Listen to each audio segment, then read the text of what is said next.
historian specializing in World War II, who has written a lot of amazing subject, especially covering the Western Front, often providing fascinating details at multiple levels of analysis, including strategic, operational, tactical, technological, and of course the human side, personal accounts from the war. He also co-hosts a great podcast on World War II called We Have Ways of Making You Talk.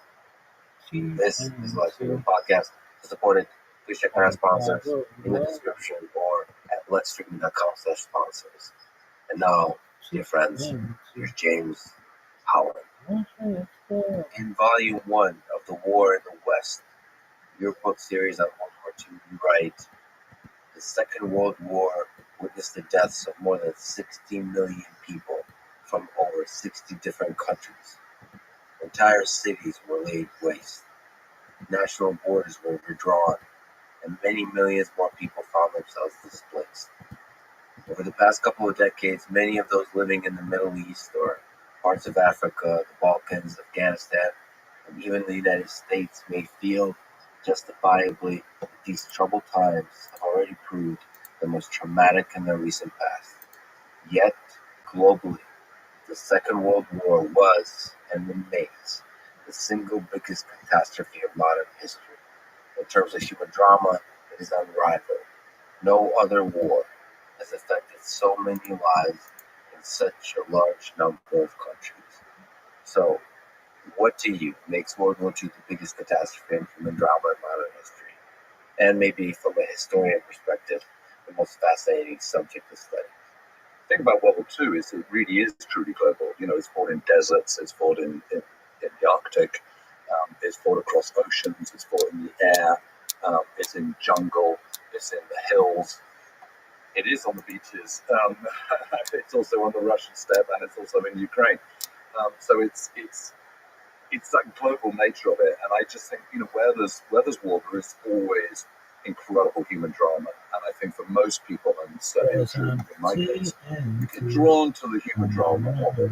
It's a thought that, you know, gosh, if I'd been 20 years old, how would I have done? You know, would I have been in the army? Would I have been in the Air Force? Would I have been on a Royal Navy destroyer? Or, you know, how would I have coped with it? How would I have dealt with that separation? I mean, I've interviewed people who were away for 4 years. I remember talking to a tank man from Liverpool in England called Sam Bradshaw. And he went away for 4 years, and when he came home, he'd been twice wounded. He'd been very badly wounded in North Africa, and then he was shot in the neck in Italy. Eventually got home. When he came home, his mother had turned grey. His little baby sister, who had been 13 when he left, was now a young woman. His old school had been destroyed by Luftwaffe bombs. He didn't recognise the place. Do you know what he did? He joined up again, went back out of Europe, and was one of the first people in Belsen. So, what was his justification for that? He just felt completely disconnected to home. He felt that the gulf of time, his experiences had separated him from all the normalities of life. And he felt that the normalities of the life that he had known before he'd gone away to war had just been severed in a really kind of cruel way that he didn't really feel he was able to confront at that particular point. But he decided to rejoin, couldn't go back to the 3rd World Tank Regiment, so went back to a different unit, went from kind of the Italian campaign to European theatre. Didn't see so much action at the end, but, like a lot of British troops, if you were in a certain division at a certain time, you ended up passing very close to Belsen, and, you suddenly realised, okay, this was the right thing to do. We did have to get rid of Nazism, we did have to do this because this is the consequence. It's not just the oppression, it's just not just the secret police, it's not just the expansionism of Nazism, it is also, the Holocaust, which hadn't been given its name at that point, but you're witnessing this kind of untold cruelty. And I always, I've always sort of, I think about Sam. I mean, he's no longer with us, but he was one of the kind of first people that I interviewed, and I interviewed him at great length. And I know you like a long interview, Bex, and I totally get that, because when you have a long interview, you really start getting to the nuts and bolts of it. One of the frustrations for me when I'm looking at oral histories of Second World War vets is usually they're kind of they're put on YouTube or they're put on a museum website. They're 30 minutes, an hour if you're lucky. You're just scratching the surface. you never really get to know it. You feel that they're just repeating kind of stuff they've read in books themselves after the war and stuff. And I was kind of feeling frustrated that I haven't had a chance to kind of grill them on the kind of stuff that I would grill them on if I was put in front of them. So Taik, man, what was maybe the most epic, the most intense, the most interesting story that he told you? Well, I do remember him telling me, funny enough, it's not really about the conflict. I remember him telling me about the importance of letters. And there was this guy who literally every few weeks, post would arrive intermittently. There was no kind of regular post. So it was supposed to be regular, but it didn't come on regular. So you might suddenly get a flurry of 5 all in one day. But he said there was this guy and in his tank, a member of a different tank crew. He was a good friend of his in the same squadron. He had British have squadrons for their armour, and which is Americans would have a company. I should say that in your book, one of the wonderful things you do is you use the correct term in the language for the particular army you model, whether it's the German or the British or the American. But that's not to be pretentious. That's really just, as I said it, because you do so many numbers at different units. It can go over your head, and you can get sort of consumed by the detail if you're not careful. And as a reader, it can be very unsatisfying because you just can't keep pace with everything. So one of the things about writing in the vernacular German or in the American spelling more rather than our Mauer, as Brits would spell it, is it just immediately tells the reader, okay, this is American, okay, I got that, or this is German, I got that, or Italian. But yeah, to go back to Sam. So Sam, there was this guy in his squadron, and he'd get his letters from his girlfriend, his wife, and he said it was like a soap opera. He said we all just waited for his letters to come in so we could find out, whether his daughter had, got to school okay or something, won the swimming contest or whatever it was, the sort of details of this sort of day-to-day kind of banal life was just absolute catnip to these guys. They absolutely loved him. And then the letter arrived, the Dear John letter, saying, sorry, I found someone else and it's over. And his friend was just absolutely devastated. It's the only thing that was keeping him going, this sort of sense of this sort of continuity of home, this foundation of his life back at home. And Sam said he could see he was in a really, really bad way. And he thought, he's going to do something stupid. And he went up to him and he said, look, I know it's bad, and I know it's terrible, I know you're actually devastated, but you've got your mates here, just don't do anything silly. Just, maybe, when it's all over, you can patch things up or sort things out. And he said, you understand from her point of view, it's a long way, you haven't seen you for 2 years, this kind of stuff, so just don't do anything rash. Of course, the next engagement, 2 days later, he was killed. He said it was just a kind of, he just knew that was going to happen. So it was a sort of self-fulfilling prophecy. That's something I've never forgotten, that story. I just feel like, it's about human drama. that's the truth of it. And how people react to this totally alien situation. For the most part, the Second World War is fought by ordinary, everyday people doing extraordinary things. And I think that's something that's so fascinating. I suspect that I think instinctively I'm quite slapdash, I think. So I think I would have bought it literally. I don't think it would have ended well for me. I'm just a big cat. Yeah. I think I also have an element in me where I can believe in the idea of nation and fight for a nation, especially when the conflict is grand. Nothing's worse than death. Yes, as the propaganda would explain very clearly, but also in reality, yes. So a nation, France, Britain was, maybe facing the prospect of being essentially enslaved. The Soviet Union was facing the prospect of being enslaved, literally. I mean, it was very, very clearly stated what they're going to do. They're going to repopulate the land of Germanic people. So, well, they're not just going to do that; they're also going to starve lots and lots of Soviet individuals to death. Like the Hunger Plan, for example, which is planned, really very casually, and not by the, this is not SS units or anything like this. This is the Wehrmacht. This is the economic division of the Oberkommando der Wehrmacht, the German Combined General Staff. General Georg Thomas comes up with, and Hermann Bacher, they come up with who's the kind of Minister for Food. They come up, what are we going to do? We haven't got enough food, largely because German farming is inefficient. And I think, well, this is part of the deep we'll go in and we'll take food. There's been this colossal urbanization of the Soviet Union since the revolution of 1917. So they're just not going to get their food. These people in these cities, because we're going to take it all, and that's going to lead to a lot of deaths. Umpteen millions is the phrase that Georg Thomas used. So let's talk about the hunger plan. How important was the hunger plan and Lebensraum to Nazi ideology and to the whole Nazi war machine? Essential to the whole thing. This is all about this notion that is embedded into Hitler's mind and into the minds of the Nazi Party right from the word go, is there is a big sort of global conspiracy, Jewish Bolshevik plot, completely misplaced, that Jews and Bolsheviks go hand in hand and somehow dovetail. They don't, obviously. And the whole ideology is to crush this. Part of the way the Nazis think, the way Hitler thinks, is there is a them and there's us. We are the whites, Northern European Aryans.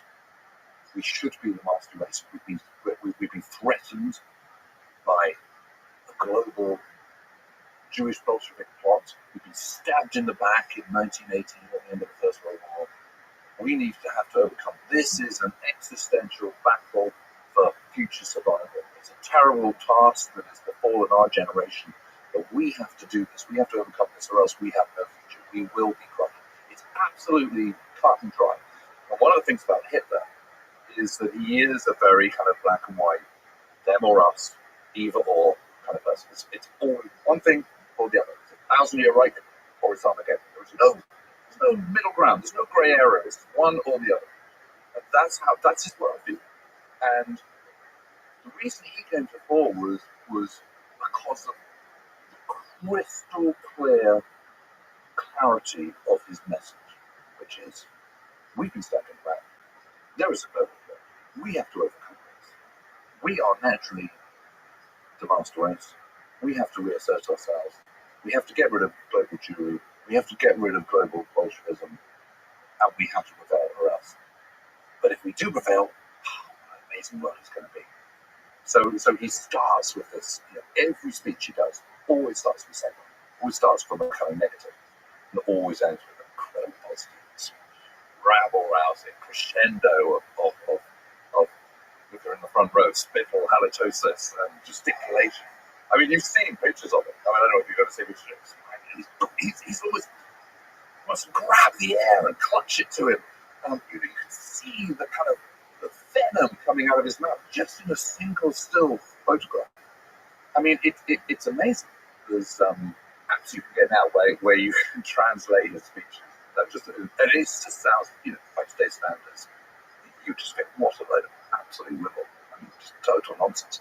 But you have to kind of put yourself back in the shoes of people listening to him in 1922 or 23, or indeed 1933, and see how captivating that is to a certain part of the population.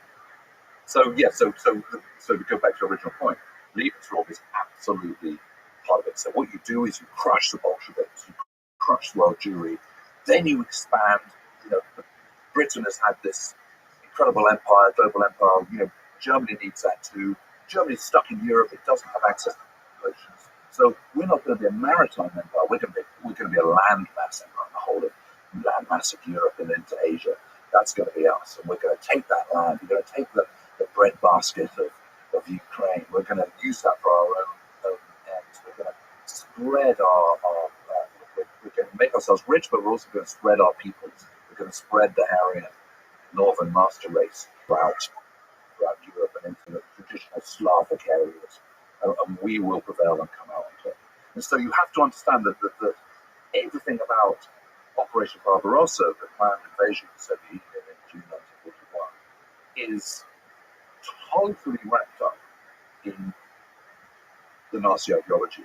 And people, I've read it, that historians look at, if only Hitler had realized that, the Ukrainians have been quite happy to kind of fight on his side. If only he'd actually brought some of these Jewish scientists and kind of into the Nazi fold, then Germany might have prevailed in World War II. You kind of think, look, you're missing the entire point. That's just never going to happen because this is an ideological war. Yeah, this is not a pragmatic, rational leader. I mean, part of his effectiveness, I should say, is probably this singular belief in this ideology.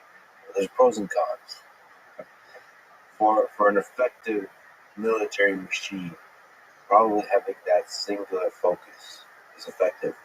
Yes, except that when you're making military decisions, if those decisions are always being bracketed by an ideology which is fundamentally flawed from a pragmatic point of view as much as a kind of ethical, kind of reasonable point of view, you're kind of opening yourself up for trouble. I mean, this is the problem we have with Barbarossa.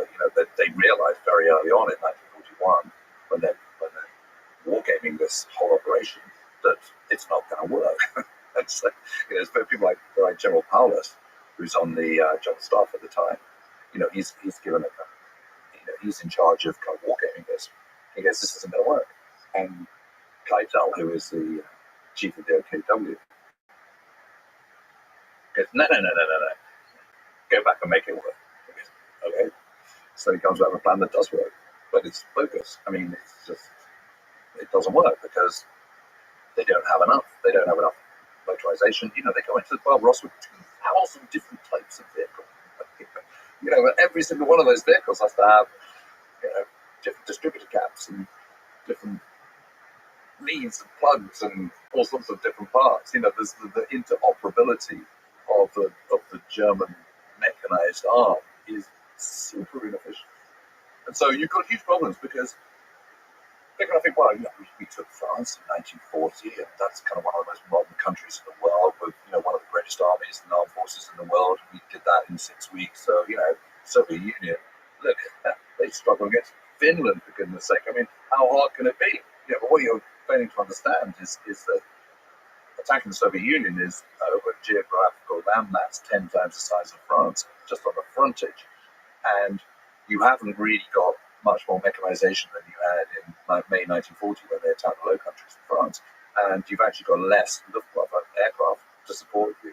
And you just do not have the operational mechanics to make it work successfully. I mean, it is largely down to the incompetence of the Red Army and the Soviet leadership in the summer of 1941 that they get as far as they do. I mean, Barbarossa should never come close to being a victory. Let's talk through it. So Operation Barbarossa that you mentioned, and we'll go back. Yes, we jumped straight into it. I've eaten off 2 years of war.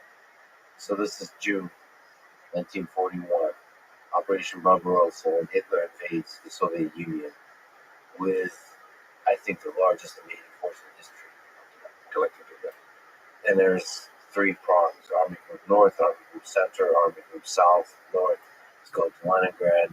Center is going, the strongest group going directly towards Moscow. Mm-hmm. And South is going targeting Ukraine and the Caucasus.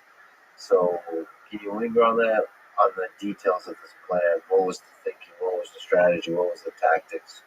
What was the logistics? There's so many things to say, but one of them is to say that you often emphasize the importance of 3 ways to analyze military conflict: the strategic, the operational, and tactical. And the operational is often not given enough time, attention. It's the logistics that make the war machine really work, be successfully or fail. Yeah, that's absolutely spot on. And it's interesting because the vast majority of general histories of World War II tend to focus on the strategic and the tactical. So what do I mean by that? Well, the strategic, just for those who don't know, that's your overall war aims. Get to Moscow, whatever it might be, conquer the world. That's the strategy.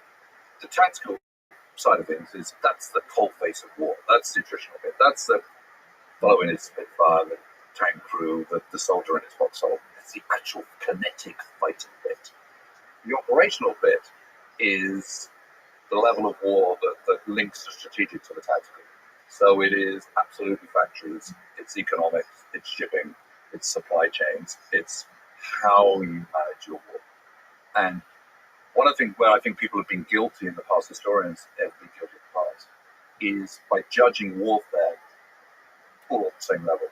But obviously every competent nation has a different approach to war because of the nation they are, the size they are, their geographical location. So Britain, for example, is an island nation.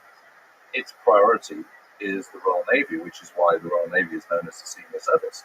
And, in 1939, it's easy to forget it now when you see how depleted Britain is today. But in 1939, it has comfortably the world's largest navy. It's about 194 destroyers. I think it's 50 battleships, 7 aircraft carriers, another kind of 6 on the way. America, it's got the Pacific Ocean, it's got the Atlantic Ocean, it's got 2 seaports. It has the second largest navy in the world, but a tiny army. I mean, the US Army in September 1939 is the 19th largest in the world, sandwiched between Portugal and Uruguay.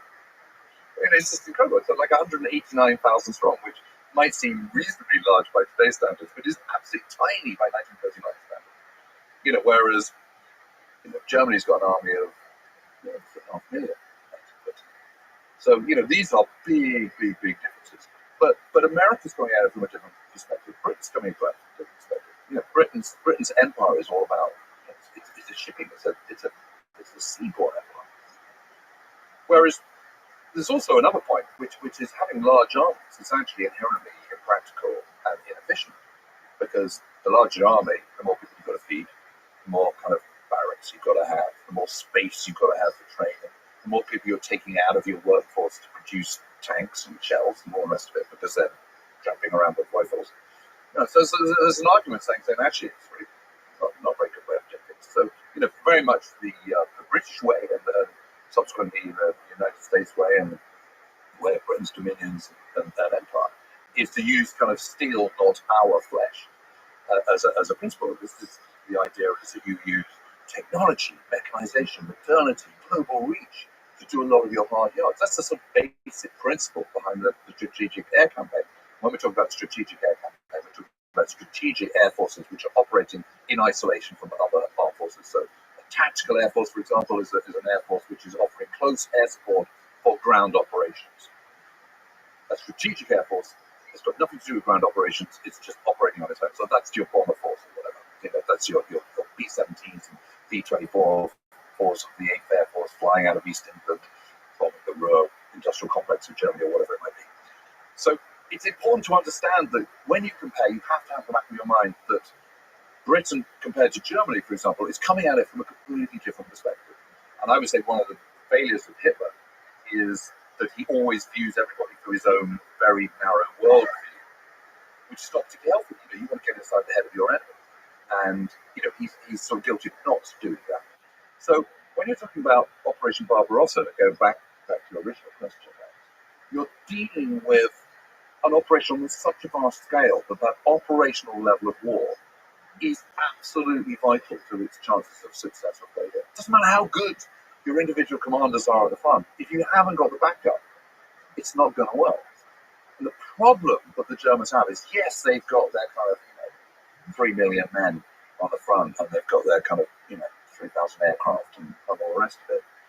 But actually, what you need to do is break it down. Who is doing the hard yards of that? The way the German war machine works is that the machine bit is only the spare. So all like the Nazi war machine. In a way, it's a kind of misnomer, because you're sort of suggesting that it's highly mechanized and industrialized and all the rest of it, and nothing could be further from the truth. The spearhead is, but the rest of it is not. And this is the kind of fatal flaw of the German armed forces in the whole World War II, really, but even in this early stage, because in Barbarossa, you're talking about 17 panzer divisions out of the 100 that are involved in the initial attack. Well, 17 of that panzer division is not a division full of panzers and tanks. It is a combined arms motorized outfit. So scouts on BMWs with sidecars, armored cars, infantry, grenadiers, panzer grenadiers, which are infantry in half-tracks and trucks, mechanized. It is motorized artillery. It is motorized anti-aircraft artillery. It is motorized anti-tank artillery. and of course it is tanks as well, panzers. But those are a really, really small proportion of, you're talking less than 20% of your attacking force are those spearhead forces. And inevitably, they are going to be attrited as they go. You are going to take casualties. And not only that, you're not going to just take battlefield casualties, you're also going to have mechanical casualties because of the huge spaces involved. You simply can't function. So what you see is, in the initial phases of Operation Barbarossa, they surge forward. Red Army's got absolutely no answers to anything. Stalin weirdly hasn't heeded all the warnings that this attack is brewing. There have been plenty, incidentally.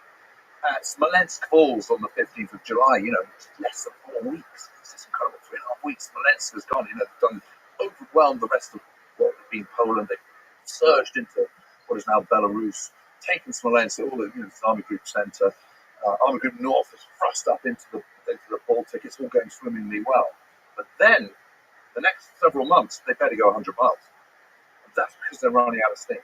And the 16th Panzer Division, for example, by the time it's taken Smolensk, involved in taking Smolensk on the 15th of July 1941, the following day, it's got 16 tanks. 16 out of, should have about 8. So it's just been a trip. They can't sustain it. And they can't sustain it because as the Russians fall back, as the Red Army falls back, they do their own scorched earth boxing. They also discover that the railway line has got a different loading gauge, so they've got to change it. So it's slightly, the Russian loading gauge is slightly wider. So every single mile, every yard, every foot, every meter of they're capturing the Russian railway has to be moved a couple of inches to the left to make it fit the German Kriegslock and the standard train locomotive of the Reichsbahn. Just imagine what that's like. And also Soviet trains are bigger, so they can take more water, which means the water stops in between are fewer and far between. So they have to, the Germans, when they come in, their trains, their Kriegslock are smaller, so they have to be rewatered more often and recoaled more often. So they have to,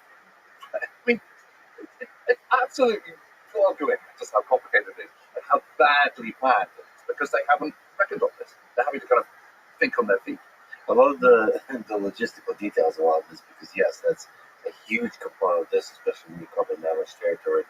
But there is a notion that if Hitler didn't stop Army Group Center, he could have pushed all the way to Moscow. It was only maybe 100 miles away from Moscow. Is that a possibility? Because it had so much success in the early days pushing forward. Do you think it's possible that if Hitler, as we mentioned from a military blunder perspective, didn't make that blunder, that they could have defeated the Soviet Union right there and then? Well, my own view is that they should never have got close. Red Army has plenty of men to be able to see off anything that the Germans can do. Capture of Kiev, for example, in September 1941 was catastrophe for the Soviet Union. That should never have happened. I mean, Zhukov is saying to Stalin, "We've got to pull back across the Danube." Stalin's going, "No, can't possibly do that. You can't abandon Kiev as like the third city." No way. No, absolutely not. And he goes, "But we are just going to be overwhelmed. We can't hold this." And he says, "Either back me or farm me." Back me or sack me. So Stalin sacks him. And obviously, as you know, Zhukov gets rehabilitated from pretty quick order. And Stalin does learn very quickly thereafter to learn the lessons. But the opening phase of Barbarossa has been a catastrophe. And so as a consequence of Stalin refusing to let his men retreat back across the Dnieper, which is a substantial barrier and would have been very difficult for the Germans to overwhelm had they moved back in time. That's another kind of 700,000 men put in the bag. I mean, that's just staggering numbers. But yeah, I mean, there's so many things wrong with the Barbarossa plan. Too much of it. It's just such a vast area. I mean, you're talking about kind of 2,500 miles, of frontage. Maybe if you kind of put your panzer groups, which are these spearheads, and you put them all in one big thrust, and just go hell for leather straight across on a much more narrow frontage, let's say 400 miles rather than 1,200, then might have got in. They might have just sort of burped away straight through to Moscow. They really caught the Red Army unprepared. Yeah. Is there something to be said about the strategic genius of that, or was it just luck? No, I don't think so. I mean, I think what's happened is you've had the Soviet purges of the second half of the 1930s, where they have executed or imprisoned 22,500 officers, of which 3 out of 5 marshals, God knows how many army commanders, etc., etc. So you completely decapitated the Red Army in terms of its command structure. Before that, would it be fair to say it was one of, if not the greatest army in the world? Well, there was a lot of experience. There. But also technology, material, the size of the army, the number of people that are mobilized. Yeah, and they're the first people to kind of adapt, create airborne troops, for example. So, yes, I think there is an argument to say that. But the decapitation is absolutely brutal. If you decapitate an army, you then got to put new guys in charge. And someone who looks on paper like a half-decent peacetime commander might not be a very good wartime commander. The different disciplines and different skills. And what comes to it, you don't know that until you're tested. It's very hard to kind of judge. And of course, Stalin is existing in a sort of, a vacuum of paranoia and suspicion all the time, which is unhelpful when you're trying to develop a strong armed forces. So they go into Finland in back end of 1939, and they get there, they get really badly hammered. They do take about, they get the Karelia Peninsula, and they do take some ground, but at a huge cost. I mean, the casualties are 5 times as bad as those of the Finns, and it's a humiliation. So Hitler sees that and thinks, they're not up to much cost. Then Hitler loses the Battle of Britain, and he thinks, I can't afford to fight a war on 2 fronts. That's one of the reasons why Germany loses the war in 1914 to 18, is fighting on the Eastern Front, but also fighting on the Western Front at the same time. We've got to avoid that. But I've got to get rid of Britain, and Britain hasn't come out of the fight. Britain is still fighting in the back end of 1940, having won the Battle of Britain. And so maybe I'll go into the Soviet Union now while the Red Army is still weak. We're not 100% ready ourselves, but let's hurry the whole thing forward, because originally we've been thinking of planning an operation in 1943 or 1944. So the idea is you take Poland out, you take out France and the Low Countries, you conquer most of Western Europe, you knock out Britain, so therefore you don't have to worry so much about the United States because they're on the other side of the Atlantic. That then buys him time to kind of rebuild up his strength for the all-out thrust on the Soviet Union. The failure to subdue Britain in 1940 changes all those plans and makes him think, actually, I'm going to go in early. And he's also been kind of, he's hoisted by his own petard because he starts to believe his own genius. Everyone told him that he would be able to beat France and the Low Countries. Everyone told him that it wouldn't work out when he went into Poland. Everyone was really nervous about it. Well, go hang you cautious, awful, aristocratic Prussian general. So I'm the best at this. I've told you. I've shown you. I'm the genius. I can do it. He starts to believe his own hype, and of course, this is probably he's surrounded by sycophants who are constantly telling him that he's this incredible genius. So he starts to believe it. He thinks everything is possible, and he's very much into this idea of the will of the German people. This is our destiny, and either will, as I say earlier on, it's the 1,000-year ride to Armageddon. But momentum is with us, and we need to strike it. And only by gambling, only by being bold will the Germans prevail, and all this kind of nonsense. And so that's why he goes into the Soviet Union in June 1941, rather than a couple or even 3 years later. Yeah, he really hated the Prussian generals. Huh? Yeah, he hated them. Is there a case to be made that he was indeed, at times, a military genius? No. I don't think so. It's not the plan. I mean, even the plan for the invasion of France and the Low Countries isn't his. The concept is von Manstein's, and the execution is Guderian's, Heinz Guderian. So Heinz Guderian is the kind of, he's the pioneer of the Panzer Force, the Panzer Front, this idea of the ultra-mechanized combined arms, Panzer arm spearhead doing this kind of lightning fast thrust. It's not Hitler's idea. He adopts it and takes it as his own because he's a Fury, which he really likes. But it isn't his. So it's not, and up until that point, until that comes into being, until that plan is put forward to Franz Halder, who was chief of staff of the German army at that time, Halder just thinking, how do we get out of this mess?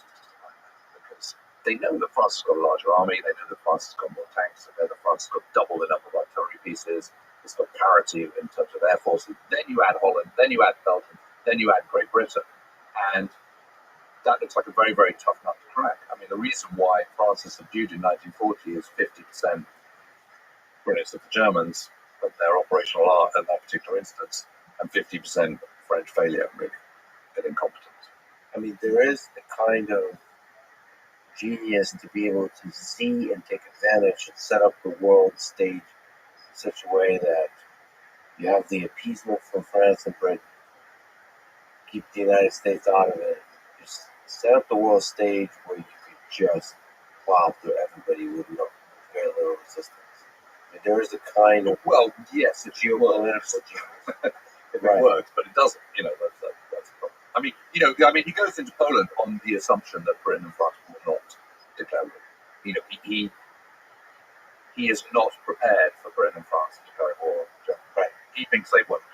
That's right. So miscalculation one, but then France does, right? And then that doesn't, France does not successfully do anything. The incredible army that it had. It has size, but one of the problems that France has is that it's very, very heavy. It's very cumbersome in the way it operates. There's no question that it's got some brilliant young commanders, but a lot at the top. The commanders are very old. Most of them are First World War veterans. Whether Weygand, Gamelin, General Georges, these people, they're all well into their 60s. General George is the youngest army commander, and he's 60. It's too old to be an army commander. You need to be in your late 40s, early 50s. And they're too just consumed by conservatism and the old ways. And what they assume is that any future war will be much like the First World War. It'll be attritional, long, and drawn out, but static. But actually, they're right on two parts of it. It is, as it turns out, it is going to be long and drawn out and attritional, but it's going to be mobile rather than static. That's a big miscalculation. So here's my question. I think you're being too nice on France here. So when Germany invaded Poland, correct me if I'm wrong, but it feels like France could have just went straight to Poland. Yeah, they absolutely did. I know you said it's very top heavy. You're saying all of these things, but they literally did basically nothing. Yeah, they were poor.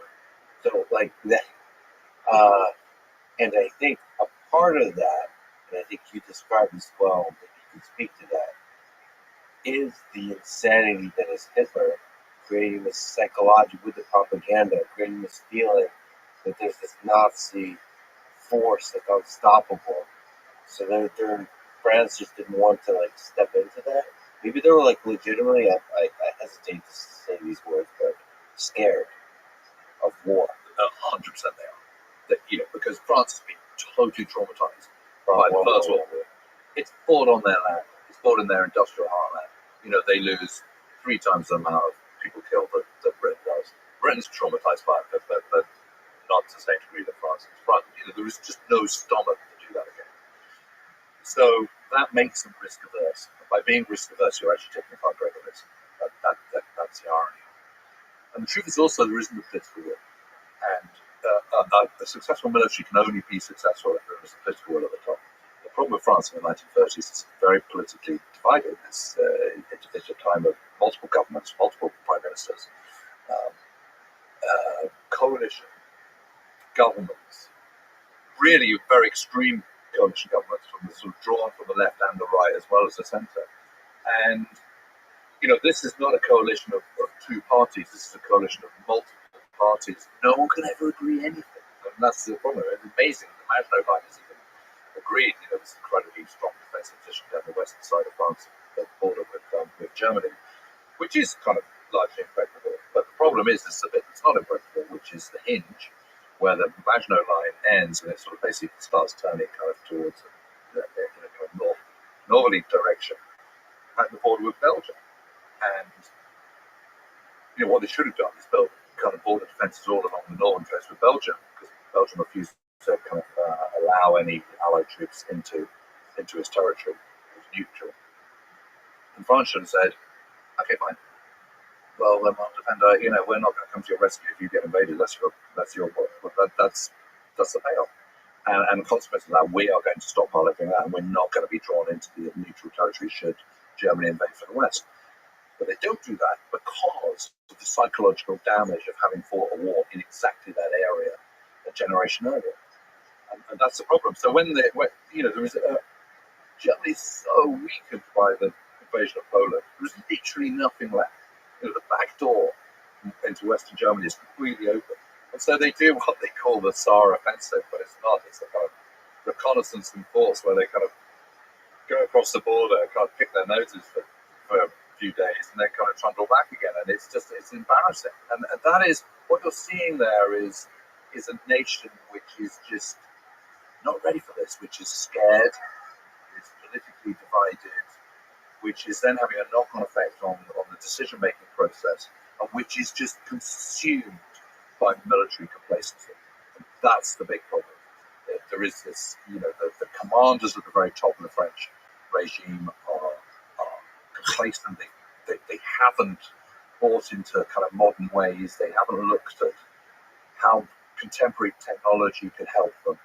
I mean, it is absurd, for example, that there isn't a single radio at Chateau de Marseille, which is, the headquarters of the Commander-in-Chief of the French Armed Forces, Chief General Marshal Maurice Gamelin. I mean, it's just unbelievable. But that is the case.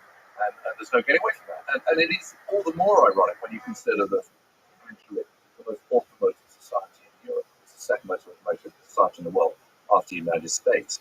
By some margin, it has to be said as well. It's a transportation system. The railway network is superb. There are 8 people for every motorized vehicle in France, which is way above Germany, which is in 1939. That figure is 47, for example. The 106 in Italy. Well, France is very mechanized. Very mechanized. So come on, guys. Put your finger out, get it together, and they just don't. They're incredibly slow and cumbersome. And what they think is, what will happen is the Germans won't think of going, they won't do a pincer movement because you can't possibly take motorized forces through the Ardennes. That just is not possible, which is the hinge area between the end of the Maginot, northern part of the Maginot Line, which runs down the eastern border of France, and the northern bit. And so what we'll do with that hinge around the town of Sedan, we'll move into Belgium, we'll meet the Germans before they get anywhere near France, we'll hold them, and while we're holding them, we will bring up our reserves, and then we'll counterattack and crush them. That's the idea behind it, but the problem is they don't have a means of moving fast, and their communication systems are dreadful, absolutely dreadful. They're dependent on conventional telephone lines, which, dive bombers and whatever are just kind of absolutely wrecking. Suddenly the streets are clogged with refugees and people can't move. So they're then, telephone lines are down, there's no radios. So you're then dependent on sending dispatch riders on little motorbikes. General Maurice Gamelin sends out a dispatch rider at 6 o'clock in the morning. By 12 o'clock he hasn't come back, so you then send another one. Finally, the answer comes back at kind of 9 o'clock at night, by which time the Germans have advanced another 15 miles. And the original message that you sent at 6 o'clock that morning is completely redundant and has passed the sell-by date. And that's happening every step of the way. So you've got overall command headquarters, then you've got army group, then you've got army, then you've got corps, then you've got division. So consequence of all that is that French just can't move. They're just stuck. They're rabbits in headlights. And the Germans are able to go and move them. Destroy them in isolation. Meanwhile, they're able to use their excellent communications to very, very good effect. And you were talking about the genius of war. It's not Hitler that's a genius. If anyone's a genius, it's Goebbels, the propaganda chief, and it is their ability to harness that they are the kings of messaging. They don't have X, they don't have social media, but they do have new technology. And that new technology, that new approach is flooding the airwaves with their singular message, which is always the same, has been ever since the Nazis come into power.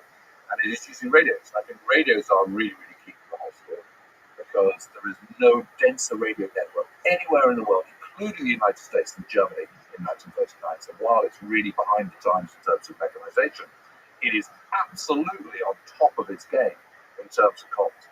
So 70% of households in Germany have radios by 1939, which is an unprecedented number. That is only beaten by the United States and only just. So it is greater than any other nation in Europe. And in terms of flooding the airwaves, it is the densest, because even for those 30% who don't have radios, that's not a problem, because we'll put them in the stairwells of apartment blocks, we'll put them in squares, we'll put them in cafes and bars.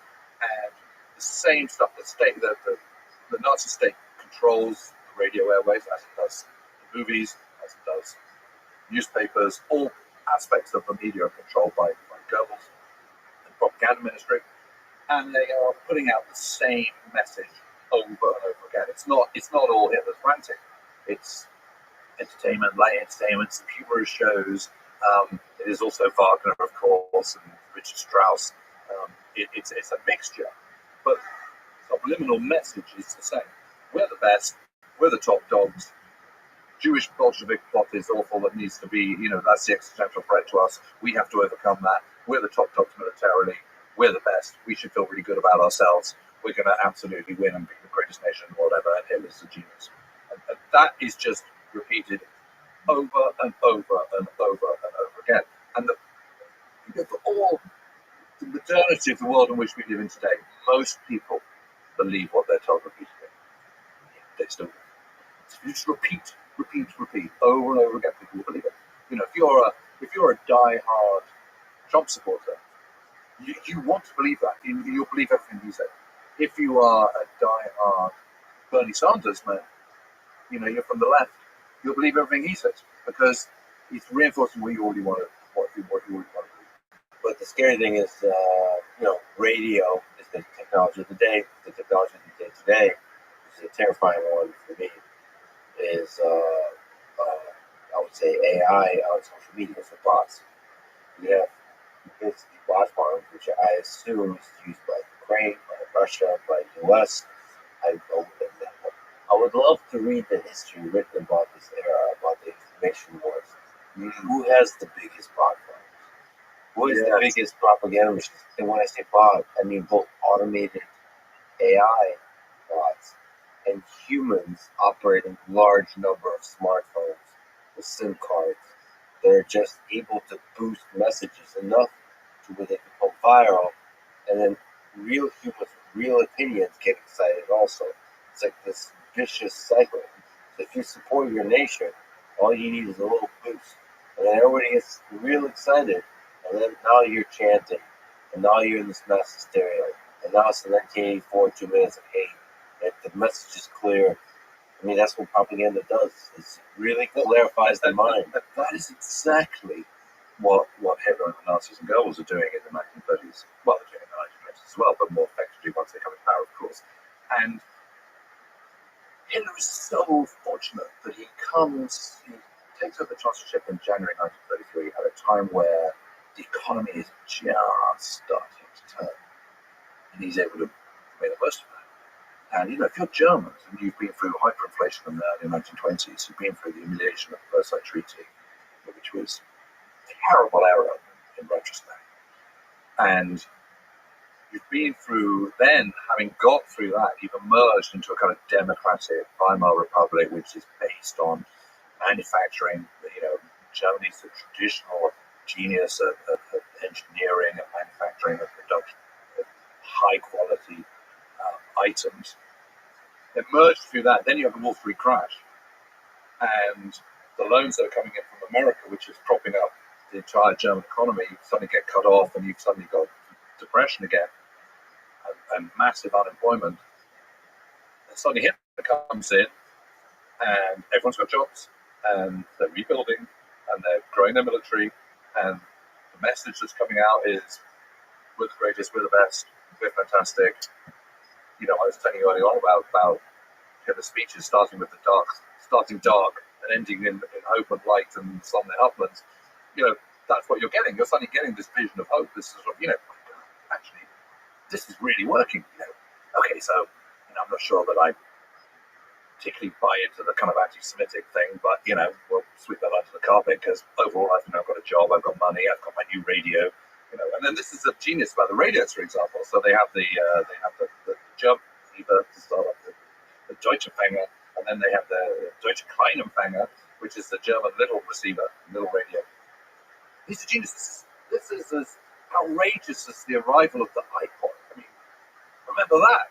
Suddenly you don't have to have a Sony Walkman anymore. You can have something really, really small and military and listen to thousands of songs all at once. What an amazing thing. And the Deutsche Kleinempfänger is 9 inches by 4 inches by 4 inches. It's made of Bakelite. And everyone can have one because it's super cheap.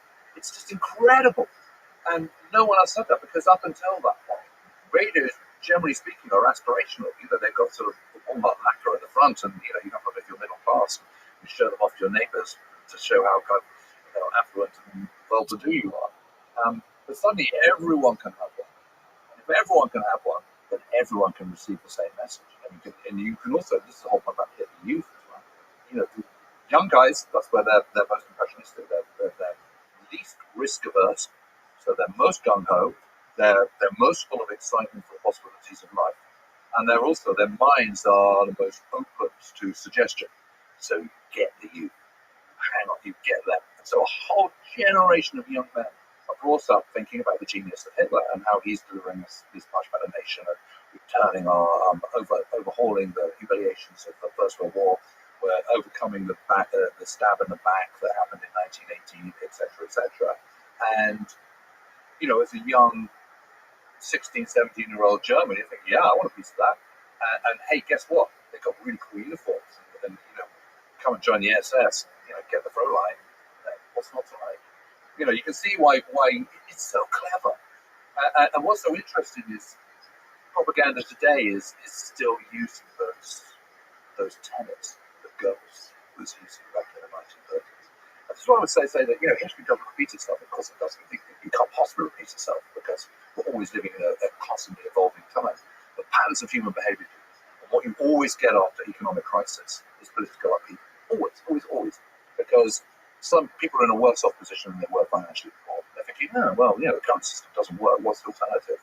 So, in the case of now, we in the West, we face, first of all, the crisis of 2008, financial crisis of 2008. Then we've had the kind of double whammy of COVID. And that has been incredibly unsettling. So we're now in a situation of political turmoil. And whether you're pro-Trump or anti-Trump, what he's offering is something completely different.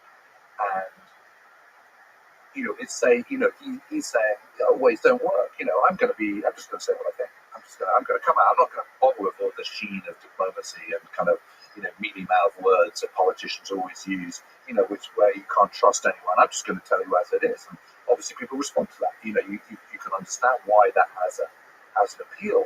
And if the country already feels broken and here's someone who is going to be a disruptor and going to change the way you go about things, you can see why a reasonably large proportion of the population is going to go, I'll have a piece of that.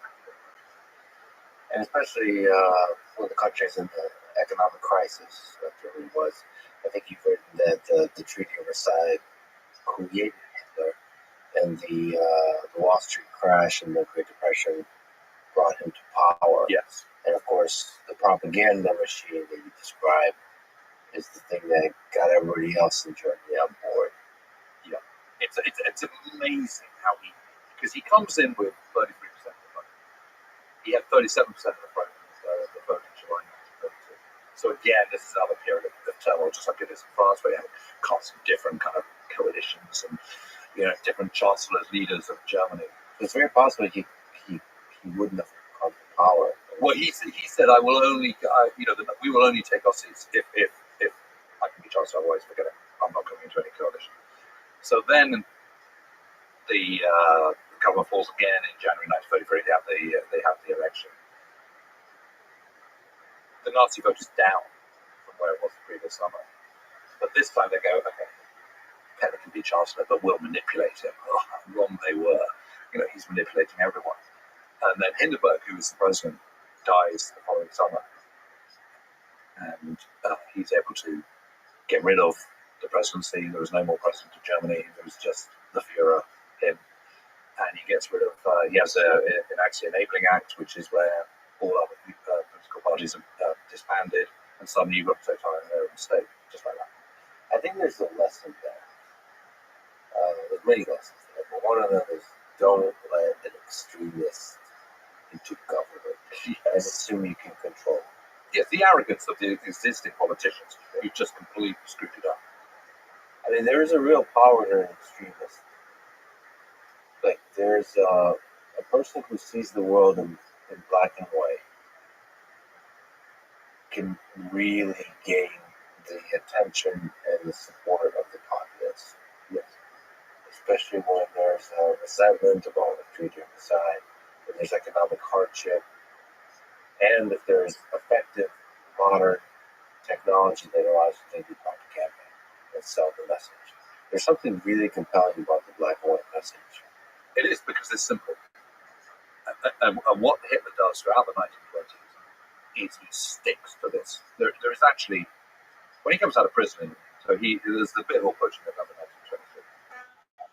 He gets charged with treason, which he has been, because he's attempting a coup, and he gets sentenced to 5 years, which is pretty lenient for what he's done. And he then gets let out after 9 months. The Nazi Party is banned at that point, but then comes back into being. And the year that follows, there is then a substantial debate about where the party should go. And there are actually a large number of people who think that actually they should be looking at how the Soviets are doing things and taking some of the things that they consider to be positive out of the communist state and applying those to the Nazis. And then it goes, no. We've just got to stick to this kind of Jewish Bolshevik thing. This is how we're going to do it. This is what we're doing. Goebbels, for example, who is very open. He's very, very. Joseph Goebbels he's a not very successful journalist. He does have a PhD in German literature. He's very disaffected because he was born with talipes, which is more common than clubfoot. He's disabled. He can't fight in the First World War. Very frustrated by that. He's in a deep despair about the state of Germany in the first part of the early 1920s. He's looking for a political messiah, religious messiah. Thinks it's Hitler, then discovers that Hitler's not open to any ideas at all about any deviation, but then sees the light.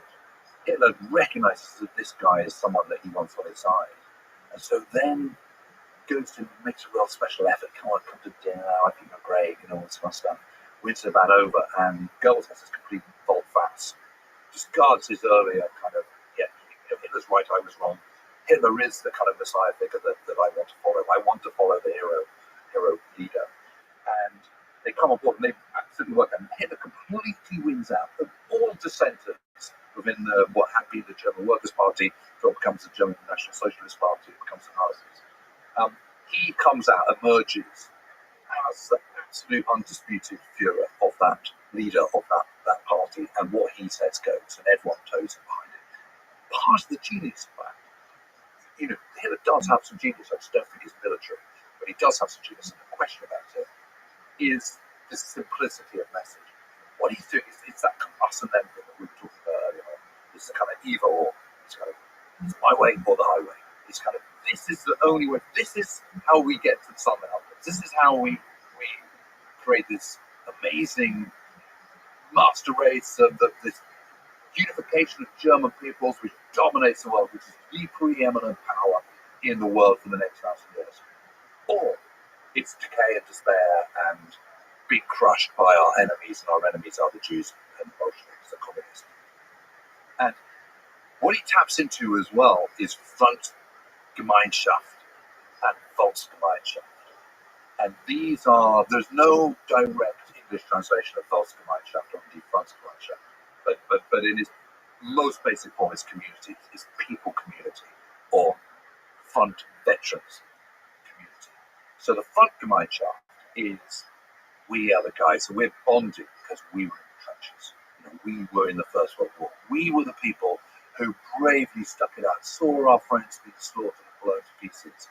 We did our duty as proud Germans, but we were let down by the elites, and we were let down by this Jewish Bolshevik plot. We were stabbed in the back. The myth of the stabbing in the back is very, very strong. So we're bound, we're bonded by our experience of the First World War and the fact that we did what we should and what we could, and we didn't fail in what we were doing. We were failed by our leaders and by the elites. So that's Grundgemeinschaft. Volksgemeinschaft is this sense of national unity. It's a cultural, ethnic bonding of people who speak German, who have a similar outlook on life. And again, that just reinforces the us and them, good and evil. It reinforces the black and white worldview. Then you add that to this very simple message, which Hitler is repeating over and over again. Communists are a big threat.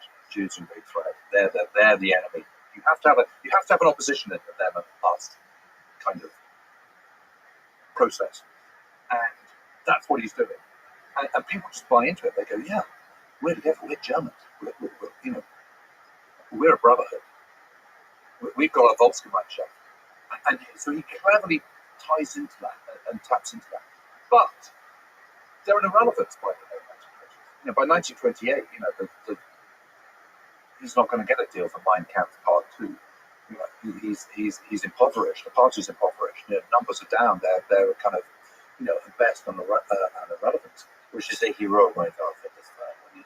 He writes most of Mein Kampf in prison, in Augsburg prison, and then he writes the rest of it in what becomes known as the Kampfhaus, which is this little wooden hut in the Obersalzberg. You can still see the remnants of that, and unfortunately there's still little candles there and stuff in the woods. When Nazis and whatnot got out here. But that's where he wrote the rest of it. It was Jean-Jacques Rousseau who says man has his greatest force when surrounded by nature.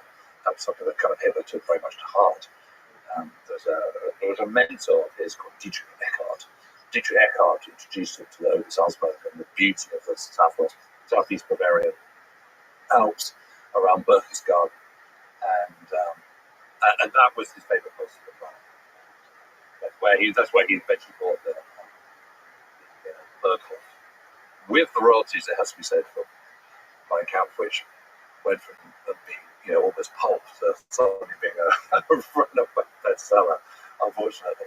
Can you actually comment on that? It's a shitty manifesto as far as manifestos goes. I think there's a lot of values to understand from a first-person perspective the words of a dictator, of a person like Hitler, but it just feels like it's such a shitty... Yeah, you don't ban it in a number of countries. You don't need to, because no one's going to read it, because it's unreadable. It's very untidy. It's very incoherent. It's got no... there's no narrative arc, to use a writer's phrase. But it does give you a very clear... the overall impression you get is the kind of communists and the Jews there to blame for it. Yeah, but there's also the component of predicting basically World War II there. So it's not just the he's hungry for it. Right. He thinks that this is a natural state, that we have to have this terrible conflict. Once the conflict's over, Germany will emerge victorious, and then there will be the Thousand Year Reich. I'm finding myself in talking to you, I keep saying this kind of, again, the Thousand Year Reich. It's because it comes up, it's unavoidable, because that's how he's speaking the whole time. It's just the same message over and over and over and over again. And it's a pretty unique way of speaking, sort of allowing violence as a tool in this picture, that there's a hierarchy, that there's a superior race and inferior races. It's okay to destroy the inferior ones. Yeah. Usually politicians don't speak that way. They just say, well, here's good and evil, we're the good guys, and maybe we'll destroy the evil a little bit. No, here is like there's a complete certainty about a very large number of people, the Slavic people, that just need to be removed. Well, they need to be made an irrelevant. We have to take it. If that kills millions of them, fine. Then they can sort of squish that way. It's like right. Doesn't matter what or whatever they get. We just need to populate this land that belongs to German people. Yeah, they're superior people. There's no question that he glorified violence and war. He's absolutely chomping at the bit. And in a way, I think he's a bit disappointed that in the 1930s, the conquests that he does undertake are also peaceful. March 1938 gets straight into Austria. There's the Anschluss. Another shot is fired. 1936 goes into Rhineland, reconquers that, retakes that over that from the occupying Allies. Not a shot is fired. He takes the Sudetenland. Not a shot. Barely a shot is fired. And then goes into the rest of Czechoslovakia in March 1939, and again barely a shot is fired. And it's a bit disappointing. He wants to be tested. He wants to kind of have the wartime triumph. You can see him being frustrated about this in the Munich crisis. But yeah, he wants to fight. He's absolutely fighting for it. He's desperate to go in. He's all ready and gung ho. He's built his Luftwaffe. He's got his panzers now. He's got his massive armed forces. He wants to test them. He wants to get the show on the road and prove it. He's an arch gambler. You make it seem so clear, but all the while, the rest of the world, to Chamberlain, to France, to Britain, to the rest of the world, he's saying he doesn't want that. He's making agreements. Everything you just mentioned, you just went through so quickly. But those are agreements that were made that he's not going to do that. And he does it over and over. He violates the Treaty of Versailles. He violates every single treaty. But he still is doing the meetings. So maybe can you go through it? The lead up to the war, 1939, September 1st. What are the different agreements? What is the signaling he's doing? What is he doing secretly in terms of building up the military force? Yes. So he, part of the Treaty of Versailles, you're allowed a very, very limited armed forces. There's restrictions on naval expansion. There's restrictions on the size of the army. There's restrictions on the weapons you can use. There are you're not allowed an air force. But he starts doing this all clandestine. There are people in Kruppers, for example, which is in the Ruhr. That's a big armaments manufacturer. They are producing tanks and elsewhere and parts elsewhere. In the Netherlands, for example, they're shipping back into Germany. They're doing panzer training exercises actually in the Soviet Union. Now at this time, there's all sorts of things going on. The Luftwaffe is being announced to the world in 1935, but it's obviously been in the process of developing long before that. The Messerschmitt 109 single engine fighter plane, for example, is ready in 1934. So they're doing all these things against it. And the truth is he's just constantly pushing. What can I get away with? What will probably, and of course, Britain, France, the rest of the world, the rest of the Allies, they're all reeling from Wall Street crash and the depression as well. So have they got a stomach for this? Not really. And perhaps actually on reflection, the terms of Versailles Treaty are a bit harsh anyway. So maybe we don't need to worry about it. There's no political will. There's no political will to kind of fight against what Germany's doing. Then he gets away with it. So he suddenly starts realizing that actually he can push this quite a long way because no one's going to stand up to him. Which is why he makes the decision in 1936 to go back into the Rhineland, which has been occupied by French and Allied troops. At that point, he just walks in, just goes, "Do your worst," and no one's going to do anything. There isn't the stomach to do anything. That was a big step in 1936, remilitarizing the Rhineland, and that's a huge, huge step of I don't have to follow anybody's rules, and I'm going to do nothing. And he's looking at his military, and he's also looking at what's. One of the things they do is they really clever. So they get over the head of the Army of the Air, Army de l'Air, which is the French Air Force. They invite him over. Erhard Milk, who's the second command of the Luftwaffe, invites him over. So come and see what we're up to. We want to be. You're our European neighbours and our friends together. Come and see what we've got. And he takes him to this airfield, this row of Messerschmitt 109s, all lined up, like sort of 50 of them. And the head of the Army of the Air sort of looks at him and goes, "That's impressive." And Milk goes, "Well, let me take you to another airfield." And they go off the sort of the boundary down to the airfield, and there's a long circuitous route in Mercedes. Meanwhile, all the Messerschmitts take off from that airfield, go land to the next airfield. Here's another one, and they're all the same aircraft. And the commander-in-chief of the Army of the Air, goes back to France. Goes, we're never going to go to Germany. So you were alluding to this earlier on. You know, how much is this sort of this justice chutzpah of this ability to kind of betray the mechanized Moloch. Yeah, it absolutely counts. Yeah. So they're increasing the effectiveness of their armed forces purely by propaganda and by mind games, by talking the talk. And you know, you look at, we might all think these military parades that the Nazis have look rather silly by today's standards, but you look what that looks like if you're the rest of the world. You're in Britain and you're still reading from the Depression, and you see the triumph of the will. You see some of that footage, and you see these automatons in their steel helmets, and you see the swastikas, and you see hundreds of thousands of people all lined up and sea piling and all the rest of it. You're not going to think again before you go to war with people like that.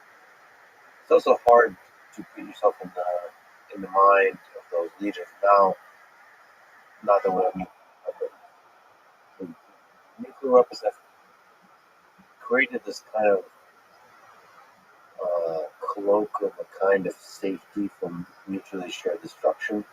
That you think surely you will not do, 1 million or 2 million soldier army invading another land, right? Just full on gigantic hot war.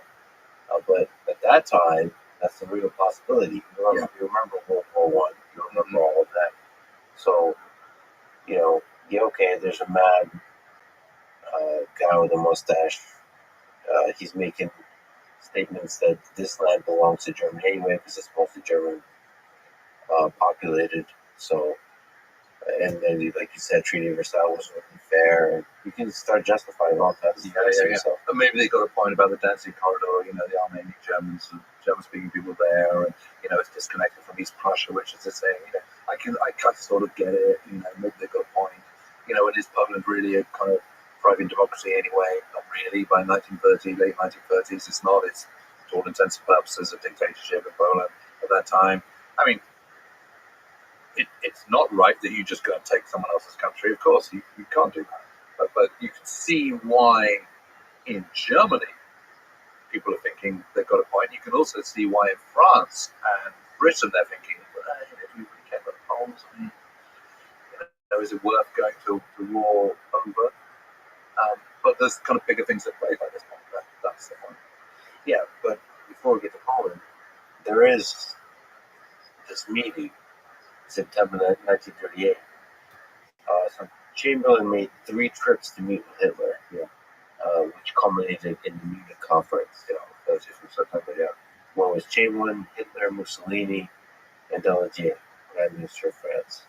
They met to discuss essentially Czechoslovakia without any of the government officials in Czechoslovakia participating. And Hitler promised to make no more territorial conquest, and Chamberlain believed him. He chose to believe him. I think so it's very interesting. So Chamberlain gets a very bad press. Well, no, I'm not. No, it's not really. It's. I just think there's too much retrospective view on this, and that's fine because the whole point of history is you can look back and you can judge decisions that were made at a certain point through the prism of what subsequently happened, which of course the people that are making the decisions at the time can't because they're in that particular moment. So I don't think Chamberlain did trust Hitler, but he wanted to give him the benefit of the doubt. Britain was not obliged to Czechoslovakia at all. France was. France signed a treaty with Czechoslovakia in 1924. But Britain had not. So there was no obligation at all for Britain to do it. The only reason why Britain would go to war over Czechoslovakia is because of the threat of Nazism and what the ramifications of not going to war. But the problem is that Chamberlain's interesting. Because in 1935, he was Chancellor of Czechia, and when they started to sort of think, okay, we really do need to read up, he was very much in favour of substantially expanding and rehabilitating the Navy, so updating existing battleships, and so on, and also developing the Air Force. there's not really much argument for having a large army, because if you have a large army, you've got to maintain it. Britain is a small place. Where do you put them? You've also got to transport them. That's complicated. You've got to train them. You've got to put them in barracks. You've got to feed them, all this kind of stuff. There's a kind of impracticality about having a large army. Whereas Navy's great because you can keep them at sea and they can be, on the water. Air Force is slightly different. Air power is viewed in very much the same way that naval power is viewed. That we're an island nation. We have global assets, and air power gives us the flexibility that an army doesn't. So he is all for backing the expansion of the army, of the Air Force and the Navy in 1930. Then he subsequently becomes Prime Minister and sticks his guns on that. It is he that enables the Air Force and the Air Ministry to develop the first fully coordinated air defense system anywhere in the world. There is not an air defense system in Poland, nor Norway, nor Denmark, nor the Netherlands, nor Belgium, nor France. There is in Britain. Britain is the only one. And frankly, it pays off big time in the summer of 1940. So you have to give him credit for that.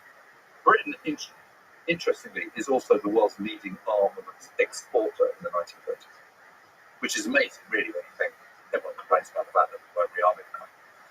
Actually, we were. When we had all the infrastructure there and we were expanding that infrastructure dramatically. I say we, I'm just saying that because I'm British. So they were doing that. But in 1938, Britain wasn't ready for war. Now, you can argue that Germany wasn't ready for war either. But Chamberlain was Prime Minister in a democracy, a parliamentary democracy, when 92% of the population were against going to war in 1938. There was not a single democratic leader in the world that would go against the wishes of 92% of the population. Now you could say, well, you should have just argued it better, presented his case better than the rest of it. But at that point, there was no legal obligation to go to the defense of Czechoslovakia. Czechoslovakia had been, with a number of these new nations, had been created out of 1919 and the Versailles Treaty. Who was to say, we in Britain are able to judge the rights and wrongs of that. How fantastic it would be to go to war with a nation a long way away about for people who very little, etc., etc. I'm paraphrasing his quote, but I'm not saying it's the right decision. I'm just saying I can see why in September 1938 he is prepared to give him a chance. I do think he was a bit naive. And what he also does is really interesting thing. He goes over to Hitler's flat, completely ambushes him. Goes to his flat on the afternoon of 30th of September and says to Hitler, look, I've drawn up this agreement here. And this is to continue the naval agreement that we've already made. And by signing this, you are saying that Germany and Britain should never go to war with one another. And it goes, yeah, well, whatever. Signs it, yeah. Chamberlain comes back, lands at end, and waves his little piece of paper, piece of our time, and the rest of it, which obviously comes back to bite him in a very big way. But it's interesting that when Hitler then subsequently goes and moves in, France and Britain decide in rather the same way that there's been discussion about deciding that large portions of Ukraine should just be handed over to Russia without consulting Ukraine a few weeks ago. It is incredible, I think, that France and Britain and Italy with Germany are deciding that yes, it's fine for Germany to go and take the Sudeten map, without really consulting the Czechs. It's a sort of similar kind of scenario, really, and it's equally wrong. But when Germany does then go and take over the whole of Czechoslovakia in March 1939, that's the bottom line. That's the point where Chamberlain goes, okay, I've given him the benefit of the doubt, no more benefits of the doubt, and that's it. He's crossed the line. So you reinforce your agreement with Poland. You do a formal agreement. You go, okay, we will uphold your sovereignty. If you are ready, we will go to war. That is a ratcheting up of diplomacy and politics in a very, very big way. And it is that decision to make a treaty with the Poles is not heeded by Hitler, but it's heeded by literally every one of his commanders. And it's also heeded by Goering, who is his number two, and who is obviously the commander-in-chief of the Luftwaffe, and is president of Prussia, and all the rest of it. And he's the second most senior Nazi. And, he's going, this is catastrophe. This is the last thing we want to be doing is going to war against Britain. And indeed France. The Munich conference is a pretty interesting moment, I would say, in all of human history, because you got the leaders of these bigger-than-life nations, and the most dramatic, brewing conflict in human history. That Chamberlain, Hitler, Mussolini, and Daladier. It's interesting when these bigger-than-life leaders are in a room together. Is there something that you know about their interactions? Yeah, I think one of the things that's interesting is that Hitler's got home advantage because it's on his turf. And, to start off, the first meeting is at the Berghof, his beloved place in over Salzburg, over in Berchtesgaden in the Alps. He's pretty confident because this is my manor, this is my turf, I'm not going to be bossed around by these guys. But Chamberlain, for example, is going there thinking, I've been around the blocks, no one can teach me anything, I've been a politician for ages, I'm not going to be kind of cowed out by this sort of, Austrian upstart. So they're both coming at it with a kind of sort of slight kind of superiority kind of complex. Interestingly, when you get to the actual meetings in the Bernabeu in Munich a couple of weeks later, Chamberlain is cheered by the crowds when his car comes in, when he goes to his hotel, when he moves from his hotel to the Bernabeu. There are crowds cheering him, waving image out, all this kind of stuff. Hitler does not like that at all. Not at all. Puts him on the back foot. That's because the German people don't want war. In the same way that the British people don't want war, not the German people. The difference is that Hitler is a dictator and an autocrat and has the devotion of the people. So he can do what he wants in a way that Chamberlain can't. Chamberlain's hands are tied because he is an elected prime minister, an elected leader, political leader, and he's not head of state. So there is no question that it is Hitler and Chamberlain that are the top dogs in this particular discussion. Daladier takes a backseat. Even Mussolini, although he's there, he doesn't want war. He wants to be left alone to do his own thing without anyone getting in the way. But he doesn't want to sort of. It's not in his interest to have a European war, so he's trying to avoid it. So it is really you see that the kind of alpha males in the room are Chamberlain and Hitler, and it's really interesting because Hitler's got this sort of slightly garrulous voice and very kind of pale blue eyes and such distinct features, quite a long nose, and he always says this is why he has moustaches to kind of disguise the big nose. So as I was saying to you earlier on before we started recording, he does have a sense of humour. It's one that you and I would kind of tap into, but he does have one. Whereas Chamberlain is just sort of, he sounds like a sort of, like an old man, he's silver haired, and he looks like a sort of archetypal kind of British gentleman, rolled up umbrella and his, and his Homburg hat and all the rest of it. So they're both sort of caricatures in a funny sort of way. And yet, consequence of these discussions, these great events happening, you are absolutely going, even which way the Munich crisis comes out, you're taking a step closer to war. It's just whether the war is going to happen kind of next week or whether it's going to happen in the year ahead. But the Munich crisis obviously doesn't stem the inevitability of war at all. It just heightens it. Do you think there are words that Chamberlain should have said, could have said, that put more pressure on Hitler, intimidate Hitler more? Yeah, it's a really tricky one. It's such a difficult one because you're always looking at it through, the enemy has a vote and you don't know what that vote's going to be and you don't know what it's going to look like. There's no question that Europe, the rest of Europe, is cowed by the kind of impression of military might that the Germans have put in. They certainly fear they are stronger than they actually are. And then on the other hand, they're also going, yeah, but Germany doesn't have natural resources, doesn't have access to the world's oceans. It's kind of, it shouldn't be able to win a war. And so they're kind of contradicting themselves at the same time. So in 1 minute they're thinking, oh God, I don't want to take on all those Nazis and all those swastikas and those automaton stormtroopers. But on the other hand, they're then saying, but actually Germany doesn't have much in its kind of in its basket. It's got actually quite a lot of weaknesses, and we should be able to kind of prevail. Blah blah blah. We'll just impose an economic blockade, and it'll be stuffed. Britain is not ready to fight a war in 1938, nor is Hitler, nor is Germany. So, one is sort of striking out the other. But it's very easy to say that in hindsight. But at the time, with people kind of digging trenches in Hyde Park in central London, and barrage buildings going up over London, and children being evacuated from the cities, and 92% of the population not wanting to go to war, you can see why he takes the course he does. I suppose that's what I'm saying. I'm not saying it's necessarily the right decision, but I think it's an understandable decision. What about even just on the human level? If I go into a room with the British gentleman versus going to a room with Trump, it feels like it's so much easier to read and manipulate the British gentleman. Because Trump is like Trump-like characters. It seems like Hitler is similar, Churchill is similar.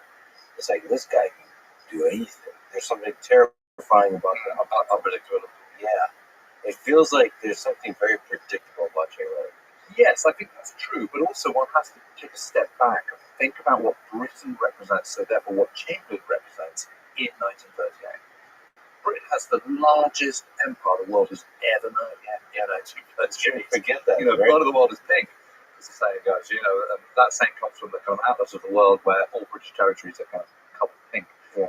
And on top of that, it has lots of imperial territories as well. So, if you look at this, there's this incredible map of global shipping in 1937.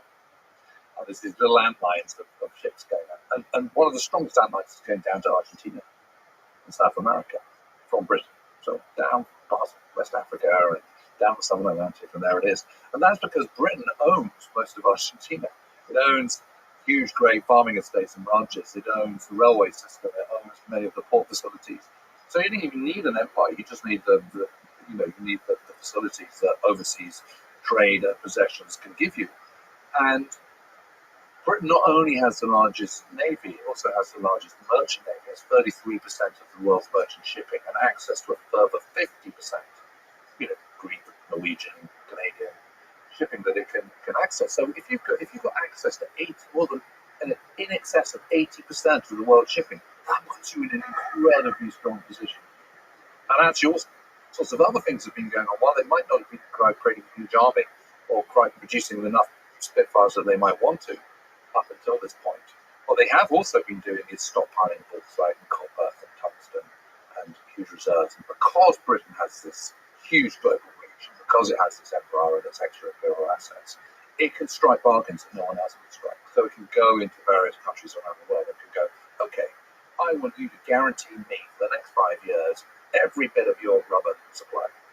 I will pay over the asking price to secure that. And it's doing that in the 1930s. So when war comes, it's got everything it possibly needs.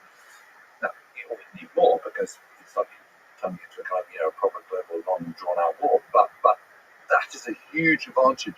So it is with that mindset that Chamberlain is going into those talks and thinking, okay, well, I'm not going to get a war over the Czechoslovakia. Who cares about that? But I am going to show Hitler that I mean business. Hitler's going, who's this stuffy guy with his white hair? I don't think he's talking about him. And he's coming at it from a completely different perspective. And I think one of the things that's so interesting from a dramatic point of view and from a historian's point of view, or even a novelist's point of view, in the case of Robert Harris writing his book about these negotiations, which I don't know if you've read it, but it's really terrifically good, is the fact you've got two alpha males, who are going to those negotiations from totally different perspectives and vantage points. And I think it's very easy for people today to forget how elevated Britain was in the late 1930s. The gold standard was tied to the pound, not the dollar. And so Britain was the number one nation in the world at that time. And it just was. And it's so diminished by comparison today that it's hard to imagine it. And I think one of the interesting things about the historiography, about the narrative of how we tell World War II, is that so much of it has been dictated by the shift in power that took place subsequent to 1945.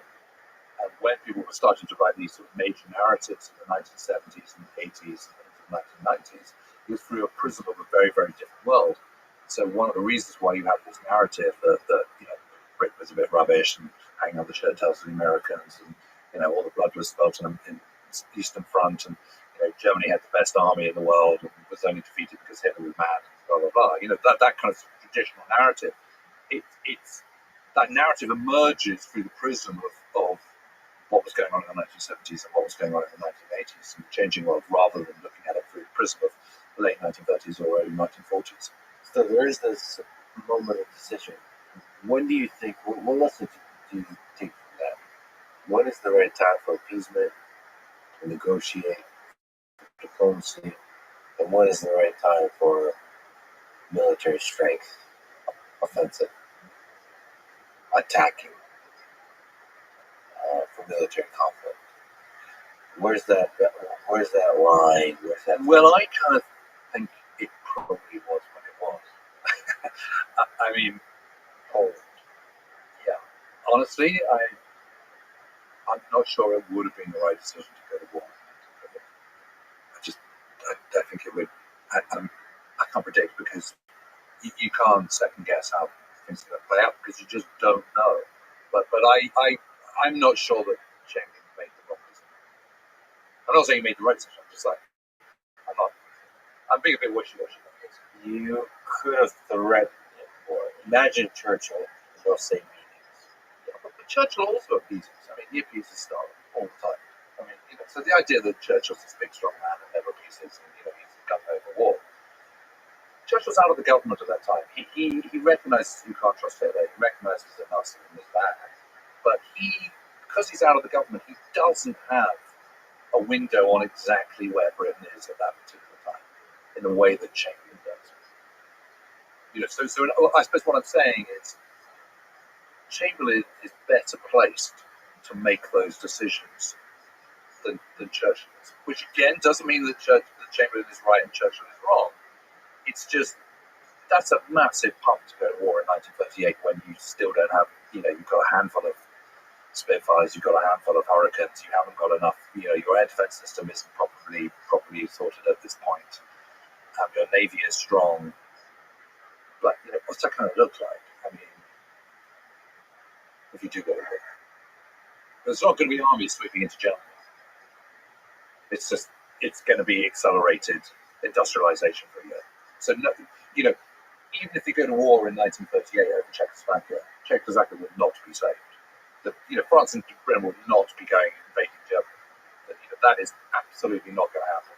So, sort of, what's the point? I mean, if you're not going to do that, why didn't you accelerate your rearmament thereafter, get your ducks in a row, and then you can consider it? I mean, after all, even in September 1939, they didn't really do anything. I mean, we talked about the kind of the Tsar offensive, which isn't really an offensive at all. It's firing one random machine gun and scuttling back again. But I mean, they don't even do that then. They're still buying time in 1939. And Britain is only just about ready to take on the onslaught of the Luftwaffe in summer of 1940. Well, nobody's ready for war. No, and you always want more than you've got at any time, even when you're winning. Like, really not. Even like you mentioned with Barbarossa, that's really not ready. Nobody's really. France, I swear. France have radios. Fine, but come on. When Nazi Germany invades Poland, I mean, yeah, it's terrible. It's terrible. Because I also do think that had France gone in some force, with some British troops as well, had they gone in, what would have happened is that easily could have brought down Hitler, because most of his senior commanders, are just thinking, what the hell is going on? This is a catastrophe. I mean, to a man.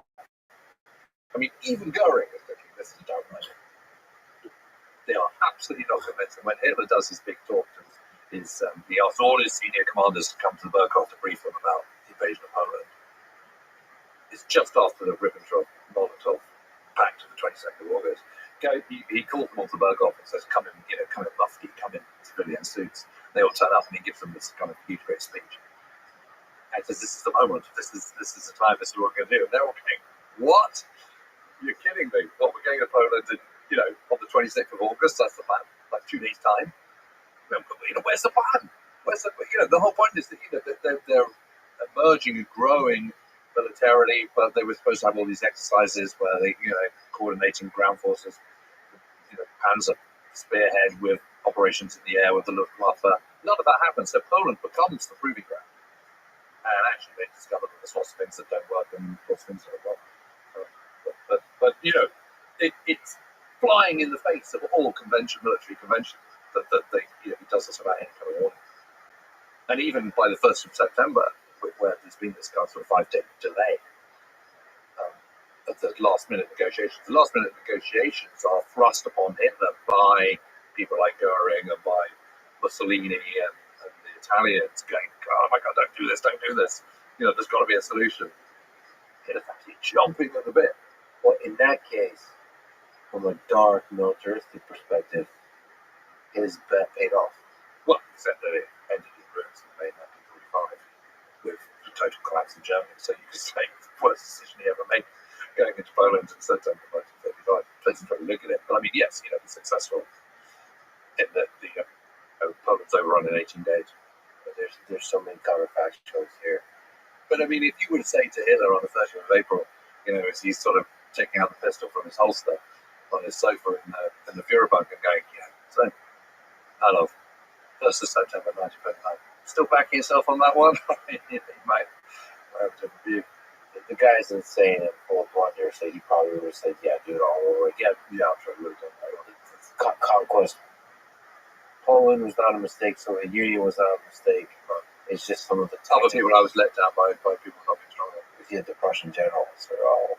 Yeah, of course, that's my committee, so it wasn't my fault. He might have quietly done some different decisions about Barbarossa. Maybe the timing would be different. Maybe that all else central class rather than kind of yeah. But he was very sure, it seems like, maybe you can correct me, that Britain and France would still carry on the peace war, even after he invaded Poland. Absolutely. He was completely convinced by it. There was clearly a kind of 10 to 15% level of doubt, but what the heck, I'm going to do it anyway. He ratcheted himself up into such a lather of kind of, this is the moment, I have to do it now, this is fate, I'm 50, and I could be taken out by an assassin's bullet, I've got this important life work that I've got to do, we've got to get on with it now, there can be no more delay, this is my mission, this is our mission of the German people, and either the German people have got the will and the spirit to be able to pull it off, or, I was wrong, and therefore, we don't deserve to be 1,000 years right. We don't deserve to be the master race. Black or white, us or that, either or. Same all the time. So, can you tell the story of the Molotov-Ribbentrop Pact in 1939? So they make an agreement, Nazi Germany, the Soviet Union, and that leads us, just like you mentioned, in a matter of days. How compact everything is. It's just really, really fascinating. It's a beautiful summer in Europe, summer of 1939. It's so glorious out there, so it sort of never rains. It's just sunshine, sunny day after sunny day. It's kind of, it's like that sort of golden summer of 1914 as well, where the sky always seems to be blue, fluffy white clouds, everyone's sort of, but this sort of, the storm clouds of war, to use that cliche, are kind of brewing. The Russians have reached out to Britain and France and said, come on over, let's negotiate, let's see what we can do. And there is just no stomach for that at all. I mean, if ever there is I think, a mistake, that's Britain and France should have been a bit more into real politics than they were. It's such an opportunity to ensure that to snooker the Third Reich, and they don't take it. Because in many ways they see the westward spread of communism in exactly the same way that the Nazis see the threat of the westward spread of communism. There's something that's every bit as repellent as Nazis, and they don't want to be getting into bed with these guys. Of course, they kind of have to kind of change the tack on that one in summer of 1941 in very quick order. And that's the whole point about Churchill appeasing Stalin. I mean, it's all very well people saying, well, Churchill would have appeased Hitler in the 1930s, but he does appease. He appeases all the time.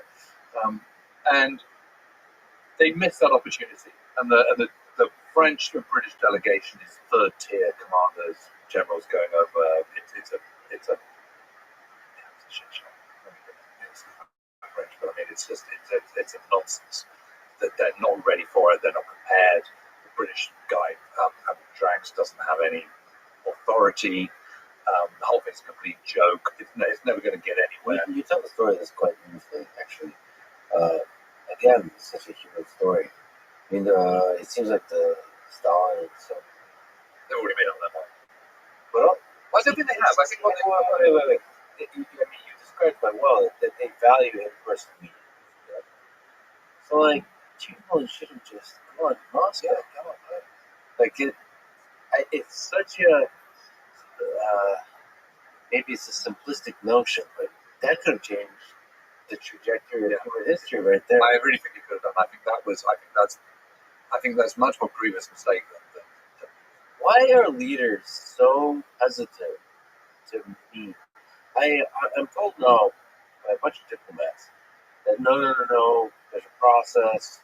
You know, first you have to have these diplomats meet, and they have to draft a bunch of stuff. And I sometimes have this simplistic notion like, why not meet? Why not meet? Like, I think there is a human element there. And of course, especially when there's this force that is Hitler. Well, yes, and because we humans, we like to interact. Yeah. And you like to see people in 3 dimensions. And, you know, I'm sure it's why you always quite rightly insist on doing your podcast face-to-face. Because you want to get the cut of someone's jib, and you want to be able to see them, and you want to see the intonation and the expression and the whites of their eyes and all that kind of stuff. And that just does make a difference, of course, because we're fundamentally animals, and we want to be sizing people up, and it's much easier to do that when you're a few feet away from each other than it is on a video screen or through the prism of someone else. Yeah, but there's also just, you see the humanity in others. It's so much easier. You see this on social media. It's so much easier to talk shit about others when you're not with them. Yes. And like military conflict is the extreme version of that. Yeah. You can construct these narratives that they're not human, that they're evil, that you construct communist ideology, all of these. You can project onto them the worst possible version of what of a human. But when you meet them, you're like, oh, they are just a person. They're just a person. Well, it's the world's great tragedy that it's only a few people who want to go to war, and the vast majority want to live happily, contented lives getting on with their neighbours. I mean, it has been ever thus. It is such few that can't ruin it for everybody else. But anyway, to go back to Leningrad, back in August 1939, they get half cock. They're disrespectful to the Soviet Union as a result of that. It gets nowhere. Had they been able to put in a really, really firm offer there and then to the Soviet Union would have probably come in. I mean, the big thing is that the Soviet Union said, this is a big stumbling block. The Soviet Union said, yeah, but we want to be able to march through Poland if we get threatened by Germany. Mm-hmm.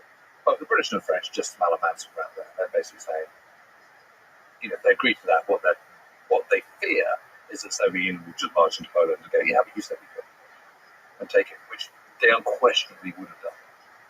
But it would have stopped the World War. They're willing to appease Hitler, they're not willing to appease Stalin in that situation. Well, they're not willing to appease anybody by that stage, that's it. But they appeased Hitler. Because there's a now complex bottom line, you know, which is Poland. You know, so it's changed. That's why. Right. But anyway, the bottom line is they don't.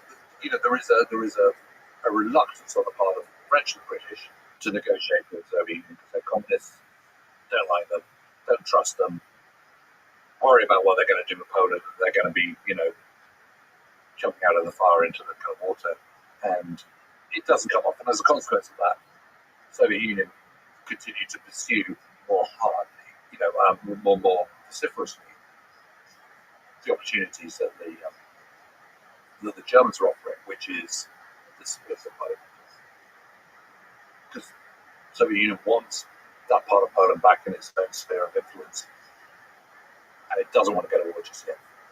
And the agreement that they won't attack each other, essentially. Do you think Stalin actually believed that? believed it in the same way that Hitler did, that it was a cynical kind of, convenient bit of realpolitik for now.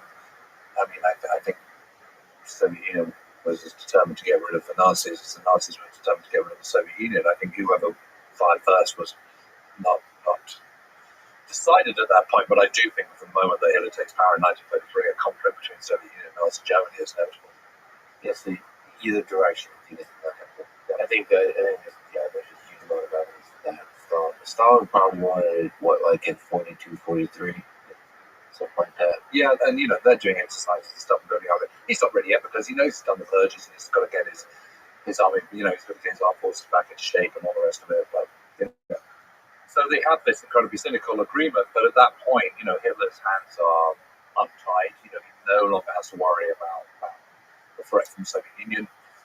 He's got carte blanche to go into Poland, and he doesn't believe that France and Britain are going to go to war over Poland. He's wrong about that, obviously. But France and Britain, despite going to war with him, still do nothing. So, he's got away with it. Who was Churchill? And how did Churchill come to power at this moment? Well, Churchill is this absolutely towering figure in British politics. He's been his first minister in the kind of noughties of the 20th century, in the first years of the 20th century. First with the Liberals, then with the Conservatives. He's a former Chancellor. There's Jecker. He's a towering figure. But he's been in the wilderness because he's out of favour with the Stanley Baldwin government.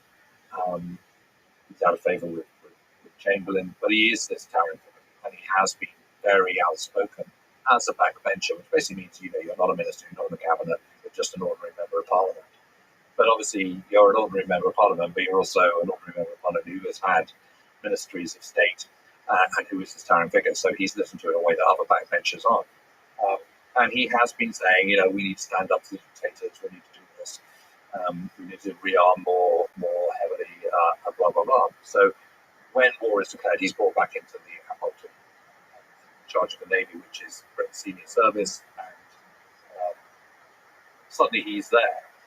And what happens is Britain doesn't do anything. It's very difficult working with France because France is so politically fractured that they can't make any decisions. When you can't make any decisions, you're just impotent. And so Churchill first mentions going into Norway, mining the leads. So the idea is that you're making life very difficult for the Germans to get iron ore out of Sweden. Their main source of iron ore is up in the northern part of Sweden in the Arctic Circle, and then gets on a railway through the northern tip of Norway, and then gets shipped down the west coast of Norway into Germany, into the Baltic.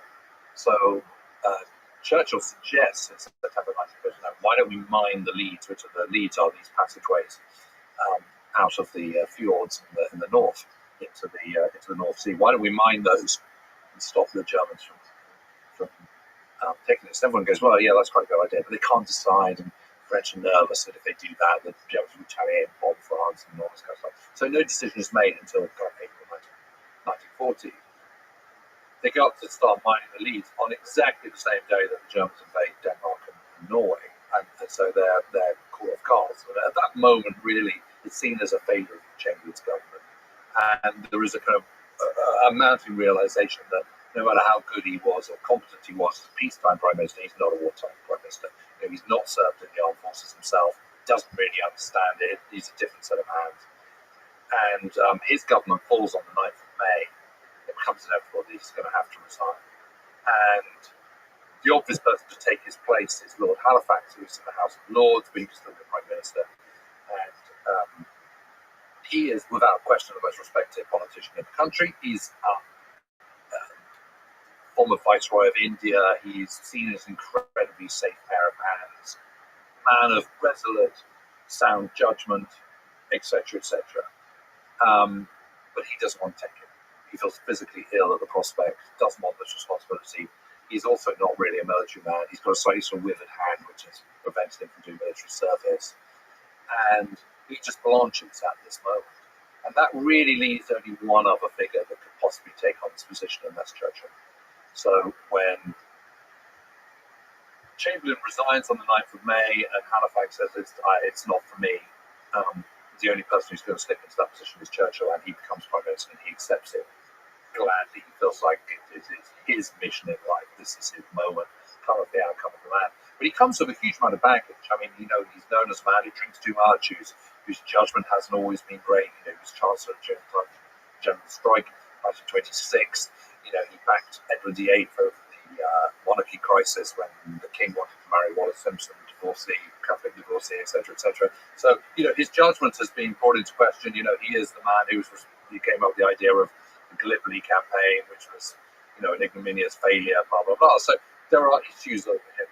He is seen as a hothead and a man who doesn't have the kind of sound judgment of Halifax. So the jury is very much out. And I think, it's one of those things where you have to put yourself in. You have to look at this through the prism of what people were thinking in May 1940. Yes, he was considered a tyrant politician, but he is seen also as a loose cannon and by no means the right person in this hour of darkness. And it is coincidental that the 10th of May 1940, when he takes over as Prime Minister, becomes Prime Minister, not through an election, but by default, of a new nationalist government, so no longer conservative government, but a nationalist cross-party coalition government for the duration of the war, which includes members of the Liberal Party and the Labour Party, as well as Conservatives. That it is by no means certain that he's going to be able to deliver the goods. And it is also coincidentally the same day that the Germans launched Case Yellow, Operation Yellow, the invasion of the Low Countries in France. So these are tumultuous events, to put it mildly. And it is also the case that, only a couple of weeks before, Paul Reynaud was taken over as Prime Minister of yet another coalition government in France from Daladier. So political turmoil is very much the watchword at this time for the Western democracies, just at the moment that the Germans are making their kind of their hammer strike into the West. This might be a good moment to bring up this idea that has been circulating recently, brought up by Daryl Cooper, who hyperbolically stated that Churchill was the, quote, chief villain of the Second World War. To give a good faith interpretation of that, I believe he meant that Churchill forced Hitler to escalate the expansion of Nazi Germany beyond Poland into a global war. So Churchill is the one that this narrow war, Slovakia, Austria, Poland, into a global one. Is that accurate? No, I don't think it is. I mean, not least because the decisions over Poland were made by Chamberlain's government, not when Churchill was out of government. So, Churchill wasn't even involved in that decision-making process at the time. No, I don't think so. I mean, again, I go back to kind of Britain's position in the world in 1939. If you say we are going to defend the sovereignty of Poland and then you don't, that looks really bad globally. Britain's prestige would plummet, would lead to all sorts of problems. You are saying that you're giving carte blanche to dictators to just run amok and take whatever territory they want.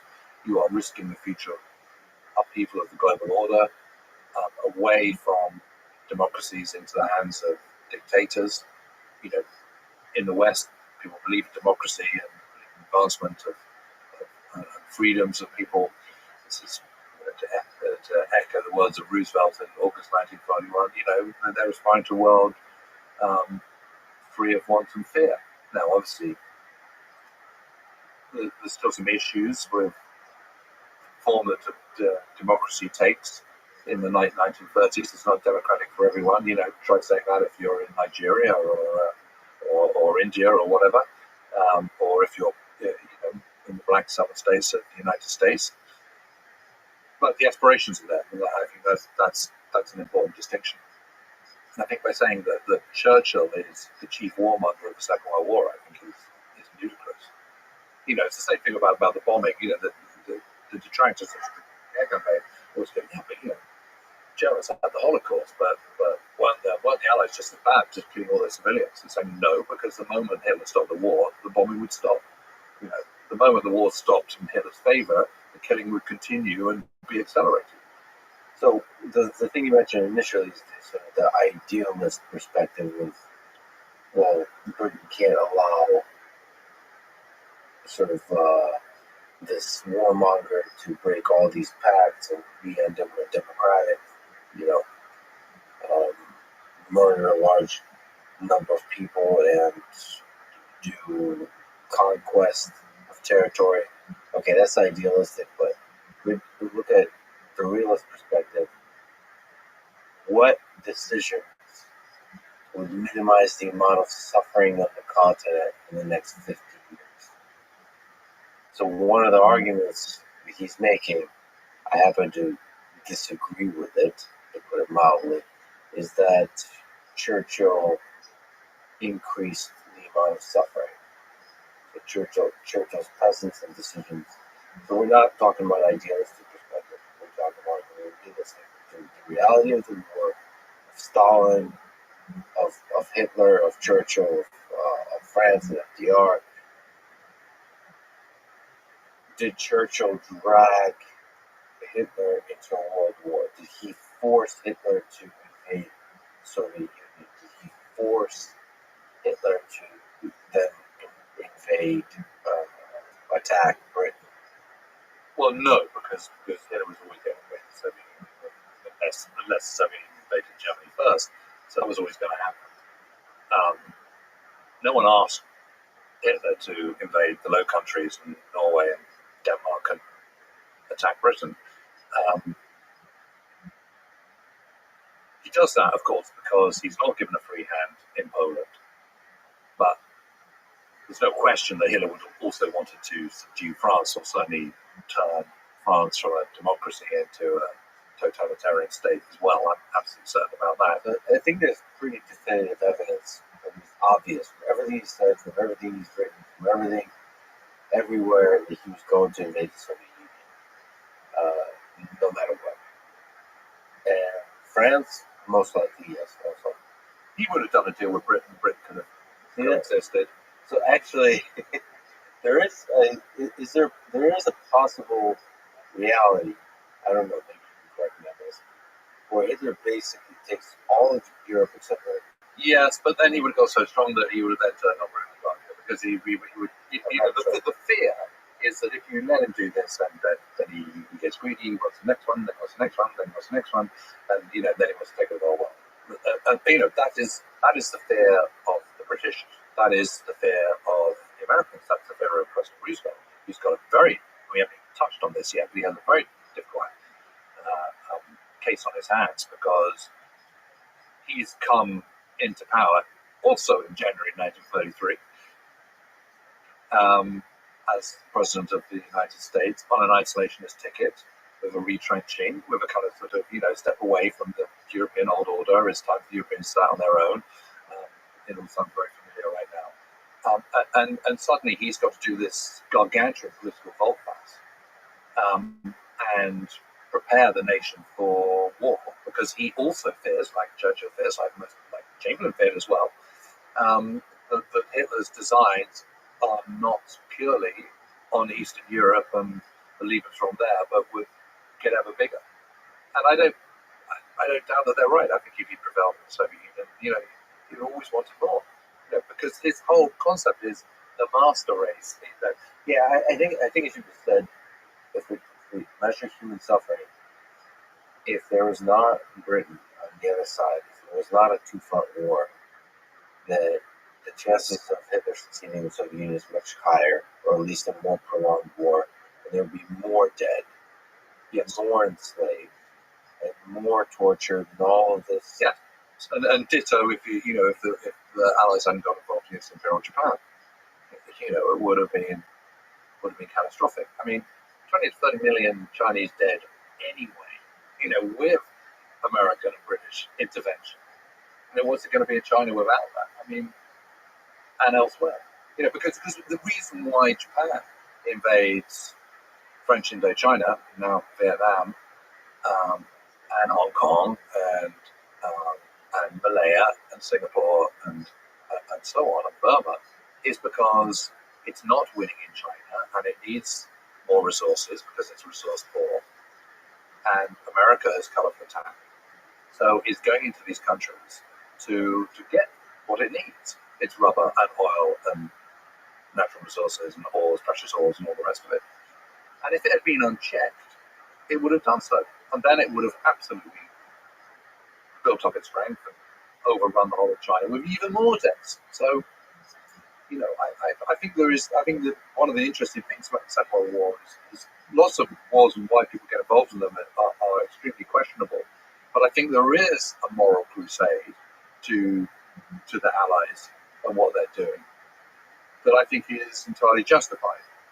What I think is interesting also is that as the war progresses, if the Allies are supposed to be on the force of the good, how come they're doing so much bad? And at what point is doing bad stopping you from doing good? And at what point are you doing good but also doing bad at the same time? Such as destruction of cities, destruction of monasteries on outcrops in southern Italy, destruction of killing of lots of civilians, etc., etc. These are difficult questions to answer sometimes. They're also incredibly interesting. I think that moral component starts to blur a little bit by the middle of the war. It's kind of easy to have a fairly cut and dry war in North Africa, in the deserts of North Africa, where the enemy will get away are these sort of tribesmen or something. But once you start getting into Europe or getting into the kind of the meat of highly populated countries in the Far East, for example, that's a different kettle of fish, because the scale of destruction is absolutely immense. But it is also the job of political leaders to look after and defend their own peoples first and foremost. And so what you're doing is you're trying to protect your own sovereignty, your own people, before you're protecting other people. And so that's what leads to, the whole way in which the Western allies are protracting war is to try and minimize the number of deaths of their own young men as much as they possibly can, whilst at the same time winning the war. And that means bringing lots of destruction to your enemies, but also trying to minimize it. And the way you bring lots of destruction to your enemies is by using immense firepower and this concept of steel, not our flesh, which I mentioned earlier on, the technology, so that you don't have to bring to bear too many of your sites, you don't have a repeat of the slaughter of the First World War. So, it is really interesting that in our mind's eye, when we're thinking of the Western allies in the Second World War, probably the first thing that comes into mind is Americans jumping out of landing craft on Omaha Beach on D-Day, for example. Those are infantrymen. They're the front line. They are the coal faces. They're the first people going into the fire of the enemy. And we tend to think about guys in tanks, infantrymen with their Garand rifles or machine guns or whatever. That's what springs to mind. Yet actually, they're a comparatively small proportion of the army.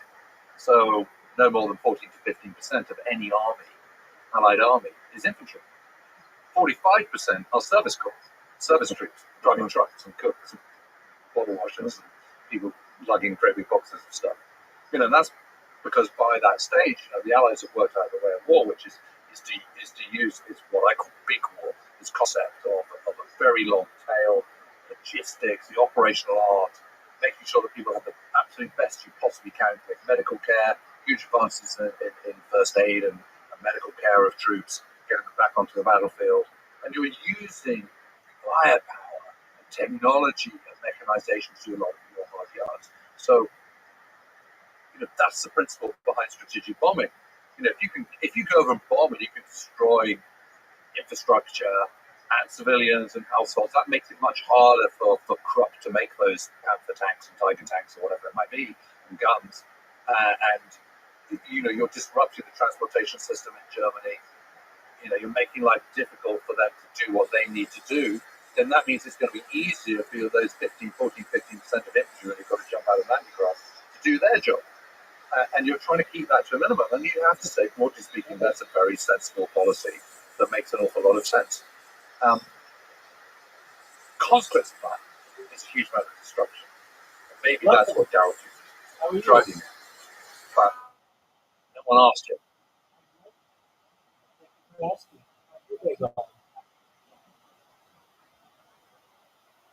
How did you find out about me?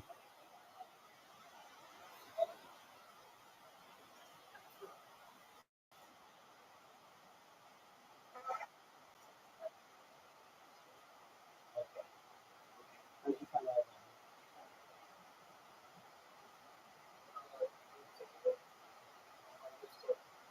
Very well. Very well. Cool. What's good in your neck of the woods? What's good in your neck of the woods? Very, very cool. Excellent. We're watching Lex Friedman. What you didn't do, my friend. Yeah, that's a base bonus to me. So that is the bottom line. He's No talking one about what you.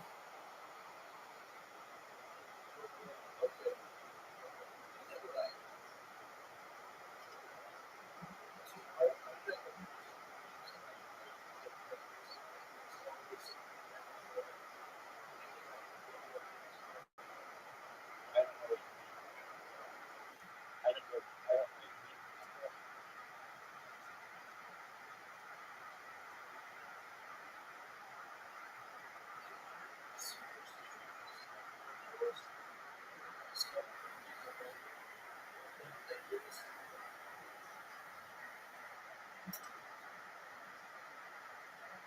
What you mean?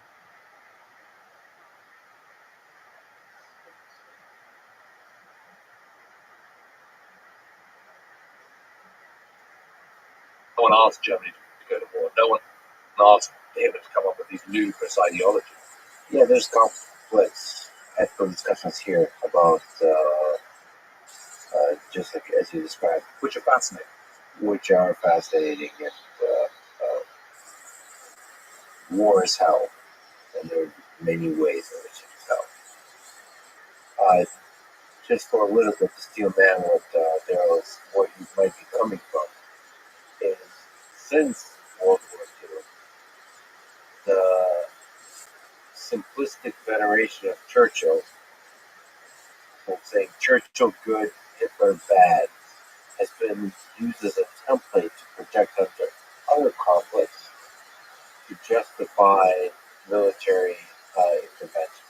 And so his his and other people, like libertarians, for example, resistance to that overtly simplistic veneration of somebody like Churchill has to do with the fact that that seems to be by neocons and warmongers in the military-industrial complex in the United States and elsewhere, using Hitler way too much, using Churchill way too much to justify invading everywhere and anywhere.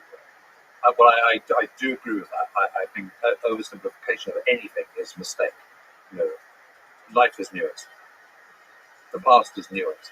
It's okay to be proud about certain things, and it's okay to be disgusted by other things. That's absolutely fine. You know, we have a complicated relationship with our past. It doesn't need to be black and white. And you know, life is not a straight line. And of course, the Allies make plenty of mistakes in World War II. Overall, I think they made the right calls.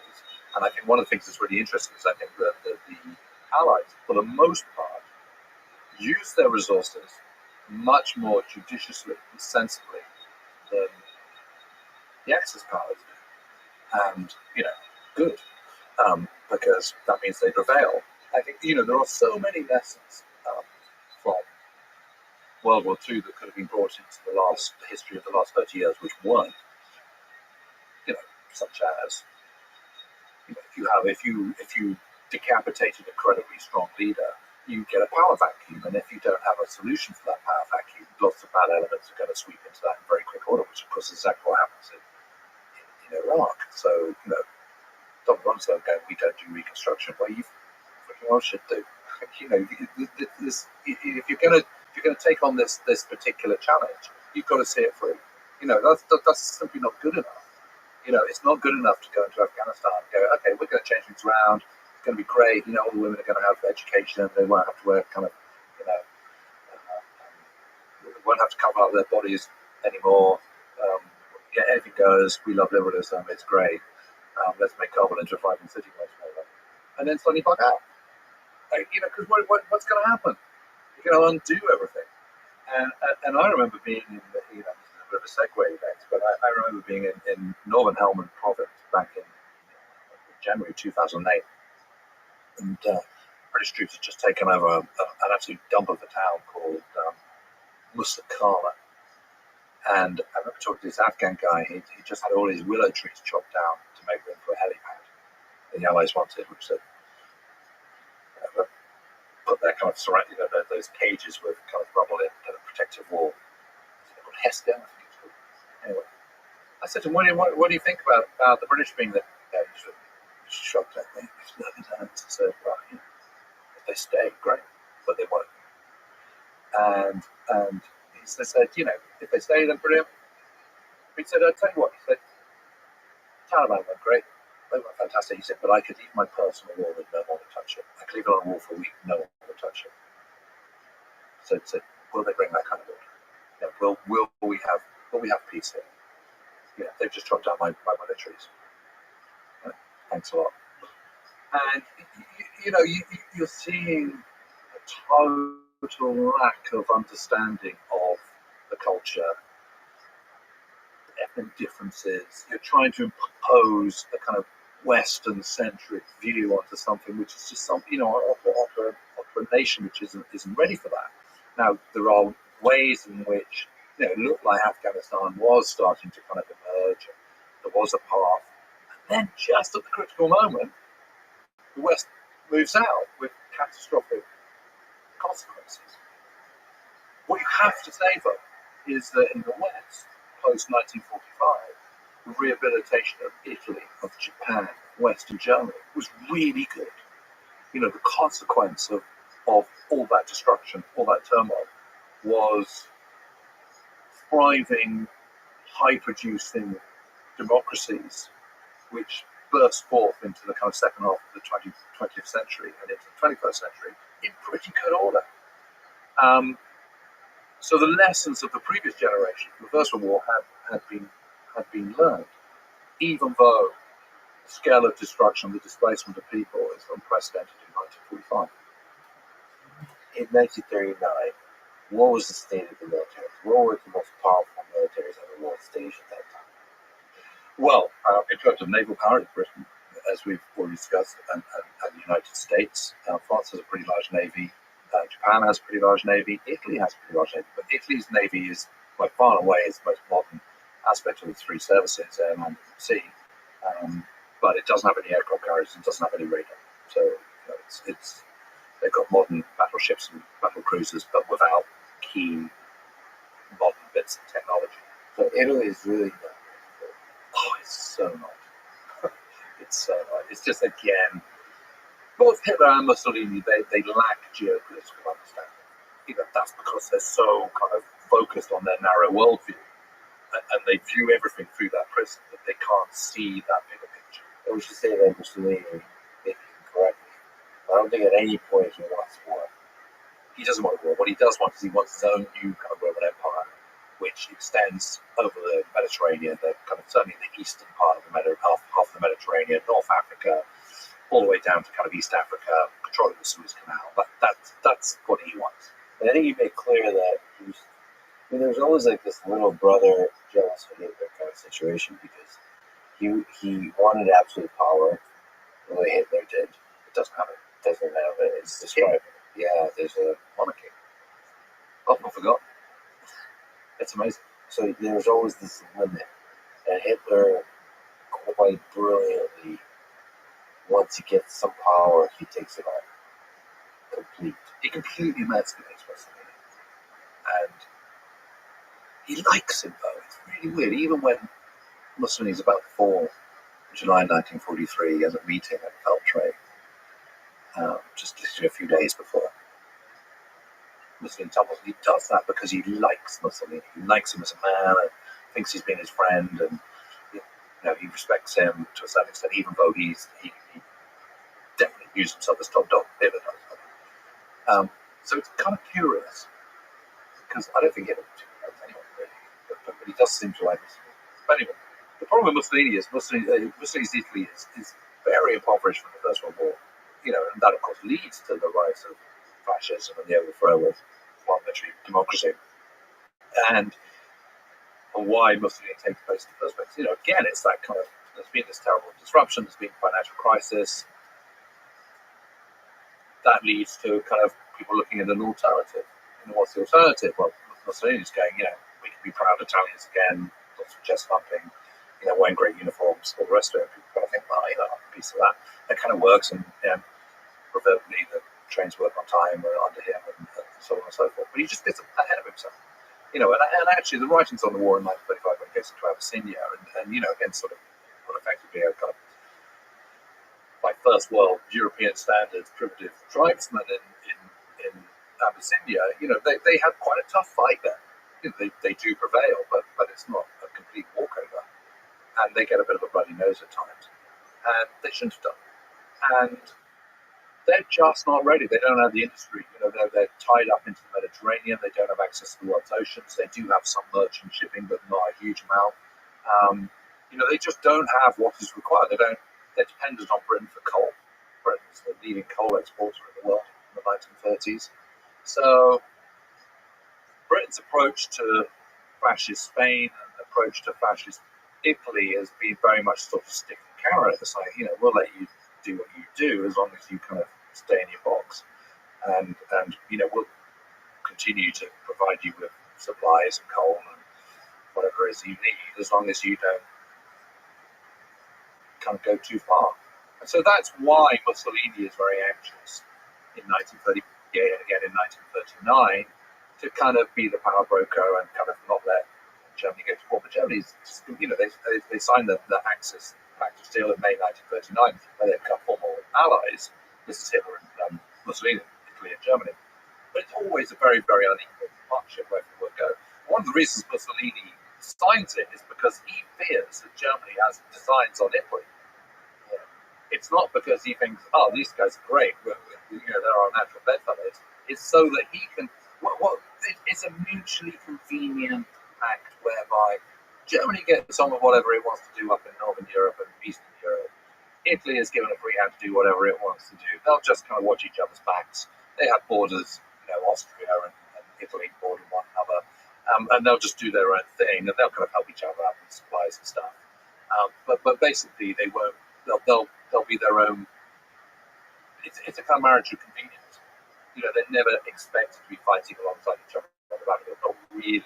There is a kind of obligation to do so, but it's an obligation with no expectation of ever actually happening. And so from Mussolini's point of view, the Pact of Steel is kind of, it's just sailing your flag to one particular mast and kind of trying to cover your back. And so long as he plays his cards right, he can still get his coal supplies from Britain. He doesn't have to worry about that. The Pact of Steel doesn't make any difference to that. The problem for him is that in June 1940, he thinks that France is about to be defeated and that Britain will surely follow. And so he thinks, I've got some rich pickings. I can take Malta, I can take British possessions, I can overrun Egypt. And, now is my time. But I also need to kind of join the fight before France is completely out of the fight. Because it looks like I'm a Johnny-come-lately, and I won't get those spoils because the Germans will go, yeah, you can't have all this stuff. You've turned up too late. You need to be in the fight. So he does it what he thinks is the perfect timing. And it turns out to be a catastrophic timing because Britain doesn't exit the fight. Britain is still there. And, by February 1941, a very, very tiny British army in Egypt has overrun, two entire Italian armies and taken 133,000 prisoners in North Africa. So you mentioned in the sea who are the dominant armies. Who is dominant in the air?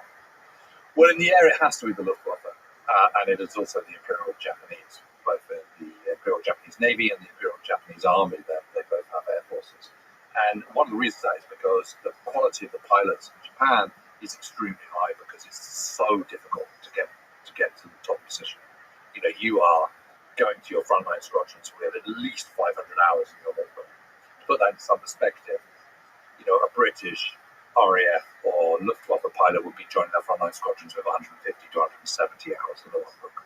So it is that these guys are disciplined within an inch of their lives. They are, there are academic tests as well as physical endurance tests.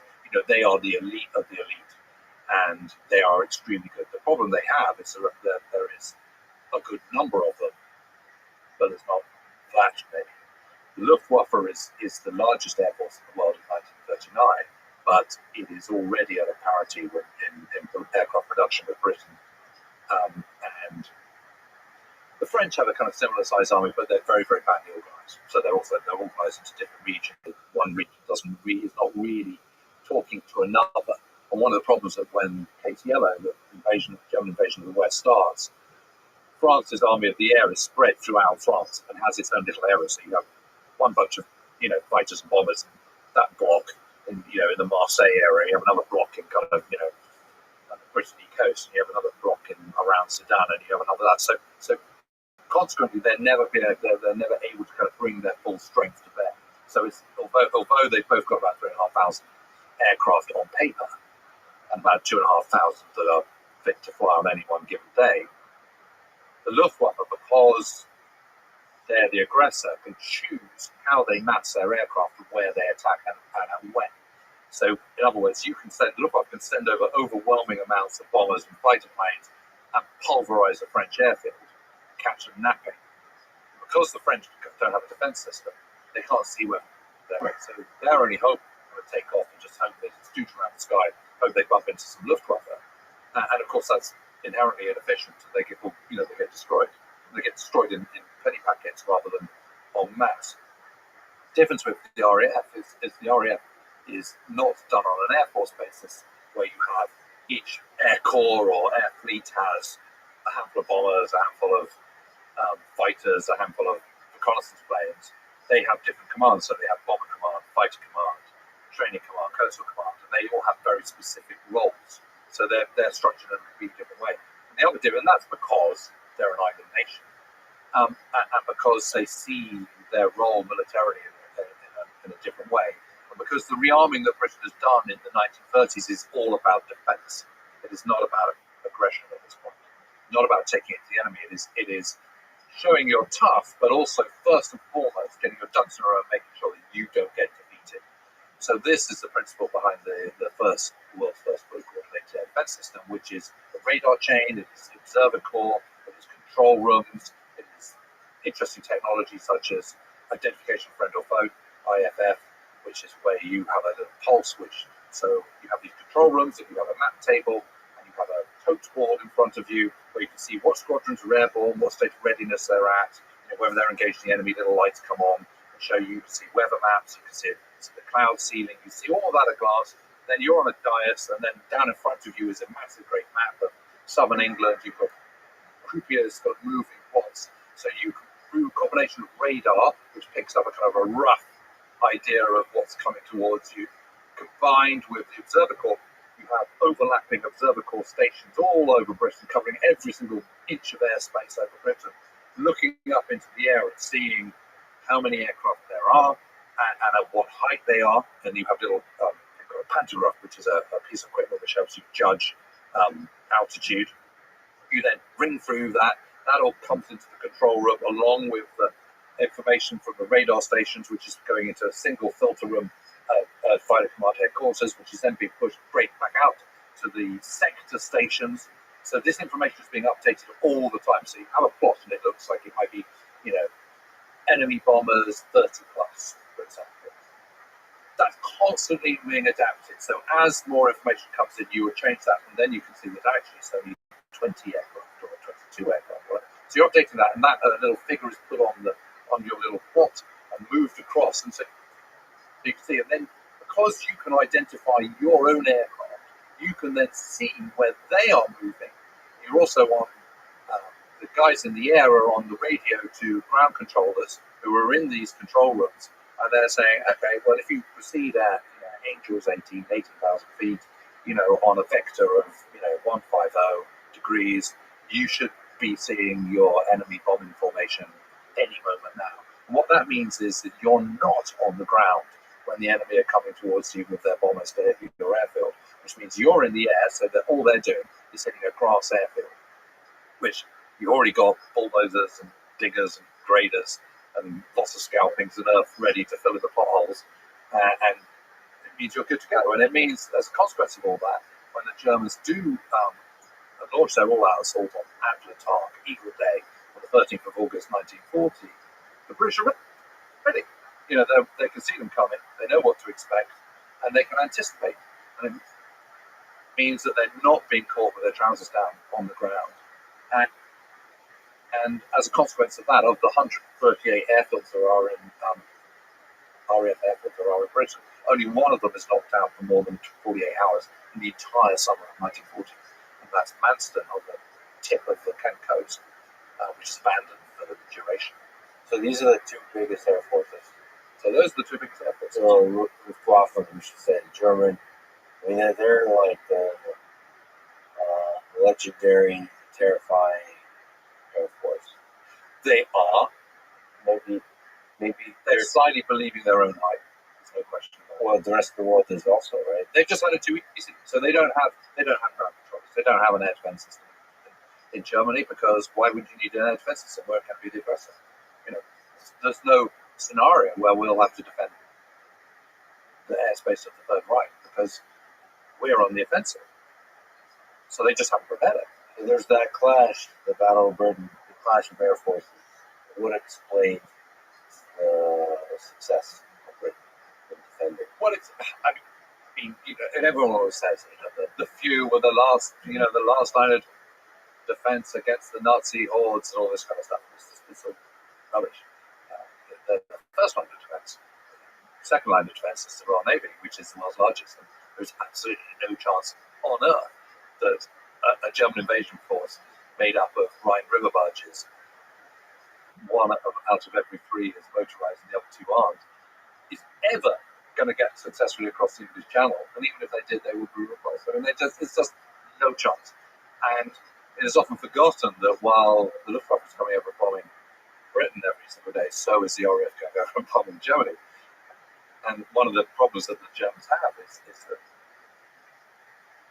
these bombers need fighter protection. Fighter planes are there to protect the bombers. And they don't have much fuel.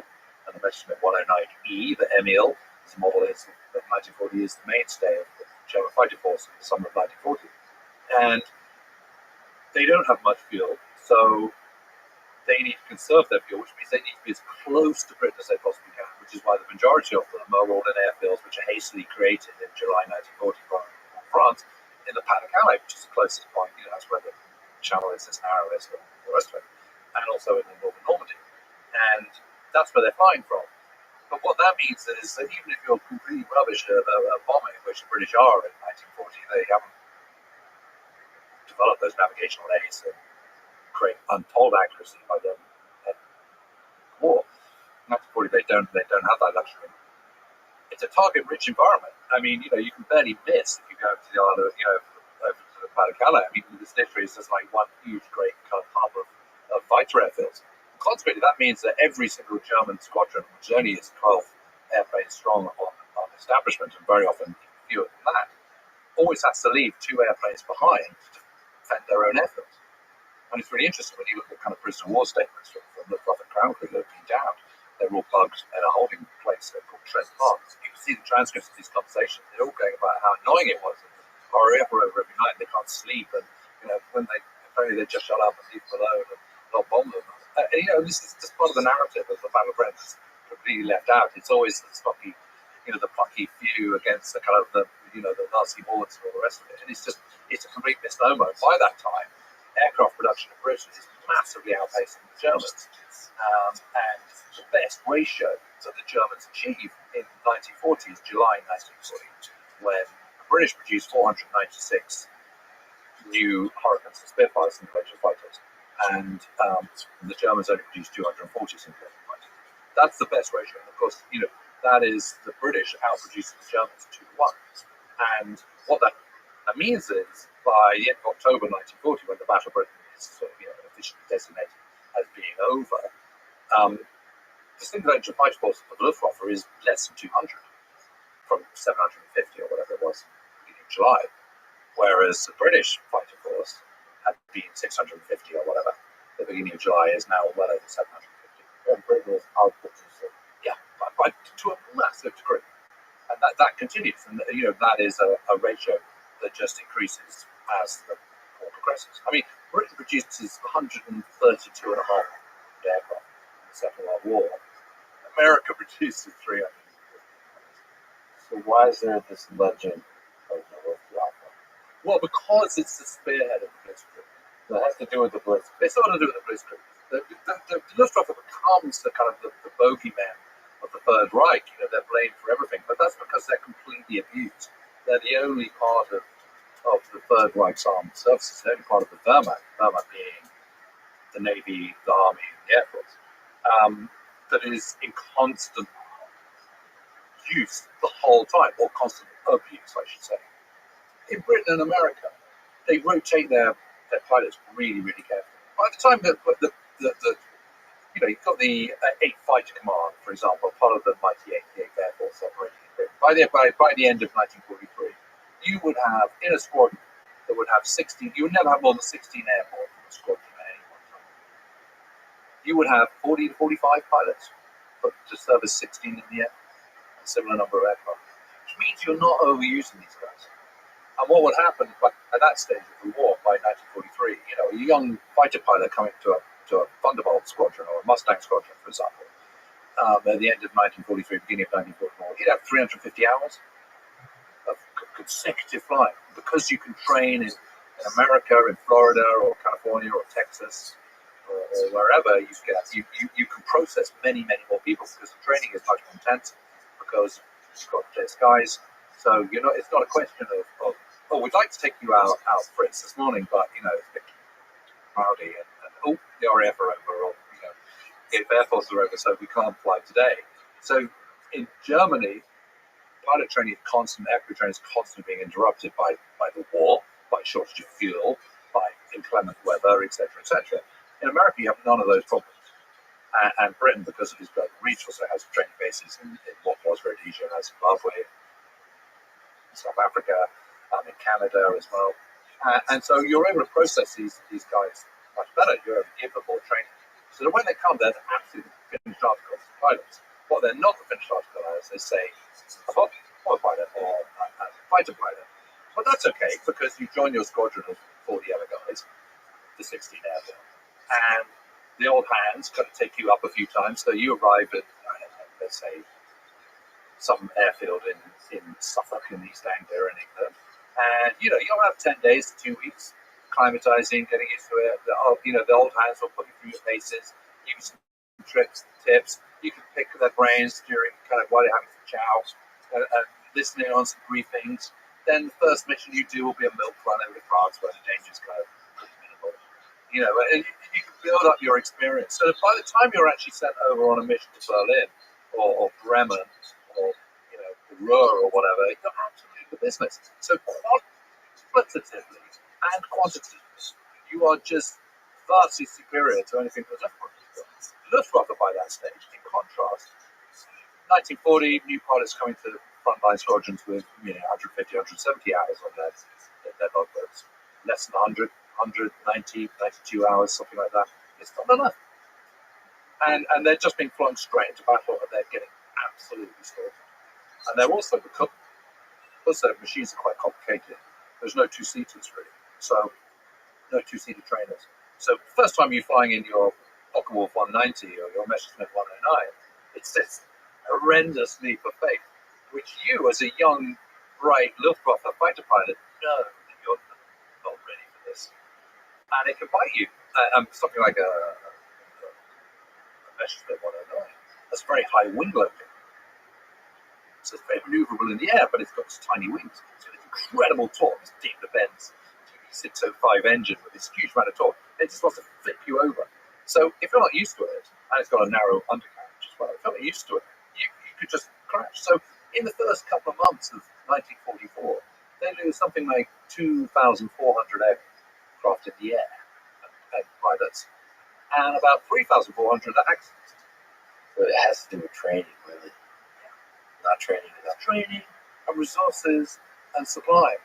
And the Second World War, more than any other conflict, is a war of numbers. There are differences and decisions that generals can make.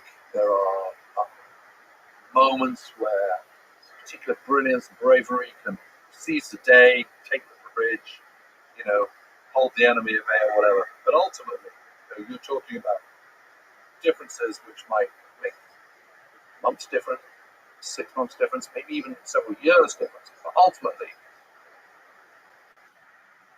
there was a certain point in the Second World War where the outcome is absolutely inevitable, because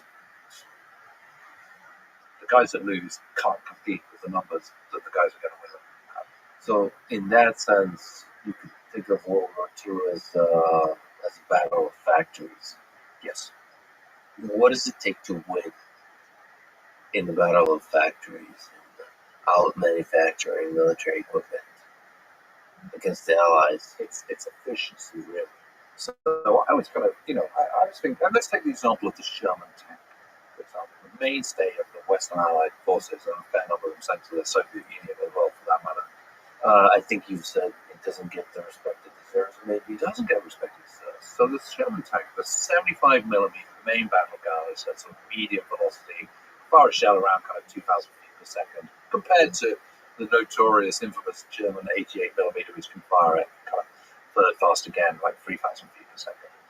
But on paper, a Tiger tank coming around the corner and a Sherman tank coming around the corner, it should be no match at all. Tiger tank is 58 tons, looks scary, is scary, it's got a massive gun, got really thick armor. Sherman tank doesn't have as thick armor, it doesn't have a gun that's as big. It should be an absolute walkover. And yet, at about 5:30 p.m. on Monday, the 26th of June 1944, a Sherman tank came around the corner of a road called Rue Massue, a little village called Fontenay-le-Pesnel in Normandy, came face to face with a Tiger tank and won. How does this happen? Well, I'll tell you how it happened, because the commander of the Sherman tank was experienced, had one up the spout.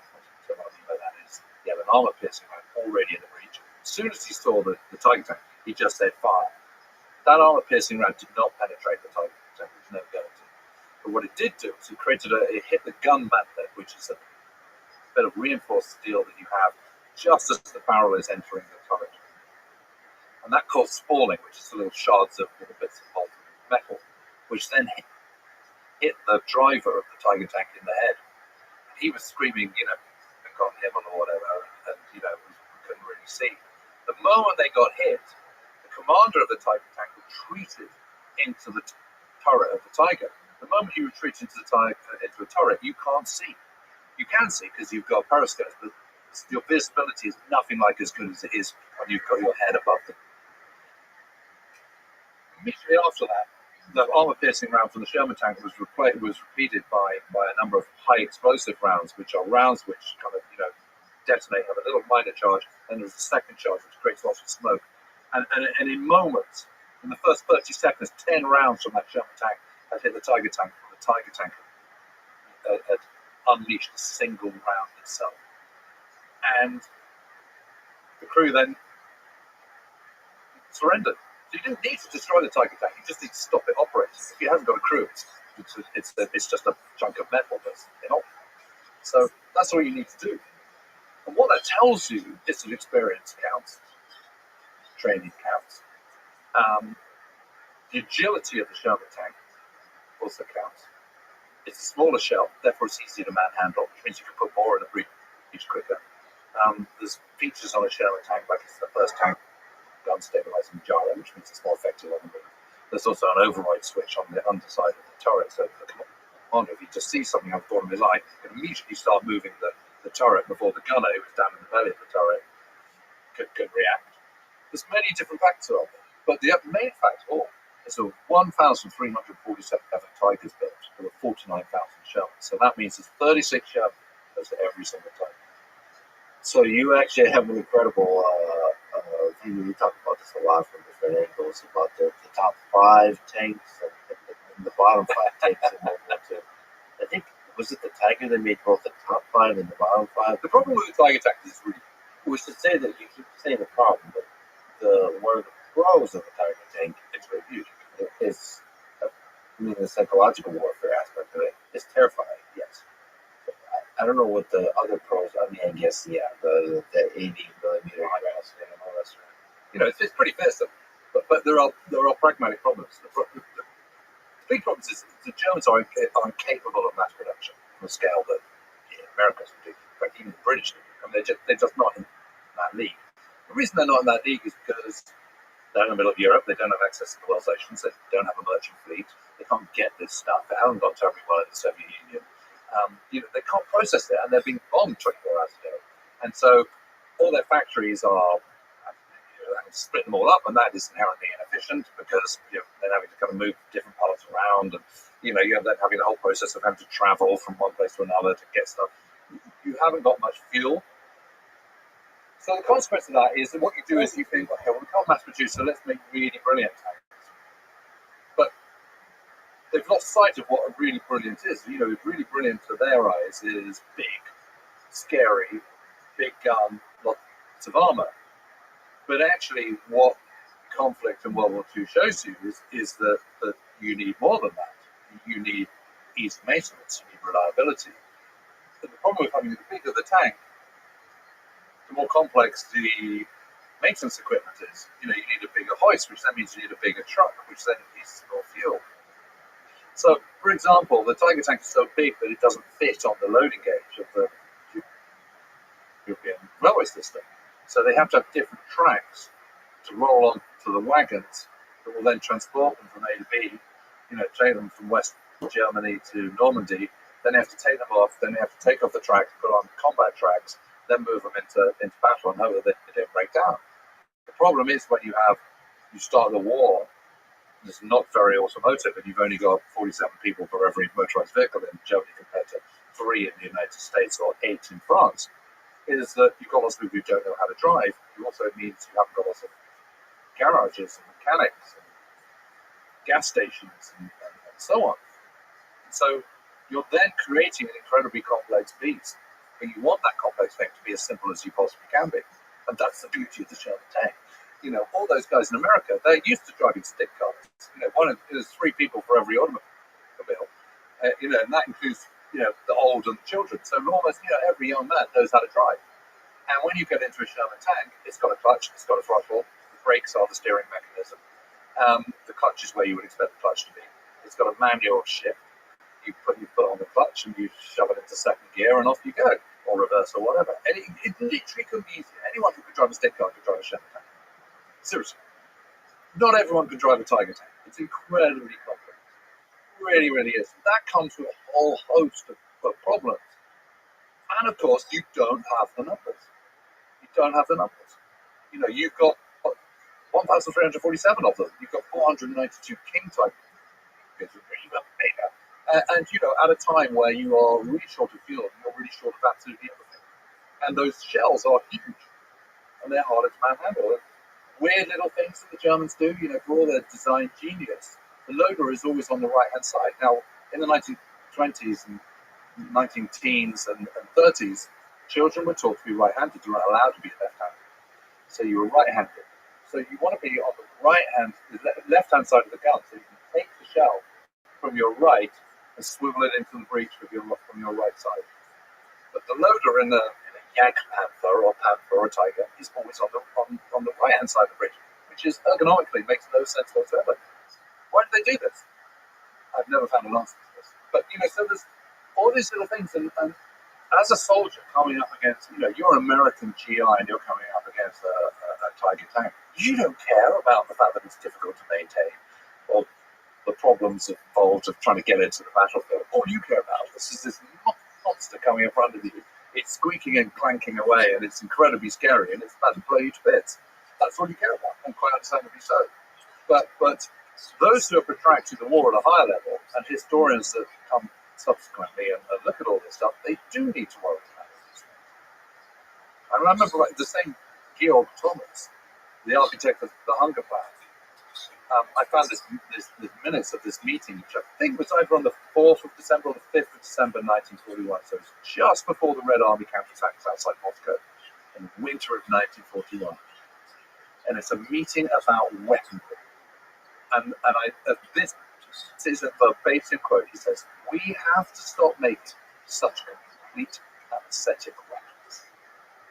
In other words, we've constantly be building over-engineered and aesthetically pleasing weapons up until this point.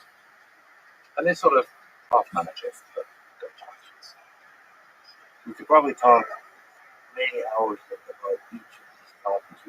We could talk for 10 hours about things. I encourage people to listen to your podcast. World War II Pod. We have ways of making you talk. It's great. But yeah, we also do. We got a YouTube channel and website called World War II Headquarters. there are lots of walking the ground and videos of that and all sorts of stuff and little explainers of getting around tanks and stuff and the weaponry and documents and photographic archives. So the idea is to sort of turn it into a kind of real hub of anyone who's interested in this subject. It's a place where they can go and find out just a whole load more. I love it. So, like I said, we could probably talk for many hours. Let's look at some of the battles, and then you can tell me which jumps out at you. I want to talk to you about the Western Front. Definitely talk about Normandy. But so there was the Battle of Midway, in 1942, which is the naval battle. This Eastern Front Stalingrad, probably the deadliest battle in human history. That there's the Battle of Kursk, which is a tank battle, the largest tank battle in history, probably the largest battle period in history. 6,000 tanks, 2 million troops, 4,000 aircraft. And then that takes us also to the Battle of Bulge in Normandy, the Italian campaign that we talked a lot about. So what do you think is interesting to try to extract some wisdom from before we get to Normandy? Do you find as a historian the Battle of Kursk or the Battle of Stalingrad more interesting? Stalingrad is often seen as the turning. Well, I think so. I mean, it's really interesting. So they get through 1941. Barbarossa doesn't happen as the Germans hope it will. The whole point is to completely destroy the Red Army in 3 months. That just doesn't happen. And I think you can argue convincingly that by, let's say, beginning of December 1941, Germany is just not going to win. It just can't. And let me tell you what I mean by that. So if you take an arbitrary date, let's say the 15th of June 1941, Germany at that moment had one enemy, which is Great Britain, albeit Great Britain has Dominion Empire. Fast forward 6 months to, let's say, the 16th of December. It's got three enemies. It's got Great Britain, Dominion Empire, USSR, and the USA. It is just not going to win. For all the talks of wonder weapons and all that, it's just not going to. It has lost that battle. Having said that, the Soviet Union is still in a really, really bad situation. It is being helped out a huge amount by supplies from the United States and from Britain. Just unprecedented amounts of material being sent through the Arctic or across Alaska into the Soviet Union at that time. It is absolutely staggering how much is committed by Roosevelt and Churchill to try and stem the flow in the Soviet Union, because for all the announcements and the pride that the Soviet Union has about moving factories to the other side of the Urals and stuff, which they did in 1941, huge amounts are overrun intact by the Germans and the opening stages of Barbarossa. I mean, really, colossal losses, huge amounts. So, grain has gone, coal has gone, entire factories have gone, steel production goes down by 80% in the Soviet Union in 1941 and it's 1942. So in 1942, despite the vast amount of numbers of men that they have at their hands, I mean, they create 80 divisions in the second half of 1941, for example. I mean, Britain never has 80 divisions in the entire Second World War, division being about 50,000 men. So, despite that, and that is because Stalin's meddling, woeful state of the Red Army in 1941, etc., etc. So 1942, it's still in a really bad way, but Germany's in a really bad way. The attrition is suffered in 1941. It's winning itself to death in 1941. So it's having these huge wins, 777 Kiev, September 1941. Capturing the further best part of 700,000 Red Army troops, etc., etc. But in the process of doing that, it is constantly being retreated. Battle casualties, but also mechanical casualties. Just can't cope. The scale is just too big. And what happens is, with every moment that the German forces, that ultimate victory slips away, so Hitler's personal handling of the battle increases. And, say what you like about him, but he just hasn't had the military training to do that. He might have the base attention to detail. He might be able to understand, have an enormous capacity to remember units and where they are on the map. But he was only a half corporal in the First World War. He's never been to staff college. He might have read lots about Frederick the Great. I mean, I've read lots of history, but that doesn't mean to say I'd be a competent field marshal. So he is not the right person for the job at all. And he micromanages, and he looks at figures and figures and doesn't understand what it's like at the actual front, the coalface. So he's stifling the very thing that made the German army effective, which is the ability to give commanders at the front the freedom on their leash to be able to make decisions, battle command decisions. And he's taken that away from them. So he's basically making them go into battle with decreasing amounts of supplies and firepower, and with one hand behind their back in terms of decision-making process. And that is not a good combination. The other problem is that he decides, rather than going for Moscow in 1942, because basically there's a kind of cooling off period in the winter because of the conditions. But everyone knows the Soviet Union, the Red Army knows that the moment spring has come, there's going to be another offensive, another major offensive in the summer. That is absolutely as certain as, the day following 19th century. The problem that the Germans have is they just don't run out enough. They have less than they had when they launched Barbarossa the previous year. The Soviet Union has more. It is better prepared. It knows what's coming now. It's kind of learning some of the lessons, starting to absorb the lessons. Stalin, coincidentally, is pulling back from his very tight niche in the way that Hitler was doing the opposite, increasing his micromanagement and control freakery. And what Hitler decides is, rather than going for Moscow, he's going to go for the oil fields. This is absolutely insane, because what's going to happen when they get to the oil fields? I mean, does he think really that the Soviet Union is going to let those oil fields come into German hands intact? Even if he does let them get in intact, what are they going to do with that oil? I mean, oil needs to be refined. Where are you going to refine it? They don't have any oil. They don't have many oil refineries. How are you going to ship that oil to where you need it to be, in the factories and in the Third Reich, and into your, process it into gasoline, and then get it to diesel, and get it to your U-boats, get it to your tanks, get it to your armored units? How are you going to do that? How do you transport it from the Caucasus, which is a long, long way away from Berlin? How are you going to do that? There's no pipelines. There's only some pipeline. It's been built by American money and American engineering, and they get backwards towards the Urals, not forwards. They have no more rail capacity whatsoever. They just don't have the oil tankers. So it is absolute la-la land. It is incredible that when you look at the detailed literature that the Germans have, no one is asking this question in the spring and early summer of 1942. The logistics question in part. No one is saying, okay, it's great that we're going to get the Caucasus and get all this oil, but then what? No one is asking that question. Nor how do you provide resources and feed and the soldiers and all that kind of stuff. I mean, it's...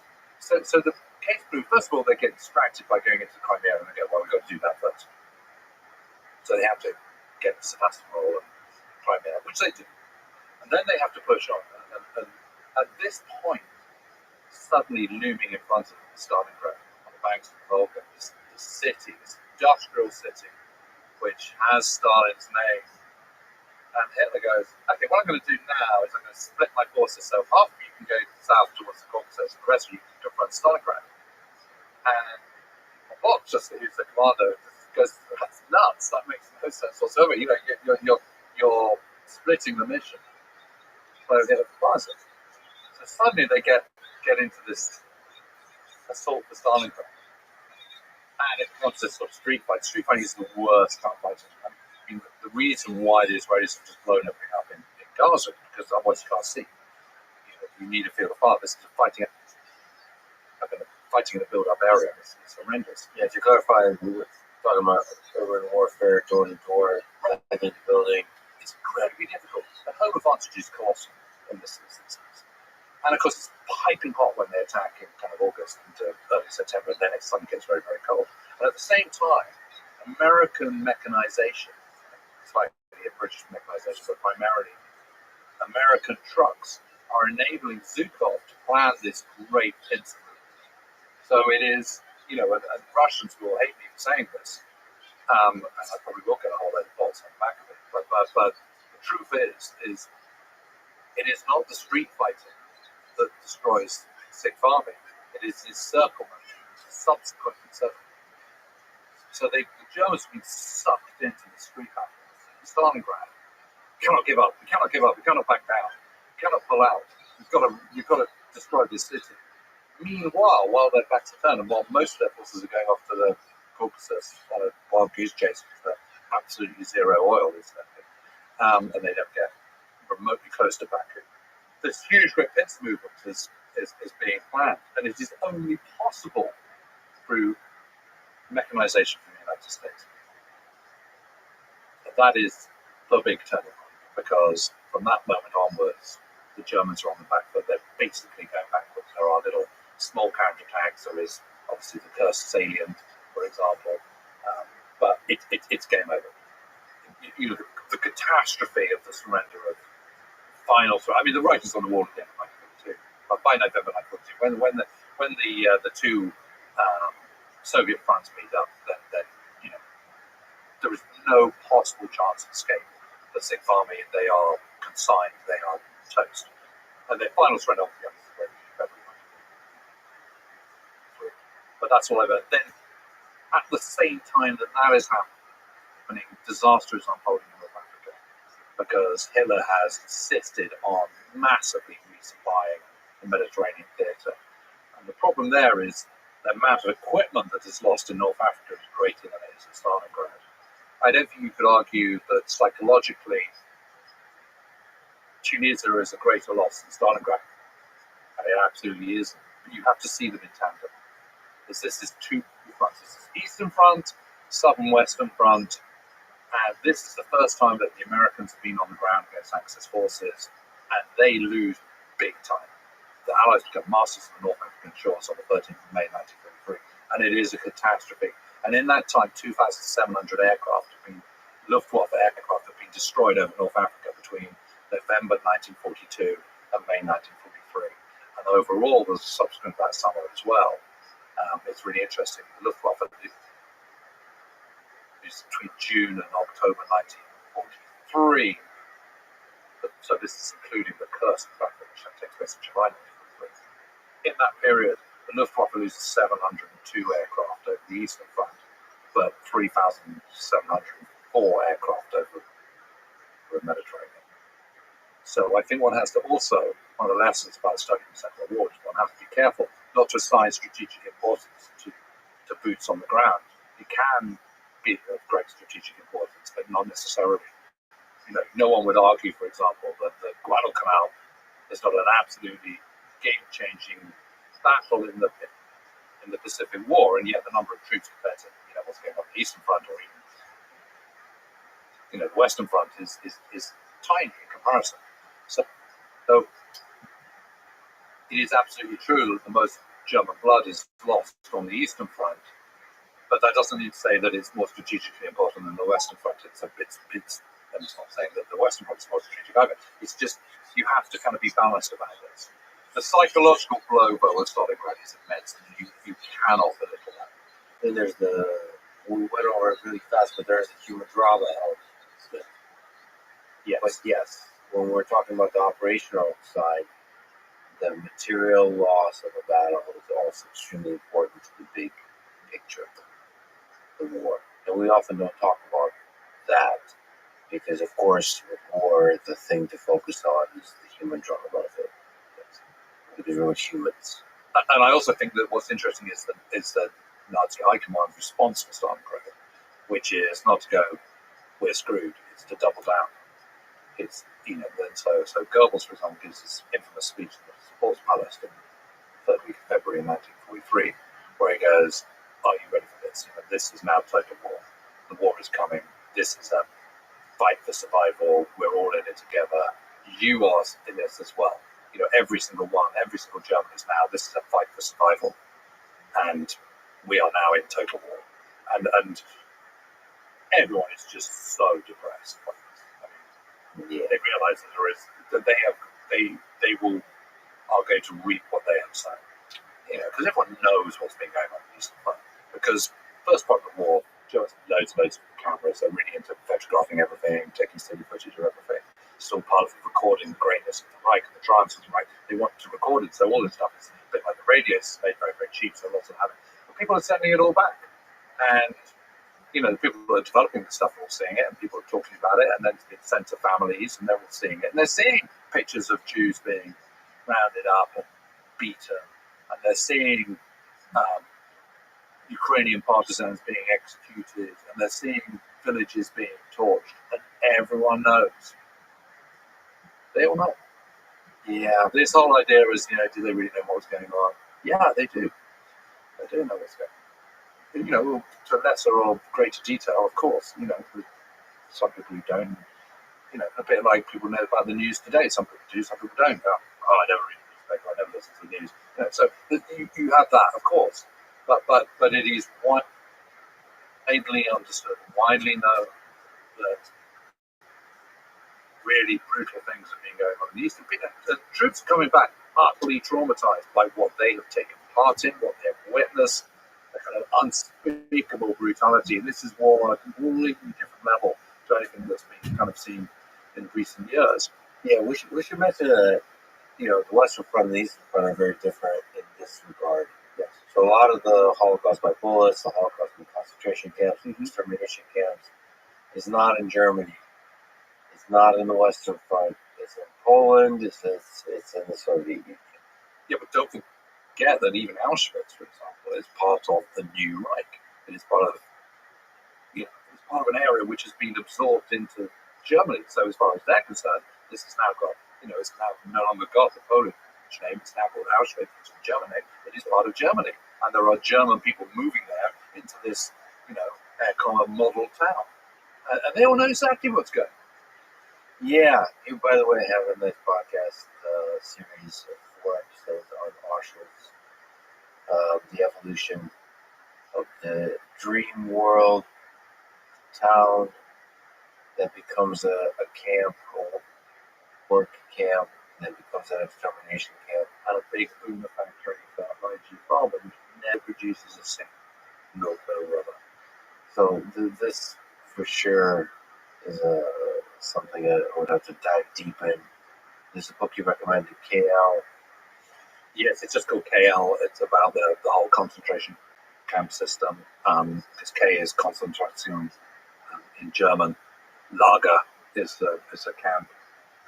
It's an exhaustive book, and I'm full of admiration for him for writing it, just because, jeepers, it must have been so. I mean, I was very depressed doing that work on Auschwitz, that deep dive. I just found the whole thing utterly dispiriting.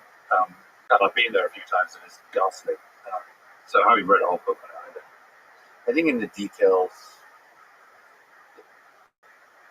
there's 2 ways I think to look at the Holocaust. One is man's search for meaning, by Viktor Frankl, sort of this philosophical thing about how a human being can confront that, find meaning, and what does the human condition look like in the context of such evil. And then there is the more sort of detailed, okay, well, how do you actually implement something like the final solution? So you have this ideology of evil implemented. And to fine detail what are the different technologies used, what are the different humans in the hierarchy of humans in a camp, what's the actual experience of the individual person who shows up at a camp. Just get into the details, and in those details, I think there's some deep, profound human truth that can emerge. That the mundane, one step at a time, is how you can achieve evil. Yeah. So you get lost in the mundane. Yes, the banality of evil.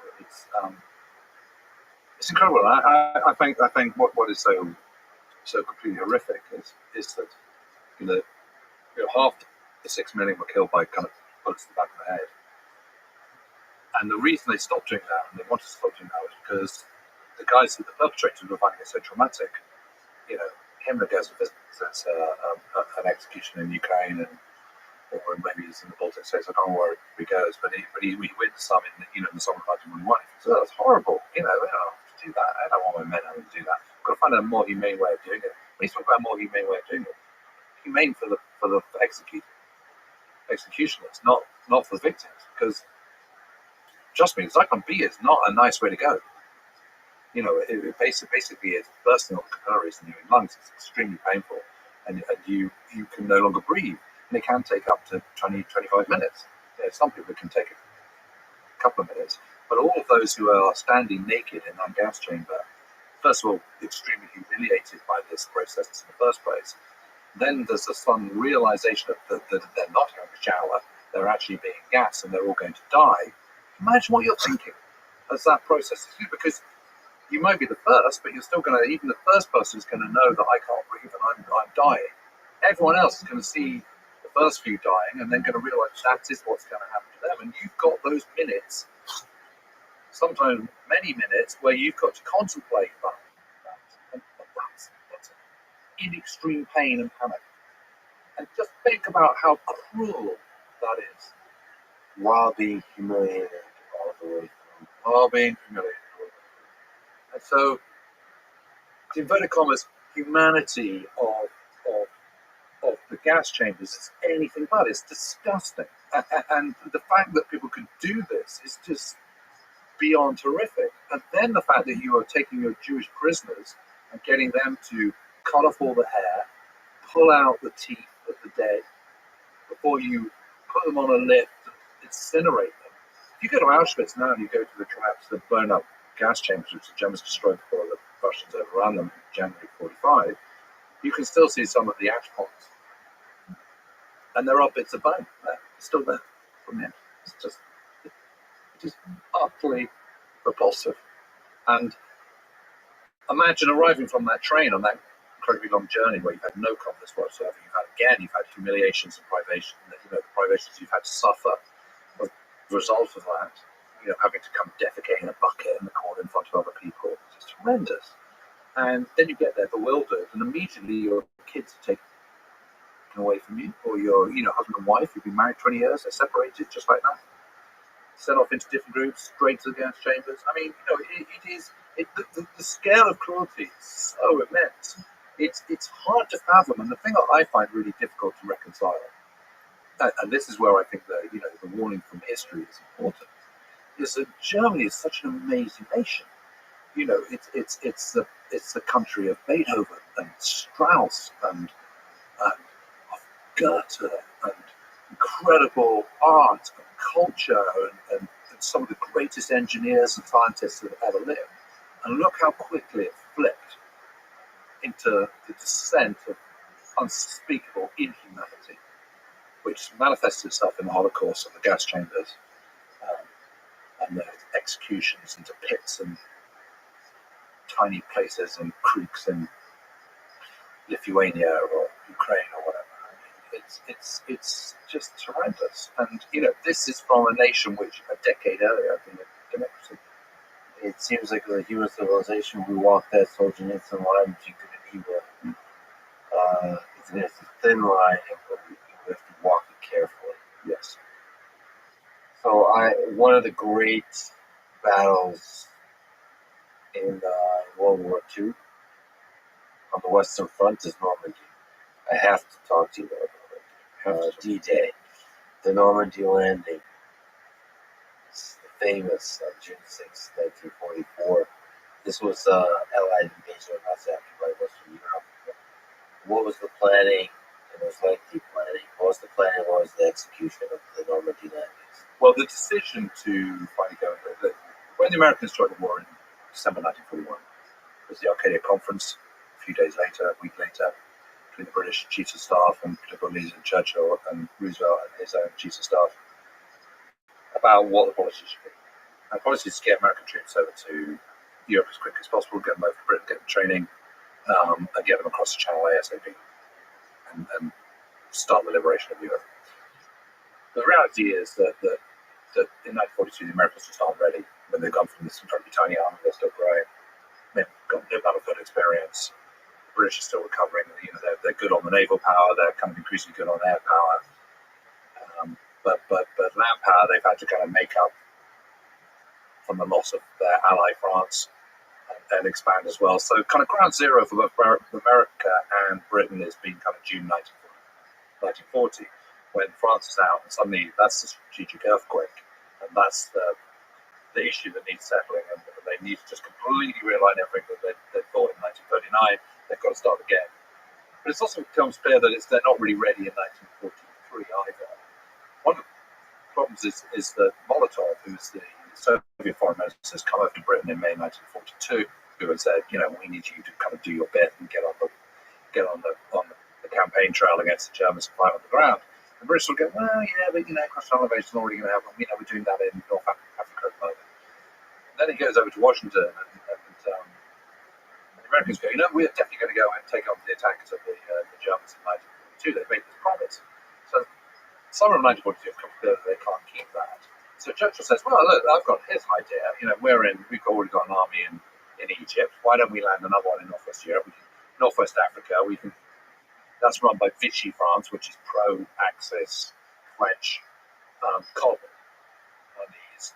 Why don't we take that? We can do that, and then we can meet in the middle. We can pit this round. We can conquer the whole of North Africa.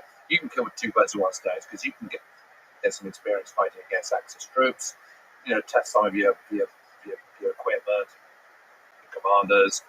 What's not to like, and then we can sort of see how it goes. So this is the kind of opportunistic strategy. Whereas the Americans are very much sort of, we want to draw straight line to Berlin, and that's the quickest way, and let's do it that way. So it's a kind of a different viewpoint. But Roosevelt kind of gets that and agrees to that. So that's where the whole North Africa Mediterranean campaign comes from.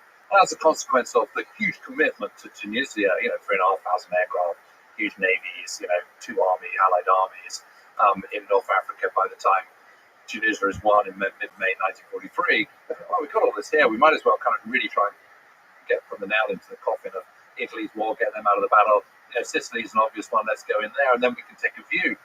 But between Sicily happening and the fall of North Africa is the Trident Conference in Washington. That is where the decisions made. The Americans go, okay, enough of this opportunistic stuff. Let's just, get it, but no more faffing around. May 1944, 1 year hence, we are going to cross the Atlantic. And the British go, okay, that can't we'll do that. So that is where Operation Overlord, as it becomes, it's given its code name, its operational name. That's when the planning starts. Serious planning starts at the beginning of 1944. One of the lessons from Sicily to Normandy is that you can't have commanders fighting one battle whilst preparing for the next one.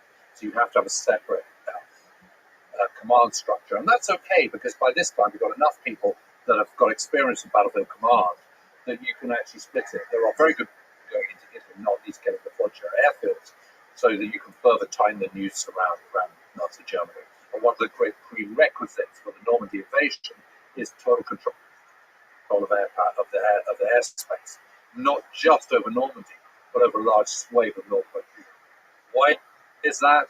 Because the moment you land in Normandy, the cat is out of the bag, and it's then a race between which side can build up metamaterial quickest. Is it going to be the Allies, who've got to come from southern England, which is a distance of a slow journey across the seas, and the distance between kind of 18 and 130 miles away? Or is it going to be the Germans that are already on the continent? Well, clearly on paper it's the Germans, so you have to slow up the Germans. Well, how do you do that? You do that by destroying their means of getting there. So bridges, destroy the bridges over the Seine, destroy the bridges over the Loire, hit the marshalling yards. The glue that keeps the German war machine together is the Reichsbahn, the German railway network. So destroy the railway as much as you possibly can, and make it difficult for the Germans to reinforce the Normandy bridgehead as and when it comes.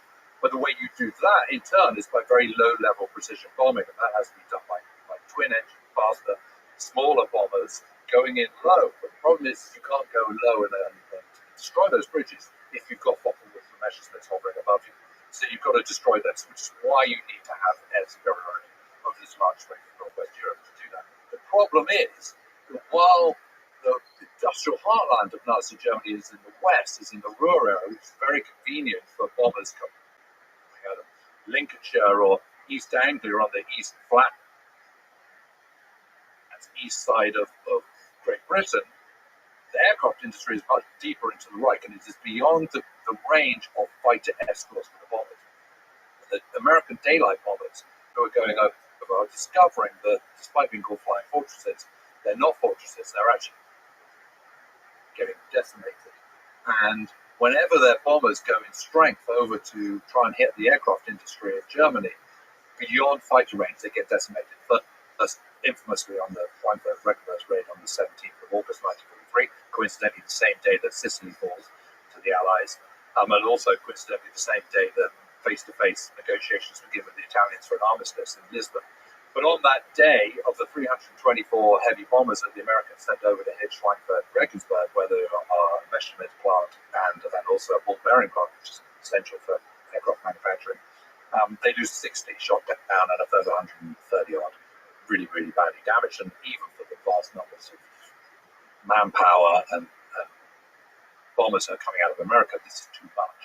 So they can't sustain it. So they've got to find a fighter escort that's going to be able to escort them all the way into the Reich. And the race is on, because basically if they haven't got one airspace by April 1944, it's game over. You can't do a cross-channel invasion. You have to have that control of the airspace beforehand. So the race is on. Unfortunately, they come up with a solution, which is the P-51 Mustang, which is originally commissioned in May 1940 by the British, developed from sketches to reality in 117 days. It's a work of absolute genius. But it starts this harness with really bad engine. The Allison engine is just not right for that aircraft. And it's not until a Rolls-Royce Merlin, which is the same one that powers the Lancaster, the Mosquito, and the Big Barn Hurricane, is put into the P-51 Mustang, that suddenly you've got your solution, because that means it can now fly with extra drop tanks and fuel tanks. It can, it's so aerodynamic and it's so good. The higher it goes with this engine, the more fuel efficient it becomes. It can actually fly, over 1,400 miles, which gets you not just to Berlin and back, but to Warsaw and back. So suddenly you've got that solution. And actually, by April 1944, they have cleared airspace, and by the end of May 1944, just on the eve of the invasion, Operation Overlord, the closest German aircraft that is seen fighting Allied aircraft is 500 miles from the beach. So absolutely job done. Meanwhile, new fighter, comparatively new ground attack fighter planes like Taik and Tempest and adapted P-47 Thunderbolts are attacking the German radar stations all along the coastline, so you now do have an air defense system. They're destroying kind of 90% of their effectiveness.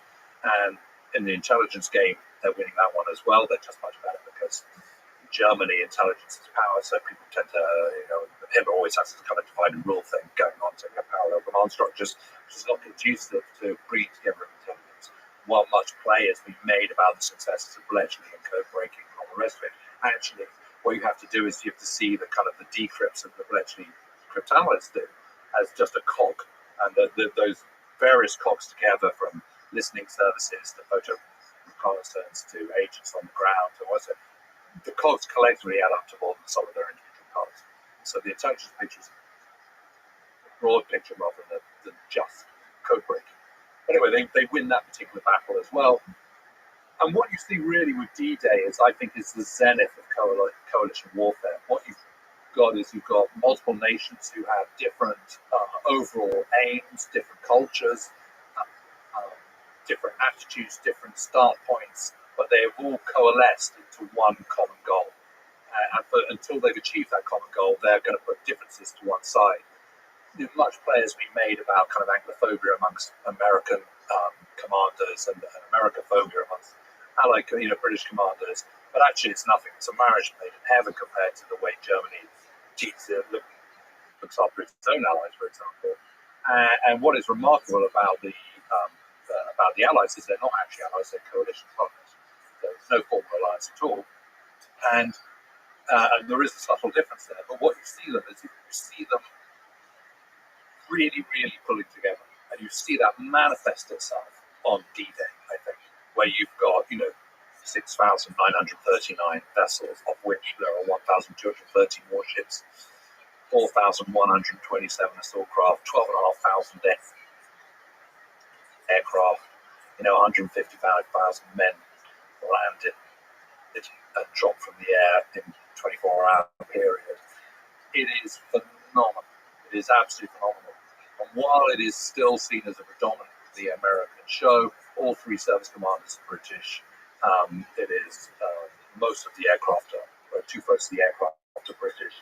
2/3 of the men landed are British and Dominion. You never forget the Canadians who consistently punch massively above their weight in the Second World War. In all aspects, it has to be said, air, land, and sea. They're key in the Battle of the Atlantic. They're key in the air power. They're key at D-Day and indeed in the Battle of Britain as well. So the Canadians should never be forgotten.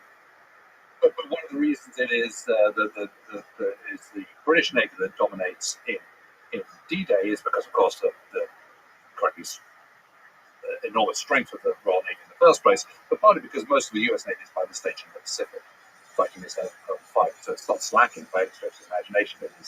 It is because it's elsewhere doing its bit for the kind of overall rallying cause.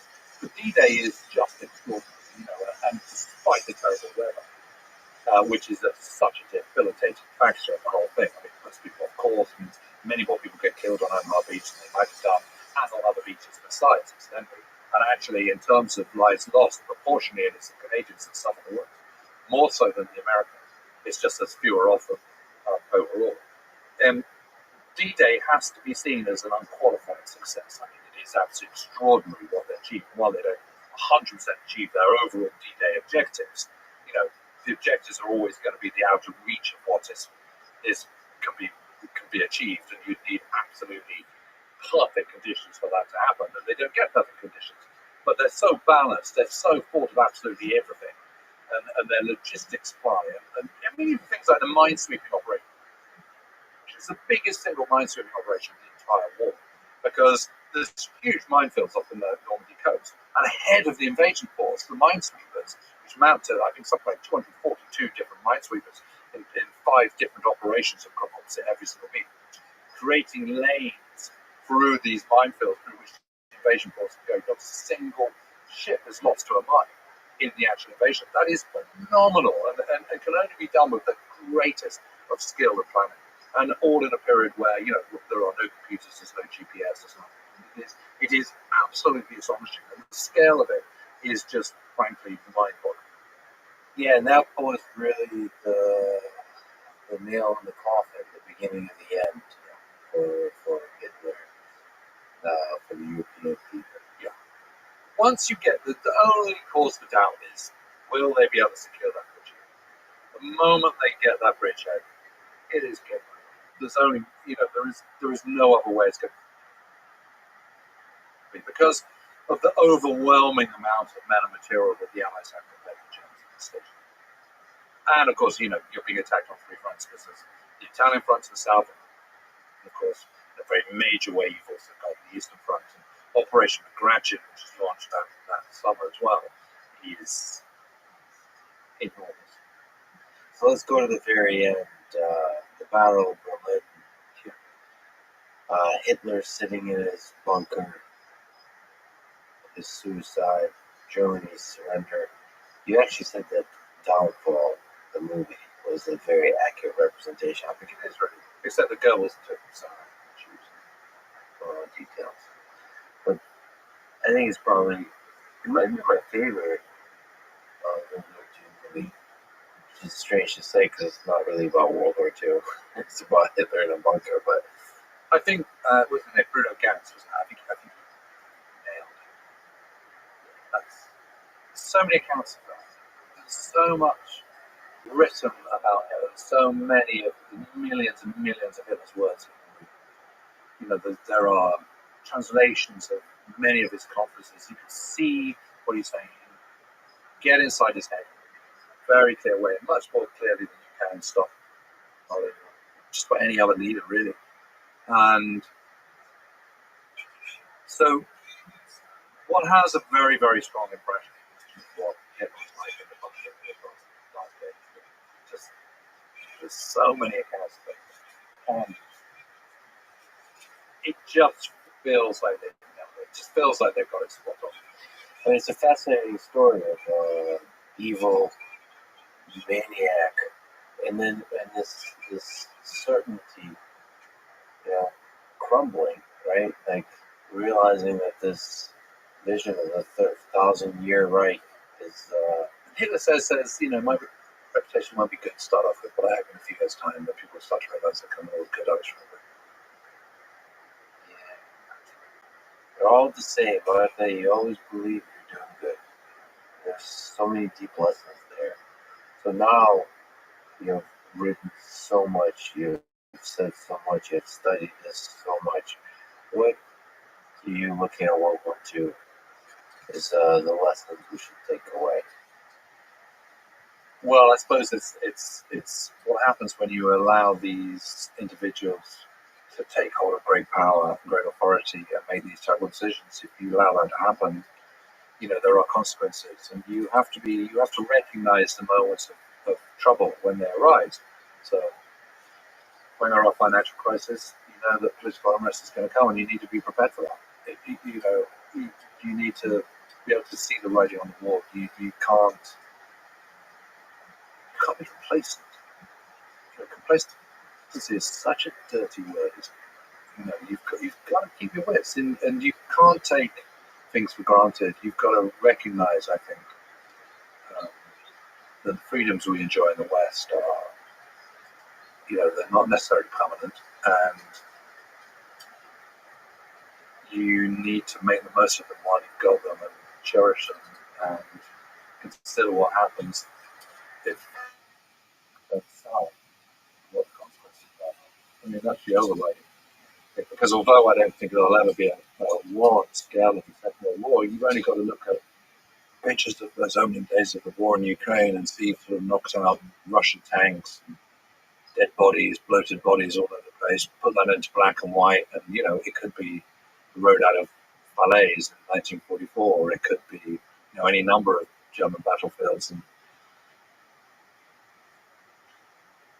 World War II, and the similarities and the trenches and the kind of people hiding in foxholes, and that's horribly reminiscent, as are the huge casualties that they're suffering on both sides, whether it's Russian or Ukrainian. And it's a shock. It's a shock to see that, and it reminds you just how quickly I think things can descend. That's the other thing. That point I was making about how quickly Germany descended from this amazing nation, arts and culture, and science and development and engineering, into one of the Holocaust. I mean, life is fragile, and peace is fragile, and it's you take it for granted at the peril.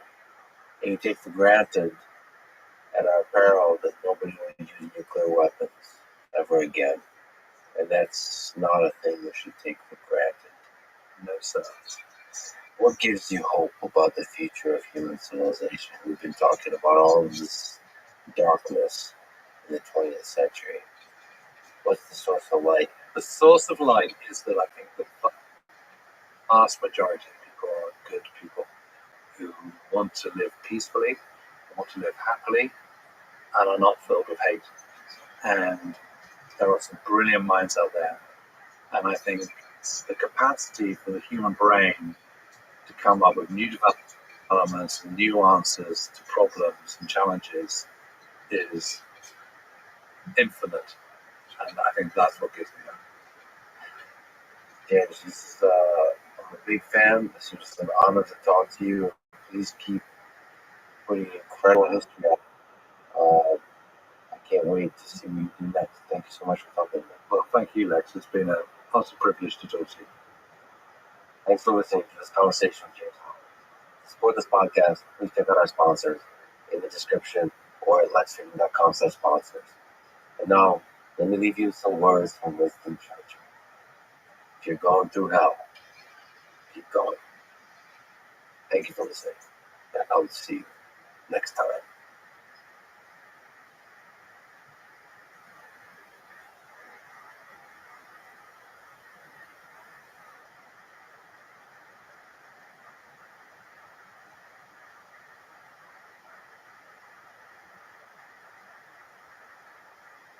The following is conversation with Oliver Anthony, singer-songwriter from Virginia,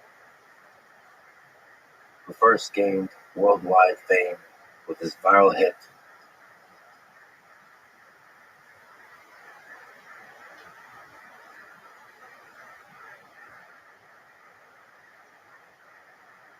Richmond, Man North of Richmond. He became a voice for many poor voiceless, with his songs speaking to the struggle of the working class in modern American life. His legal name was Christopher Anthony Lunsford. Oliver Anthony was his grandfather's name. So Chris used this name as a dedication to his grandfather and to 1930s Appalachia, where his grandfather was born and raised. Dirt floors, 7 kids, hard times, as Chris says. He's happy to be called either one, by the way. I've gotten to know Chris more since the recording of this conversation. He truly is, as he appears online and in his songs, down to earth, humble, and a good man who deeply feels the pain of the downtrodden. This is a Lex Friedman podcast. To support it, please check out our sponsors in the description. And now, dear friends, here's Christopher Lunsford, or as many of you know him as, Oliver Anthony. So I was texting you last night. I was sitting at an open mic, listening to a guy perform Great Balls of Fire. Like I told you, he was giving everything he got for like 5 people in the audience plus me. Well, you were there. I'd have been doing it too if you were out there. It's like, oh, that's like crazy. No, man, he's this big dude on the keyboard, just sweaty, long hair. You could tell like he was there in his own little world. I love the courage of that, of just giving it everything. I don't think he wants to be famous. I don't think he wants anything in life except to be there to play like his heart out. That's why I love open mics. Like some people still aspire to be famous when they play open mics, but some people maybe they've given up. Maybe they never wanted to be famous. They're just there for the pure artistry. And you said you started out playing open mics. What at Shady Bars? What was that like? Well, yeah, real quick before I forget, a great example of a guy who had that same mindset and was able to maintain it really well is this mandolin player named Johnny Stats in West Virginia. To me, he's one of the best, and he's won all these awards and stuff, and he still works for UPS full time. And like he could go out and tour with it, play mandolin for anybody he wanted to. But then when you meet Johnny, like you can tell he's just got this joy in him that I don't think he would have if he. But as far as me with the open mics, yeah, it was a lot of them were really. A lot of them were embarrassing. There was a couple. I remember there was times where I'd go up and I do like one song. I get like halfway through the next song, and I'd be so nervous by that point. I couldn't remember any of the words. And there's a couple times. I remember there was one time in particular that I just walked off halfway through the song, put my guitar in the case, and I just left. I didn't even couldn't even stay in there. Just total freak out, just embarrassment. And I never drank in bars either. Like I wasn't really a social drinker, so I was just there to try to do the mic. So it was kind of, I was a little out of place anyway. I feel kind of out of place in a bar to start with. So yeah, it's back when you could smoke in bars. There's a whole vibe to it. Yeah, smoking and drinking, and yeah, definitely, bombing in a place like that when the audience there's like 5 people on the board. Yeah, there was one like that. It was in Matoka. It wasn't that far from where I lived. The place is gone now, but he was about as big as the room we're in here. Like the ceiling tiles were yellow from where everybody had smoked in it since the beginning of time. But yeah, that was my little spot. Those little type of spots. You did covers? What'd you play? What was your go-to? Back then, it was like I don't know, Fishing in the Dark, Nitty Gritty Band,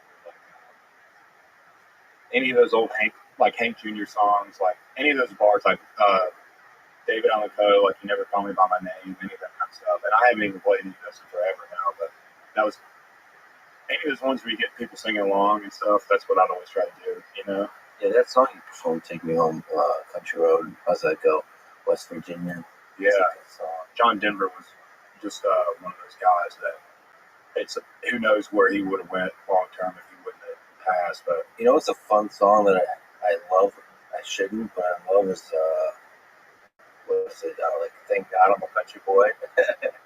I think that's what I liked about John Denver was he was a little bit like he let himself be a little bit corny in the spirit of like having fun with it. Like great example. There's this older guy that not a lot of people have heard of named Roy Clark, but my farm's like a mile down the road from Roy Clark's old farm. But he used to be on Heat Hog. I don't know if you ever heard that old show from like the '60s or whatever. But crazy dude. He could pick any instrument up. Like there's videos on YouTube of him. Like he would just sit there and just pick anything up, and just rip it to death. But he would always just be real silly about it. He never took himself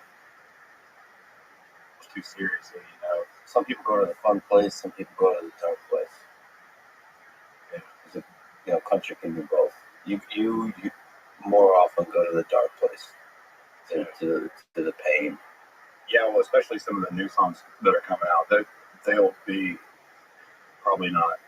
I mean, I don't know what they'll be. I don't know what is country anymore. Anyway, I don't know that many people who listen to the type of music that I grew up listening to probably listen to country radio anymore. Anyway, like I think there's quite a lot of people who sort of disown that space. You know, in commercialized country, you only really get what sells, which in a lot of what sells isn't necessarily what matters. Well, you had that whole experience where they take what you recorded and polish it, quote unquote, try to make it perfect, and it's okay to destroy the soul of the thing. So probably that happens with these big artists. They're so famous. It's like a machine. And so what the machine does is it over polishes things. So the raw like power of the person, the uniqueness of the person, the soul of the person is gone if you do that. Yeah. Well, I think professionalism, like applying the tactics of corporate America to anything that is baseline artistic is not going to end well. They're all individually brilliant, but together this corporate speak comes out. Yeah. Just the soul of the people dissipates, it disappears. Why are you all pretending that like life is not terrible and beautiful and like you're both scared shitless and excited and this guy's going through a divorce, this person just fell in love, like you're forgetting the intensity of life with this corporate like 9 to 5 like, hi John, it's great to see you today. Oh, you too, you as well. But when I look at it, I'm like, why am I whining? I feel like a Bukowski type character because like they're all really nice, they're all good people, but like something is gone when you have this corporate machine. Well, they're there to fill a role contractually, and I think if they bring too many of their human elements into that, then they jeopardize losing their sense of security. And it's all just out of fear. It's out of fear of losing your job. I mean, it's the reason why all the songs say Oliver Anthony and not Christopher Lunsford. You know, like it's fear of. It's so difficult to, especially now. It seems. I mean, who knows? I was never around in the 40s or 50s to work a job. I'm sure they were probably pretty miserable back then. But you know, they talk about now like how difficult it is, like the impossibility of having a single family household or anything else. But like when you find a decent paying job that you can do without it just torturing you every day, that's a pretty important thing now, you know, like and so it's pretty easy to kind of turn yourself into a robot for 8 or 10 hours a day out of fear of, it's like you don't want to be yourself too much because maybe part of yourself isn't something that's accepted in this like dystopian nightmare that you go to work out every day. And so you just got to do your best to just not step on any toes or do anything that makes you stand out too much. You know, and now it's like when you scroll through some of these videos of people like even when I was still working my lame job, it was like there was this whole big thing of people talking about quiet quitting or something like that, where they were just going to go to work and not really do anything. But that hurts me so much. That hurts me when you just stop, when you're there, but you're not really there. That makes me so sad. Yeah, so then they wonder if these companies just slowly kind of fall apart and disintegrate because they're so worried about structure. And, you know, like, I mean, God, man, even in even in America today, our culture has become, because so many big corporations own and manage everything that we live under, like food, agriculture, health care, like social media. It's all in corporate structures, and it's almost like a lot of the problems we find ourselves in now with society, I think, are like, it's just because of, it's almost like corporate HR has been implemented into our whole thought process of everything. You know, it's like, I think that's kind of what you're touching on, though. It's like, it's hard to be a human and be a good little corporate employee at the same time. And as our whole society moves more into like becoming like basically one big corporation, it's like you don't want to piss the HR lady off, so it's a lot easier for me to just. We're all sort of just turning into robots, you know. And that's I thought the great engineers about this. Jim Keller is a legendary engineer. Elon Musk is another example. That you need that, I don't know what's a nice term for it, but you need the asshole because you want to get to the ground truth of things, the first principle of things. Like, how do we simplify? How do we make it more efficient? How do we move faster? How do we get shit done? And that has no place with polite speak. And then, other great team members swoop in and like repair the damage that the tornado has done. Do you think that's because I'm not super well versed about all this, so I'm probably dumb to even mention it. But this guy who's been helping me with doing the documentary, he's been following me around since the very first show in August of '23. His background was doing promotional videos for Boeing, like for on their new spacecraft to pitch it to whoever. And so we touched base a little bit on Boeing, and of course they're having a lot of problems now. It sounds like. And he was comparing that with SpaceX, or with, I think it's that exactly what we touched on with that thought process of that sort of dehumanization within companies. I think that's what ultimately causes maybe. I don't know if there's a connection there or not, but it seems like Boeing would be more of that. They don't have that tornado. They're very like ancient. Like he was telling me, even just with his protocols and some of the people he worked with, like everything's just very. Lightly touch everything. Don't touch anything too hard. It's not just HR, it's just this managerial class where it's like Bob from this department has a scheduled meeting with John from this department and Debbie. Like they have to have a meeting 2.5 weeks from now, and then there's paperwork, and then that bureaucracy that's created in the managerial class just slows everything down. And one of the things that's slowing everything down does is it really demotivates the people that are actually doing the shit. Like the people on the ground, the engineers that are building stuff. It's again soul drenching to like be excited, show up, and now you hit this wall of paperwork. Like you have to wait for John and Debbie. I forgot the third guy's name that I imagined in my head, to have a meeting. And then you kind of slow down and you disappear in terms of that fire, that passion that's required to create big things. So, because they don't believe there's a lack of leadership, and if they don't believe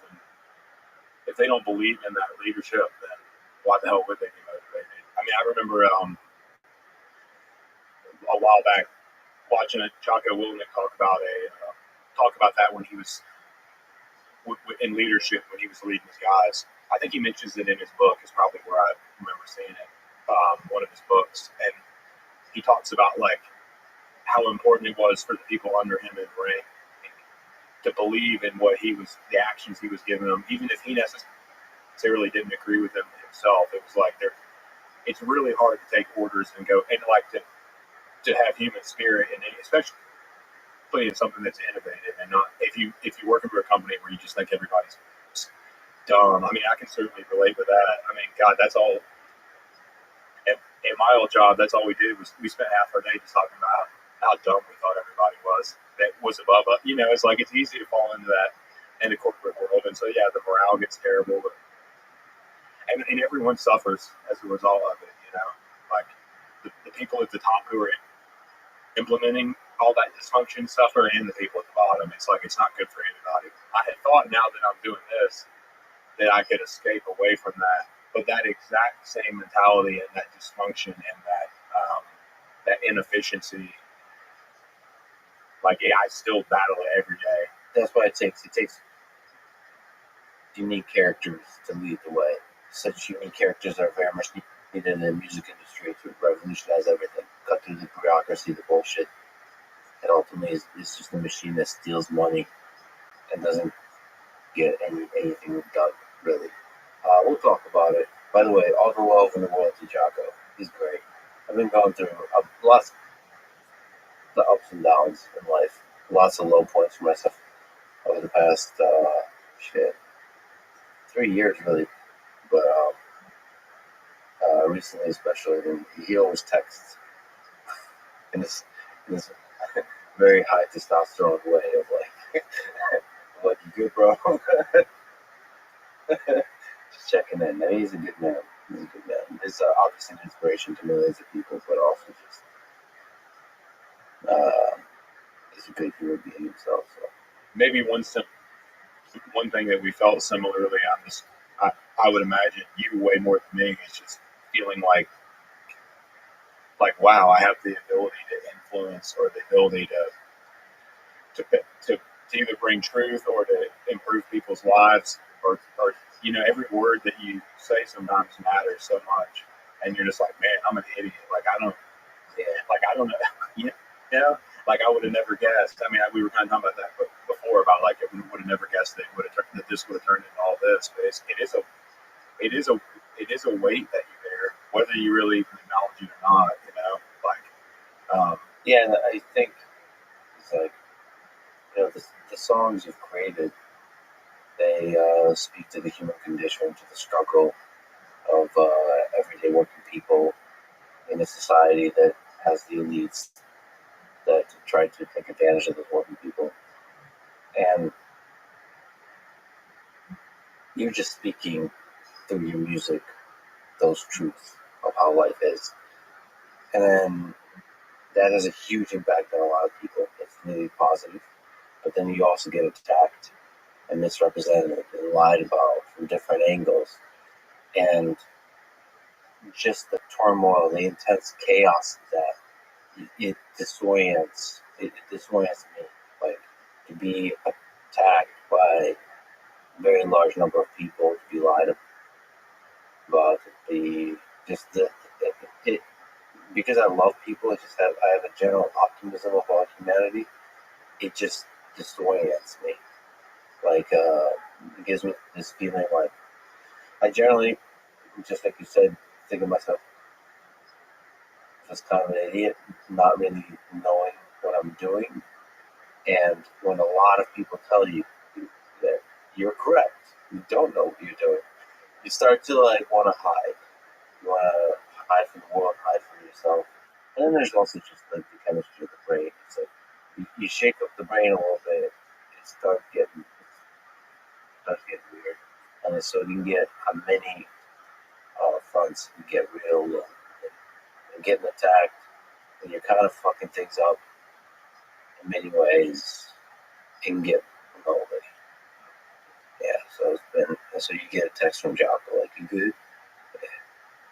Yeah. And I mean, I have good friends like Andrew Huberman.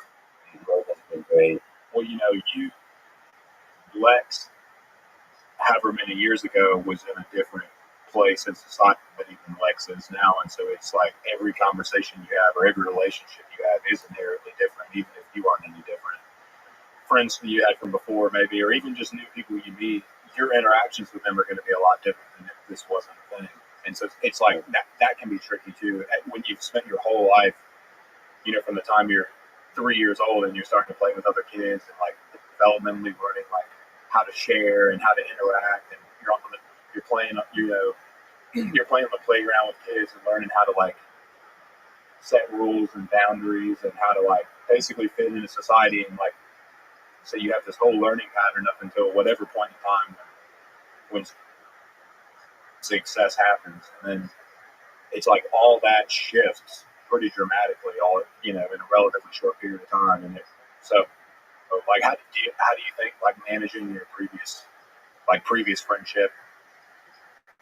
So you're like, has that been tricky for you, or like? Yeah, it's been tough, but I value deep, close, long-term friendships, and yeah, but I mean, I have amazing friends, but they certainly do treat me a little different. They bust my balls noticeably less. Yeah, and you need that. I not sometimes, all the time. But first of all, it's how dudes show love is making fun of each other. At least my friends. Like, we can watch. I would get in trouble, but we watch like women interact. They're often like really positive with each other. Like, oh, you look great. We watch dudes interact, like close friends. They're just like, bust each other's balls. I'll stop making fun of each other.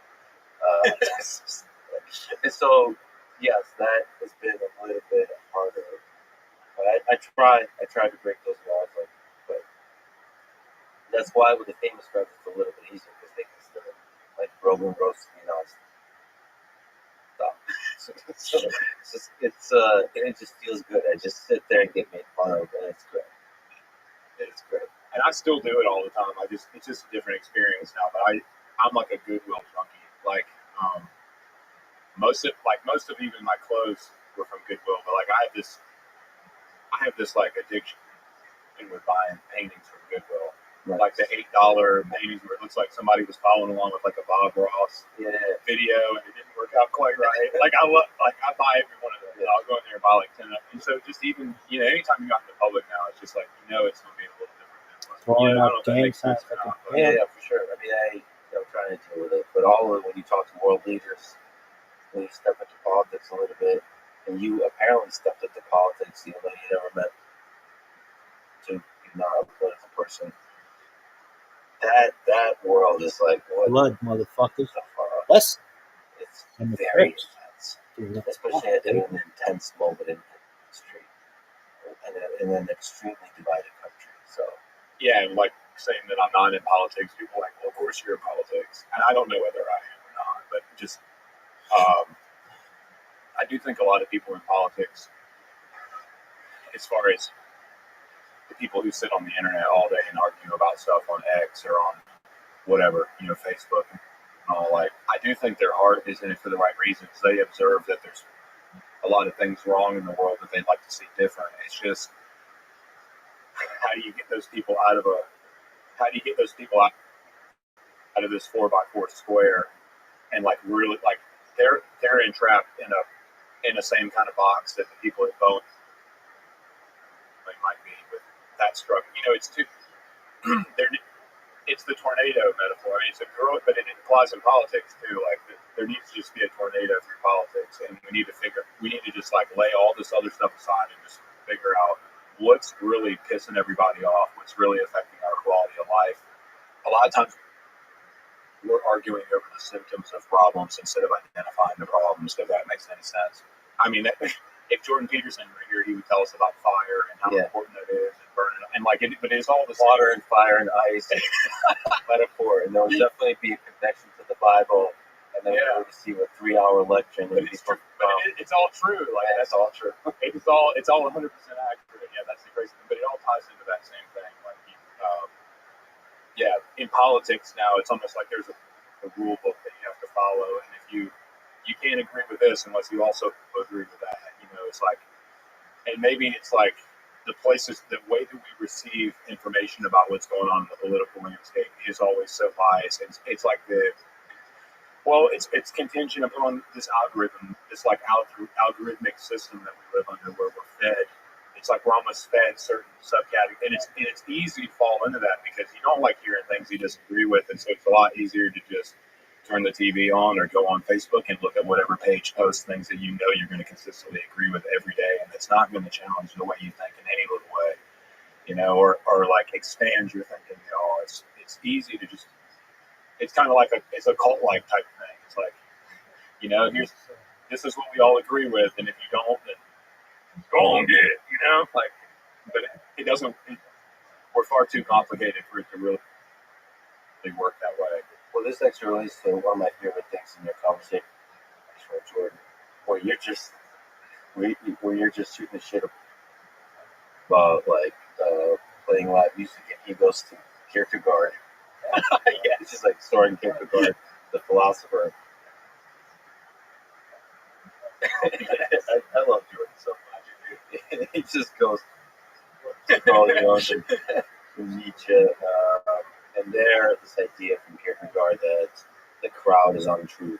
So when there's elements to the crowd that lose the humanity and the honesty of an individual that makes up the crowd, because the default incentive of the crowd is to conform to some kind of narrative. It's like a distributed system that arrives at a narrative, and the narrative holds control over that crowd, as opposed to the individual humans who are thinking for themselves and being honest with their own thoughts and realities and so on and so on. That he was saying that as a reason, from a communication perspective, to speak to individuals in the crowd, not to the crowd. So from the performer perspective, the moment you speak to the crowd, you're speaking to the lie that is the crowd, according to Soren Kierkegaard. It's pretty hardcore. Kierkegaard is pretty hardcore. Jordan is pretty hardcore. But that is true. I mean, but specifically in my case, I mean, really, it applies more than it probably does in a lot of cases with crowds and music. You know, talking about Richmond, I wasn't necessarily even excited that Richmond did as well as it did. It was like, in a way, it was almost like alarming that it did so well, you know. And so those crowds that show up, like, maybe they do like my music, but I also think they're there for something. There is something bigger about it. I mean, I wish I would have done a better job of having people there at shows to capture some of those crowds I had in 24, man. You mean the size, the intensity? The intensity. Like, it was revolutionary almost. Song of Revolution. I think the Redemption song from Bob Marley. Like that song, it just connected with people. There's something there. Well, and so many people identified different elements. Like I said, it goes back to when we were kind of talking when we first got here, but it was crazy how it was almost like at the beginning, along with the scrutiny and some of the other things, it was a lot of different people like almost fighting over me or fighting over it, like, because it resonated with different. It resonated with people who voted differently than each other, which is probably a pretty terrifying thing if you're in the business of keeping people divided and angry at each other. So, it was one of the only times that I can think where there was that much of a sense of unity among people who otherwise wouldn't. I think about 9/11 when I was a kid. I was in 4th grade, but God, man, people just put everything aside there for a little while. It's kind of like there's bigger problems that just aren't in our face, and if they're in your face just for a second or two, you realize like it's hard in your mind to create a graph that's got like all this. We argue about a lot of these problems, but if you were to really look at them, like if you really just stand back and look at all the problems we spend time focusing about on the internet versus all the things that are affecting us, like that really, and probably at our core even piss us off, it's got to be very disproportionate. And like the reason it got the reaction it did is because we all, like, no matter what it is that we're upset about or what we think needs to be different in the world or our opinions of things or how we're raised or what our parents taught us, it's just like I think we all feel a little bit out of control in this new society. We all feel like we probably all feel like we're falling into this kind of like corporate power structure where we all are just robots. We're not allowed to be ourselves and be human almost, And there was enough people feeling that. I mean, people on the left feeling like the people in power are fucking over the working class. People are feeling the exact same with different words assigned to it. The deep state, fucking over middle America, whatever the narratives are. And they're just when enough of that is happening, again, with corporate polite speak, there's something about politeness that's really dangerous. I feel like there was a lot of politeness in the Soviet Union. Yeah, great example. Underneath that, it's like Chernobyl, which is this nuclear power plant melted down. I feel like the bureaucracy needs politeness and civility and paperwork to function. And then atrocities can happen underneath that. So everybody, people in power with a smile on their face, can just do horrific things. And then give propaganda that, look, it's rainbows and sunshine and unicorns. Yeah, so people that are rude, I mean, I'm starting to awaken to this a little bit. Like, you need a little, like Tom Waits says, I like my towel, a little drop of poison. You need some poison, some swearing, some meanness, some bullshit, some like intensity to shake up a system. Because when it converges towards this polite bureaucracy, the atrocities can happen and hit no one. And what's probably the most terrifying to me is that politeness is just theatrical, whereas it emulates the respect that we would normally give each other in society if we were healthy and functional. What was the process of writing that song? I mean, it really spoke to the pain and the anger of millions of people. There's magic there. How many edits? How many lines did you write? Were there any lines that you were tormented by, hard to buy, come back, should I do it this way or that? Do you have I don't know, do you pull TikTok up on this?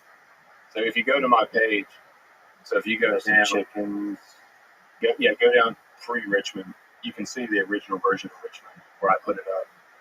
This is so cool. Here it is. Okay, so that's you play that. That's after May I Finish Songs. Yeah, play that. Click that. Play it. 7:24. Oh wow! Wow!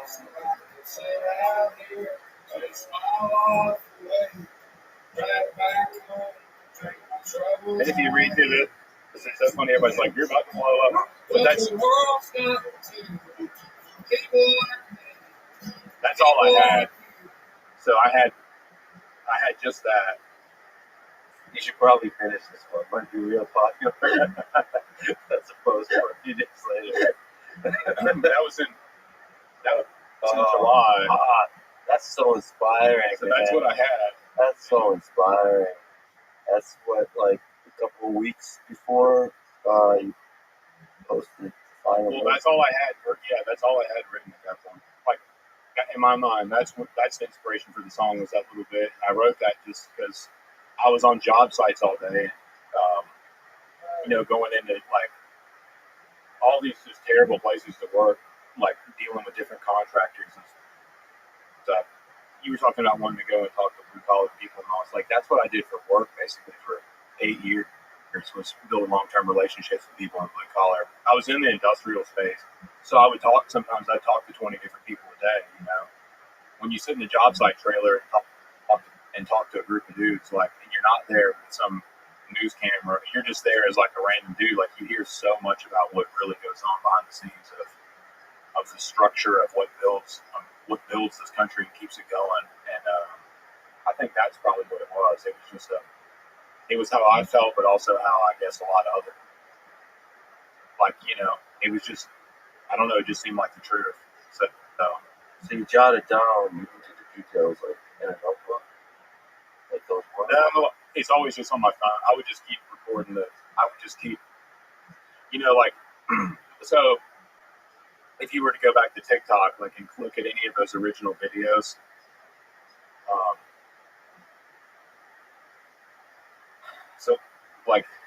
the songs that ended up charting, let's say, the ones that were on there that charted with Richmond, this I've got to get sober. So literally what I did, it was this video I took at my property. This is my carport where my camera was. And I took took this video, I went to some sketchy virus-ridden MP3 to WAV file or MP4 to WAV file transfer thing. I would rip the audio off of this video, put this on TikTok, and then put that on DistroKid, and that was the song. But basically, like this would have been the first time I played I've Got to Get Sober all the way through. Like I would just keep writing it and working on it, writing it and record myself, and maybe I would record myself 30 times over the period of like 2 months. You know what I mean? Oh, but it's when you say writing, I mean in your head, not actually typed out or written. Right. It was just video. It's mostly just video. Over and over, it's just video. Yeah. I'm just trying to figure out how to make it.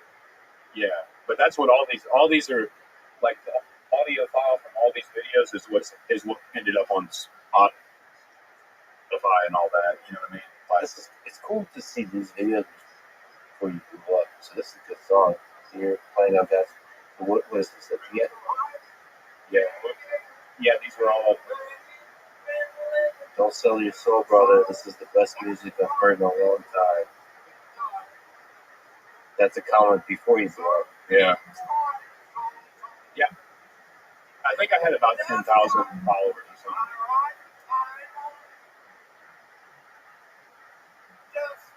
What a fucking song. That's a good one. And you gotta think, like, this was, like, that was when I quit drinking. You know what I mean? Like, so. But trouble in the sand, the world that we're in, knocking me back on. That's coming from your heart right there. Just imagine the thousands of people you helped with that. Oh, how it's gonna go. Yeah. But it ain't gonna happen. Hold them down strong. Till I drown. And if I wake up tomorrow, when that sun comes back down, I'll be wishing I was sober.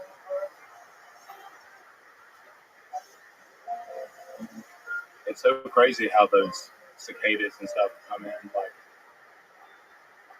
I just felt like it was a god. I don't know how to. Yeah. The bird, like that's just off my phone. All that stuff's just there, you know. Saving my soul from the pain that world's put on me. Lord, I know that upstairs there's an old man who cares, and one day he'll set me free. I'll go on in the wind, start riding the hill. That's a genius of a song. That's a genius, brother. It's just That's crazy. genius. It's just crazy to think about. And what's this one right before? What is this? Oh, Yeah, so that's like the private. and this is a nice recording of it. Yeah, so this video got uploaded, and then Draven from Radio WV would have gotten a hold of me in between this and that. He watched this. It was like, dude, he said, we got to record that one. And so I didn't have it all. I just had whatever was in that video is all I had written. So I think it was just the chorus and the first verse. Draven saw that video and said, we got to do this. Reach out to me to record, and he's like, no, we got to do that one. And I was like, dude, that's all I got. Tell me about that guy. Good. He probably is like, he's probably like my best friend now. We hit it off with this, and we're like brothers now, I guess. You talk about like what he's doing for country, for music in general, country music, for discovering talent, for like. Yeah. I mean, he's clearly sees something in people. Yeah, he's a little bit younger than I am, and he wrote music and played, and he's got some of his. If you look up Draven Rife, he's gonna kill me for even saying this, but he's got some pretty. Dude, he could. If he was like a pop singer, he would be like he can write the most catchy stuff ever. Let's go. Yeah, so click on like I don't know, like there you go. That's him. Yeah.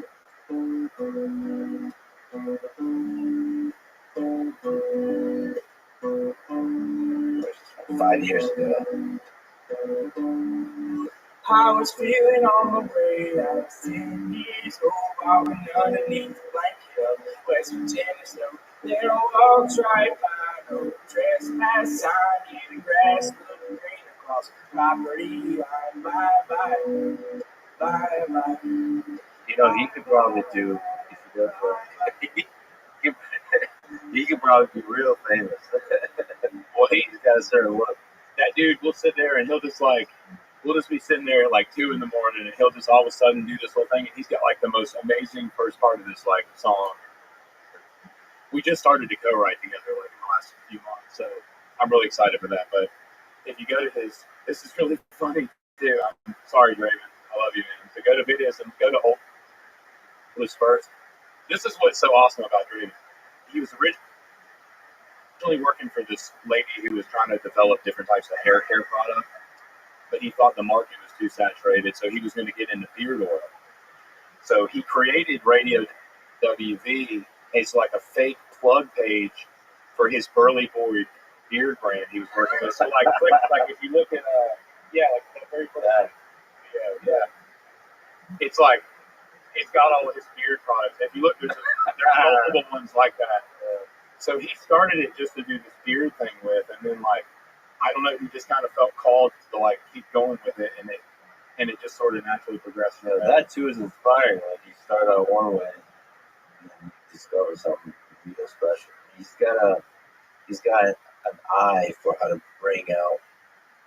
I don't know what it is, like both the audio side and the video side, how to bring out the best. And he says he just wants it to sound like the way he likes hearing it, which kind of makes sense, you know. Like it's kind of the same way talking about. We were talking about setting the cameras up, and a professional would tell you needed 3 lights. And you're like, well, I think it would work with them. He's just kind of like, well, it'll just work like this. And do it in the way where he likes it. Yeah, just do it for yourself. He does it because he loves it, and you can see it shows. You know? Yeah, you can see it there.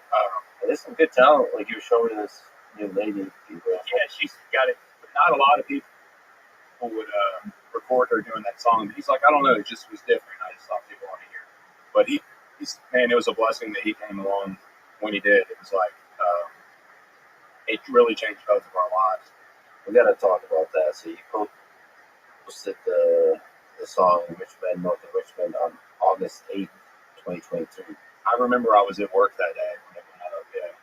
So it blew the fuck up, straight to #1 on the charts, tens of millions of views and listens. And a few days later, on August 17th, he made a post that I thought was pretty gangster. It was beautiful and gangster. So one of the things he said is, it's been difficult because I browsed through 50,000 plus messages and emails I've received in the last week. The stories that have been shared paint a brutally honest picture. Suicide, addiction, unemployment, anxiety, depression, hopelessness, and the list goes on. And then you went on to write, people in the music industry give me blank stares when I brush off $8 million offers. I don't want 6 tour buses, 15 tractor trailers, and a jet. I don't want to play stadium shows. I don't want to be in the spotlight. I wrote the music I wrote because I was suffering with mental health and depression. These songs have connected with millions of people on such a deep level because they've been sung by someone hearing the words in the very moment they were being sung. No editing, no agent, no bullshit. Just some idiot and his guitar. The style of music that we should have never gotten away from in the first place. So, huge props for that, for walking away from lucrative multi-million-dollar record deals, and I'm sure the money that was just coming your way. Huge props. Moments happen where the world tests you, and integrity is what you do in those moments. So huge props to that. What was your philosophy? What was your thinking behind it? It was all those messages I got. I mean, you can see it in the comment sections of a lot of the videos after everything happened, but people just like felt this spark, like wow, like maybe we actually have a chance to, like maybe we actually do have some kind of power, you know. Like those people put that song there, nobody else, and like gave me the opportunity to make, even without signing anything, I was still able to make millions of dollars and have financial freedom. And like I just felt like if I was going to do anything like that, then I'd be betraying. Like I would be taking those people and almost betraying them somehow. You know, like I hate the big machine just like everybody else, and the last thing I want to do is ever support it or be a part of it. Like I want to watch it crash and burn. You know, like See, this is the really important thing is whether it was betrayal or not, we'll never know. But you felt like that it was, and to have the integrity to walk away from a bag of money when you felt that way, that's fucking epic. it was also, you got to think, a couple months before this. Like, of course, I had a wife and kids that I loved, and like I had a lot of really important things to live for, but I didn't have a whole lot to lose. Like none of this was even really real. I didn't care about it. Like I didn't care to lose this just as quick as I got it. Like this didn't mean anything to me. It just meant something to me that I could do something for. Like it's like even if I'm not smart enough to figure out how to fix some of my own problems in my life, the fact that I felt like I could help fix somebody else's, like that meant a hell of a lot more to me than any. That's what I didn't want to lose. I didn't want to lose those people's trust or like feel, you know what I mean? Like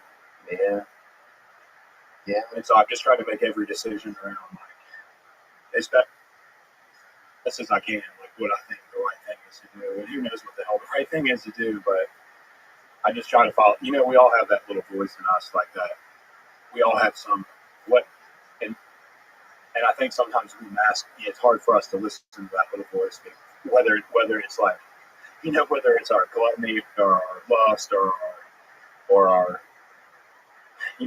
we numb ourselves with medications or with alcohol, or we scroll on YouTube for 4 hours at night, and instead of, because we don't want to listen to our conscience, but there is this like very intelligent, discerning thing inside of us that's able to tell us what's right and wrong, and it's a spiritual thing, I guess. And I just try to listen to that when I can. I don't know. I just still feel like I haven't done enough. I think you did a lot. I think you're an inspiration. You've helped a huge number of people, and you're also an inspiration to the other side of it, which is the artists and just the humans to have integrity. I don't think people realize how much of a test of integrity, fame, money, power also is. Rogan and I talk about this quite a bit. We get to see, and Joe especially, but I've had a bit of the same. You get to see people become famous, and you get to see how they deal with that. And it's not easy. A lot of people will sell themselves a bit, sell the soul a bit, give away a bit of their integrity, of the spirit that made them who they are. You get caught up in the wave of it, and so to keep on holding on to that, that's a powerful thing. That's all I got, though. Yeah. When you lose that, what the hell are you? Like, and you see it, like you see these celebrity people that just like they fall off this, they go off the deep end. It's like you have to have something in your life to keep you centered and to keep you, your whole perception of reality and like your just existence. It's all contingent upon this sort of like this center that you exist in, and you have to. If you don't have that, then you're just flying through space. I mean, we're all just riding on this rock that's going who knows how fast. You said something. I think to Jocko, really like everything that has purpose behind it comes with risk. So there in that moment, I mean, you're taking a hell of a risk. I was terrified. I talked about this a little bit with him too, but I was terrified to even put the song out. Like, I knew I was going to be the subject of scrutiny and judgment. And I knew people were going to I kind of knew all that was going to happen. Out of like going back to that, talking about crowds, like to stand in front of thousands of people and everybody be in some sense of unity. Like a lot of times when I end the shows, I'll always end with this statement that just says, no matter what, like no matter how you feel when you go online, everyone feels so small and insignificant and powerless. But I just say, no matter how they make you feel online, or when you turn on the TV, or when you look at polling numbers or whatever, like when you just look at all this trash that we digest every day, like there will always be more of us than them, and all that, but like to see just to see the light in people's eyes when you say that. But the truth is, like, it's like, who is us and who is them, and it's like us just represents humanity, and like in all the things we talked about so far, like just the fire, chaos, but also the love, and just life. Life is just such a crazy, complicated, beautiful, disastrous thing. And then them, it's like it's the power structure. It's that same terrible side of us that created things like the Soviet Union, and is ultimately what's created this monster that we all live under today, which now doesn't just exist within the confines of the Soviet Union, but seems to almost be a global epidemic. And then that song became the rebel call against the power structures that creates that. Yeah, it's like, how much fire am I willing to play with? Because I know at some point I am going to get burned from it. I just pray a lot that God, I don't have a lot of self-worth in myself anyway, so I don't really care what they say or do today, or I don't care, I don't even care if I die, whatever. Just just protect the people I love is all. That's all I ask of God. I have this dream of just creating this parallel system that sits beside all these stupid systems that we live under, that are all sort of engulfed in this thing that we talked about at the beginning, this type of structure, where we're all just robots. And it's like, if we hate the way music is, and all these artists are complaining about the way the venues are monopolized and the ticket sales are monopolized, and let's just go find other places to play music, because there's so many people hungry for music and places to not forget it. And if you look at it, there's so many passionate people that are fighting all these different causes, like just in food. It's the word they use for more or less starvation. It's called food insecurity. But if you look up, just in Virginia, just where I live in Virginia, in the rural areas, how much food insecurity there is, and how many empty, vacant farms there are.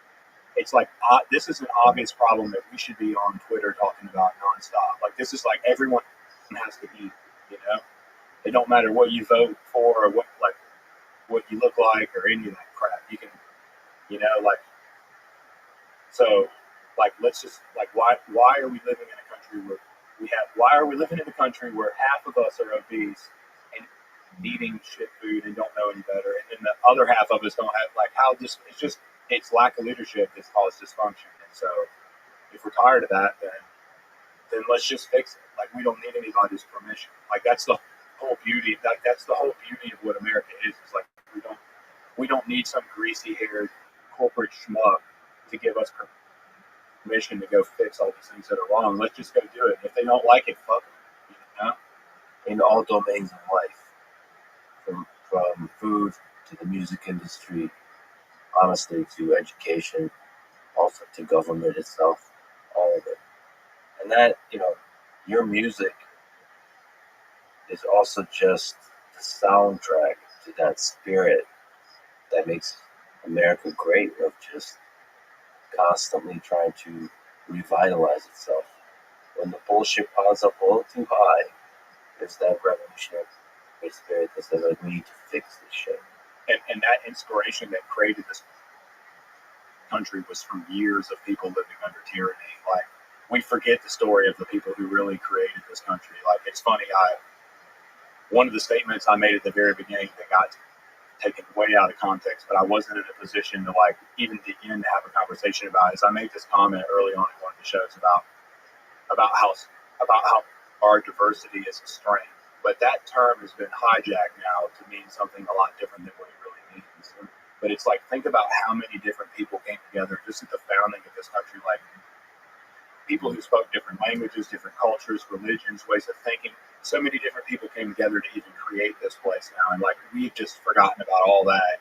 They didn't all come here because they wanted to ride on some miserable boat ride and risk their whole lives to live in some crazy jungle.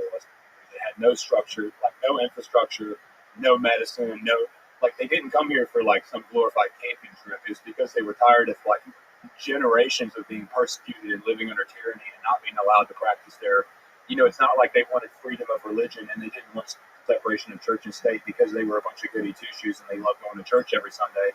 It's because they weren't allowed to believe in what they believed in because some asshole king or some hierarchy told them they couldn't, and they were just tired of it. That's what we're losing now. It's like we've forgotten that we're those people. Like the same structures that have plagued this country are they're multinational corporations, and it's just the ideology behind it, and their structure is what the problem is. Yeah, I mean, it's a multinational corporation. It's nation states that are deeply corrupt and are authoritarian and ultimately abuse power. And create elements of tyranny, and from that, the human spirit rises. Like I said, with songs like the ones you write, or at the founding of this country, that's why all these diverse outcasts come together and write something as crazy as all men are created equal. What a gangster line. I guess not an easy thing to take a lot of that stuff for granted now. That's not an easy thing to come up with. That's a really gutsy thing to see the value in all people equally. And of course, they also were suffering from delusion. They didn't see black people as equal. They didn't see women as equal. But even that first leap of like all men are created equal, that's like a gigantic fuck you to the past. Taking that leap forward really took a lot in the age and the time when it probably sounded crazy. And it's not like they just made a statement and put it on Twitter. Like they like think about how much. Just think about the insanity. Like I can't even conceptualize the insanity of what took place from the time that, like even from the Revolutionary War until now, to try to preserve that idea. So much has happened, and so much sacrifice has been made. Just so many hours of labor and thought and intensity. Even in the 20th century, but 2 world wars, and especially in the Second World War, the United States played a very crucial role. And there was a lot of ideological, battle of ideas going on at that time. Of the role of war and peace, of the role of the United States as the central place for the ideal of human freedom and human rights. Yeah, and we continue to innovate. So I'd love to get back to talking to the blue-collar people you mentioned. Those are some of my favorite people.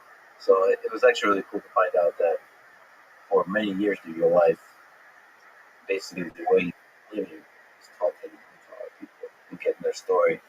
So I'm traveling across the world for a bit, but of course, the world I love the most and I'm most curious about is the different subcultures and talents of the United States. So I took a road trip across the U.S. in my early 20s for several months, and that was like a transformative experience for me. And that's something, one of the luxuries I have is to have the freedom to do whatever the hell I want now. And so I want to take a road trip across the United States for several months.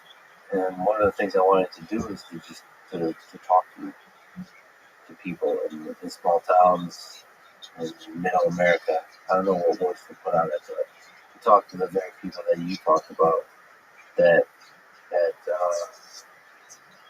construction workers, plumbers, waitresses, oil rig workers, people that do something real, people that are real, that don't make much money, that struggle, but have as you talked about, have like a richness to them that's not often revealed, that's not often talked about. So maybe can you speak to that, to your time with college folks? When I got all those messages that we were talking about earlier in this, like so many of them, and even now, it's even since I even like in the last couple of days, I've gotten into some where they start with, "Hey, I'm a nobody," but like that's how a lot of those start. Like the nobodies of the world, if you want to call them. Like that's it's frustrating that the people who literally have built and preserve and maintain the structure of society that we all comfortably live in, those people have the least amount of representation. They're ignored just because of the way the social hierarchy exists. Some of the most dim-witted, irrelevant, terrible people are put here and are idolized and spotlighted, and they're all over television, and they're all over the internet, and we act like they're kings and queens, and like that they're royalty. And then all these people who do jobs that most of us would be too terrified, either wouldn't have even the ability to do. We'd be like how many people are going to go underwater? But if we didn't have underwater welders, like one of my best friends, whose name is also Jocko, funny enough, the dude works 70, 80 hours every week. He's on the Chesapeake Bay tunnel job now. But the dude's gotten on heights that I couldn't get on. He's went underground places I wouldn't go, and nobody will ever know. Like nobody even knows those people's stories or what they went through, or like the kind of life they lived in.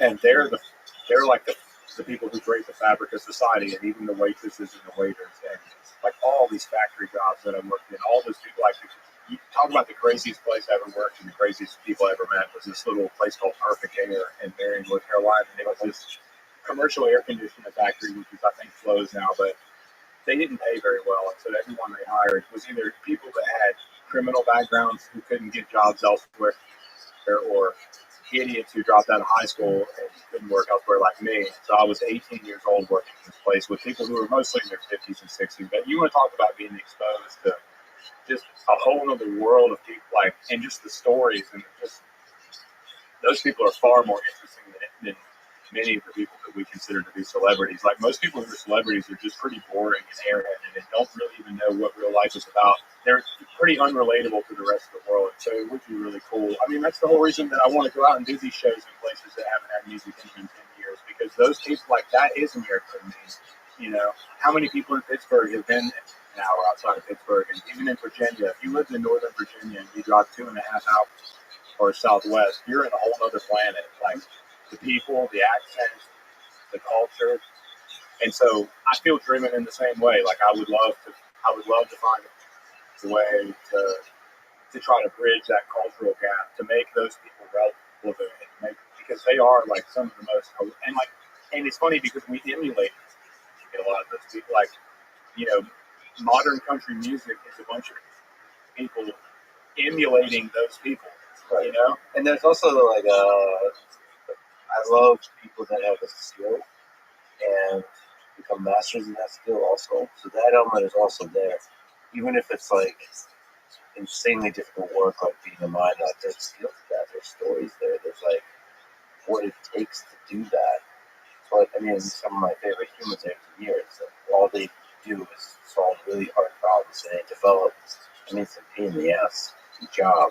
Yeah. Anything in the factory is extremely difficult, but you learn so much about what it takes to solve intricate, like nuanced problems in the physical world. Coal mining, oil rigs, you mentioned welding. That's fascinating, that work. And those are trades that are in many cases dying because because they aren't popular in culture anymore.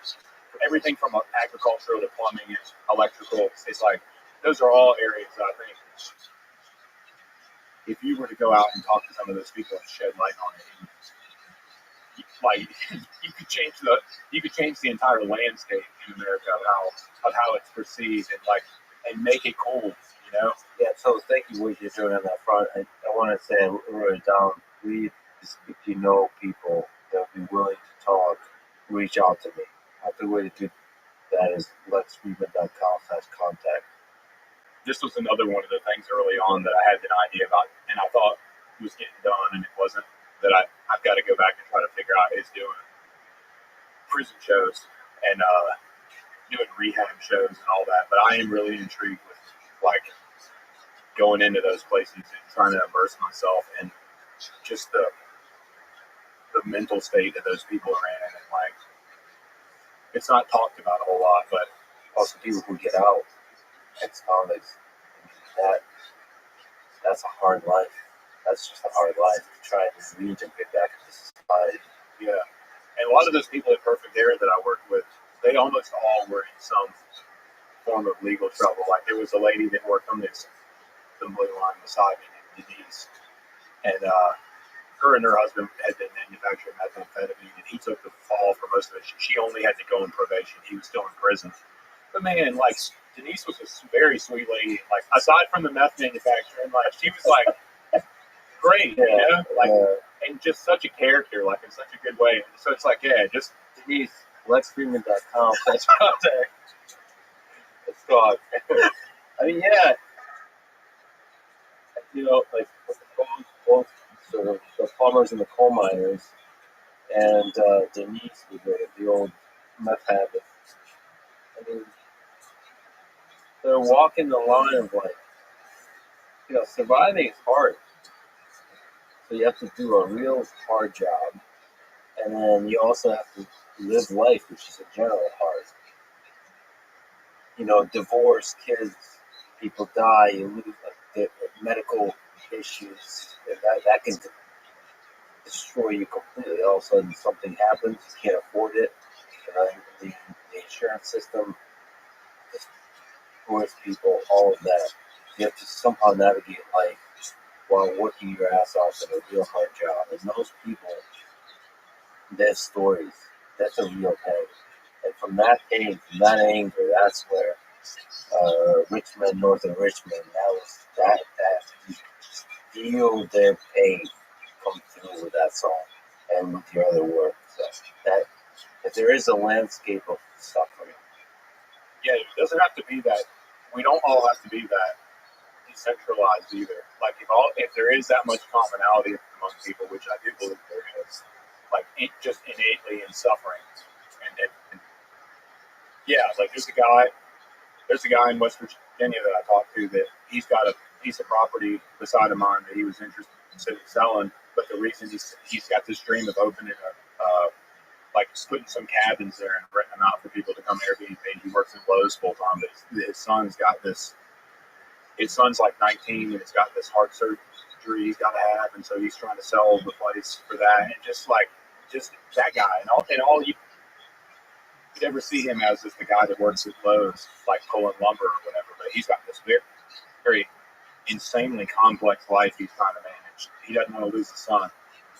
He's just going to sell everything. And like at one point in time, maybe the church served that role of like when people really felt off track and they didn't have a support system and they were like on this tiny boat out in the ocean, they figured out some kind of way to rally it. In my mind, that's like the dream of all this. If I die and there's any like legacy left or anything done, it's like finding a way to take all the people that fill that role and organizing them and empowering them and protecting them. It's rebuilding the community, but in a real way, not in like this fairy tale bullshit. Everybody's going to love each other and we're all just going to be one big happy family. Like everybody's still going to get mad and hate each other in certain ways. And that's good. Like we need those tornadoes, like you said. We need people to piss off and angry, and we need people to feel like they can be angry and open about things that are wrong. Like people should be able to speak their mind, and we shouldn't all just kiss each other's ass, and we shouldn't all just pretend to be overly polite and say, "Hey, Debbie, you have a good weekend." Like you said, like we need all this controversy and this turmoil, and like we need the hell of what that side that the internet brings out to people, but it just needs to be in real life, and it needs to be in a way where we're all like, we all are at least chasing the same common goal, which is probably that we don't want to starve and we want to have decent health and we want to be able to like provide a decent life for our kids, or at least we just don't, we just want to live a decent life. Like, I think it's somehow that fixes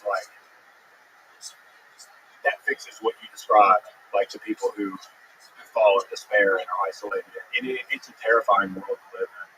It's that principle. Again, I need a phone a friend thing where we can just keep calling Jordan for all these things. But like, he explains there's this principle in the Bible about those who I think the more you have, the more you'll receive, and the less you have, the less you receive, kind of a thing. And it's just a universal law in society where it seems like the lower you get to the bottom, it's almost like the less resources you have available and the less friends you have. And it's like the further you go, snowballs into where it's like if people just hit rock bottom, and then what? It's like when you get out of prison, what are you supposed to do? Or when you're a veteran with mental health, like what are you supposed to do? Like in my mind, that's what the church is supposed to be there for. It's like, but obviously it doesn't fill that role anymore. To some people, at least religion does a little bit.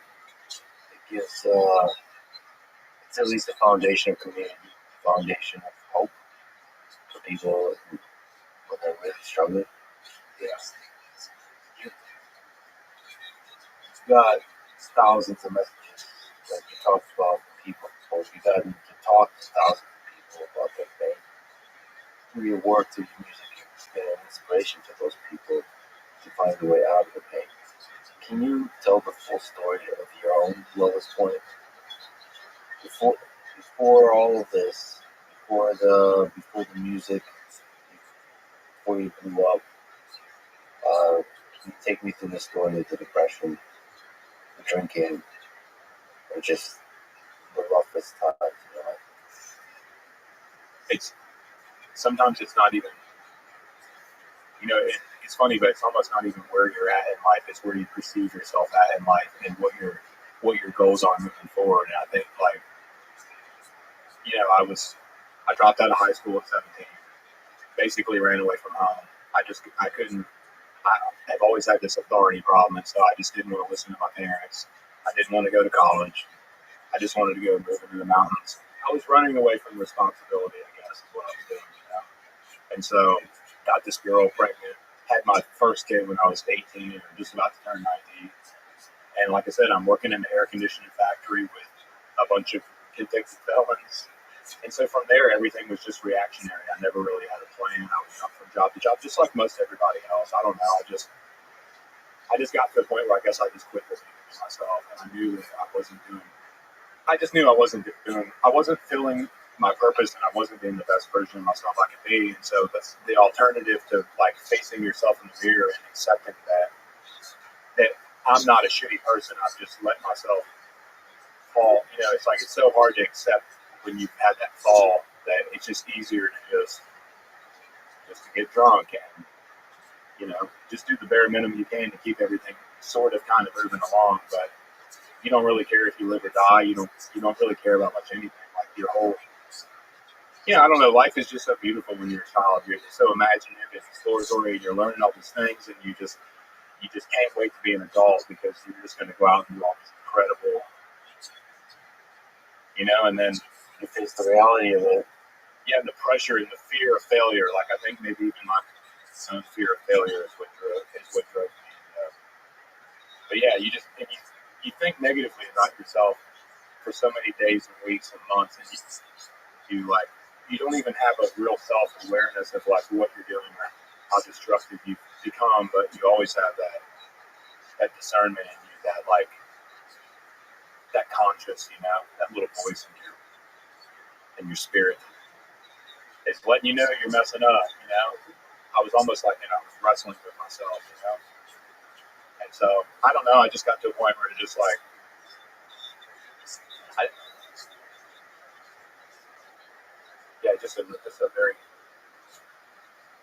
just a very overwhelming sense of numbness, nothing that mattered before really matters anymore. Like, I guess that's probably to me the definition of depression is when all the things you love and care about are just meaningless, and you really can't find meaning or purpose or excitement in anything. Like I think, especially with men that commit suicide, it's a prolonged period of that. It's not like they just wake up one day and they have a day and they kill themselves. It's like you self-reflect negatively about yourself and your life, and you don't do the things that you're supposed to do every day for a long enough period of time. And it's like pretty soon you've built this whole mountain of mismanaged, neglected stuff, for lack of a better word, like this mountain that you have to climb back up in order to fix all these things that you should have been doing all along. and then on the other side of it, it's like, well, I could just die. Like that seems like it's almost like, I think from a man's perspective, maybe the friends that I've had that I've lost, it seems like a lot of times you think you'd never see it coming. Like I don't know, maybe that's a general thing. With it seems like a lot of times men mask that better, and you don't pick up on it as much. But I think it's like you just dig yourself into a point where it's like you have a mountain of responsibility in front of you that you haven't faced, that you don't know how to face, and haven't been able to do so for a long time. But there's this really easy detour, and it's just, putting your big toe on the trigger. And it's like, which one of those I don't know, like they both seem, but at that point, your perception of reality is so distorted that like you don't, all the things that would normally compel you to move along, like your love and joy, and like your drive, your drive to be that. None of that really, it's not there for you to even contemplate. If that makes sense. It's like that part's almost like, at least for a little while, invisible, and all you see is fear and responsibility, and just this. Like I said, I just envision it like a mountain that you don't really know if you're even able to climb, and then the other option is just. So I think that's probably where a lot of people go, and that's probably where I was just like, Yeah, I mean, there is the not just responsibility, it's the immensity of the mountain. And I think you're accurately describing how it happens, which is gradually. Yeah. Seeing yourself in the negative light over time slowly suffocates you. And then the burden of the responsibility that piles up. And unfortunately, of course, one of the ways out is to pull the trigger. And the other way out is the Jordan Peterson, back to Jordan, sort of one gradual step at a time. Make your bed. It's like start climbing out. Like the responsibilities before you, one at a time, every single day. Just climbing out and have faith that it will work out. That was what was so powerful for me about just beginning to open my mind back up to reading just a little bit of stuff, like a little bit of stuff from the New Testament that Jesus said and some different perspectives and teachings. But like,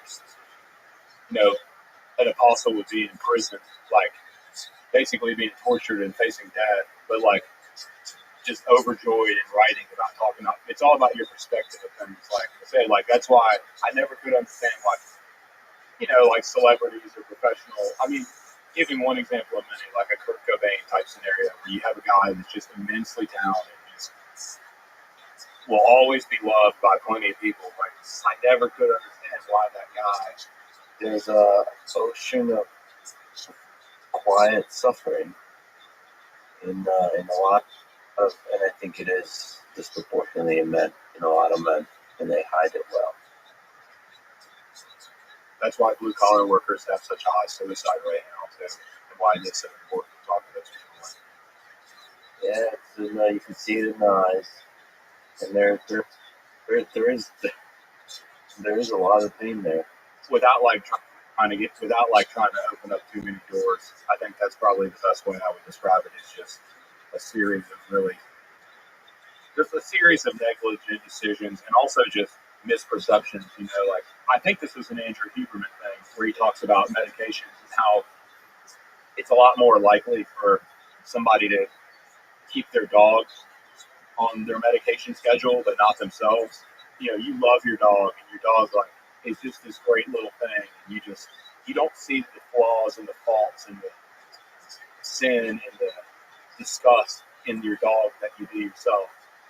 So it's much more likely for people to make sure their dog has their medication every day. But like, there's this alarming statistic with just the amount of people that don't even fill their prescriptions they need filled or take care of themselves the way they do.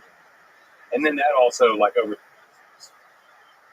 time, like if you quit taking care of yourself, and you're not in good health, and you're not in a good routine, you're not like a long series of doing enough of those things, like you do, it's easy for you to just think that your self-worth is zero. Because if you're not even willing to have basic hygiene and eat decent food and try to take care of yourself, it's like, how on earth are you going to go face all these things that you need to face to get your life better if you don't even care enough to do that? It's just like, if it is, it's a long tragic road to get to that point. I think, at least in my case, the idea that there was something bigger than me that loved me, even despite I had all these flaws and problems, and just that I was just such a wretched person. That's what, at least in my situation, that's what I think helped put, more than anything. Like I said, that's certainly where the motivation was. But once I quit the drinking, it helped a lot because I was able to, even though it was pain, it was difficult. I was able to actually be honest with myself and reflect on a lot of things that were.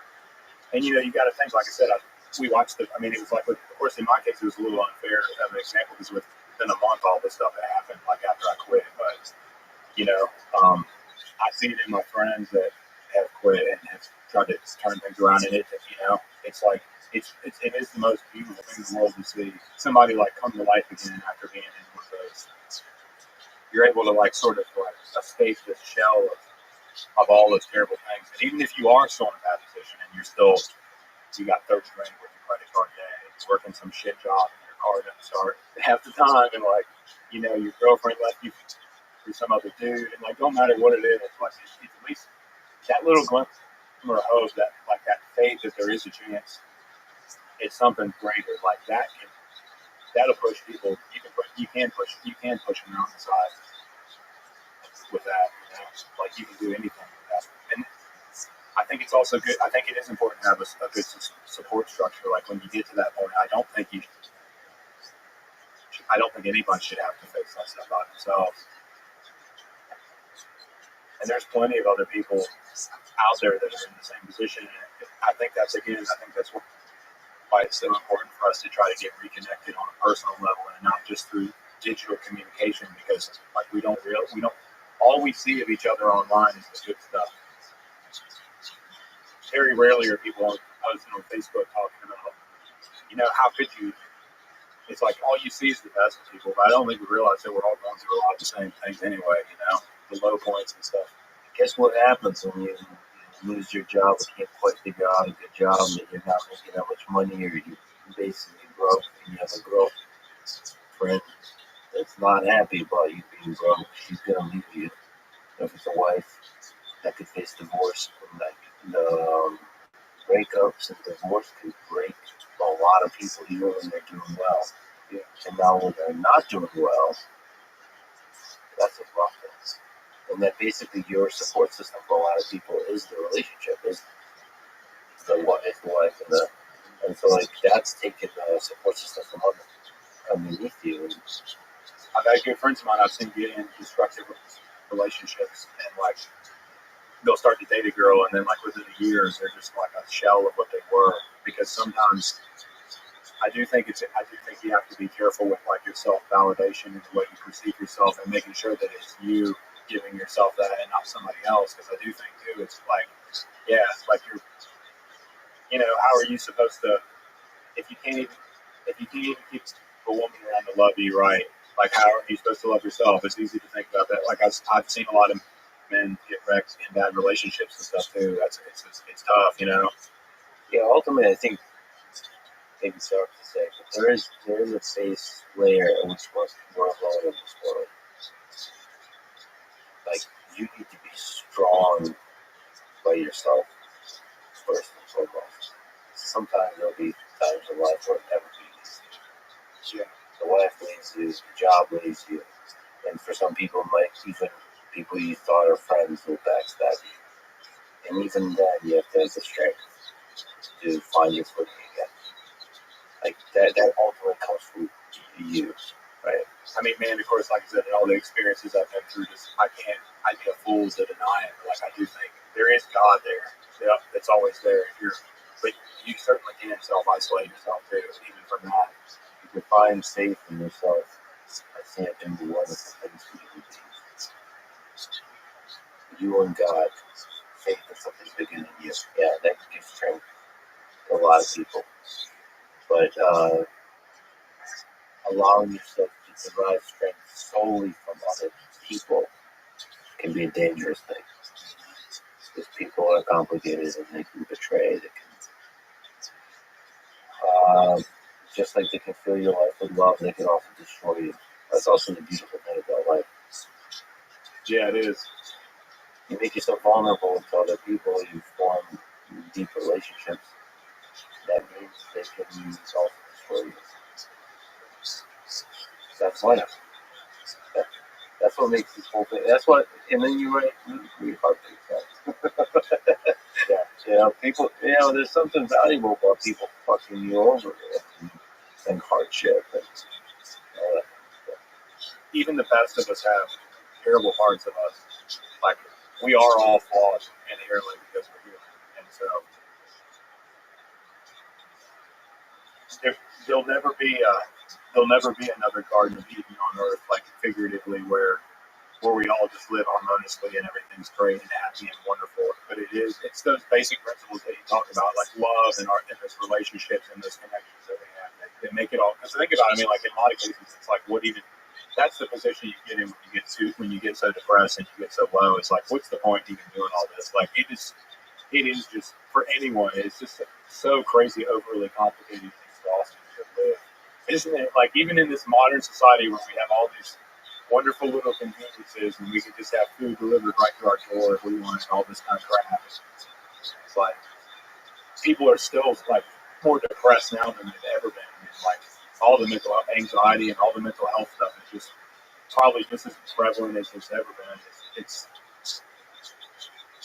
people talk about money not making you happy, and it's like easy when you're broke to think, man, if I had some money, and of course financial freedom is what you're really looking for, not like an abundance of wealth, but the things that we talk about that make life worth living aren't things that you can buy. They are things that you attain through relationships and love and life. And so it is just an infinitely complex and crazy thing to think about, but it's like that human component of us is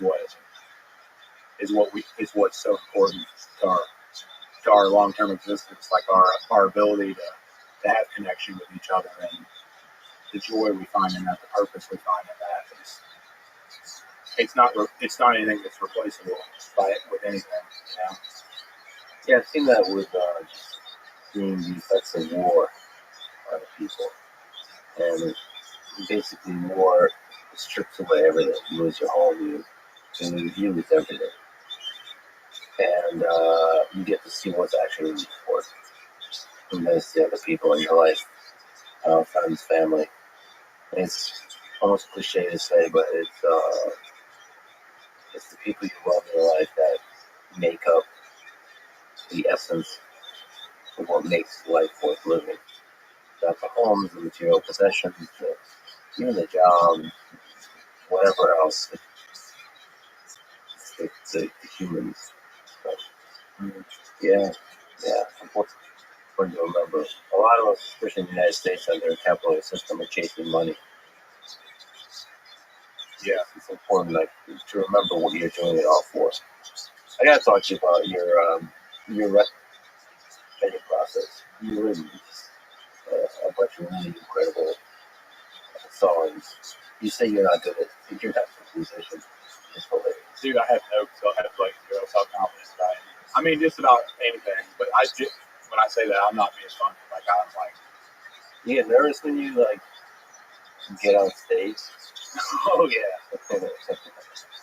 Yeah, like I can think about shows coming up and my hands are sweating about it. Yeah, you told me that you haven't really played the songs for a couple months. Like old songs since September. Yeah. Well, dude, like think about how I'm not going to sit around and play. I've got to get sober for fun.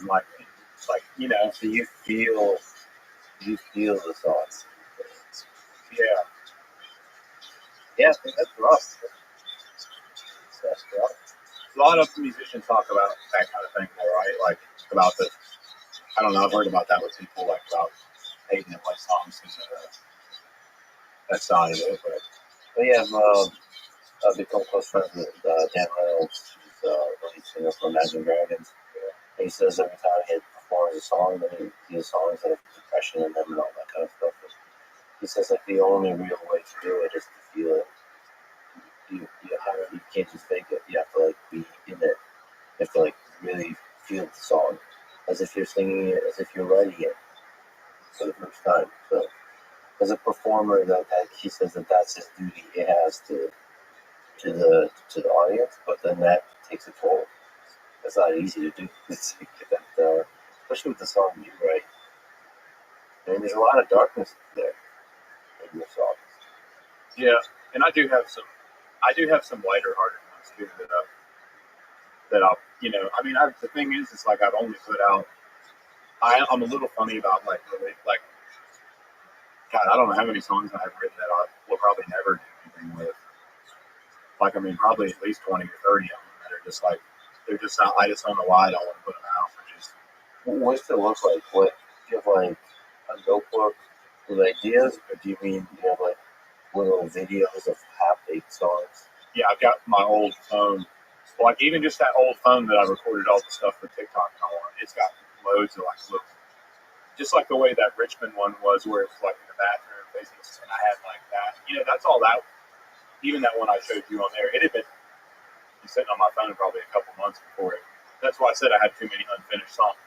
That's exactly what I meant. I've got all these little snippets of things, like a little blip here and there. But the writing process is, well, it's a lot different than I thought most people write, because like there's a lot of people who do these writing groups and stuff, and they'll these co-writes where they'll have people sit down and they like sit on the couch and smoke a joint. They're like, all right, let's write this song, and they just like start plugging away. And to me, that's like, I can't do that. I have to just. It's like almost it's like a lot of times the songs come when I'm not prepared for them. You like to do alone? Well, alone in my head. I could be anywhere. Some of them I'll just be in the shower and they'll just like, and I'm like scrambling, because the thing is, it's like, it's a certain part of your brain, I guess, that creates that stuff or picks it up or does whatever, but they come and they go just as quick as they come. It's like when you wake up, it's exactly like when you wake up, you've had this crazy vivid dream, and you wake up and it's all right there, and then you stop thinking about it for like half a second, and then it all goes away and you'll never remember it again. Like you can't remember your dreams like that. It's exactly like that. It's like it'll be there. It's like perfect. Like it's all right. It's like it's almost like giving, like just perfect, like parts of it or the whole thing or whatever. And then you get into this flow state where you just like, it's all there in front of you. You just figure it all out. And it's like somehow you've like unlocked this little part of your brain that you don't even really know how to get to, but you just get to it and it's all there and you figure it out. But man, if you don't get it, it's gone. Like you'll never get it again. It's like you'll never even be able to replicate that song ever again. It's like it'll just go away. And typically it's like, it's only maybe the first half of the first verse is what I'll get, or it'll be like the chorus line I'll get, and then I'll build the rest of the song around that. If that makes sense. Well, the words, the music, the melody, like what's crossing your head? The emotion, I guess, the words. Sometimes it's a phrase, like one thing I will do is like, especially out in the country, people say the craziest things, and so sometimes I'll like jot down a little bit of something. Like I will sometimes on my phone take a little note if somebody says something real crazy that I've never heard before, and then maybe one day it'll just pop in my head like, oh, I don't know. It's very random. Like I don't sit and just try to write songs. That's why I haven't just been dumping out. Even though I have been writing a lot of songs, I haven't just been like dumping out all this crazy music. I don't want to force it. I don't want to do truck beer girl songs. Or like, I don't want to force songs. I don't want to like. Do you have any truck beer girl songs? That would be interesting. Yeah, I got this silly one about this guy in West Virginia that he's the most laid back. Because I always get in my head and get over analytical about stuff and get real serious sometimes about things. And he's like, buddy, you just got to take a drag off this thing. And he was the one, he'd always like peer pressure me into taking a hit off a joint or something, like just try to cheer. and he just didn't take life so seriously. So I've written this song about. It's called Dr. Dan. And it's about, he's a doctor, but he's not like a conventional doctor. That's a silly one that I'll put out. So I do have some silly ones like that. I have a couple funny ones that I'll never ever probably play to the public. But I played him at the mothership, only because nobody has their phones in there. But right after we did Rogan, I somehow got connected with Tom Segura right after Rogan, and we went over to the mothership, and I got to meet him. And I love Adam again. He was on the thing with Norm MacDonald. That's how I got introduced to him. That show Norm MacDonald had, but he's an awesome dude. And so we ended up at the mothership. I think it was the evening after the Rogan podcast. And Tom's like, well, they've never had live music in here. He's like, you could be the first one. And I was like, whatever. And so we only had one guitar, and I had my guitarist Joey with me. So Ron White was there. It was Tom Segura and then Ron White that night. And Ron took Joey in his car, drove him across town to his house, and grabbed another guitar and came back. And we got up there and we did like two really silly songs in Richmond in between Tom's set and Ron's set. And it was like, again, that was one of those moments in my life where I was like, what is this? Like, what is this crazy reality I'm in? But I do have some funny. I used to, because a lot of, when I wasn't playing open mics, Brian that you met, a lot of my guitar playing was spent at places like his house when we were all heavy drinkers and we were just sitting around in a party playing or whatever, And so I definitely like the silly stuff too. But I was really in my head when we were talking about being low and what I would suggest people to do if they're in that point. But if I was just to not to flip this, but it just popped in my head. But probably what I would tell anybody to do if they're suicidal and thinking about if they're to that point is just to go find somewhere outside in nature and go. That's what, I kind of miss this stuff when we were talking about things, but selling my house and buying that property and putting a camper on it and trying to go into this whole off-grid thing, really, I don't know, it does a lot of good for you being reconnected to nature because we are a part of it. But I've been went to the jungle for that VR. Yeah. What is it's beautiful.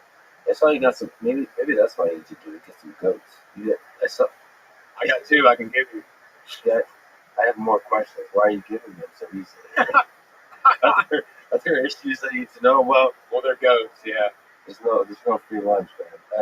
How many? You got goats. You got all kinds of animals. What's the story? You out in the woods? What are you doing out there? They're gone. Just as trying to escape this dystopian nightmare that we're all living under. It was just a form of escapism, I guess. But you got to think in such a short period of time. My grandfather grew up they were in a survivalist state, trying to make enough money to pay the tax on their land, growing tobacco, and then here I am, in this digital world 2 generations later, and I'm just something's not, I just felt called to try to figure all that out, how to get back into that. There's such a purity to, and if you raise an animal and kill it and eat it, and I'm not talking about Ted Nugent style, but just raising meat birds and pigs and stuff, and having the ability to put those in the freezer and cook them for dinner. They taste so much better. But it's just I don't know how to describe it, but it just brings me joy.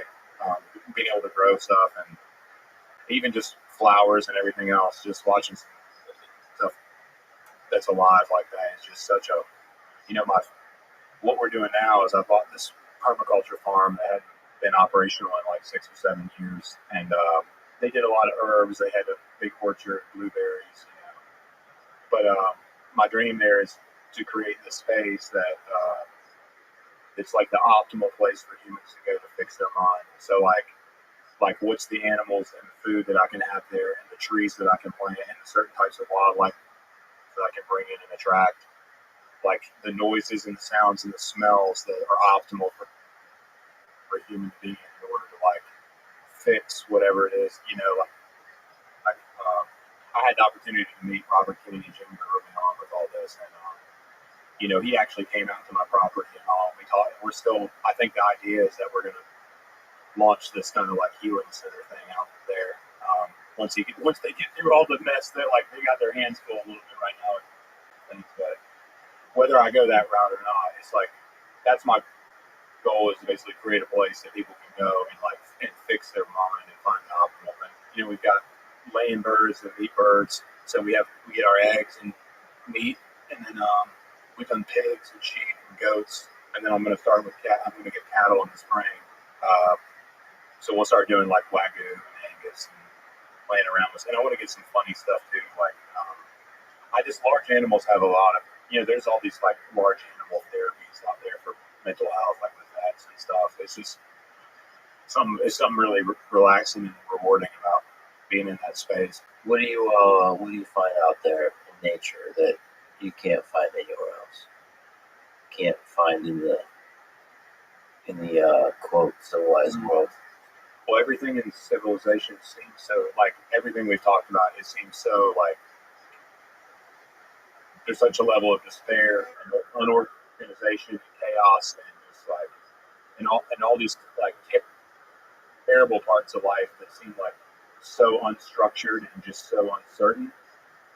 But in nature, everything is certain. Everything has a system. Like even on the microbial level of soil, there's this like intricate system.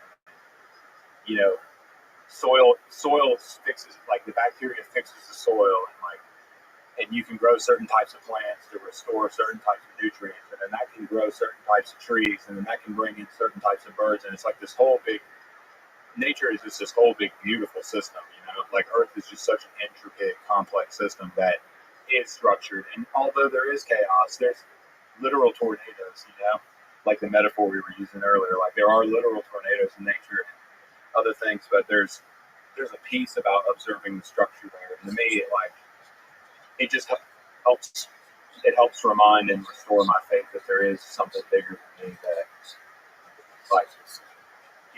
and there's a spiritual side to it that I don't know that I can really correctly articulate, but man, sitting out in the woods with some creek flowing by you and just sitting in stillness, where you don't hear anything, there's no traffic from a road, there's no, you're just there in stillness and just watching the earth do its thing. It's just, I've gotten a chance to spend a day and a night alone in deep in the Amazon jungle.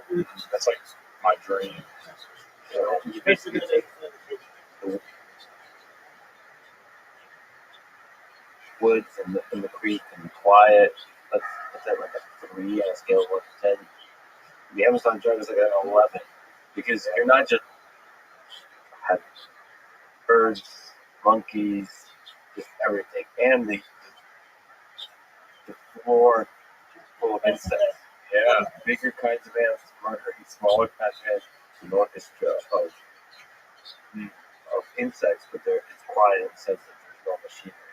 The really dark thing about the Amazon rainforest is that sometimes, depending on where you are, you sometimes hear in the distance the sound of a chainsaw.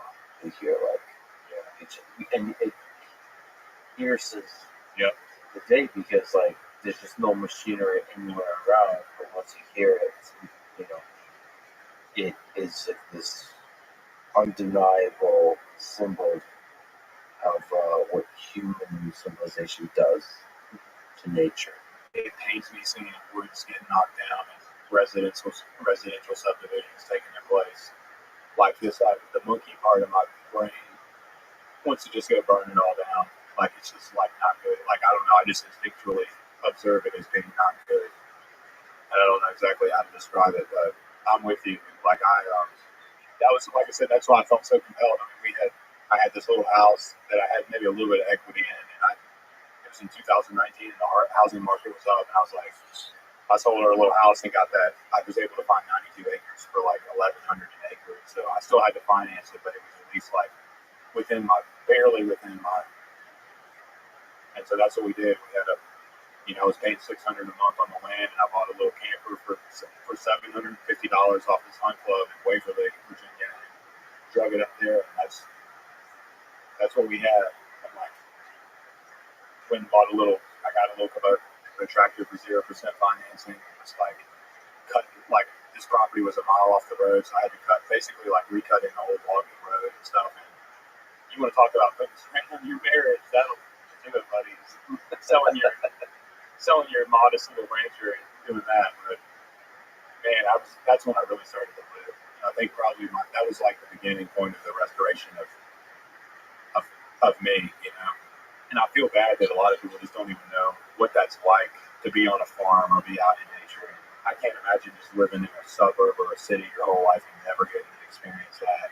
You know, it's good that we have all this technology. It's great. Like the science and innovation is important. And even the fact that you can go on YouTube and look up how to do almost anything is important. It's just that there isn't a clear, definitive line between what's beneficial and educational and what's predatory and harmful. And so it's like, it happens to me all the time that I could go on YouTube and look up how to change the brake shoes on my truck or something.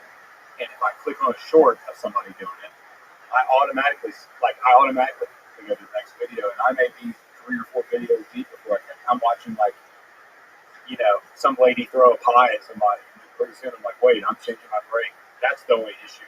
And I just doom scroll, and it does something to your mind. It just completely takes the humanity away. Yeah, it's really horrible. But that dopamine thing does something in my mind that I hate, which really is the opposite of nature. Like the feeling I remember being out in nature, not just a hike. Hike is good, but like for long periods of time, several days, away from it and away from all that. I don't know what it is. But I don't like what Twitter are doing. I don't like what Instagram is doing. Whatever that is, I don't think that's good for the soul. Yeah, it's emulating things that we need to be healthy humans, but it's just like feeding it visually and audibly to us, but it's not giving us it's giving us the instant gratification of it, but it's not giving us the long-term pleasure of fulfillment of it. Like I said, and the beauty is we're in this weird period of time, like it's a breath of time that we're in, where we are able to conceptualize and observe what life was like in that transition point that's got us up to now. And we also have because in order for all this to continue to evolve, even with AI, it needs us more than we need it right now still, for a very short period of time, but we have access to nearly all the information that the world has, theoretically. But we also still have the perception and the memory of what life was like before it. And so this is like a very short window of time, like a breath of time, where I think we can find a way to incorporate this into normal life. But I think if that breath leaves us, I don't know. I think it's irreversible. I truly believe it is irreversible. I think and that's just going to be the end of us. And it could take 2 or 3 more generations to get to that point. But I think why don't we find people that are way smarter than me and look at all the things that trend on social media, the videos that everybody watches. I don't know what it is. If it's wood splitting and plumbing and blacksmithing and doing something with, let's find all the things that people are attracted to online that they obviously are interested in, and just figure out a way to have them in real life for people to immerse themselves in. Yeah, I mean, it's a transitional state. One of the responsibilities I take very seriously, because I agree with you, is I try to pierce the bubble that is San Francisco, that is the Silicon Valley, that is the people that build these technologies. They also live a bit in the bubble. That's the people that criticize tech folks also live in the bubble. Yeah. And to sort of, first of all, piercing bubbles in general is good for people to get along, to understand each other. Because people that say all technology is evil, unfortunately, technology, even if that's true, which I don't think it is, it's coming. It's going to be built. So you have to figure out how to do it in a way that preserves our humanity, that doesn't drag us into this black hole of just maximizing engagement, maximizing this dopamine thing where instead of reading Dostoevsky, which I should be doing, I'm looking at some girls and shaking her ass on Instagram and then feeling horrible about myself 5 minutes later. That scales. seems to be happening. And so, like, reminding ourselves that this is not the way to steer human civilization, to progress, to flourishing. The problem is I think we're wasting a lot of our bandwidth. Like a lot of we only have so many minutes in the day that you can use our brains, and our brains can only do but so much in a day anyway. And when we're wasting any of it on just that, it's like I see it in my own professional opinion as the world is becoming just a little more in the last decade or two, as the world becomes a little more dreary and dark, and more problems happen. City streets become more littered, and jobs are like all these kind of problems that we all argue about all the time. As they become more prevalent, it's like the internet and just the visuals of the internet become so much more immersive. The video games are so much more.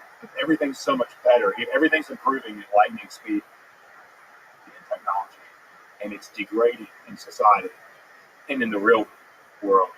And somehow there's got to be a way to find a balance there. But right now it seems like as technology becomes more immersive and addictive and interactive, like the way these algorithms like feed us exactly what we want. And there's so much psychology and just so much research that goes into making them as addictive as possible. It's like the real world kind of sucks. Like, cities that were beautiful and thriving are now falling apart, and have all kinds of problems that are being addressed. And like, it's like there's got to be some kind of way. But it's easy for us to feel more and more inclined to escape into the digital realm, because the digital realm is becoming more fun while real life is becoming less fun. And there's got to be some kind of way to balance between the two. I'm with you. I'm not against technology at all. I think evil most certainly existed long before there were computers. Like, and in even more treacherous ways. Like now we have the ability to do.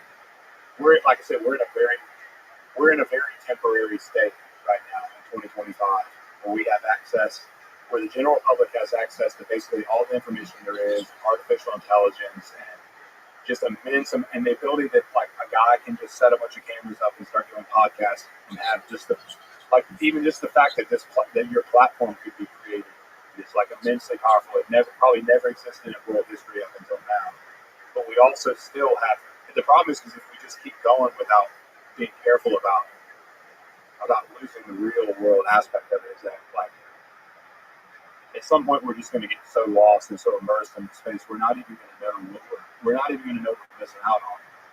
All there's going to be is girls on Instagram. Like all there's going to be is that. Yeah, I've been trying to figure it all out. I just did a super long podcast with the CEO of Epic Games, who created Fortnite. He created Unreal Engine, a lot of interesting video games, like revolutionary video games. So I don't know if you know, but Fortnite is this gigantic video game where people go into an online world and they shoot stuff. It's fun. It's not like Call of Duty intense, militaristic, like raw, real kind of shooting. It's more fun shooting each other. But at first I was skeptical. Like, is that a good way to hang out with friends? But then I get to do it with people that I'm actually friends with in physical reality, and you get to hear each other's voice, and you just talk. You talk shit about each other together. And it's like a phone call, honestly, with some visuals. It's not about the visuals, it's about the phone call, and it just makes it a little more convenient to connect regularly. Yeah. But I think you do need to remember that all of that only works if you consistently return to physical reality.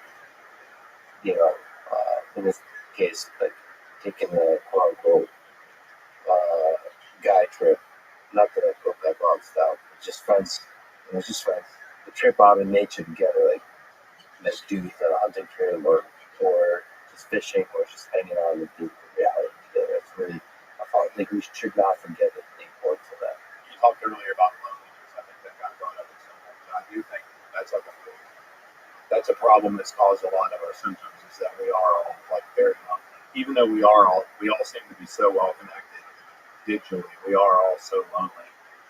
You got to think. I mean, Modern Warfare 2 was a big thing. I was supposed to be in class in 2010, so you can think like when I was in whatever grade, 8th grade or whatever, Call of Duty was like the thing. I've certainly, like, trust me, I'm not saying that I'm right in the space of digital immersion with anybody else. Like I've been there and seen, but I've wasted who knows how many hundreds of I was on modern warfare too, and like I really built some great friendships from it. You know, there's a place for all that stuff. It's just like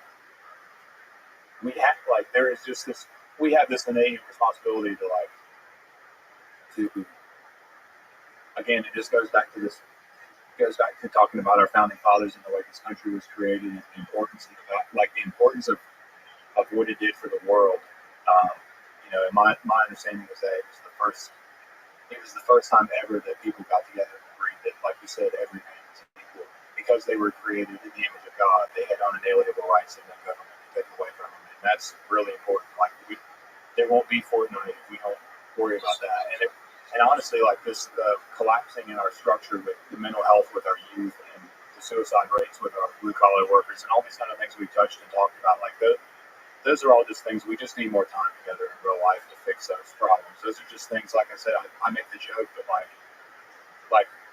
there's never been one argument there's never been one dispute with my wife that I've been able to figure out how to fix through a text message. Like it takes being in person with people and like having human connection to fix any problem, heal anything, And so it's difficult. It's like it's not anybody's fault that we're like that. We're not even able to really get to know each other and understand each other through the internet. Like we almost have to be together in person to even just get each other's point of view and perspectives on things. Yeah, fuck the division that the internet creates, honestly. Like the left and the right, it's been kind of a nightmare for me just to watch because I see the very simple reality that we're in it together and that there's a lot more commonality between people. It seems cliche to say, but it's like now that used to be said more than ever. Because when you look on X, it feels like everybody's divided, but we're not. Well, and people are always going to think differently too. Like just in our structure and the way we, again, it's like that. It goes back to that Jordan Peterson lecture about, I think in Maps of Meaning, where he talks about people who think more conservatively or more liberally about things. Like it's been applied to politics, but it's based more in psychology than anything. Like some people are going to think more inside the box, and some people are going to think more outside the box. But we have to have both in order to have a healthy society. And also the thing that bothers me, you saw in Richmond, North Richmond, a lot of people, a pretty even split people on the left and the right in terms of friends of mine. And sadly, they've drifted towards the extremes a bit. Those on the left definitely have developed a case of Trump derangement syndrome. Those on the right seem to think that every person on the left is a kind of radical leftist. It's like hilarious to listen to people talk. It's like everybody's lost their mind. But also, on top of that, people on the right see Trump as the savior, as this figure who do no wrong, who's going to restore freedom in America and all, continue to do a full list of really positive things. To me, he's yet another rich man in Richmond. Biden, Trump, it's all the same thing. Some might be able to do more good than others, but ultimately, they're in positions of power, and power corrupts, and those who use these positions often forget about the everyday person, the working class, and they leave it behind, ultimately serve people that are close to them, and sometimes serve themselves to maintain power, to grow their power. I think the good thing you can say about them is I could say that about both Donald Trump and Joe Biden, is that they really love their family. I can say that one of the things that I love about both people is that they genuinely love their family. Like, it was always heartwarming to see how much Joe Biden loves his family. Yeah. And honestly, just do anything for his family. And it just reminds you that they're human beings. And all that to say is we need to see the humanity in each of us. And to some degree, we always distrust the people in power. The power that people have only exists because we allow it, and whether willingly or just through our own activities. But I think that's the important thing is like I said, there's always more of us than there will be. There's always more dead bodies than there ever will be people God, but we just have to figure out what to do with that and how to. And I think this is, like I said, a short window of time where we can still figure that out. I gotta ask you about something before I forget. I think I saw on Instagram you talked about a three-legged cat. Is that a real thing? What's the story behind the three-legged cat? The reason I want to ask you that, first of all, I want to hear the story. Second of all, I want to read to you one of my favorite Cosby quotes afterwards. About another cat. All right, what's the story? I had this cat lady neighbor. It was a real sweet lady, but older lady, lives in a trailer, single wide trailer. Has probably got, I don't know, 30 or 40 cats that she feeds in her house. It was this rainy Saturday morning. It was pouring down rain. It was going to be like, it was like 8 o'clock in the morning on Saturday. It was going to be a great day. And then I hear this lady yelling, "There's this cat stuck in my car." And she's all freaking out. And all what to do. Like I said, my wife's a veterinary technician or whatever, so she's got a little bit more sense about it than any of us. But we go over there, and the lady's trying to start the car, and there's this kitten that was up under the hood, and she started the car, and the cat basically it basically almost ripped its whole front leg off already. It was just a little bit still attached, like some tendon or whatever. But the leg was like wrapped up under the water pump, like the pulley of the water pump, knocked the bell off. There was no way to save this leg on this cat. It was like, but the cat was like pinned upside down, and so we ended up grabbing a. We asked the lady if she had like a knife in the house, so she gave us this like terrible looking knife, but it's all that we had. It was like we were trying to get this knife. So yeah, my wife was the one that did it, but we like got the rest of the stuff cut, got the cat out, and I don't know, I just like to spend like I was like over $1,000 we spent getting this cat's like getting it properly sutured or whatever to where the cat could have a healthy recovery and all. But I'm one of those type of people, like I couldn't just like, I'm not gonna go. They were gonna just go put the cat down or whatever. Like, so yeah, I named her Hop, and that's my little cat, and it hops around. But it was one of those things where, I don't know. Great example with animals. So I guess it's the same way with people. I just always see the best, and I just couldn't. Yeah, I mean, that's one of the most amazing things about humans. It's irrational to spend that much money on this cat, right? Because there's so many other cats that are suffering and dying and so on. But that's what makes humans really special. You see that the person or the creature suffering in front of us, so we're willing to move mountains to save that person. Like, it's irrational, maybe it doesn't make sense because the allocation of money and effort might not be correct, whatever. We just don't give a shit. The reason that we're willing to do it for a cat, like I said, it's just like the thing with the dogs about giving the dogs the medication but not yourself. So we see all the flaws and all the problems with it, all the disagreements and all the anger we have with each other, just like you said, your friends on the right and the left and stuff. And like, we could show that kind of compassion, and we do. I mean, humanity does from time to time show that kind of compassion. But we could show that kind of like just undeserved, just love, to each other too. Like, love is like, it's funny, you talked about how both of those presidents, you could say they at least love the family, but love is like, I think everyone's capable of love. It's probably the most powerful thing there is, even beyond hate. I think is love, but it is crazy with animals. And so it comes out of us so easily with animals because to us, they're just these innocent little lives. We don't have anything against them, Like they don't talk. They don't have political views. They're just little creatures. But the reality is we're all just creatures. We do that with human children, but we don't do it enough with adults or also kinds of children. We're still fucking lost in this world. So I gotta read this. It's gotta be one of my favorite poems. It's called "The History of One Tough Motherfucker" by Charles Bukowski. And people should go look at videos. There's videos of Bukowski doing interviews with the cat by his side, and that's the cat he's talking about. Right? He goes like this. He came to the door one night, wet and beaten and terrorized. A white, cross-eyed, tailless cat. I took him in, and fed him, and he stayed. Grew to trust me, until a friend drove up the driveway and ran him over. I took what was left to a vet who said, "Not much chance. Give him these pills, his backbone is crushed." He was crushed before, and somehow mended. If he lives, he'll never walk. Look at these x-rays. He's been shot. Look here, the pellets are still there.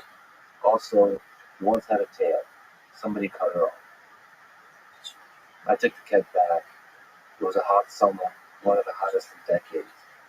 I put him on the bathroom floor, gave him water and pills. He wouldn't eat. He wouldn't touch the water. I dipped my finger into it and wet his mouth, and I talked to him. I didn't go anywhere. I put in a lot of bathroom time and talked to him, and gently touched him, and he looked back at me with those pale blue crossed eyes. And as the days went by, he made his first move, dragging himself forward by his front legs. The rear ones were more. He made it to the litter box, crawled over and in. It was like the trumpet of possible victory belonged in that bathroom and into the city. I related to that cat. I had it bad, not that bad, but bad enough. One morning he got up, stood up, fell back down, and just looked at me. "You can make it," I said to him. He kept trying, getting up, falling down. Finally he walked a few steps. He was like a drunk. The rear legs just didn't want to do it. He fell again, rested, and got up. You know the rest. Now he's better than ever. Cross-eyed, almost toothless, but the grace is back. And that look in his eyes never left. And now sometimes I'm interviewed. They want to hear about life and literature, and I get drunk and hold up my cross-eyed shot, run over detailed cat, and I say, look at this." But they don't understand. They say something like, "You say you've been influenced by Celine." No, I hold the cat up, influenced by what happens, by things like this, by this, by this. I shake the cat, hold him up in the smoky and drunken light. He's relaxed. He knows. It's then that the interviews end. Although I am proud sometimes when I see the pictures later, and there I am, and there's the cat, and we're photographed together. He too knows it's bullshit, but that somehow it all helps. So, when you posted about the three-legged cat, there you go. And I think of your music and your life story in the same way. It's just been through some shit, just like Bukowski. Neither of you two have been in what that cat's been through. But that's kind of life. That's what it's all about. I was wondering if you could play a couple songs.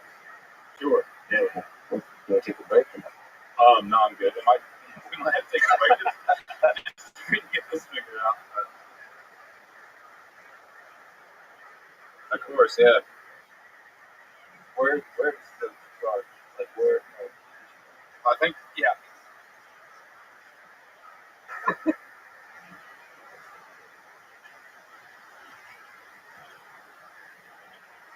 Called break.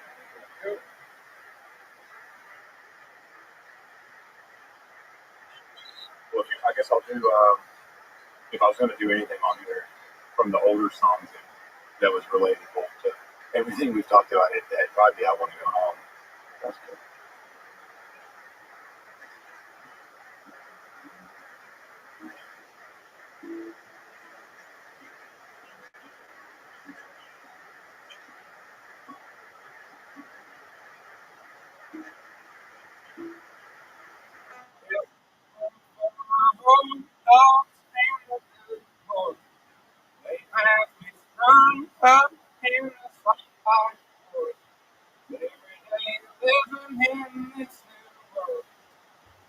One too many days to be sun. We're on the brink of the next world war, and I don't think nobody's praying no more. And I ain't saying I know it for sure. I'm just down on my knees, begging the Lord to take me home. I wanna go home.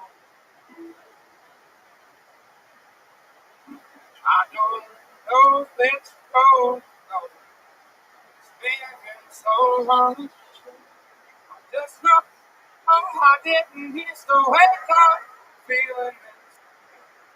Cussing myself every damn day. People have really gone and lost their way. They all just do what the TV say. I wanna go home.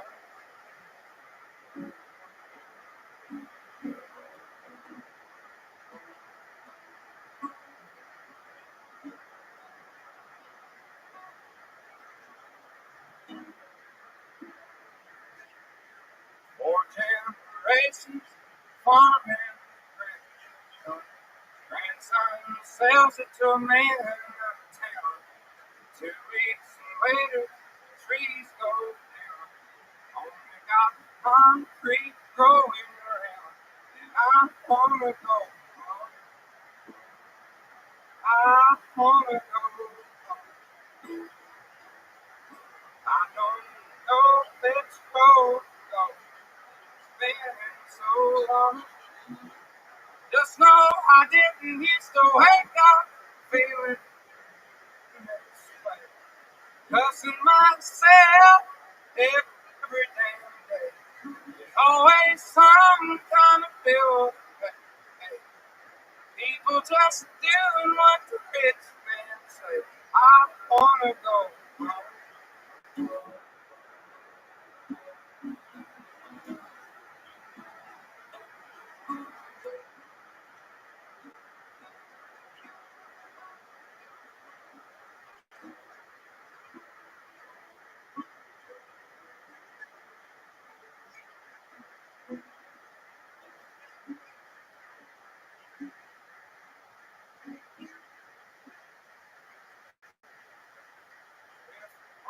For my old dogs and the good Lord, they have me strung up in the sideboard. Probably one of the first. Oh, it's not the first song I wrote, but one of them. What a song, man. What a song. What a song. What's the story of that guitar? Well, the guy who made this like saved my butt because everything blew up, and I was playing that little Gretsch resonator that's in all the original videos, and my wife had got me that off of Amazon or something for like $300 or $400. It's like just an entry level like import little Gretsch, and the pickup never would work right in it, so this string wouldn't work when you plugged it in. So here we are, everything happens all at once, and we're trying to do these shows, and like, I think the biggest one I did. So basically, what I ended up having to do was I bought one of these suction cup rigs that sticks up right here, and the mic goes down under here to pick that string up. And I played we played I think the biggest show I did with it was like 10,000 people, but it was enough to where I couldn't be doing a $300 guitar with a rigged up thing on it anymore. It just wasn't gonna work. So this guy reached out, and Brett wouldn't help me with my Brett. There's no way to really get a hold of him because he's such a big company. And I finally did get a hold of Diane Brett, and she's like really nice. And so it's nothing personal against Brett. It's just at the time I couldn't get a hold of him. I figured I wouldn't have been able to because everywhere sold out of that Gretsch model when the song blew up. It was a real pop, but I couldn't get a hold of him. So this guy, Beard Guitar, Paul Beard in Maryland, he reached out, fixed my Gretsch, and then gave me one. But it's all handmade and all. It's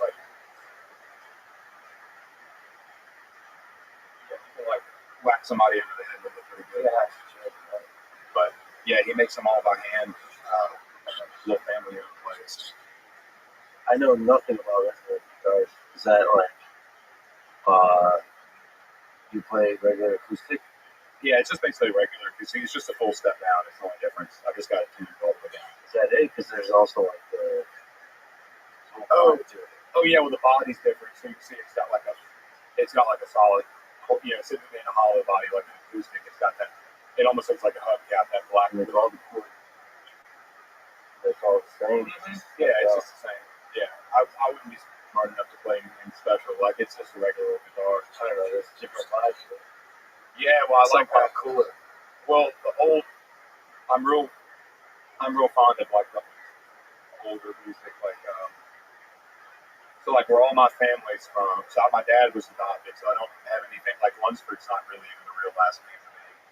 They're all just it was just my grandparents. They adopted my dad, so all of my family's English is like INGLE. That's like my real. That's all my mom's side of my family, and they're all from this place about 20 miles from where like the Carter family was from. So all that old Virginia, like kind of bluegrass folk music and stuff. And so I was just always attracted to that. And so I like the resonator a full step down because to me it kind of gives it that old sound. Like a lot of the instruments back then had like bad dull strings and they were older and they were out of tune a little bit and stuff. And I listened to a lot of that type of music. So I like the strings being a little out of tune and dull and not everything and just that. Yeah, that's why I was so attracted to it. Plus, like some of the old blues players, like playing the dobro and stuff. But that's why I wanted to get the resonator. It's just because that old. I mean, that's even why.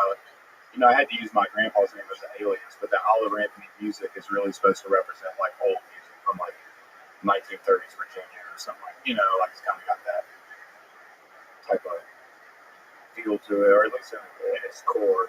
It feels like from another time, but it also feels timeless.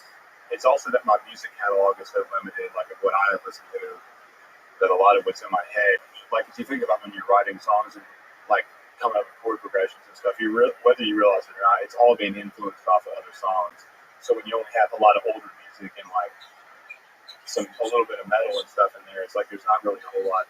It's like that, it's kind of going to sound that way, I guess, the same anyway, because that's what's in your head already. But. So you're gonna go out there a little bit this year. What are some things you look forward to? Travel a bit, play a bit. The idea is to go to a town like, let's just use Iowa as an example. Instead of the big city in Iowa, or playing at the venue where everybody books, let's find a farm field 45 minutes outside of that big city. Figure out the ingress, egress, the security. Find a good promoter that can, like a show organizer, basically that has experience to where it's still professional and it's done correctly. But establish like a new venue space that can't be put under contract by a monopoly. That any artist can go play, like without. Like if all these musicians are sick of taking master in Live Nation, then let's just start playing in fields and on Main Street and set these venues up and establish them correctly and professionally where they exist as their own space. And then imagine the economic impact that would provide to a town that otherwise would never have. Like, and imagine what if you want to talk about trying to give the collar people like some hope or give them some relatability or do anything for them. Like bring a big band to their town that they would otherwise have to drop out and have somewhere to see. And couldn't even afford the tickets to start with. Like my tour last year, pretty much every show we did that was mine had a $25 ticket option, and everybody scoffed at it. I was basically like made fun of for that by people in the professional space, even people I was working with. They decided it was so stupid. But you know what? There were people at my shows that came up and kids were wearing hand-me-down clothes, and like you could tell they didn't have any money, and they said it meant a lot to them that they could come if there was $25 option. And I'll continue to do these shows like this to where any band that wants to come play the show, all their expenses are covered. And I'm sure there's some kind of tax write-off component to it for them. But basically, they can come in, do the show, help me in the crowd. Like, I'm taking the risk setting the venue up and establishing it. The venue will be owned or managed by either the town or the farm or whatever, but it'll be in a non-profit, and that space will always exist for people to rent. And the idea is just like, man, imagine if I could do 20 of these a year, even if that's all I can get done. Like that's 20 places that will always have music and will always have a center where people can go, like, and build this sense of community we talked about. Like, it's almost like a sanctuary, if you want to call it that, but it's just a space that can't be perverted by corporate America, and just a place where people can go and like do all these things that we want to do.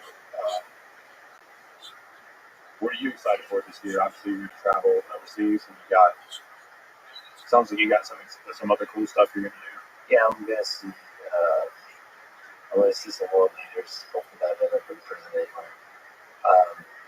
Part of that, honestly, I'm excited, like India, to see the same humans but in very different parts of the world. I'm not a travel guy, but I love seeing humans. But there's like a lot of us humans all over the place, and they're very different, and they have funny accents, and just a funny way of being, So I'm excited to take it all in because I fundamentally love people. Yeah, man. Like I would definitely say if you're ever over towards Virginia or West Virginia, either one there, like, yeah, it'd be cool to spend a couple days out in the woods, or a day out in the woods. And I haven't really, I'm really new to the whole psilocybin thing, but I have tried a few smaller doses of it actually to help with being up on stage and all. And it's an interesting thing, but it's great. Yeah, the dogs, definitely the dogs and the woods part. I got you on that. I would love to join it. I mean, I've taken mushrooms a few times. And listen, I usually just love everything anyway, but with mushrooms, you just love it a little bit more, like, especially out in nature. When I look out in nature, I'm just in awe of how incredibly beautiful it is. And just like stare at a tree for hours. And then you take mushrooms, and like that tree starts like having some more dynamism to it. So it's just a little boost, but like, yeah, I get into this crazy. Like I said, it's only been a handful of times because I don't know. It's one of those things where it's still a little unfamiliar to me, but like talking about trees and psilocybin, you start to look at those trees and you think like, in their relative perspective of time, because they're constantly moving around and growing and doing all these things, and you think about like in their perspective, maybe we're just moving way faster than their perception, and they're moving at just a normal speed. I don't know. You get into all these crazy trains of thought when you sit out in the woods on that stuff, but 100%, man. I mean, like maybe that's the history of life. I mean, humans have some chance of destroying 99% of the population with nuclear weapons, and the trees will remain, and they will reconstruct the environment of Earth and help the few humans that remain to survive. There'll be the fucking trees that we'd be grateful for. Their actual deep, ancient wisdom. So maybe they're the intelligent ones. Maybe we're the idiots. When you're out in nature like that and just just looking at and studying the way all those systems work with soil and trees and animals and how it all just integrates in together so perfectly, it does give you some sense of peace that maybe there is some system in place that's out of our hands that can just help us with our faults and our repercussions. And again, like for me, just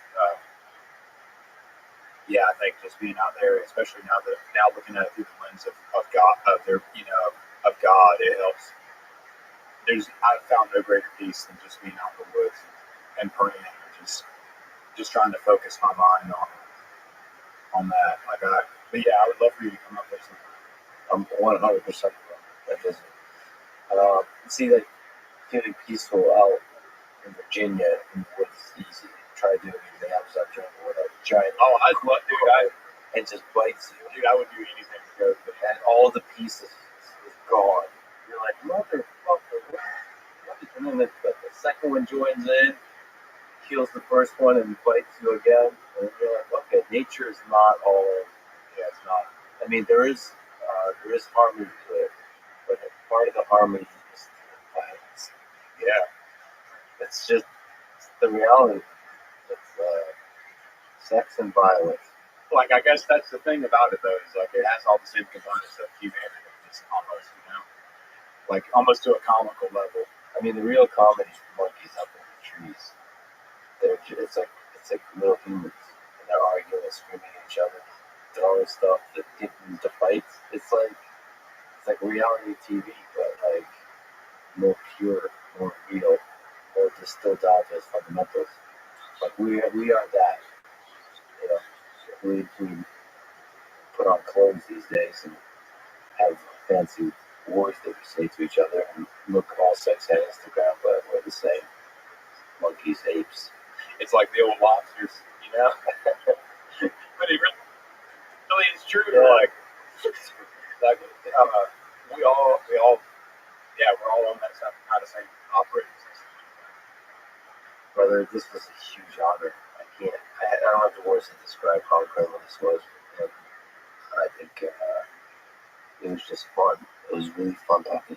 Total honor to be able to come on here for me as well, and especially just to get to meet you in real life and see, like, you are what I expected you to be, like, in a good way. Like, you just don't ever feel like, yeah, you're a good dude. So I appreciate what you're doing. I gotta show you the sex dungeon downstairs. Nice. Where I keep sex like it's very different. No. Yeah, man. Alright, time to wake up. Let's go back. Thanks for listening to this conversation with Oliver Ann. To support this podcast, please check out our sponsor in the description. Now, let me leave you with some words from George Orwell. Political language is designed to make lies sound truthful and murder respectable, and to give an appearance of solidity to your win. Thank you for listening, and hope to see you next time.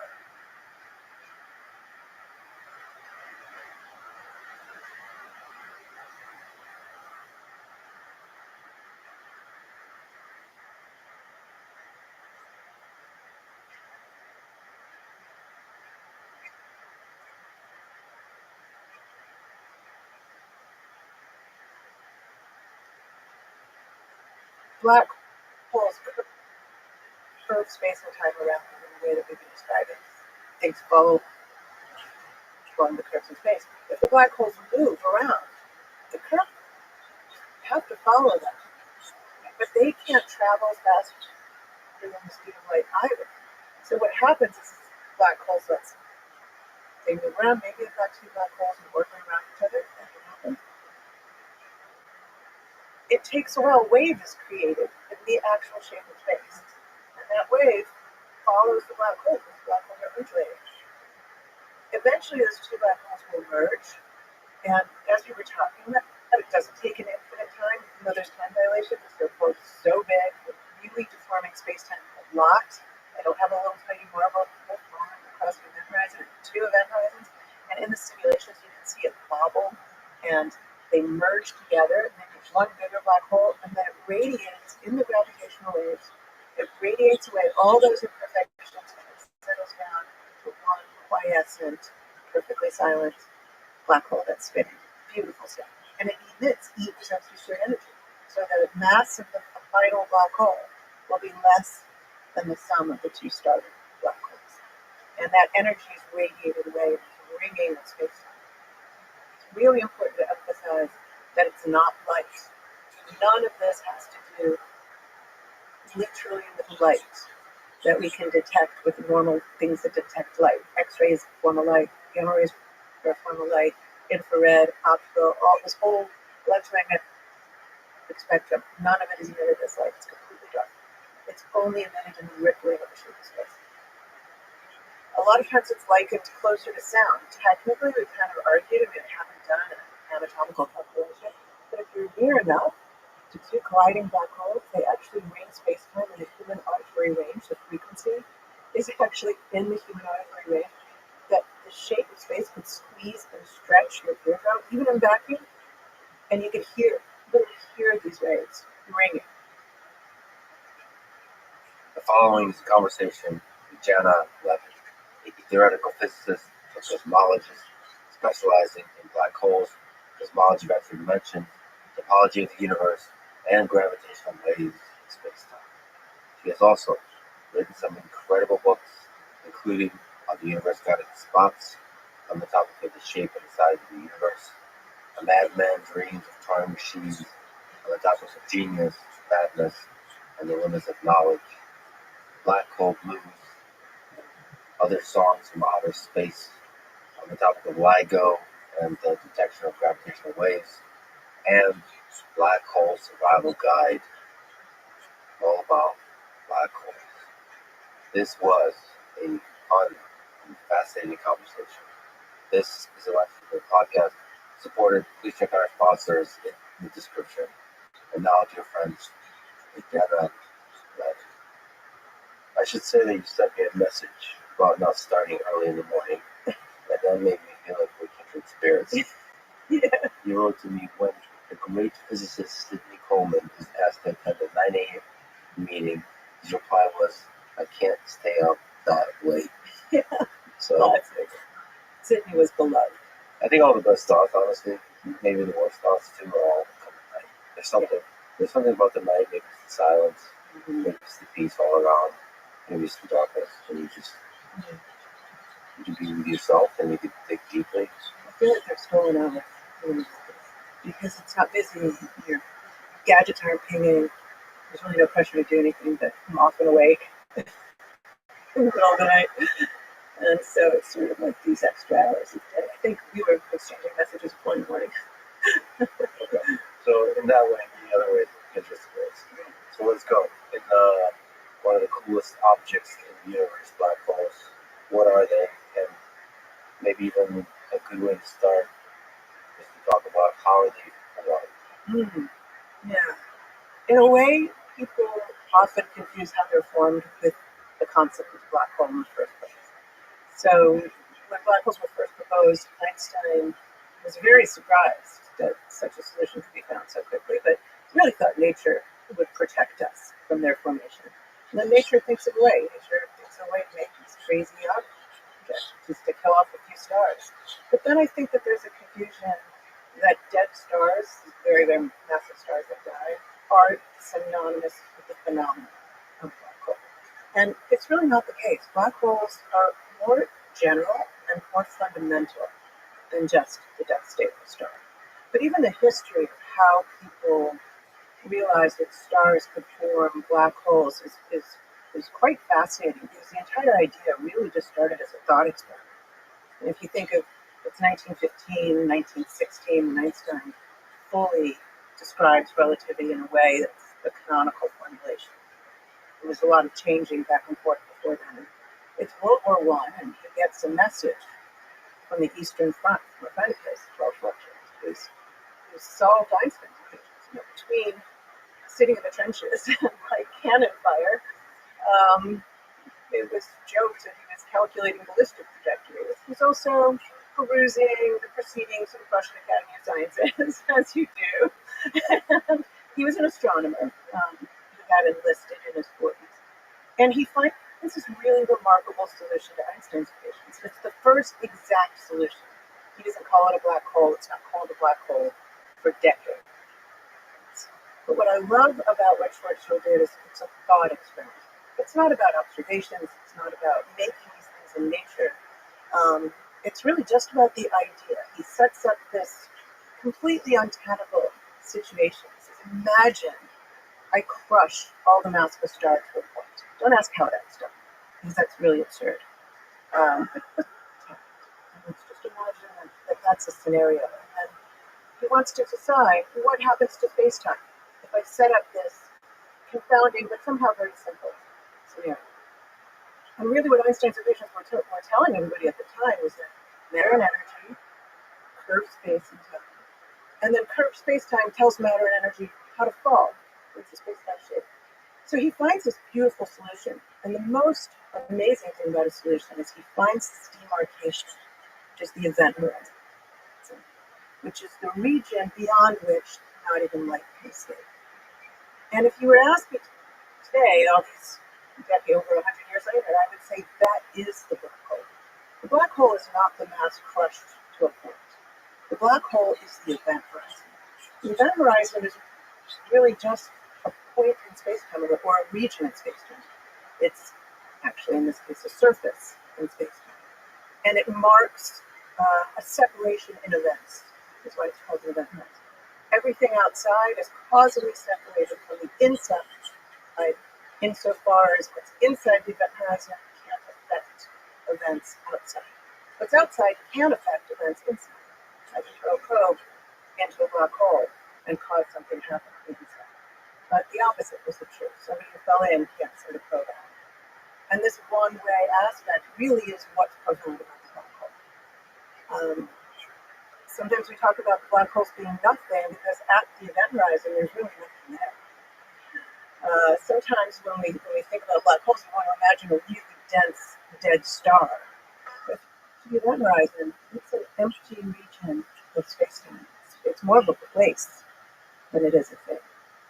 And Einstein found this fascinating. He helped get the work published, but he really didn't think these would form it in nature. I doubt ROTHSCHILD did either. I think they thought they were solving theoretical mathematical problems, but not describing this, what turned out to be the end state of gravitational collapse. And maybe the purpose of the thought experiment was to find the limitations of the theory. Maybe we find the most extreme versions in order to understand where it breaks down. Yeah. And it just so happened in this case that might actually predict these extreme kinds of objects. It does both. So it also describes the sun from far away. So the same solution does a great job helping us understand the Earth's orbit around the sun.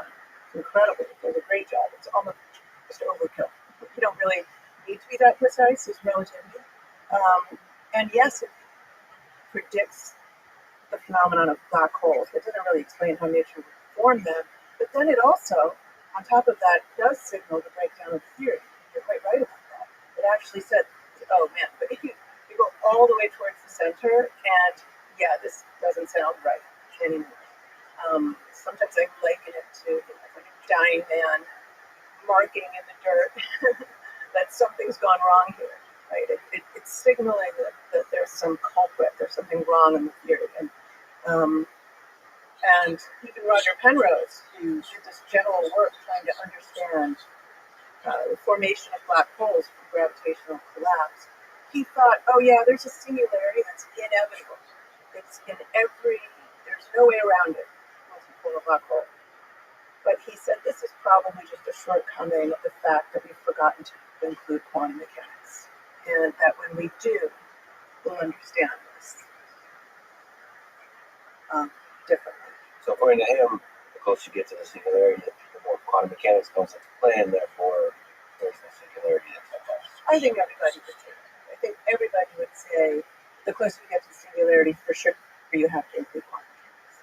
You just can't consistently talk about magnifying such small scales, having such enormous ruptures and curvatures and energy scales, and not include quantum mechanics. That's just inconsistent with the world as we understand it. So you described the brain-breaking idea that a black hole is not so much a super dense matter, because it's sometimes described as more akin to a region of space-time, but even more so just nothing. Yeah. It's nothing. That's the thing you seem to like to say. I do like to say that. Black holes are no thing. Nothing. They're nothing. Okay, so what does that and mean? that's really the more important. So you asked originally, how do they form? I think that even when you try to form them in messy astrophysical systems, there's still nothing at the end of the day left behind. This was a very big surprise. Einstein accepted that this was a true prediction. He didn't think that they'd be made, and it was quite astounding that people like Oppenheimer, actually it's probably Oppenheimer's most important theoretical work, who were thinking about nuclear physics and quantum mechanics, but in the context of these kind of utopian questions, why do stars shine? Why is the sun radiant and hot? It's amazing snakes of light. And it was people like Oppenheimer who began to ask the question, well, could stars collapse to form black holes? They become so dense that eventually not even light would escape. And that's why I think people think that black holes are these dense objects. That's often how it's described. But actually what happens is very massive stars, they're burning thermonuclear fuel. Earthfuls of thermonuclear fuel they're burning. And emitting energy in E equals mc squared energy. So it's fusing, it's a fusion bomb. It's constantly going, thermonuclear bomb. And eventually it's going to run out of fuel. It's going to run out of hydrogen, helium, stuff to fuse. It hits an iron core. Iron, to go past iron with fusion, is actually energetically expensive. So it's no longer going to do that so easily. So suddenly it's run out of fuel. And if the star is very, very, very massive, much more massive than the sun,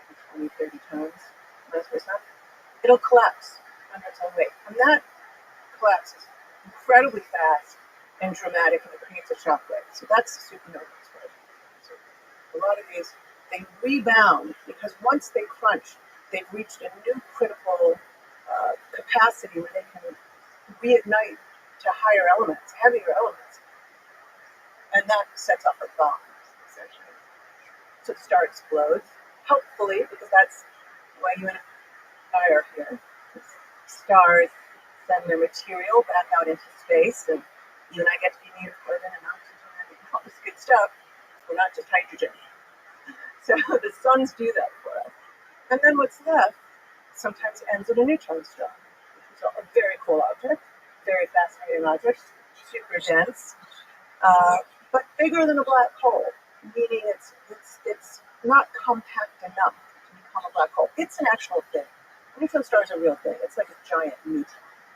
Literally, electrons get jammed into the protons and make this giant nucleus in this superconducting matter. Very strange, amazing object.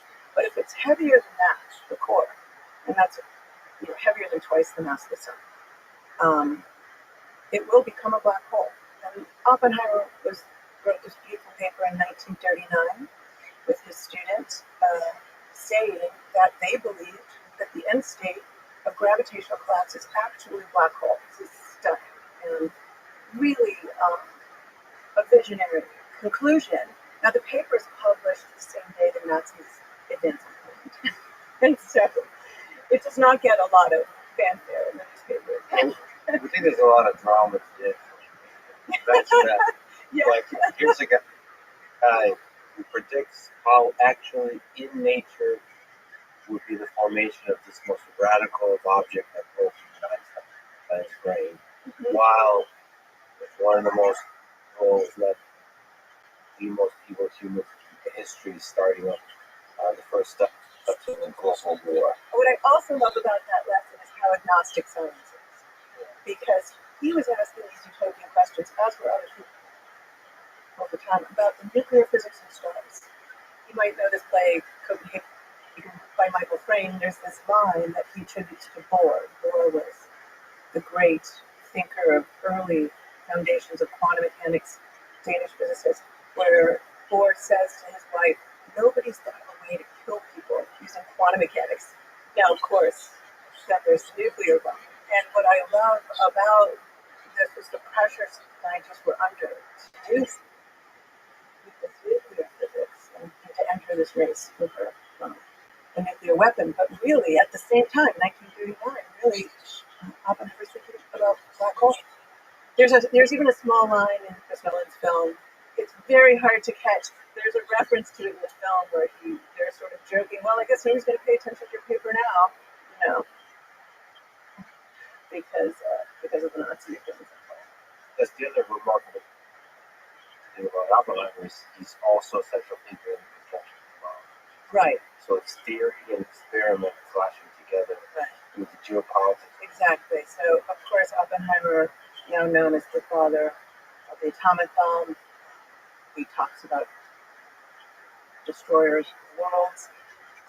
But it's the same technology, and that's what I mean by science is agnostic, right? It's the same technology, overcoming a critical mass, igniting thermonuclear fusion. Eventually, there was a fission. The original bomb was a fission bomb. Fission was first shown by Lise Meitner, who showed that a certain uranium, when you bombarded it with protons, broke into smaller pieces that were less than uranium. Right? So some of that mass, that E equals mc squared energy, had escaped. And it was the first kind of concrete demonstration of this Einstein's most famous equation.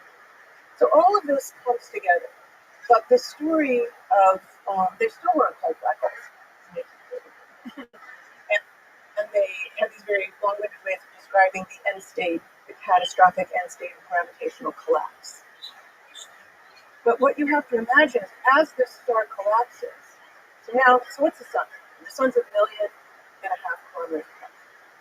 So imagine a star much bigger than the sun, much bigger radius, and it's so heavy it collapses, it's supernovas. What's left, it's still maybe 10 times the mass of the sun, just what's left in that core. And it continues to collapse. And when that reaches about 60 kilometers across, Like just imagine 10 times the mass of the sun, city-sized. That is a really dense object. And now the black hole ascension has begun to form, meaning the curve in space-time is so tremendous that not even light can escape.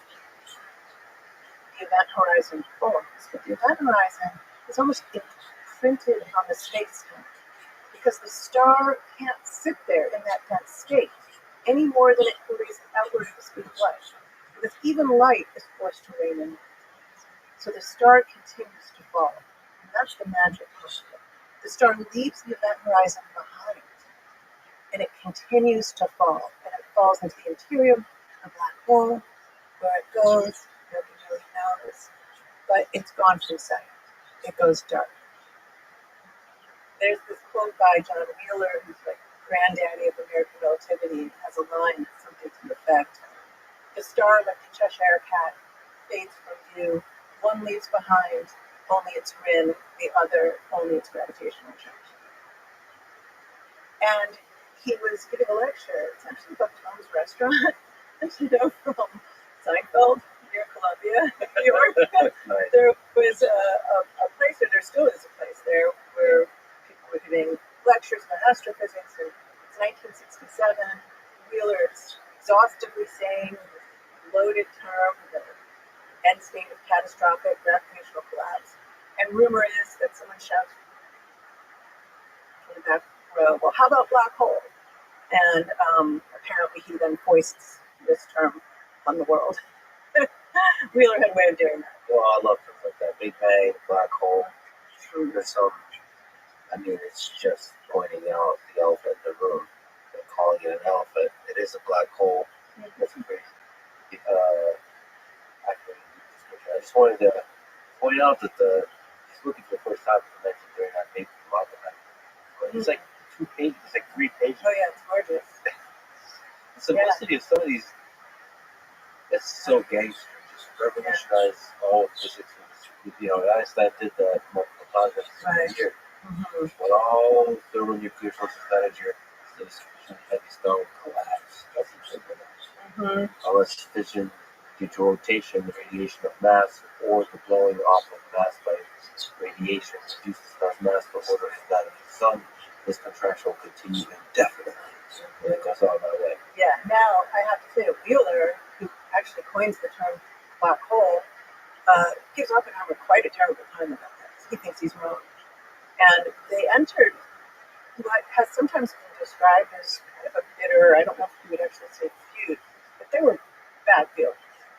And Wheeler actually spent decades saying Oppenheimer was wrong. And eventually, with his computer work, that early work that Wheeler was doing with computers, when he was also trying to understand nuclear weapons, and in peacetime, the world found themselves returning again to these astrophysical questions, decided that actually Oppenheimer had been right. He thought it was too simplistic, too idealized a setup that they had used, and that if you looked at something that was more realistic, more complicated, that it just would go away. And in fact, he draws the opposite conclusion. There's a story that Oppenheimer was sitting outside of the auditorium when Wheeler was coming forth with his declaration that in fact black holes were the likely end state of gravitational collapse for very, very heavy stars. And when asked about it, Oppenheimer sort of said, well, I've moved on to other things. Because you've written in many places about the human beings behind science. Mm-hmm. I have to ask you about this, about nuclear weapons. Was the greatest of physicists coming together to create this most terrifying and powerful of a technology. And now I get to talk to world leaders for whose technology is part of the tools that is used, perhaps implicitly, on the chessboard of geopolitics. What can you say as a person from a physicist that who have studied the physicists and written about the physicists, the humans behind this, about this moment in human history when physicists came together and created this weapon that's powerful enough to destroy all of human civilization? I think it's an excruciating moment in the history of science. And people talk about Heisenberg, who stayed in Germany and worked for the Nazis in their own attempt to build the bomb. There was this kind of hopeful talk that maybe Heisenberg had intentionally derailed the nuclear weapons program, but I think that's been largely discredited, that he would have made the bomb had he not made some really kind of simple errors in his original estimates about how much material would be required or how to get over the energy barriers. And that's a terrifying thought. I don't know that any of us can really put ourselves in that position of imagining that we're faced with that quandary, having to take the initiative to participate in thinking of a way that quantum mechanics can kill people, and then making the bomb. I think overwhelmingly physicists today really should not continue the proliferation of nuclear weapons. Very few theoretical physicists want to see this continue. That moment in history, the Soviet Union had incredible scientists, Nazi Germany had incredible scientists, and the United States had incredible scientists. And it's very easy to imagine that one of those three would have created the bomb first, not the United States. Yes. And how different would the world be? The game theory of that, I think, say the probability is 33% that it was the United States. If the Soviet Union had the bomb, I think they used it in a much more terrifying way in the European theater and maybe turn on the United States. And obviously with Hitler, he would have used it. I think there's no question he would have used it to kill hundreds of millions of people. In the game theory version, this was the least harmful outcome. Yes, but there is no outcome with no bomb that any game theorist would, I think, would play. But I think if we just remove the geopolitics and the ideology and the evil dictators, all of those people are just scientists. I think they don't necessarily even think about the ideology. And it's a deep lesson how the connection between great science and the annoying, sometimes evil politicians that use that science for means that are either good or bad. And the scientists perhaps don't, boy, do they even have control of how that science is used? It's hard. Have control, right? Once it's made, it's no longer scientific reasoning that dictates the use or restraint. But I will say that I do believe that it was a 30, 1/3 down the line, because America was different. And I think that's something we have to think about right now in this particular climate. So many scientists fled here. They fled to here. Americans weren't fleeing to Nazi Germany. They came here and they were motivated by it's more than a patriotism. It was patriotism, obviously, but it was sort of more than that. It was really understanding the threat of Europe, of what was going on in Europe, and what that might, how quickly it turned, how quickly this free-spirited, pluralist culture, was suddenly in this repressive and terrifying regime. So I think that it was a much higher chance that it happened here. Yeah, there's something about the American system. It's cliche to say, but the freedom, all the different freedom, that enable a very vibrant, expressed, a very vibrant scientific community, and that's really set. Absolutely. To scientists, and it's very valuable to maintain that. Right. The vibrancy of the debate, of the funding those mechanisms. Absolutely, the world flocked here, and that won't be the case if we no longer have intellectual freedom. Yeah, there's something interesting about the tension, the Cold War between China and the United States in the 21st century. Some of those same questions, some of those ideas will rise up again. We want to make sure that there's a vibrant, free exchange of scientific ideas. I believe most Nobel Prizes come from the United States, right? Oh, yeah, I don't have the number, but it's disproportional. It's disproportional. So in fact, a lot of them, particle physics came from the Bronx. And they were European immigrants. Right? Like Europe, precisely because of the geopolitics we're describing. Yes. And so instead of being Nobel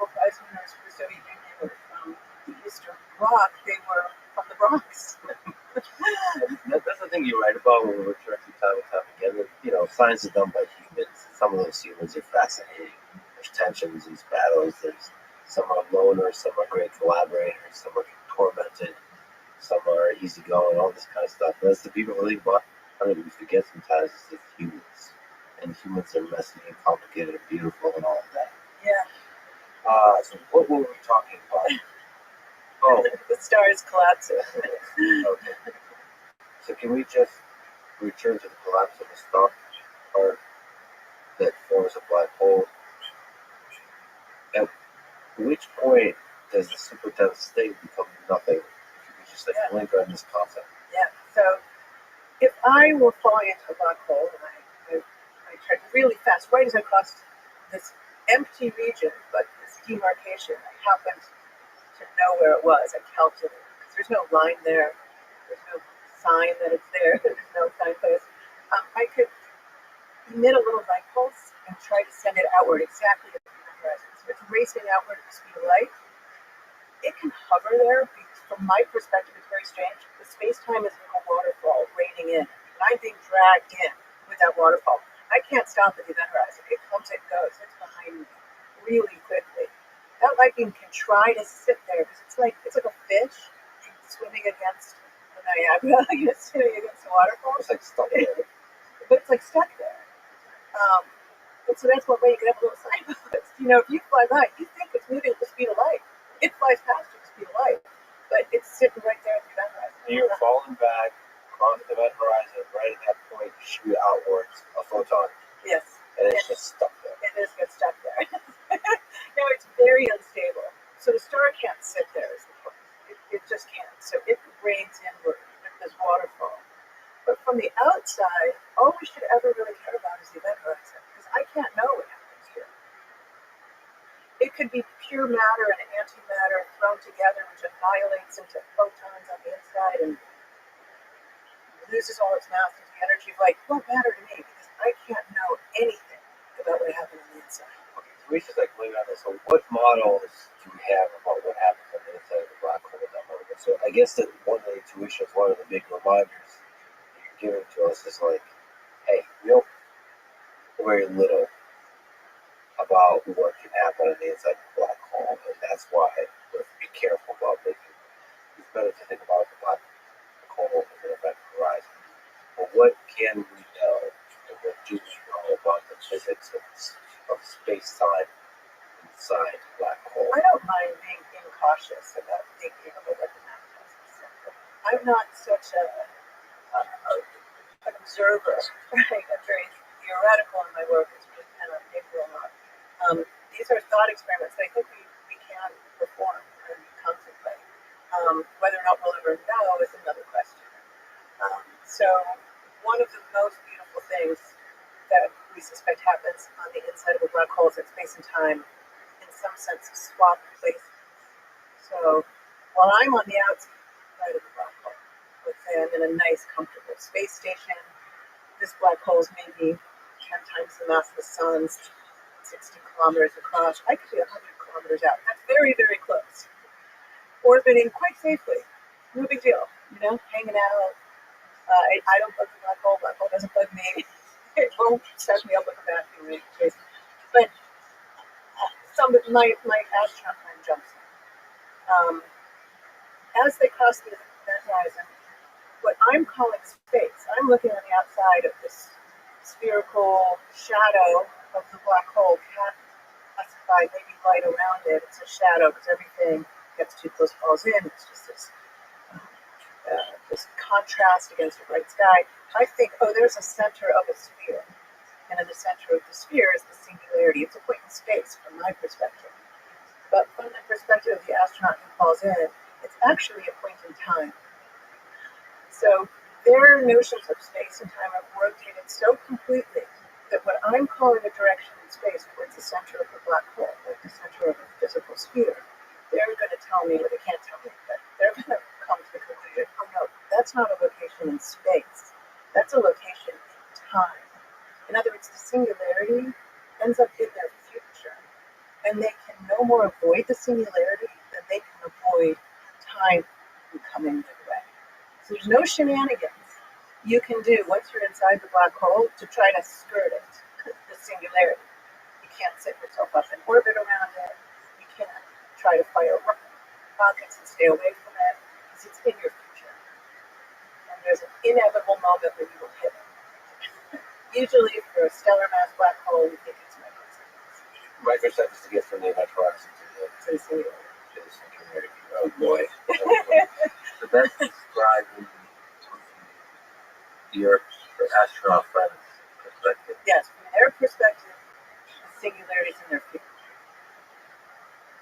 But from your perspective, what do you see when your friend falls into the black hole and you're chilling outside and watching? So one way to think about this is to think that as you're approaching the black hole, the astronaut's space-time is rotating relative to your space. So let's say right now, my left is your right. I'm not shocked by the fact that there's this relativity of left and right. Completely understood. And I can perform a spatial rotation to align my left with your left. Right now, completely rotated left. Out. If I just want to draw a kind of compass diagram, not a compass diagram, at the top of maps, there's a north, south, east, west. But now time is up, down, and one direction of space, so let's say east, west. As you approach the black hole, it's as though you're rotating in space-time. That's one way of thinking about it. So what is the effect of that? The effect of that is as this astronaut gets closer and closer to the event horizon, part of their space is rotated into my time, and part of their time is rotated into my space. So in other words, their clocks seem to be less aligned with my time. And the overall effect is that their time seems to dilate. The spacing between ticks on the clock of their watch, let's say, on the face of their watch, is elongated, dilated relative to mine. And it seems to me that their watches are running slower, even though they were made in the same factories and both synchronized beautifully, excellent Swiss watches. It seems as though time is elapsing more slowly than I can. And likewise, for them, it seems like mine's going really fast. So years can elapse in my space station. My plants come and go. They die. I age faster. I've got gray hair. And they're falling in, and it's been minutes in their frame of reference. Flowers and their little rocket ship haven't rotted. They don't have gray hair. Their biological clocks have slowed down relative to ours. Eventually, at the event horizon, it's so extreme, so slow, it's as though their clocks have stopped altogether from my point of view. And that's to say that it's as though their time is completely rotated into my space. And this is connected with the idea that inside the black hole space and time have switched places. So I might see them hover there for millennia. Other astronauts could be born on my space station. Generations could be populated there watching this poor astronaut never fall in. So basically, the time almost comes to a standstill. But still, they do fall in. Right, they do fall in eventually. Now that's because they have some mass of their own, so they're not a perfectly light particle, and so they deform the event horizon a little bit. You'll actually see the horizon bobble and absorb the astronaut. So in some finite time, the astronaut will actually fall in. So it's like this weird space-time bubble that we have around us, and then the very big space-time curvature bubble thing from the black hole, and then there's a nice swirly type situation going on. Yeah. That's how you get sucked up. Yeah. If you were a perfect, infinitely small particle, you would just be take longer and longer, and probably just be stuck there or something. No, that's quantum mechanics. Eventually, you'll fall. Any perturbation will only go one way. It's unstable in one direction only. But it's really important to remember that from the point of view of the astronaut, not much time has passed at all. You just sail right across as far as you're concerned. Nothing dramatic happens, or you might not even realize you've come to the event horizon. You might not even realize you've crossed the event horizon because there's nothing there, right? This is an empty region of space-time. There's no marker to tell you you've reached this very dangerous point of no return. You can fire your rockets like hell when you're on the outside. Maybe you can escape, right? But once you get to that point, there's no amount of energy. All the energy in the universe will not save you from this demise. There's different size black holes. And maybe can we talk about the experience you have falling into a black hole, depending on what the size of the black hole is? Yeah. As I understand, the bigger it is, the less drastic the experience falling. Yeah, that might surprise people. The bigger it is, the less noticeable it is that you cross the event horizon. One way to think about it is curvature is less noticeable the bigger it is. So if I'm standing on a basketball, I'm very aware I'm balancing on a curved surface. My 2 feet are in different locations, and I really know this. But on the Earth, you actually have to be kind of clever to deduce that the Earth is curved. The bigger the planet, the less you're going to notice the curvature, the global curvature. And it's the same thing with a black hole. A huge, huge black hole, it just kind of feels like just flat. You don't really notice. I'm trying to figure out how the thing is. You don't notice. And there's nothing there. But the physics is weird. In your frame of reference. Oh. Also, another cool thing, so I like to dispel myths. Yeah. Give me a minute. You're holding your head. There's a sense like you should be able to know when you're inside of a black hole when you cross the horizon. But no, your frame of reference may not be. Yeah, at first, at least, you might not realize what's happening. There are some hints. For instance, black holes are dark from the outside, but they're not necessarily dark on the inside. So this is kind of fascinating that your experience could be that it's quite bright inside the black hole. All the light from the galaxy could be shining in behind you, and it's focusing down. You're all approaching this really focused region in the interior. And so you actually see a bright white flash of light as you approach the singularity. I kind of I joke that it's like a near-death experience. You can see the light at the end of the tunnel. So you'd see millennia pass on Earth. You'd see the evolution of the entire galaxy. One big bright flash of light. So it's like a near-death experience, but it's definitely a total death experience. It goes pretty fast, but you looking out, everything goes fast. Yeah.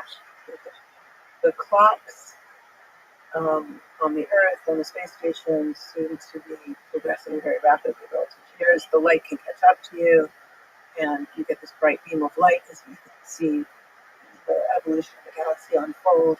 And it sort of depends on the size of the black hole and how long you have to hang around. The bigger the black hole, the longer it takes you to expire in the center. Obviously, the human sensory system are not able to process that information correctly. Right, it'd be a microsecond, and then that'd be too fast. Yeah, but it'd be so cool to get that information. But a big black hole, you could actually hang around for some months. So yeah, how for small black holes and supermassive black holes form? Just to kind of lump that in. Are they all? Is it always a star? No. So this is also it's important to think of black holes more abstractly. They are something very profound in the universe, and there are probably multiple ways to make black holes. Making them with stars is the most plentiful. There could be hundreds of millions, maybe even a billion black holes in our Milky Way galaxy alone. That many stars. It's only about 1% of stars that will end their lives in a death state. But we now see, and this is really quite a surprise, that there are supermassive black holes. They're billions or even hundreds of billions of times the mass of the sun, and billions to tens of billions, maybe even hundreds of billions. So extremely massive. We don't think that the universe has had enough time to make them from stars that just merge. We know the two black holes can merge and make a bigger black hole, and then those can merge and make a bigger black hole. We don't think there's been enough time for that. So it's suspected that they're formed very early, maybe even 200 million years after the Big Bang, and that they're formed directly by collapsing out of primordial stuff. That there's a direct collapse right into the black hole.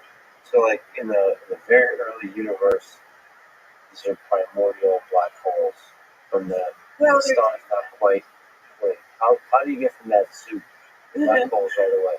Right. So it's odd, but it's weirdly easier to make a big black hole out of something that's just the density of air. If it's really, really as big as what we're talking about. So in some sense, if they're just allowed to directly collapse very early in the universe's history, they can do that more easily. And it's so much so that we think that there's one of these supermassive black holes in the center of every galaxy.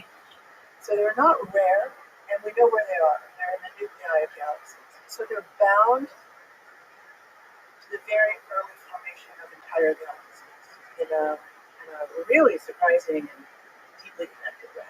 But what if the chicken and egg, is it like how critical, how essential are these massive black holes in the formation of galaxies? Yeah, I mean, it's ongoing, right? It's ongoing. Which came first, the black hole or the galaxy? Probably big early stars, which were just made out of hydrogen and helium from the Big Bang. There wasn't anything else, not much of anything else. Those early stars were forming, and then maybe the black holes and kind of the galaxies were like these gassy clouds around them. But there's probably a deep relationship between the black hole powering jets, these jets blowing material out of the galaxy that shaped galaxies, maybe kind of curbed their growth. And so I think the mechanisms are still ongoing in attempts to understand exactly the ordering of these things. Can we get back to space-time? Let's go back to the 20th century. How do you imagine space-time? How do we as human beings supposed to visualize and think about space-time where time is another dimension, this 4D space, recognized space and time? Because we've been talking about morphing and all kinds of different ways of curvature of space-time. But how are we supposed to conceive of it? How do you think of it? Yeah. Time is just another dimension. There are different ways we can think about it. We can imagine drawing a map of space and treating time as another direction in that map.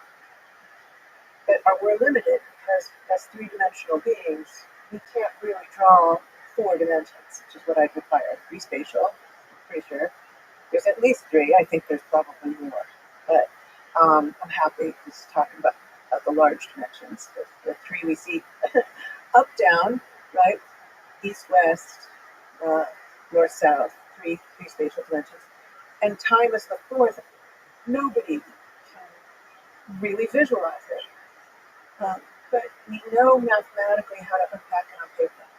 I can mathematically suppress one of the spatial dimensions, and then I can draw it pretty well. Now the problem is that we call it a Euclidean spacetime. A Euclidean spacetime is when all the dimensions are orthogonal, are treated equally. Time is not another Euclidean dimension. It's actually a Minkowskian spacetime. But it means that the spacetime, we're misrepresenting it when we draw it, but we're misrepresenting it in a way that we deeply understand. I can give you an example. The Earth, I can project onto a flat sheet of paper.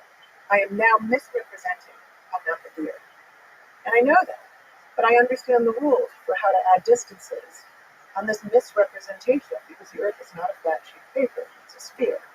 And as long as I understand the rules, which is how I get from the North Pole to the South Pole, that I'm moving along really a great arc, and I understand that the distance is not the distance I would measure on a flat sheet of paper, then I can do a really great job with a map. and understanding the rules of addition and multiplication and the geometries, not the geometry of a flat sheet of paper. I can do the same thing with space-time. I can draw it on a flat sheet of paper, but I know that it's not actually a flat Euclidean space.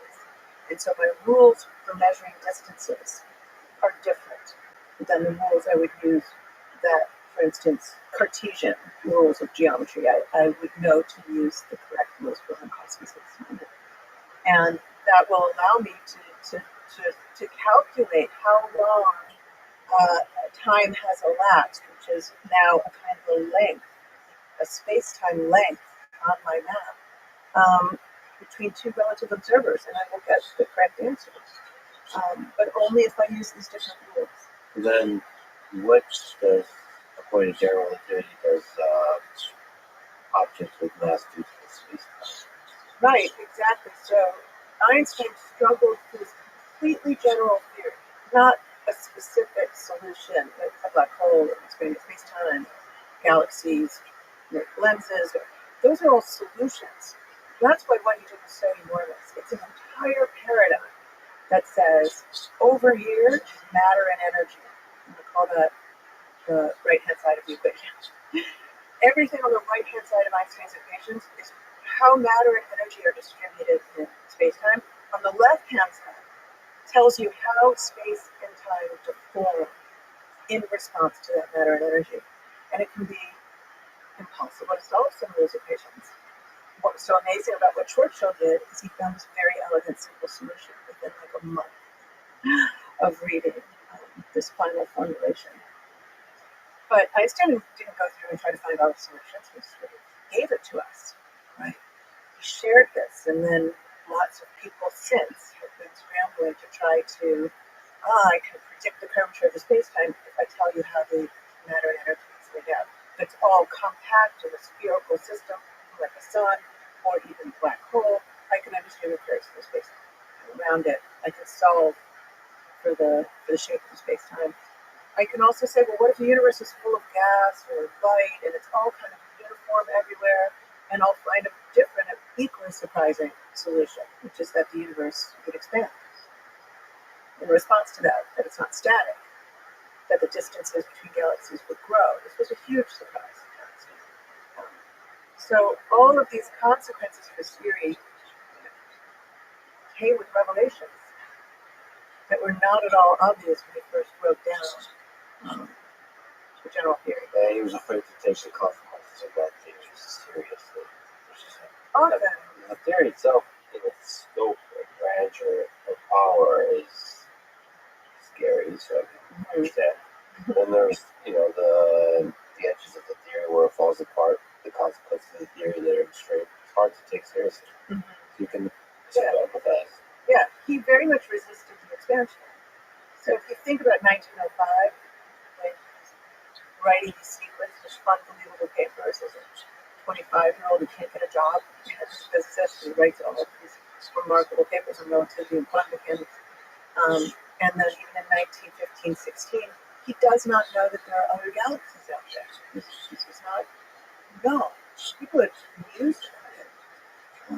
There were kind of smudges on the sky that people contemplated. What if there are other island universes? Going back to Kant, thought about this. But it wasn't until Hubble, it really wasn't until the late 20s, that it's confirmed that there are other galaxies. Yeah. And he didn't, obviously, there's so much we think of now that he didn't think of. So there's no Big Bang, static universe. But these are all connected. Wow. Yeah. So he's offering very little information. Very little information. It's absolutely true. Actually, one of the things I like to point out is the idea of relativity is foisted on people in this kind of cultural way. But there's many ways in which you can call it a theory of absolutism. And the way Einstein got there with so little is by adhering to certain very strict absolutes, like the absolute limit of the speed of light and the absolute constancy of the speed of light, which was completely bizarre when it was first discovered. Really, that was observed in experiments trying to figure out what would the relative speed of light be? It's really only massless particles have this property that they have an absolute speed. If you think about it, it's incredibly strange. Yeah, it's really strange. Incredibly strange. And that's also from theoretical perspective, he takes that seriously. He takes it very seriously, and everyone else is trying to come up with models to make it go away, to make the speed of light be a little bit more reasonable, like everything else in the universe. If I run at a car, two cars coming at each other, they're coming at each other faster. But if one of them stops, it's really a basic observation of reality, right? Here, this is saying I'm racing at a light beam, and you're standing still relative to the source. We'll measure the same exact speed of light. Very strange. And he gets to relativity by saying, well, what's speed? Speed is distance, it's space, over time. It's how far you travel, it's the space you travel, in a certain duration of time. And he said, well, I bet something must be wrong then with space and time.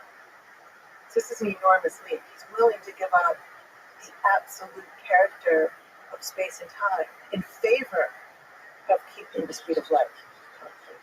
How does he keep into it a world of curved space-time? I think it's like one of the most special leaps in human history, right? Because It's amazing. it's very, very, very difficult to make that kind of leap. I'll tell you, it took me, I think, a long time to. I can't say this is how he got there exactly. I noticed that I study the historical accounts or his description of his internal states. This is more having learned the subject, how I try to tell people how to get there in a few short steps. One is to start with the equivalence principle, which he called the happiest thought of his life. The equivalence principle comes pretty early on in his thinking. And it starts with something like this. Like right now, I think I'm feeling gravity because I'm sitting in this chair, and I feel the pressure of the chair, and it's stopping me from falling. Lie down in a bed, and I feel heavy on the bed, and I think of that as well. Isaac has a beautiful ability to remove all of these extraneous factors, including atoms. So let's imagine instead that you're in an elevator and you feel heavy on your feet because the floor of the elevator is resisting your fall. But I want to remove the elevator. What does the elevator have to do with fundamental properties of gravity? So I cut the cable. Now I'm falling, but the elevator is falling at the same rate as me. So now I'm floating in the elevator. And if this happened to me, if I woke up in the state of falling or floating in the elevator, I might not know if I was in empty space, just floating. Or if I was falling around the earth. They're equivalent situations. I would not be able to tell the difference. And actually, when I get rid of the elevator in this way by cutting the cable, I'm actually experiencing weightlessness. And that weightlessness is the purest experience of gravity. And so this idea of falling is actually fundamental. It's how we talk about it all the time. The Earth is in a free fall around the sun. It's actually falling. It's not firing engines. Right? It's just falling all the time, but it's just cruising so fast. But actually, yeah, so one of them is really one of the ways to experience space-time is to be falling. To be falling. That is the purest experience of gravity. The experience of gravity, unfettered, uninterrupted by atoms, is weightlessness. That observation, now it has an unhappy ending, the elevator story, right? Because of atoms again. That's the fault of the atoms in your body interacting electromagnetically with the crust of the earth or at the bottom of the building or whatever it is. But this period of free fall, so the first observation is that is the purest experience of gravity. Now I can convince you that things fall along curved paths because I could take a pen and if I throw it, we both know it's going to follow an arc. And it's going to follow an arc until atoms interfere again and it hits the ground. But while it's in free fall, experiencing gravity at its purest would be Einsteinian description would say is it is following the natural curve in space-time inscribed by the Earth. So the Earth's mass and shape curves the paths in space, and then those curvatures tell you how to fall, the paths along which you should fall when you're falling freely. And so the Earth has found itself on a free fall that happens to be a closed circle. But it's actually falling. The International Space Station uses this principle all the time. They get the space station up there, and then they turn off the engines. Imagine how expensive it would be if they had to fuel that thing at all times, right? They turn off the engines. They're just falling. And they're not that far up. There's certainly people sometimes say, oh, they're so far away they don't feel gravity. Oh, absolutely. You stopped the space, it's going like 17,500 miles an hour, something like that. If you were to stop that, it would drop like a stone right to the earth. So they're in a state of consciousness, and they're falling along a curved path. And that curved path is a result of curving space. And that particular curve path is calculated in such a way that it curves out to itself completely near orbit. Right. So it has to be cruising at a certain speed. So once you get it at that cruising speed, you turn off the engines. But yeah, to be able to visualize at the beginning of the 20th century, that free falling and curved space time, the way the human mind is capable of it. Some of that is constructing thought experiments that collide with our understanding of reality. Maybe in the collisions and contradictions, we try to think of extreme thought experiments that exacerbate that contradiction and see like, okay, what is actually, is there another model that can incorporate this? To be able to do that, and it's kind of inspiring because, there's probably another general relativity out there in all, not just in physics, in all lines of work, in all scientific pursuits. There's certain theories where you're like, okay, I just explained like a big elephant in the room here that everybody just kind of didn't think about. Right. There could be the stuff we know about in physics. There could be stuff like that for the origin of life on Earth. Yeah. Everyone's like, yeah, man. Everyone's like in polite companies, like, yeah. Somehow it's dark.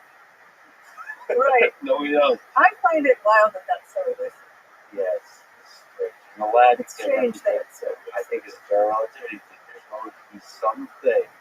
It's going to involve aliens or wormholes in dimensions that we don't quite understand, or some field that's bigger than, it's possible, maybe not.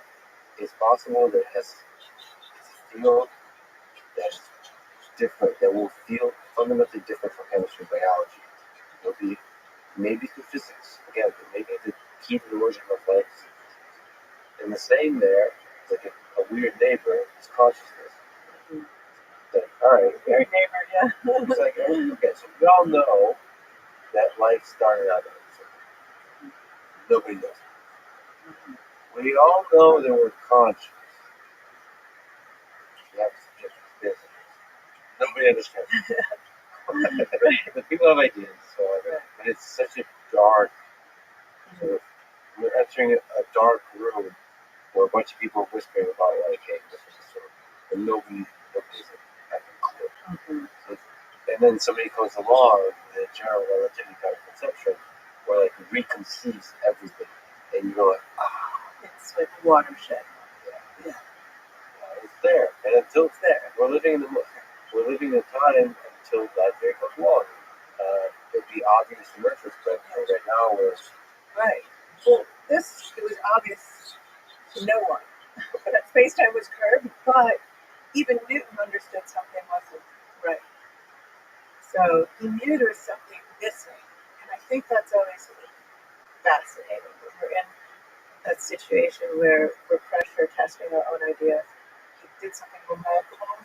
Newton did with his theory of gravity, just understanding the same phenomenon was at work with the Earth around the sun as the apple falling from the tree. That's insane.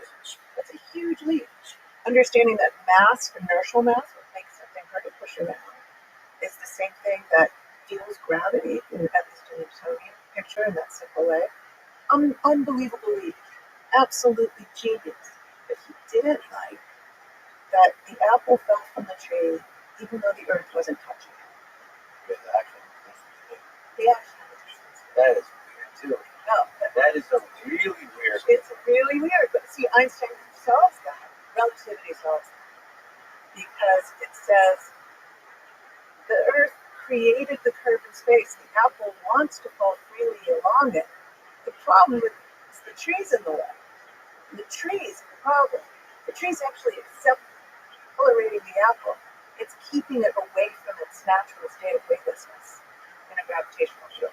And as soon as the tree lets go of it, the apple will simply fall along the curve that exists.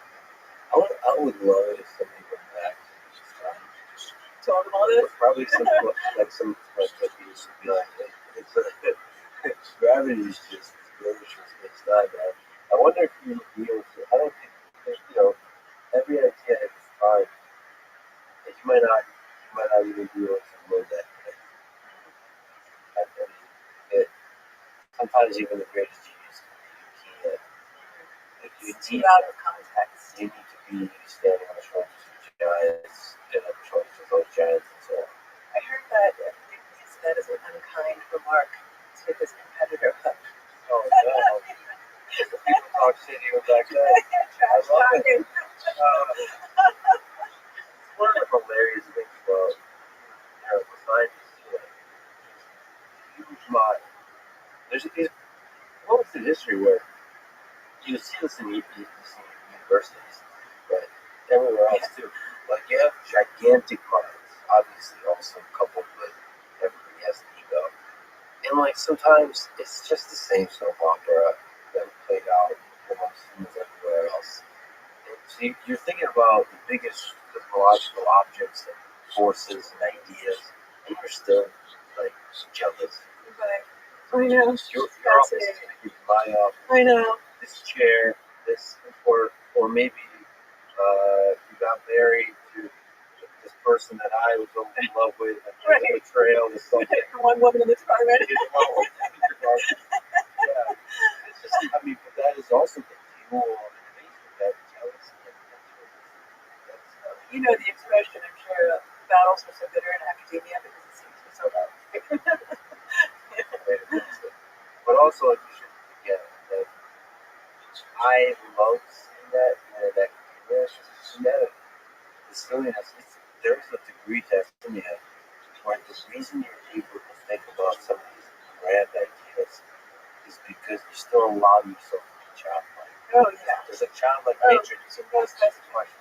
Oh but yeah. Children can also be like children. So like you don't. The corporate context and maybe the world forces you to behave. You're supposed to be a certain kind of way. There's some aspects of the really beautiful aspect reserved to celebrate and have to do that. It's like you're just allowed to be childlike in your curiosity, your exploration. You just explore and ask the biggest questions. The best scientists I know often ask the simplest questions. They're really first of all, there's probably some confidence there, but also they're never going to lie to themselves that they understand something that they don't understand. So even this idea that Newt didn't understand the apple falling in the tree, had he lived another couple hundred years, he would have invented relativity because he never would have lied to himself that he understood it. He would have kept asking this very simple question. And I think that there is this childlike beauty there, absolutely. Yeah, just some of the topics. I don't know why I'm stuck with the topics. But some of those brilliant people I know are stuck with just like computer and Einstein. They're stuck on it. This doesn't make sense. I know a bunch of brilliant biologists, physicists, chemists that think about the origin of life. They're like, this doesn't. I know how evolution works. I know how biological systems work. How genetic information propagates, but this part, the singularity at the beginning doesn't make sense. You don't understand. You can't be in the lab. Their father taught me. every single day they're bothered by it. And that being bothered by that tension, by that gap in knowledge is, that's the catalyst. That's the fuel for the discovery. Discovery. Yeah, absolutely. The discovery is going to come because somebody couldn't sleep at night and couldn't rest. So in that way, I think black holes are kind of portal into some of the biggest mysteries of our universe. So it's a good terrain on which to explore these ideas. So can you speak about some of the mysteries that the black holes present us with? Yeah, I think it's important to separate the idea that there are these astrophysical states that become black holes from being synonymous with black holes. Black holes are kind of this larger idea, and they might have been made primordially when the Big Bang happened. There's something flawless about black holes that makes them fundamental, unlike anything else. So they're flawless in the sense that you can completely understand a black hole by looking at just its charge, electric charge, its mass, and its spin. And every black hole, that charge mass, is identical to every other black hole. You can't be like, oh, that one's mine, I recognize it. It has this little feature. That's how I know it's mine.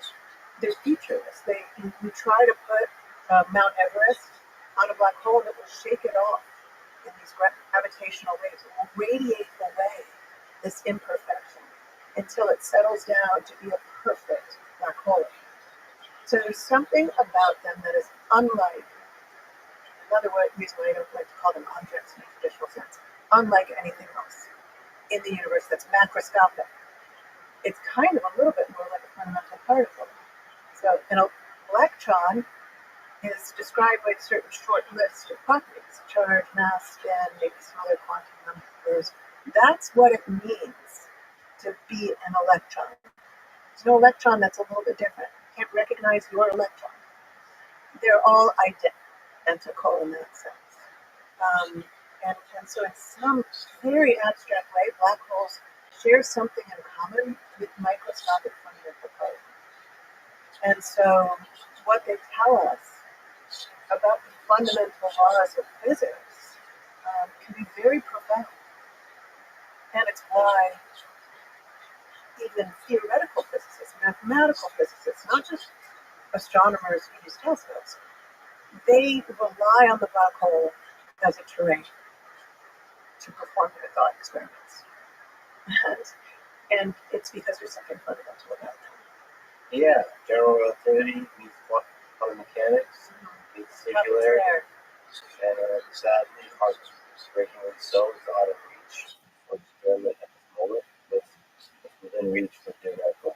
It's in reach for thought experiments, which are quite beautiful. Well, on that time, we have to ask you about the paradox, the information paradox of black holes. What is it? So this is what catapulted Hawking's fame.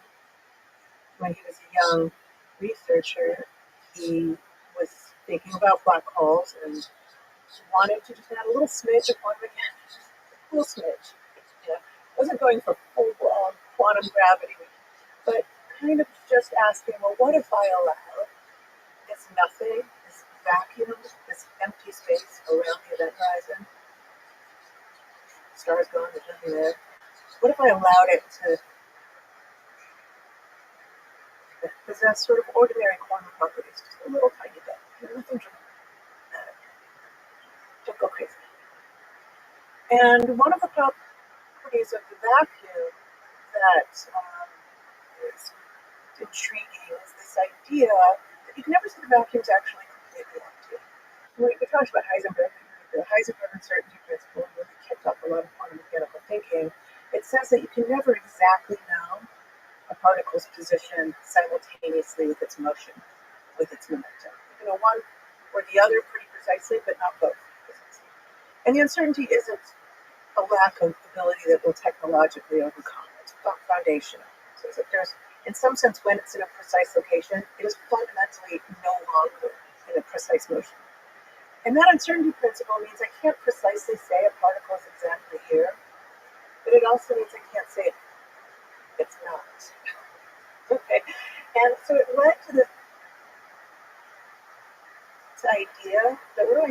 by a vacuum because I can't 100% precisely know. In fact, there's not really meaningful to say that there's zero particles here. And so what you can say, however, is you can say, well, maybe particles kind of froth around, seething quantum sea in the vacuum. Maybe two particles come into existence and they're entangled in such a way that they cancel out each other's properties, so they have the properties of the vacuum. They don't destroy the kind of properties of vacuums. They cancel out each other's spin, maybe each other's charge, maybe things like that. But they kind of froth around. They come, they go, they come, they go. And that's what we really think is the best that empty space can do in a quantum mechanical universe. Now, if you add an event horizon, which, as we said, is really fundamentally what a black hole is, that's the most important feature of a black hole. The event horizon, if the particles are created slightly on either side of that event horizon, may have a real problem. Okay. Now, the pair has been separated by this event horizon. Now, they can both fall in, that's okay. But if one falls in and the other doesn't, it's stuck. It can't go back into the vacuum because now it has a charge, or it has a spin, or it has something. It's no longer the property of that vacuum it came from. It needs its pair to disappear. Now it's stuck. It exists. It's like you've made it real. So in a sense, the black hole steals one of these virtual particles and forces the other to live.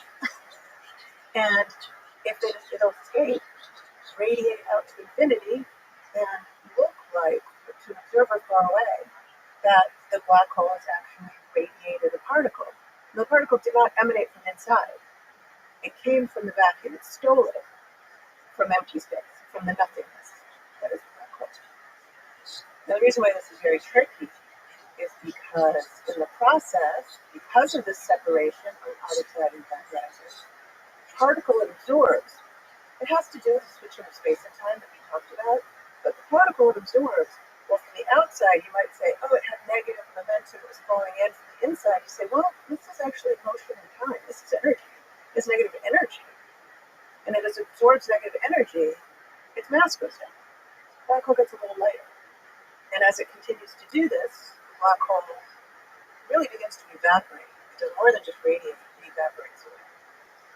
And it's intriguing because Hawking said, look, this is going to look thermal, meaning featureless. It's going to have no information in it. It's going to be the most informationless possibility you could possibly come up with when you're radiating particles. It's just going to look like a thermal distribution of particles, like a hot body. And the temperature is going to only tell you about the mass, which you can tell from outside the black hole anyway. You know it's the black hole from the outside. So it's not telling you anything about the black hole. It's got no information about the black hole. Now you have a real problem. And when we first said it, a lot of people described that not everyone understood how really naughty he was getting. He did. But some people who love quantum mechanics were really annoyed. Okay, people like Lenny Susskind, Reisner, they were mad because it suggested something was fundamentally wrong with quantum mechanics, if it was right. And the reason why it says there's something fundamentally wrong with quantum mechanics is because quantum mechanics does not allow this. It does not allow quantum information to simply evaporate away and poof out of the universe and cease to exist. It's a violation of something called unitarity, but really the idea is it's the loss of quantum information that's intolerable. Quantum mechanics was built to preserve information. It's one of the sacred principles. As sacred as conservation of energy. In this example, more sacred. Because you can violate conservation of energy with Heisenberg's uncertainty principle a little tiny bit. But so sacred that it created what became coined as the black hole wars, where people were saying, look, general relativity is wrong, something's wrong with our thinking about the event horizon, or quantum mechanics isn't what we think it is, but the two are not getting along anymore. And just to tell you how dramatic it is, so the temperature goes down with the mass of the black hole, heavier a black hole, the cooler it is. You don't see black holes evaporate, they're way too big. But as they get smaller and smaller, they get hotter and hotter.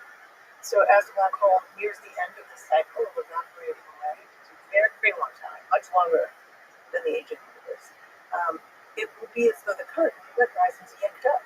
Like it'll literally explode away. Boom. And the event horizon, in principle, will be yanked up. Everything's gone. All of that information that went into the black hole, all that secret quantum stuff, gone. Poof. Okay, because it's not in the radiation. It's a radiation of no information. And so it was an incredibly productive debate because in it are the signs of what will make gravity and quantum mechanics be nice together. Quantum theory of gravity.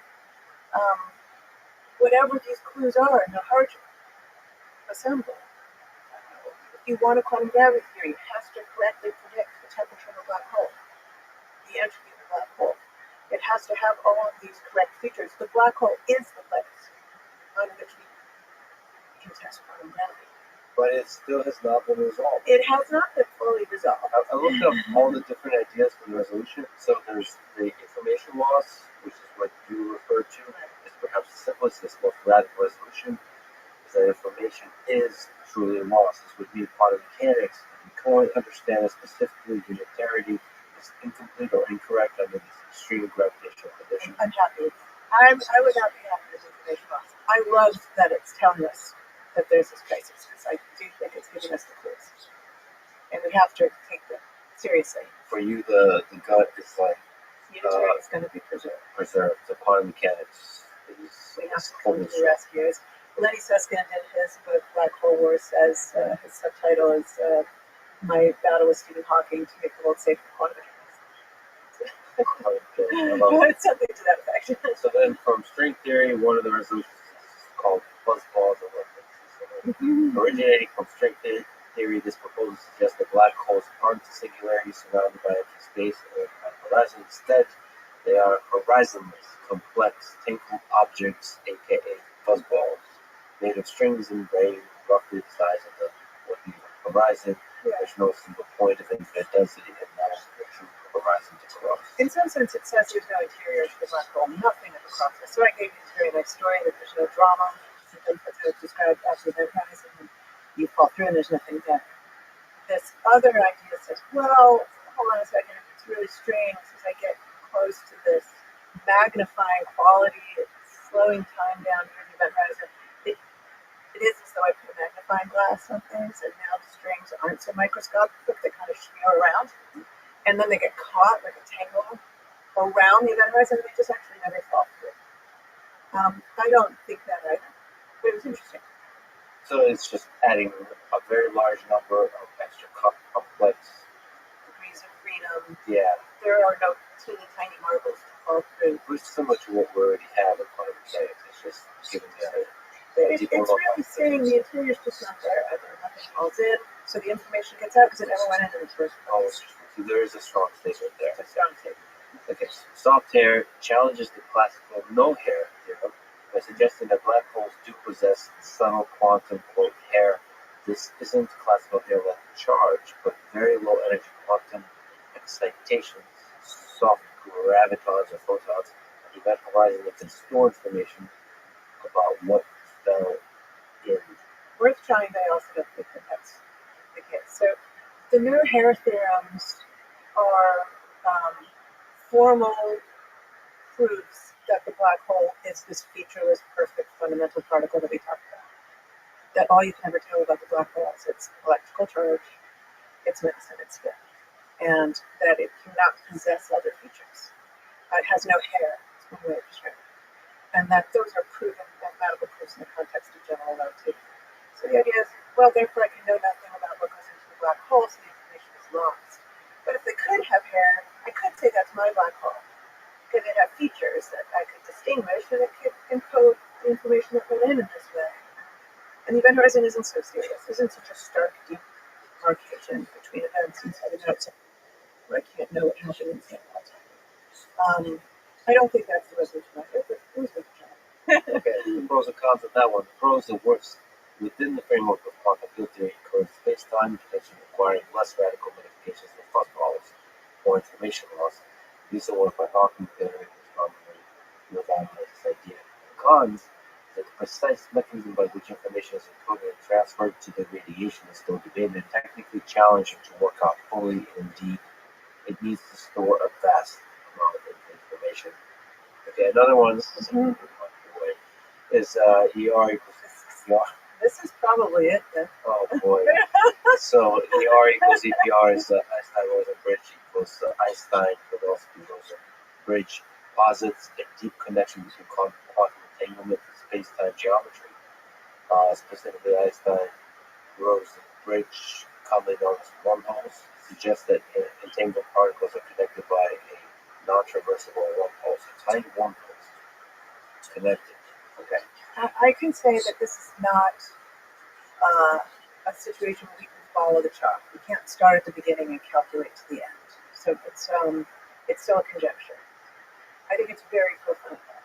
I kind of imagine Juan Maldacena, who's part of this, with Lenny Susskind, they were kind of like, oh, it's like ER equals EPR. They couldn't even formulate it properly. It was like an intuition that they landed on and now are trying to formalize.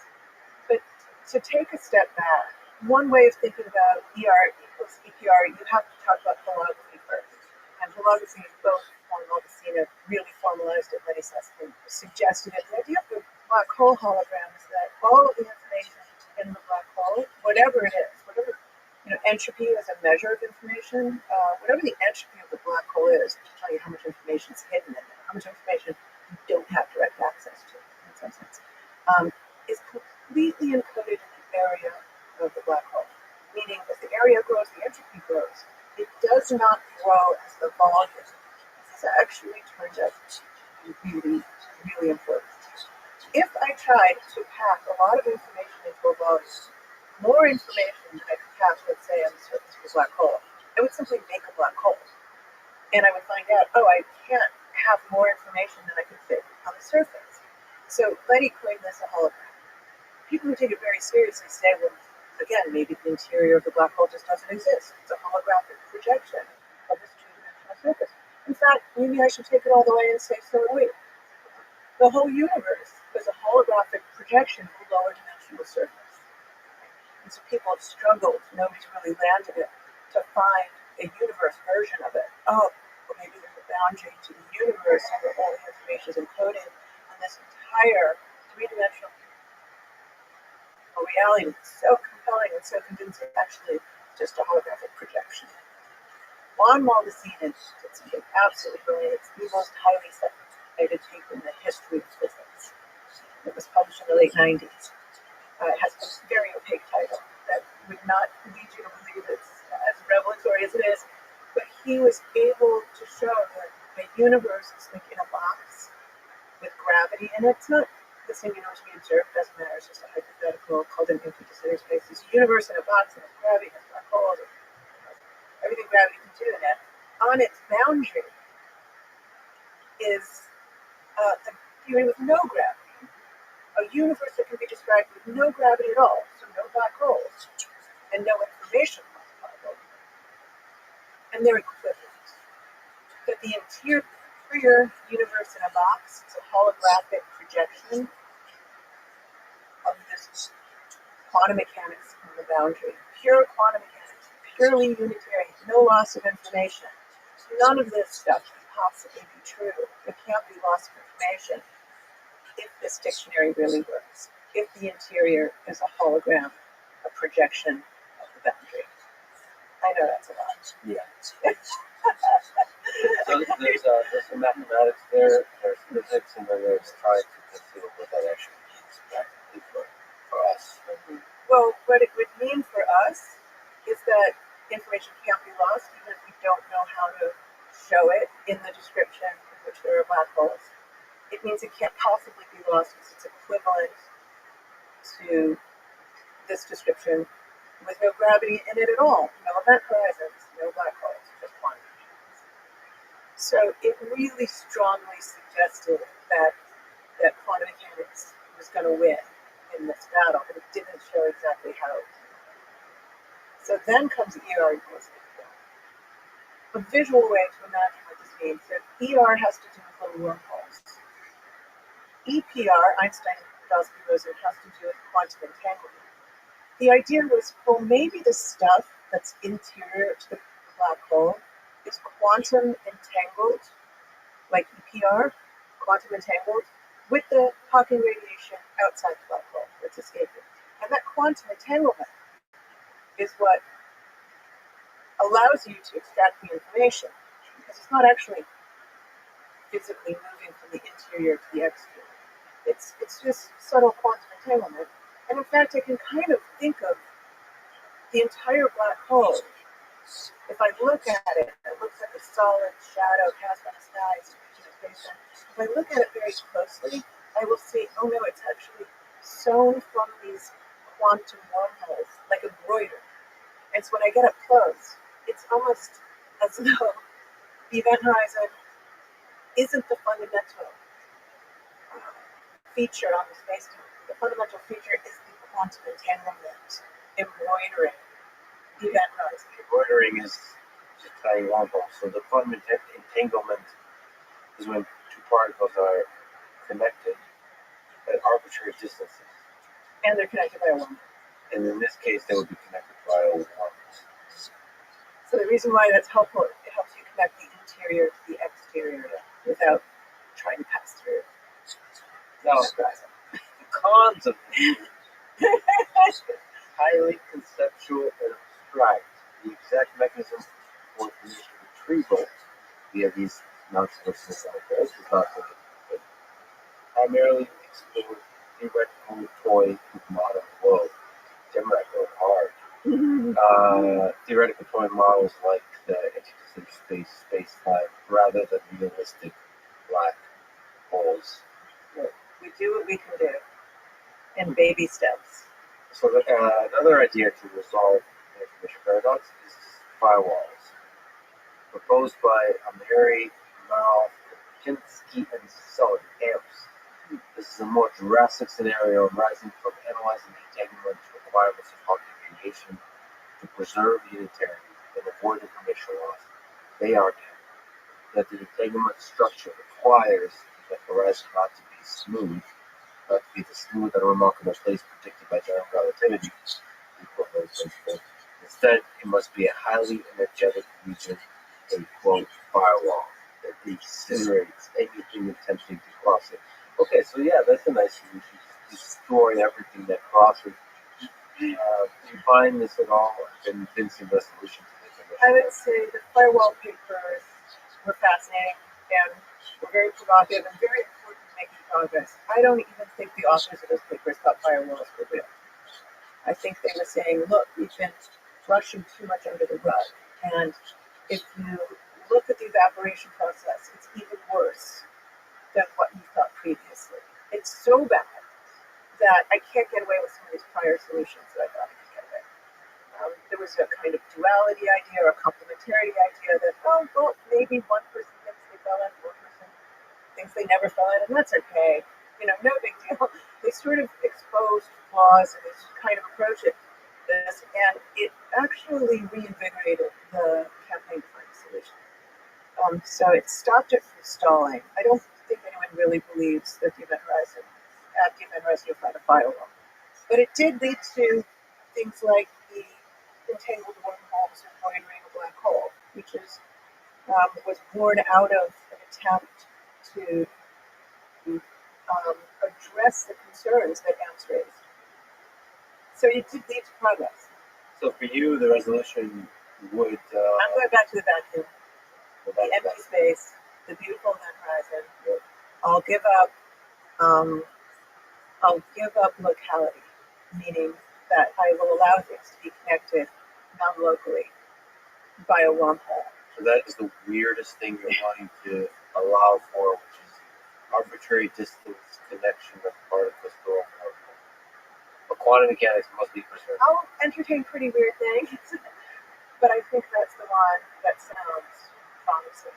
The implications are so dramatic because this is why you start to hear things like, wait a minute, if the event horizon only exists when it's sewn out of these quantum threads, does that mean that gravity is fundamentally quantum mechanics? Not that gravity and quantum mechanics get along, and I have a quantum gravity theory, and now I how to quantize gravity. Actually, something much more dramatic. Gravity is just kind of emerging from this quantum description. That gravity isn't fundamental. And what is the only thing that we have when we go rock up and we go deeper and deeper, smaller and smaller, is quantum mechanics. So all of this, like space-time looks nice and smooth and continuous, but if I look at the quantum realm, I'll see everything sewn together out of quantum threads. And that space-time is not a smooth continuum all the way down. Now, people already thought that, but they thought it kind of came in chunks of space-time. Instead, maybe it's just quantum mechanics all the way down. Quantum threads, so these entangled particles connected by wormholes. Yeah. So that's how would you even visualize a black hole that way? So it's all, it's all, so from our perspective, in terms of detecting things, the light goes in for again, it's all still the same. So when you zoom in a lot, to the quantum mechanical scale at which you're seeing the Hawking radiation, you would be noticing that there's some entanglement between the radiation that I could not explain before and the interior of the black hole. So it's now no longer a perfectly thermal spectrum with no features that only depends on the mass. It actually has a way to have an imprint of the information interior to the black hole in the particles that escape. So now, in principle, I could sit there for a very long time, it might take longer than the age of the universe, and collect all the Hawking radiation and see that it actually had details in it that are going to what was interior to the black hole. So the information is no longer lost. So information not being destroyed, so in theory you should be able to get information. Now I can't do that anymore than I can recover the words on that piece of paper once it's been burnt, but that's a practical limitation, not a fundamental. It's just too hard. But when I burn a piece of paper, technically the information is all there somewhere. It's in the smoke, it's in the currents, it's in the molecules, it's in the ink molecules. But in principle, if I took the age of the universe, I should be able to, in principle, reconstruct a piece of paper and all the words on it. Do you think that a theory of everything that unifies general relativity and quantum mechanics is possible? So we're skirting around it. Yeah, we're skirting around it. I think that this is the way to find that out. It's going to be on the train of black holes that we figure out if that's possible. I think that this is suggesting that there might not be a theory of quantum gravity, that gravity will emerge at a macroscopic level out of quantum phenomena. Now, we don't know how to do that, but these are all hints. Emerge. So a lot of the mathematics of anything that emerges from complex systems is very difficult to. The transition is very difficult, right? So if that's the case, there might not be a simple clean equation that connects everything. There are examples of emergent phenomena which are very simple and clean. Like I can just take electromagnetic scattering, law of physics, where particles scatter just like electromagnetically. And I have a lot of them, and I have a lot of them in this room, and they come to some average. Well, I call that temperature.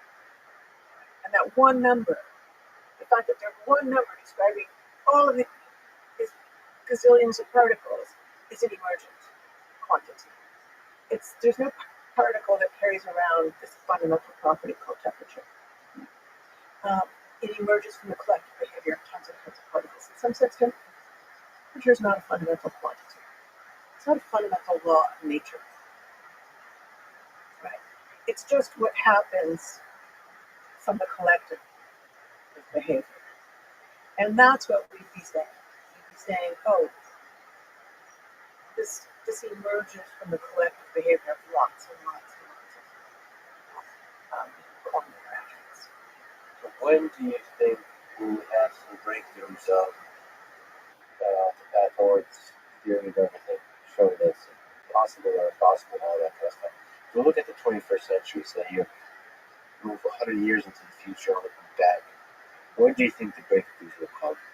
So I'll give you some hard problems. Mm-hmm. I guess my question is, how hard is this problem here? Like, what does your gut say? Because finding the origin of life, figuring out consciousness, solving some of the major diseases, and the theory of everything, understanding some of this resolving the information paradox. So these puzzles that are before us as a human civilization, physics, this feels like really one of the big ones. Of course, there could be other breakthroughs in physics that don't solve this. Yeah, we could discover dark matter, dark energy. We could discover extraspatial dimensions. We could discover that those three things are linked, that there's like a dark sector to the universe that's hiding in these extra dimensions. That's something that I love to work on. I think it's really fascinating. All of those would also be clues about this question, but they wouldn't solve this problem. I think it's impossible to predict. There has been real progress, and the progress, as we've said, comes from the childlike curiosity of saying, well, I don't actually understand this. I'm going to keep leaning on it because I don't understand it. And then suddenly you realize nobody really understands it. So I don't know. Do I think it's a harder problem than the problem of the origin of life? I think it's technically a harder problem, but I don't know. Maybe the breakthrough will come. So you mentioned discovering extra dimensions. What do you mean? What could that possibly be? Well, we know that there are three spatial dimensions. We like to talk about timeless dimension. We can argue about whether that's the right thing to do. But we don't know why there are only three. It very well could be that there are extra spatial dimensions. That there's like a little origami of these tightly rolled up dimensions. Not all of the models require that they're small, but most do. String theory requires extra dimensions to make sense, but even if you feel very hostile towards string theory, there are lots of reasons to consider the viability of extra dimensions. And we think that they can trap little quantum energies in such a way that might align the dark energy. The numerology is not perfect. It's a little bit subtle. It's hard to stabilize them. It's possible that there are these kind of quantum excitations that look a lot like dark matter. It's kind of an interesting idea that in the Big Bang, the universe was born with lots of these dimensions. They were all kind of wrapped up in the early universe. What we're really trying to understand is why did 3 get so big? and why did the others stay so small? Is it possible to have some kind of natural selection of dimensions kind of Yeah, situation? there is, actually. And people have done that. Is there a reason why it's easier to unravel 3? Some people think about strings and brains wrapped up in the extra dimensions, causing a kind of constriction, but preferentially loosening up in 3. Sometimes we look at exactly models like that, which have to do with the origami being resistant to change in a certain way that only allows 3 to unravel and keeps the others really taut. But then there are other ideas that we're actually living in a 3-dimensional membrane that moves through these higher dimensions. And so the reason we don't notice them isn't because they're small. Maybe they're not small at all. But it's because we're stuck to this membrane. So we're unaware of these extra directions. Is it possible that there's other intelligent alien civilizations out there that operate in a different membrane? This is a bit of an out there question, but I ask you more kind of seriously. Like, is it possible, do you think, from a physics perspective, to exist on a slice of what the universe is capable of? I think it is certainly mathematically possible on paper to imagine a higher dimensional universe with more than one membrane. And if things are mathematically possible, I often wonder if nature will try it out. Yeah.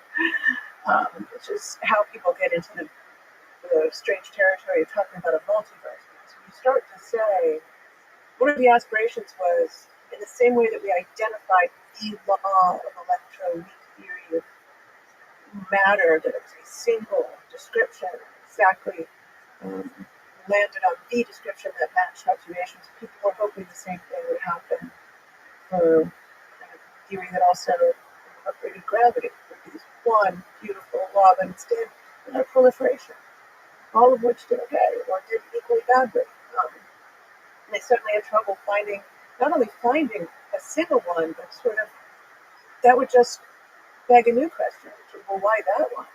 And if nature can do something, won't she do anything she can try? And so maybe we really are just one example in an infinite sea of possible universes with slightly different laws of physics. So if I can do some of these things on paper, like imagine a higher dimensional space in which I'm confined to a brain and there's another brain or maybe a whole array of that, maybe nature's tried that out somewhere. Maybe that's been tried out here. And then, yes, is it possible if there's life and civilization in some of those other brains? Yeah, but we can't communicate with them. They'd be like in a shadow space. Can you seriously say you can't communicate with them? Well, no, that's fair. I'm limited in my communication because I'm glued to the brain, but some things can move. We call the bulk, through the bulk. Gravity, for instance, a gravitational wave. So I could design a gravitational communication system. Yeah. And I could send gravitational waves through the bulk. And how SETI is doing with light into space, I could send signals into the bulk, telling them where we are and what we do, of course, singing songs. Sending gravitational waves is very expensive. Very expensive, very hard to localize. It took me long wavelength. Very hard to do. It's a lot of energy for the ground. So is it possible that the membranes are quote unquote carrying the other waves? Like some kind of weird it is possible that there's other things that live in the bulk. Last night I was calculating, looking at something that lives in the bulk. This is fascinating. So I mean, okay, can we take a little bit more seriously about the whole world? When I look out there, stars, I, from a basic intuition, cannot possibly imagine there's not just alien civilizations everywhere. Life is so damn good. Like you said, nature tries stuff out. Yeah. Nature's an experimenter. And I just can't, just basic sort of, observation, life, you said somewhere in the consumer files, life just figures shit out. Yeah. It just finds a way to survive. Now, there could be something magical about the origin of life, the first part, but like, I can't even see that. It's just over and over and over. I bet, actually, once the story is fully told and figured out, life originated on Earth almost right away and it's been so like billions of times in multiple places, just over and over and over and over. But that seems to be the thing that just, whatever is the life force behind this whole thing seems to create life, seems to be a creator of different sorts. Yeah. The very original primordial soup of things just creates stuff. I just can't imagine. But we don't see the aliens, so right, yeah. We don't even have to go to something as crazy as extra dimensions and brain worlds and all of that. What's happening right now in the past 30 years in astronomy, looking at real objects, is that the number of planets, exoplanets outside our solar system has absolutely proliferated. There are probably more planets in the Milky Way galaxy than there are stars. Now we have a real quandary. No, I don't think it's magic. I think it's really exciting. It becomes impossible. What you just said, I totally agree with. It becomes impossible to imagine that life is not somewhere else. In our Milky Way galaxy, and maybe even in our local neighborhood of the Milky Way galaxy, maybe within a few hundred light years of our solar system. So my gut says, like, some crazy amount of solar systems have life, bacterial life somewhere at some point in their history had some bacterial type of life. Something like bacteria, maybe some different kinds of life. So then I'm just facing the question is, why have we not clearly seen alien civilizations? And there, the answer, I don't find any great filter answer convincing. There's just no way I can imagine an advanced alien civilization not avoiding its own destruction. I can see a lot of them getting trouble, I can see how we humans are really like 50-50. So isn't that kind of appalling? And just take that statement. We've only been around for like a couple 100,000 years tops. That is not very long. And we're at 50-50. I mean, that's unbelievable. I mean, it's indisputable that we have created the means, at least potentially, for our own destruction.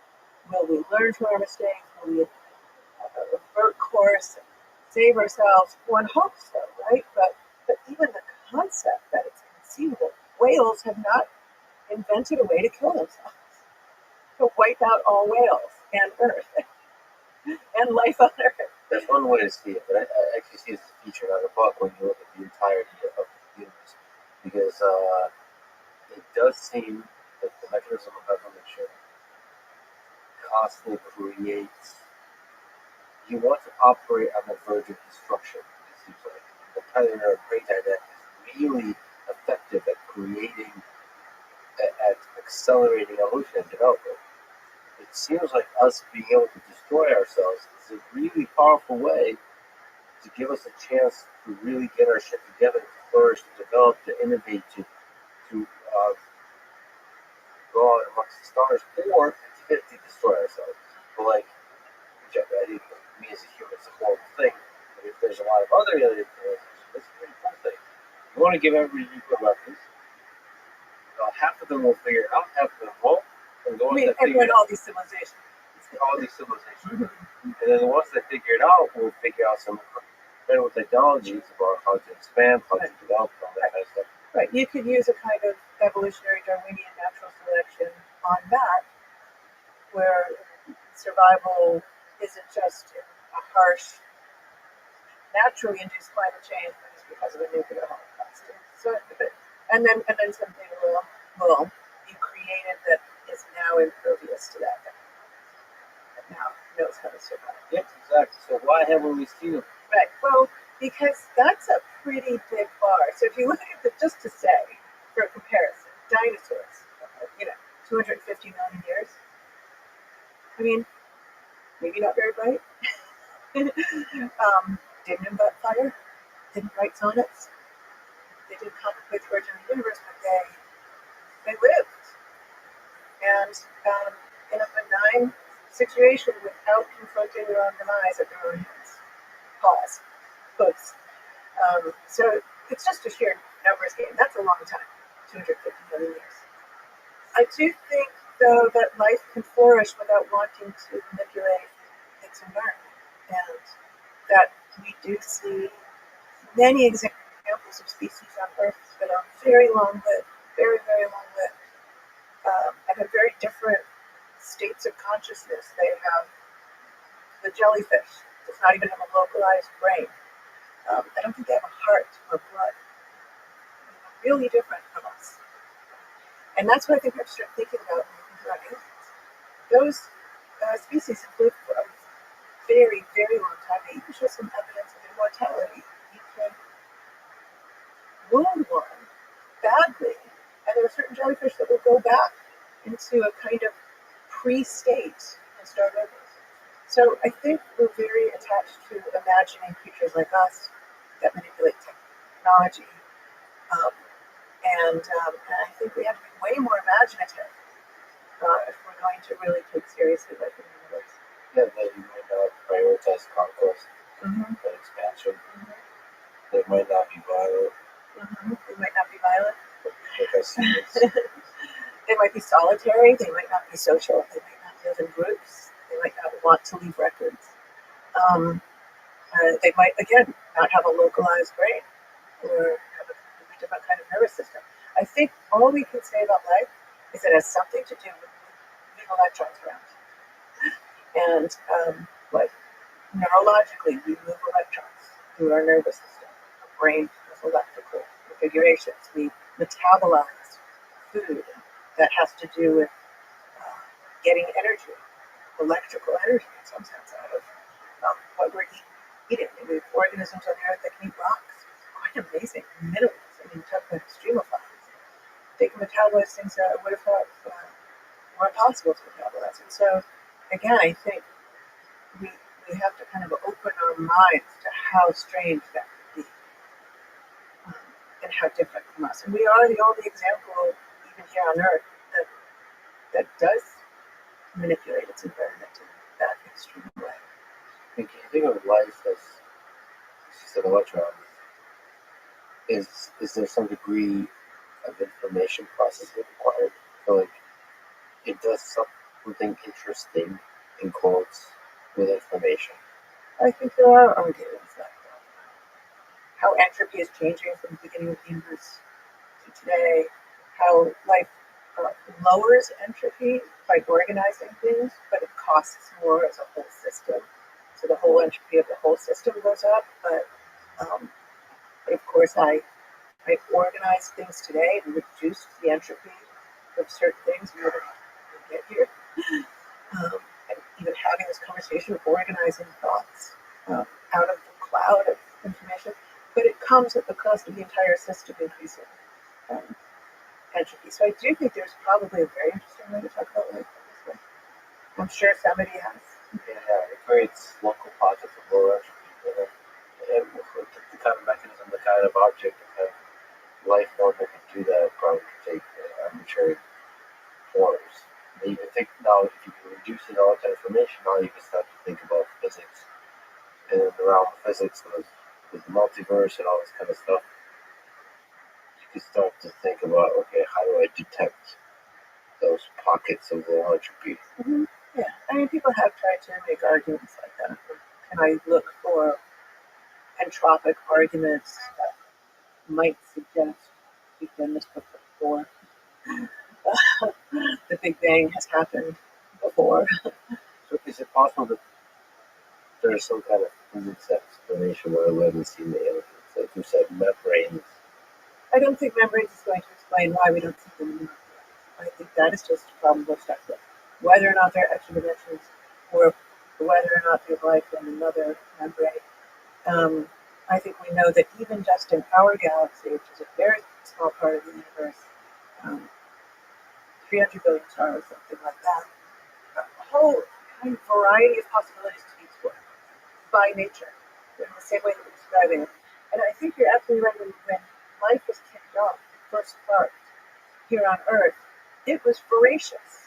That took a really long time, though, to get to multicellularity. Yeah. That's interesting. That's weird. It's weird. It took a really, really long time to become multicellular. But it did not take long just to start. Yeah, what do you think is the hardest thing on the chain of leaps that got the humans? I would say multicellularity, which is strictly an energy problem, I think.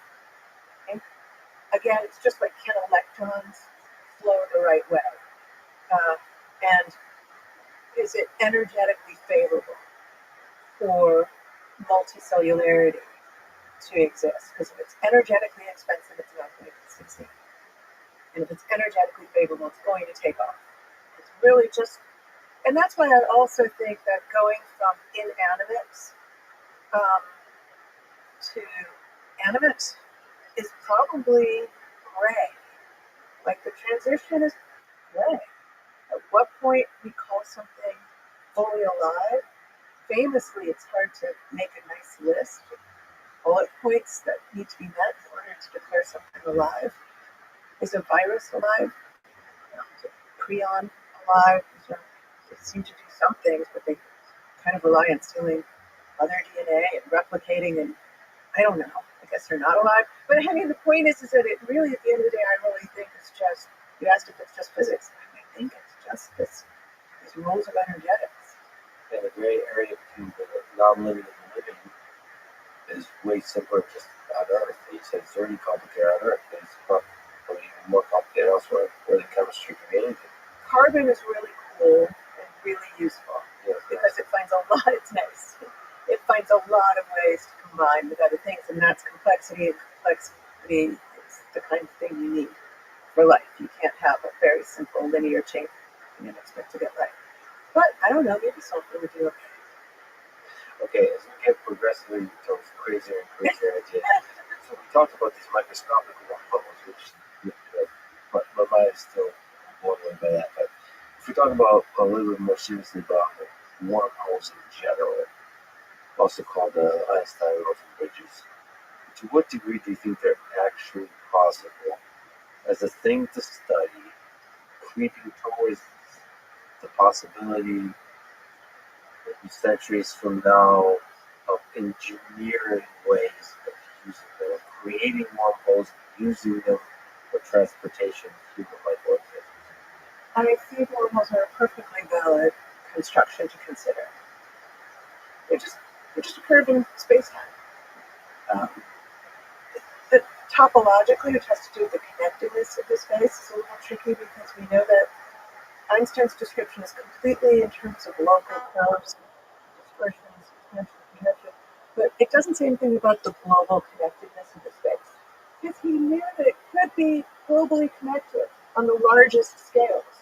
This kind of origami that we're talking about, that we could travel in a straight line through the universe, leave our galaxy behind, watch the Virgo cluster drift behind us, and travel in a straight line as possible, and find ourselves coming back again to the Virgo cluster, and eventually Milky Way, eventually the Earth, that we could find ourselves connected to compact space-time. So topologically, there's something we know for sure, something beyond Einstein's theory that has to explain that to us.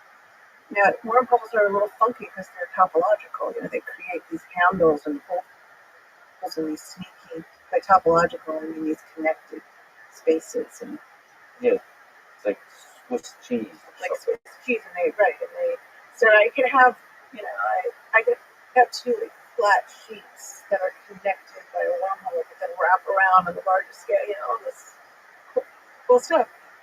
There's nothing wrong with it, as far as I can see. There's nothing abusive towards the laws about a wormhole, but you can reverse engineer. And we're saying, oh look, I know how matter and energy are distributed. I can predict how space-time is curved. I can reverse engineer. I can say, I want to build a curved space-time like a wormhole. What matter and energy do I need to do that? It's a simple process. And it's kind of thing Kip Thorne worked on, very imaginative, creative person. And the problem was that he said, here's the bummer. The matter and energy you need doesn't seem to be like anything we've ever seen before. It has to have like negative energy.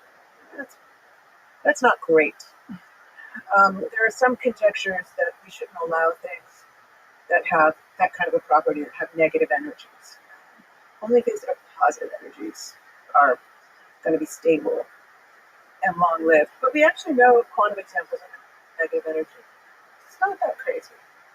There's something called the Casimir effect. You two metal plates and put them really close together, you can see this kind of quantum fluctuation between the plates. It's called a Casimir energy, and that can have a negative energy. It can actually cause plates to attract or repel depending on how they're configured. And so you could kind of imagine doing something like that, like having wormholes propped up by these kinds of quantum energies. And people have thought of imaginative configurations to try to keep them propped up. Are we at the point of me saying, oh, this is an engineering problem? I'm not saying that quite yet. But it's certainly plausible. Yeah, so you have to get a lot of this kind of weird matter. You need a lot of this weird matter to set a person through it. Right. And that's going to be really challenging. So I'm not saying we're simply an engineering problem, but it's all within the realm of plausible physics. I think it's super interesting. I think it's obviously really deeply connected to black holes. Is it fair to think of wormholes as just two black holes that are connected? People have looked at that. They tend to be non-traversable wormholes. They're not trying to prop them open. But yeah, I mean, some of this ER equals EPR quantum entanglement, they're trying to connect black holes. It's really cool. It's not quite following the chalk, and by that I mean we can't exactly start at a concrete place, calculate all the way to the end yet. So if I may read off some of the ideas that Kip Thorne has had about how to artificially construct wormholes. So the first method involves quantum mechanics and the concept of quantum foam, and this is the thing what we're talking about. Now, to create a wormhole, these tiny wormholes need to be enlarged and stabilized to be useful for exact method of doing this for basic Tyler theory, but no shit. Yeah. So these tiny wormholes that are basically for the quantum entanglement of particles somehow enlarged. Man, playing with the topology of the Swiss cheese is so interesting. Even to get a hint, that would be like top three, if not one. Maybe number one question for me to ask. If I got a chance to ask an omniscient being of like a question they can get answer to, maybe with some visualization, like the topology of the universe. Yeah. But like I need some detail. Right. Unfortunately, I'll get an answer that I can't possibly prevent. Right. Well, manifold, it's a good point. Yeah. You need to be able to ask a follow-up question. Exactly. Yeah, that would be so interesting. Anyway, classical quantum strategy. The second approach combines classical physics with quantum effects. This method would require an advanced civilization to manipulate quantum gravity effects in ways we don't yet understand. There's a lot of in ways we don't understand. There's a lot of, and then there's exotic matter requirements. There's a lot of. But I can tell you, I'm pretty sure all of them have in common the feature that they're saying, here's what I want my wormhole to look like first. So it's like saying, I want to build a building first. So they construct, there's an architecture of space-time that they're after. And then they reverse the Einstein equations to say, what must matter and energy? What are the conditions that I impose on matter and energy to build this architecture? Which is unfortunately a very early step of figuring out. Right, but it's important because it's how they realized, oh wow, they have to have these negative energies that violate certain energy conditions that we often assume are true. And then you either say, oh, well then, all bets are off, they'll never exist, or you look a little harder and say, well, I can violate that energy condition without it being that big. And again, quantum mechanics often does violate those energy conditions. But do you think the study of black holes and some of the topics we've been talking about will allow us to travel faster than the speed of light, or travel close to the speed of light, or do some kind of really innovative breakthroughs on the propulsion technology we use for traveling in space? Yeah, I mean, sometimes I assign in an advanced general relativity class the assignment of inventing a warp drive.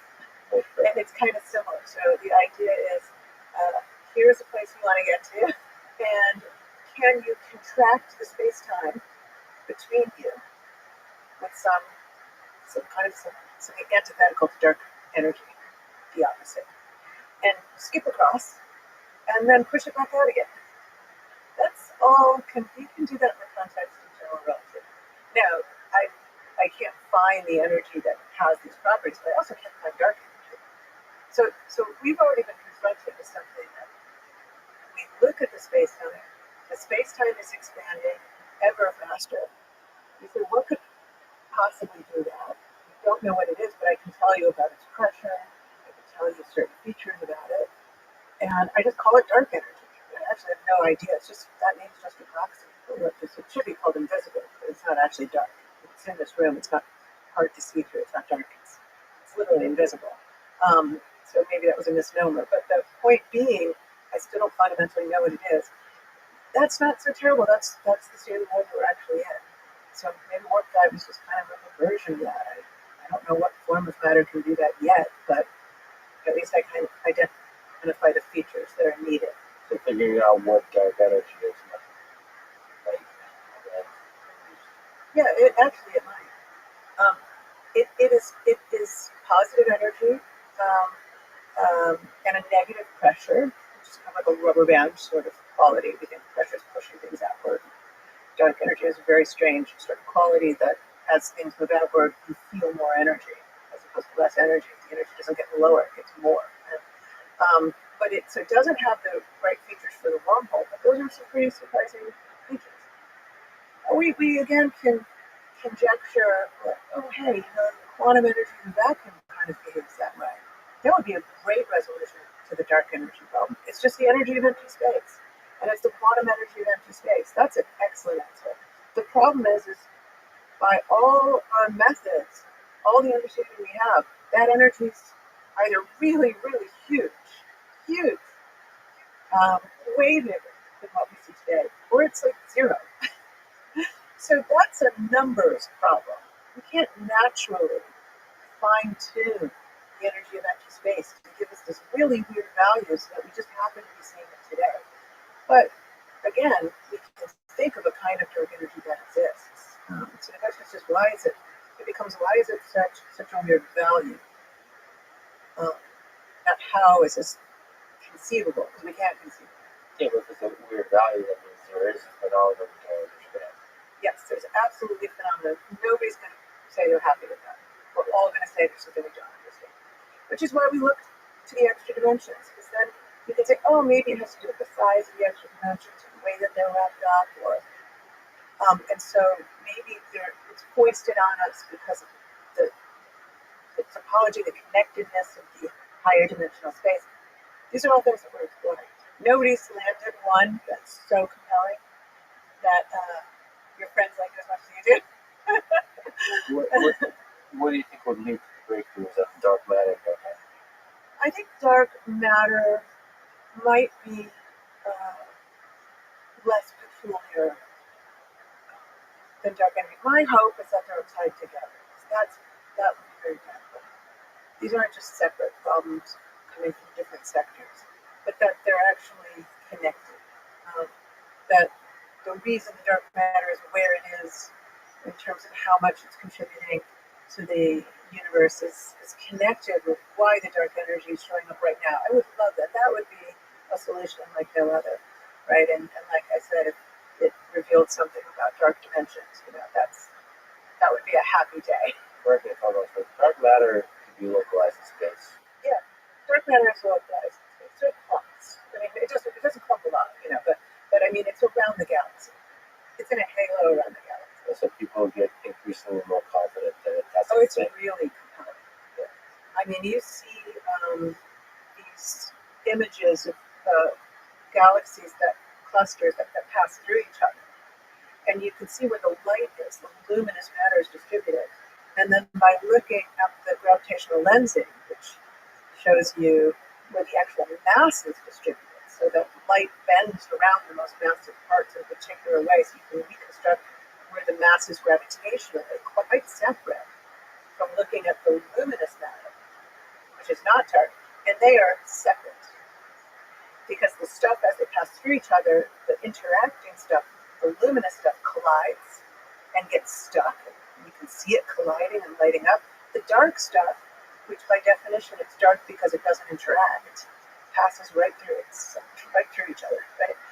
And this is so compelling. And there's lots of other observations, but that one is just, before you just look at it, you can see that the mass is distributed differently than the interacting luminous matter. So dark energy is harder to get a hold of. Dark energy is much harder to get. But, I mean, the Higgs field could have also explained energy. If you've heard of the God particle, I don't know if you know originally Leon Letterman co-authored a book and he wanted to call it the goddamn particle because they couldn't write it. And his publisher convinced him to call it the God particle. He said they managed to offend two groups, those that believed in God and those that didn't. He was very funny. He's very funny. So, Higgs turned out to be... Higgs, great discovery. I mean, unbelievable. There it was, built this massive glider in CERN in Switzerland, and there it is. Unbelievable. Kind of where you expect it to be. The reason I say it could be dark energy is because the Higgs particle, the particle of light, has a field, like an electromagnetic field. So light can have this field that's distributed through all space, like a magnetic field, and you shake it around and it creates little particles. So the Higgs field is actually more important than the Higgs particle, the complement to the Higgs particle, because that's what you and I connect with to get mass in our atoms. So the idea is that our atoms are interacting with this gooey field that's everywhere. And that's what's giving us this experience of inertial mass. But we don't actually there's not a lot of quanta left around. not a lot of Higgs particles lying around because they decay. So it's the field that's really important. And that field could act like a dark energy. It's just not in the right place. Meaning it's not at the right, the energy's too high to explain this tiny, tiny body today. Again, we're back to this mismatch. It's not that we can't conceive of forms of dark energy. It's that we can't make one where we still are finding it. So I wonder if you could comment on something that I've heard you say. There's some people who say, people outside of physics, say that, dark matter and dark energy is just something physicists made up Yeah. to put a label on the fact that they don't understand a very large fraction of the universe and how it operates. Is there some truth to that? What's your response to that? There's some truth to it, but it's really missing a huge point. Which is that if we did not understand the universe as incredibly precisely as we do, it's stunning that there's modern precision cosmology. It's absolutely incredible. When COBE, which is an experiment that measures the light left over from the Big Bang in the 80s, first revealed its observations, I mean, there was applause, people were cheering, right? It was unbelievable. We had predicted and measured the light left over from the Big Bang. And because of all the precision that's happened since then, that's how we're able to confront that there's things that we don't know. That's how we're able to confront that, wow, this is really everything everybody has ever seen and ever will see, as far as we understand, makes up less than 5% of what's out there. And so I would say, yes, we're just giving proxy names to things we don't understand. But to dismiss that as some kind of, they just don't know, that it is actually quite the opposite. It is a stunning achievement to be able to stare that down and to have that so precise and so compelling that we're able to know that there's dark energy. I don't think those are disputed anymore. And they were up until, recently. They're still disputed. I think we're still in such early stages where we're not really even at a good explanation, right? You've mentioned a few. Well, I can think of examples of dark matter that exist that we'll really know for sure, or real versions of dark matter, like neutrinos. Right now they're radiating through us. That's very well confirmed, and they're technically dark.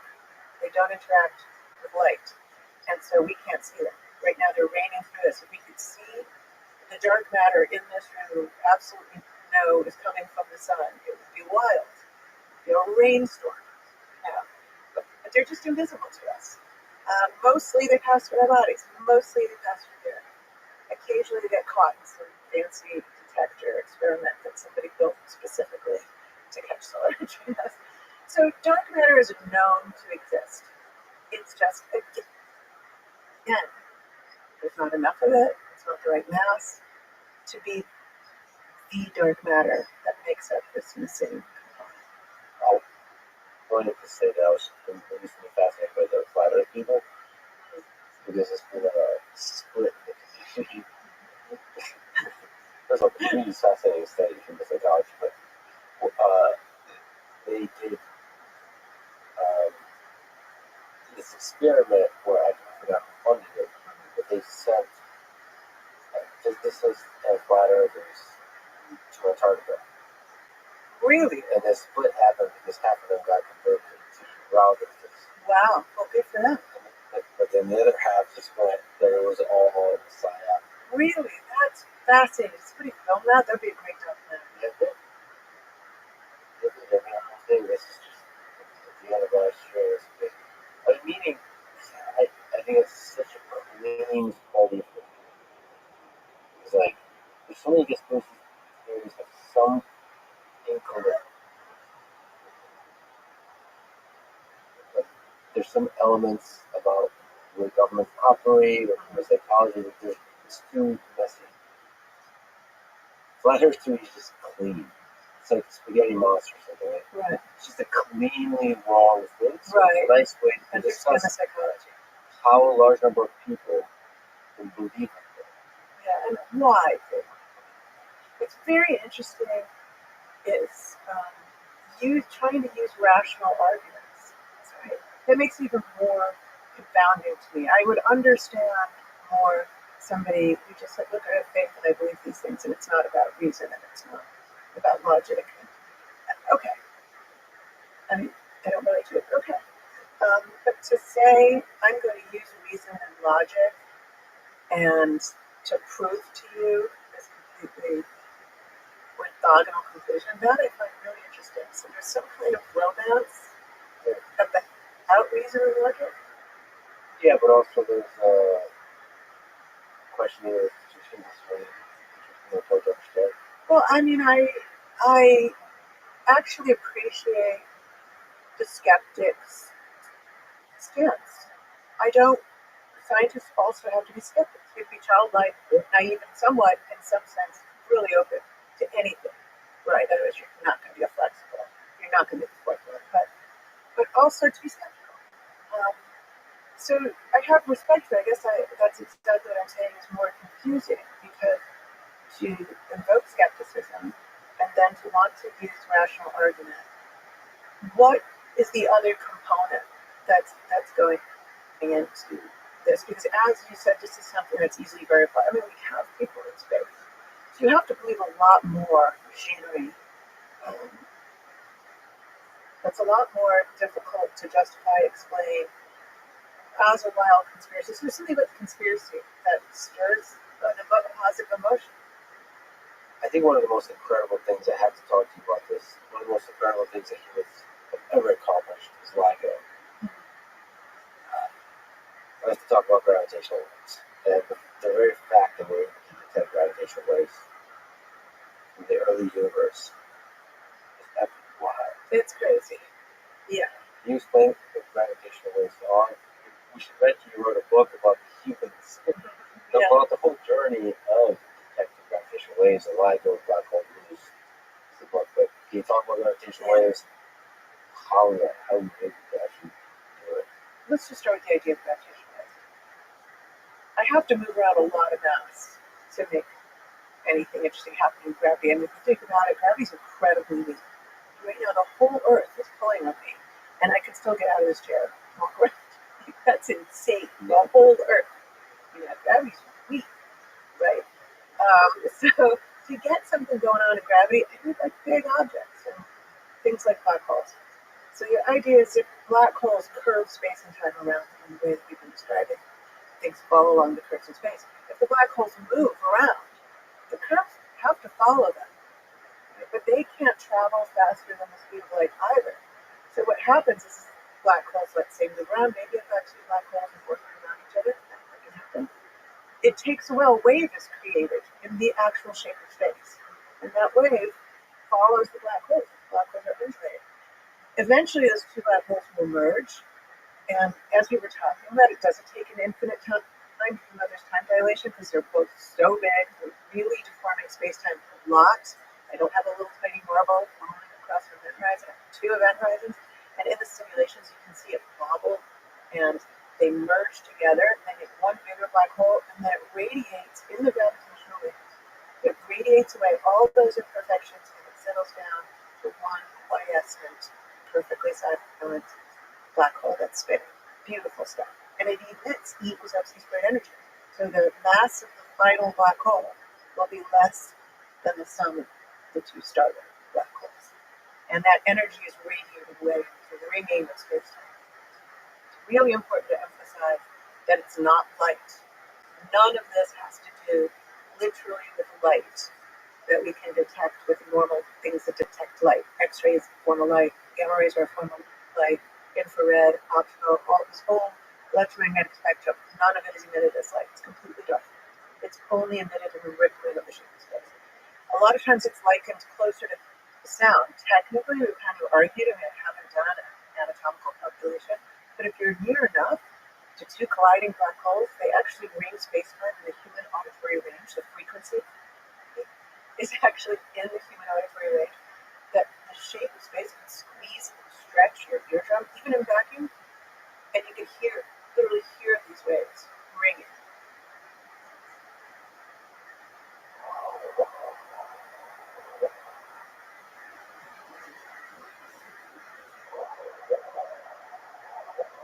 So the idea is that they're closer to something that you would want to map as a sound and as something as a picture. Sorry, so what do you think it would feel like to ride the gravitational wave? So like to exist.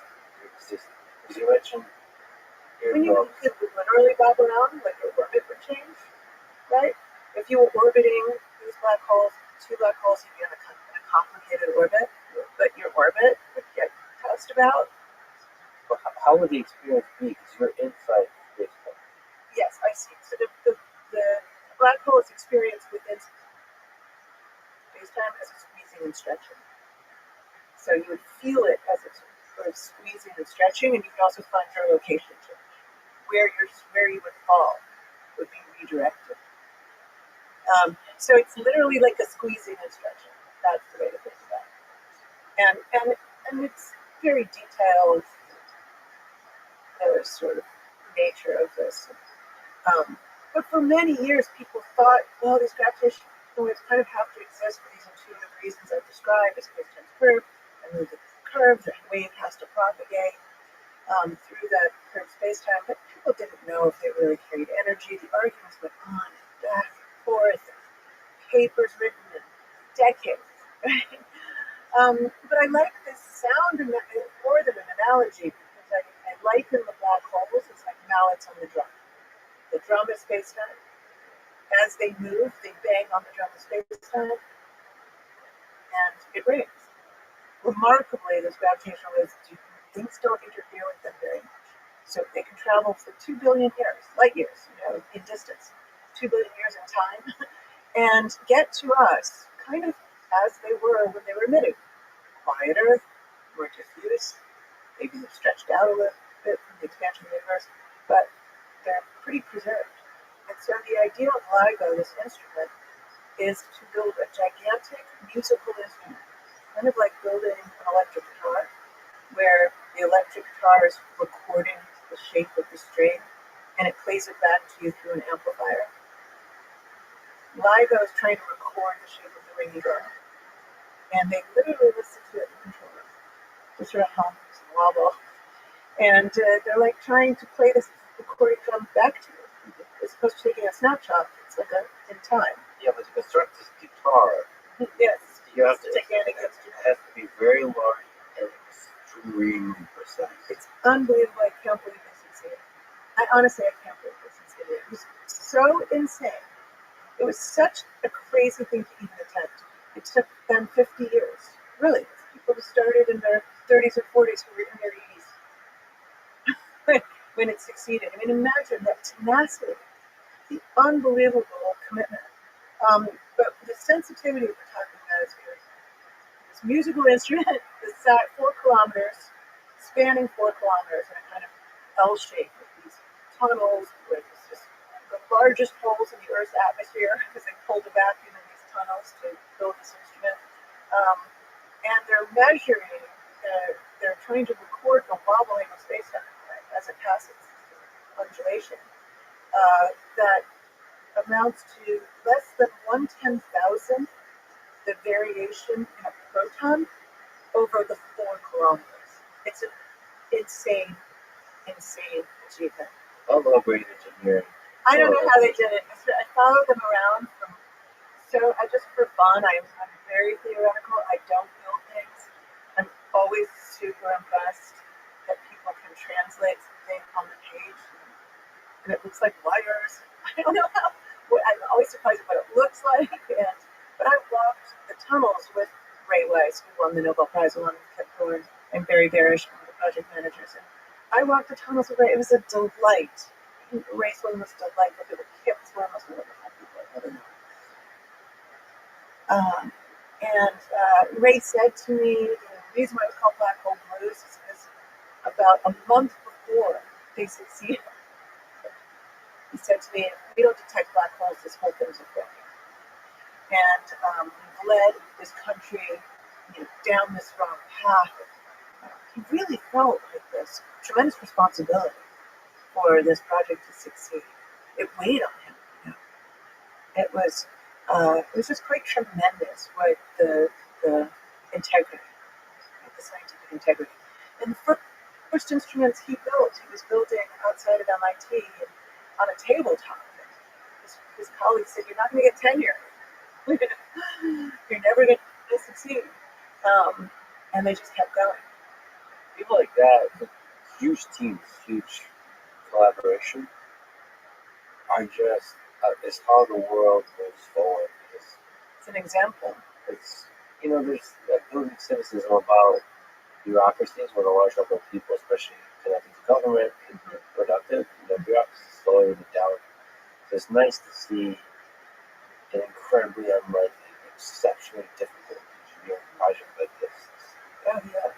So I understand why there's this weight on the shoulder of creators. I'm grateful that there's great leaders that push it forward. Yeah, it really is. You see so many moments when they could have stumbled. Yeah. And they built a first generation machine just after 2000. What was a surprise to them, but it detected nothing. Crickets. And they just, they have the wherewithal to keep going. Second generation. They're about to turn the machine on, quote unquote, but it's a little bit of a simplification, but do their first science run. And they decide to postpone because they feel they're not ready. September 14th of 2015. The experimentalists are out there, they're banging on the thing, literally driving trucks, slamming the brakes on the seat, the noise basically creates. And, so they're really messing with the machine, really interfering with it just to kind of calibrate how much noise can this thing tolerate. And I guess the story is they get tired. There's an instrument in Louisiana, and there's one in Washington State, and they go home. Put the tools down, they go home.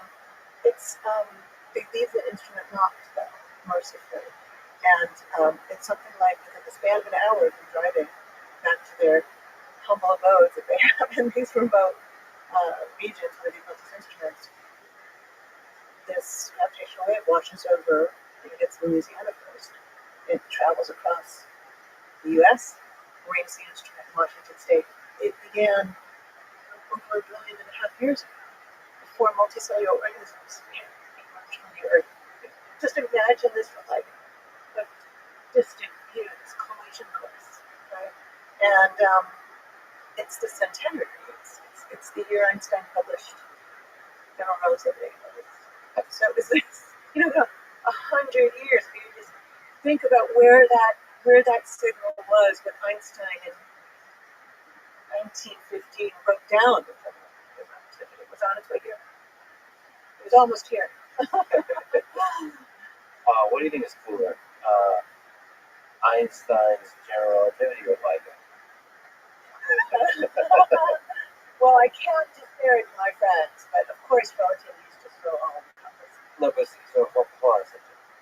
All-encompassing, super powerful leap of the theory. Yeah. And they built it. I don't know, man. The greatest engineer in the yeah. Because I don't know. Humans getting together and building this thing, that's really ultimately what impacts the world, right? Yeah, I just, as I said, my admiration for Ray and Pep and the entire team is enormous. And just imagining Ray had been out there on site, he just left to go back home, wakes up in the middle of the night and sees it. Can you imagine? There's a signal. There's something in the log. What the hell is that? So speaking of the human story, you also wrote the book about Dreams of Turing Machines. It connects two geniuses in the 20th century, Alex Murray and Greta. What's specific that's connected to that? Yeah, I was really mesmerized by these two characters. People know of Alan Turing for having ideated about the computer, being the person to really imagine that. But his work began with thinking about Gödel's. That's where it began, and it began with this phenomenon of undecidable propositions or unprovable propositions. So there was something huge that happened in mathematics. People imagined that any problem in math could technically be proven to be true. Doesn't mean that human beings are going to prove every fact about everything in mathematics, but it should be provable, right? I mean, it seems kind of not that wild supposition. Everyone believed this. All the great mathematicians. Hilbert, call of his to prove that, and Gödel, very strange character, very unusual. He was a Platonist. He literally believed that mathematical objects had an existential reality. He wasn't so sure about this reality. This reality he struggled with. He was distrustful of physical reality, but he absolutely took very seriously Platonic reality. Often his own way of thinking, and he proved that there were facts, even among the numbers, that could never be proven to be true. To think about that, how wild that is, that even a fact about numbers seems very simple, could be true and unprovable, could never exist as a theorem, for instance, in mathematics, unreachable. This incompleteness result was very disturbing. Essentially, it's equivalent to saying there's no here of everything for mathematics. It was very disturbing, but very profound. And Alan Turing got involved in this. He was thinking about uncomputable numbers. So, and that led him. It's an uncomputable number, a number like 0.175. It just goes on forever with no pattern. I can't even figure out how to generate it. There's no rule for making that number.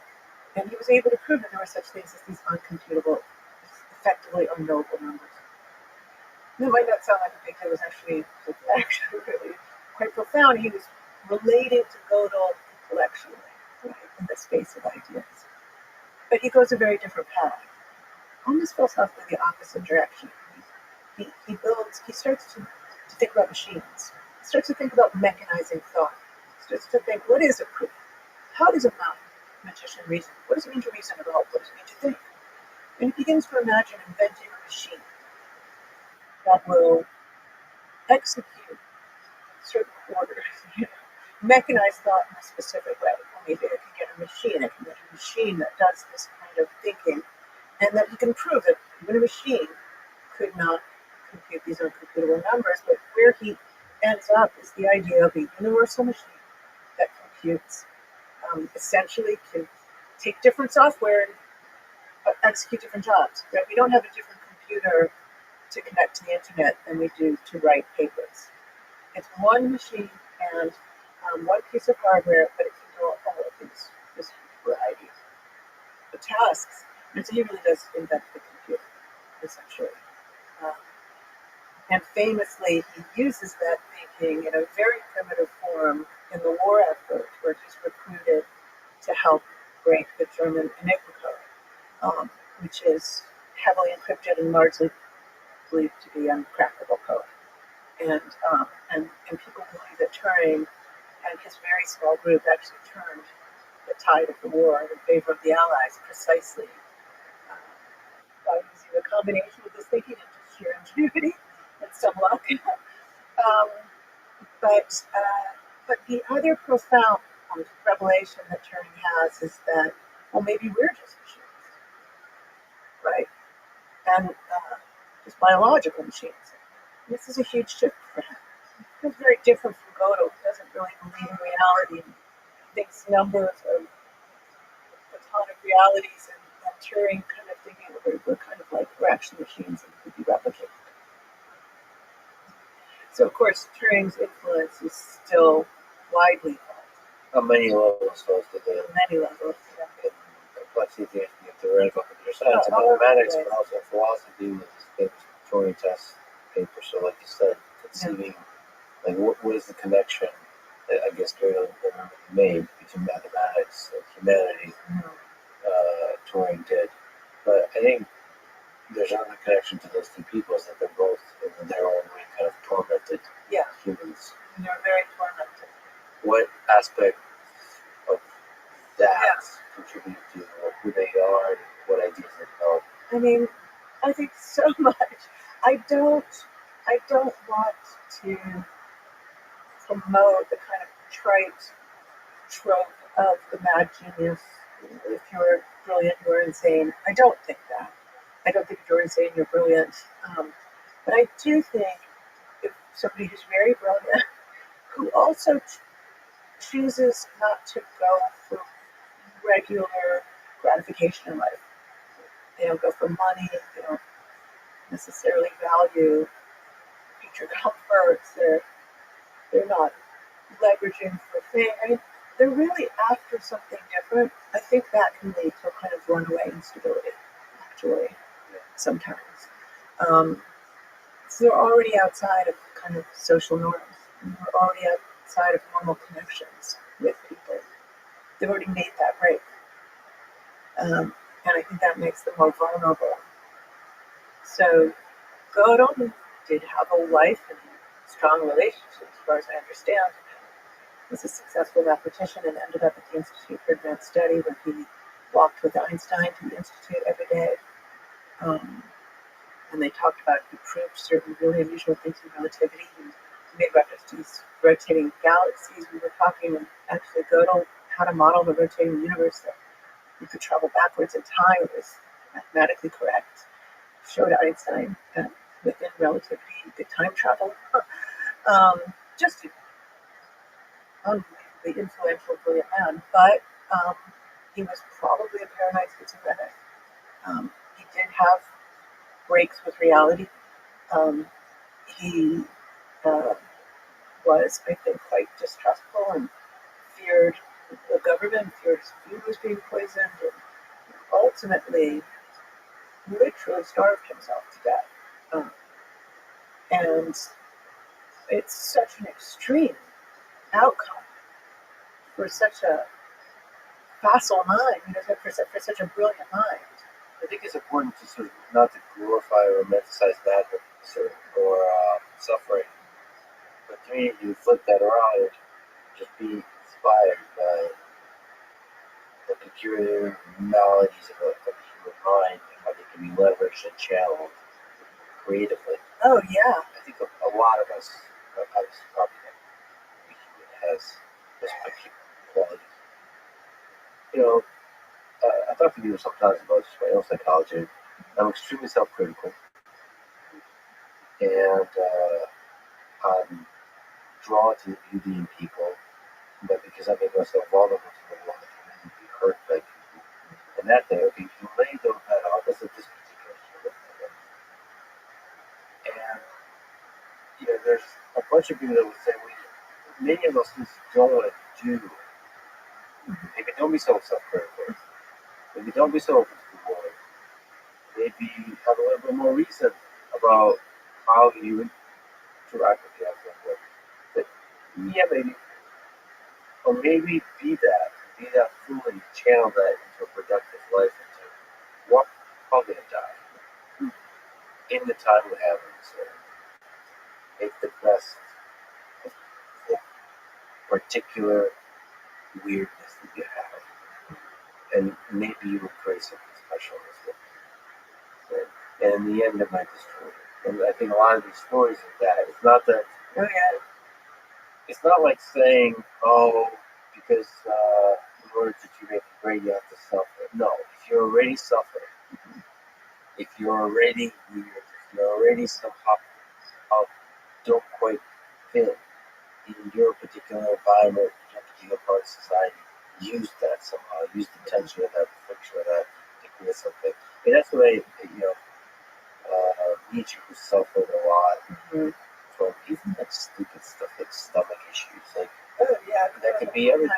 Right. Migraines. It's like somatic or psychophysical, but all of that's the real. It's like that can somehow be channeled into a productive life. It should be inspiring. A lot of us suffer with. Yeah, I'm a big believer in the tragic wrong, actually. I think the Greeks really had that right. You're describing what makes us great is ultimately our downfall. Maybe that's just inevitable. The choice could be not to be great. And I guess that's sort of what I mean by they had already broken from a traditional path because they decided to pursue something so elusive and that would isolate them to some extent inevitably, and that could fail, right? And whose rewards were hard to predict, even. And I do think that all the character traits that went into their accomplishments were the same traits that went into their demise. And I think you're right. You could say, well, that's what you should not be so empathetic. Hold yourself, cut yourself off or protect yourself, right? But isn't that exactly what you're bringing? One of the elements that you're bringing that makes something extraordinary in a space that lots of people try to break through. Yeah, I should mention that for every journal I'm touring, there's millions of people who have tried it, who have destroyed themselves, and without no reason. I would find it impossible to not pursue a discovery that I could imagine my way through, if I could really see how to get there. I cannot imagine abandoning it for some other reason. Fear that it would be misused. It's just a real fear, right? I mean, it's a real concern. I don't think in my work, since I'm doing experiments with the universe, or black holes, I feel pretty safe. But, I mean, who knows, right? Or it couldn't think of a way to use quantum mechanics to kill people. I cannot imagine pulling back and saying, nope, I'm not going to finish this. I'll give you a counter example of an exceptionally brilliant person, Terrence Stamp. Brilliant. Brilliant mathematician. Go ahead. He is better than, out of all the brilliant people I've ever met in the world, he's better than anybody else at working at a hard problem and realizing when it's, for now, I'm not too hard. Oh, that I can do. Stepping away, Yeah. and he's like, okay, this is now a weekend problem, because he has seen too much for him. Everyone's different, but people in Perlman or Andrew Wiles who give Yes, that's a great story. Completely, Yeah. many years to Yes. work for a problem. Yes. And for every Right. And they might not have practiced.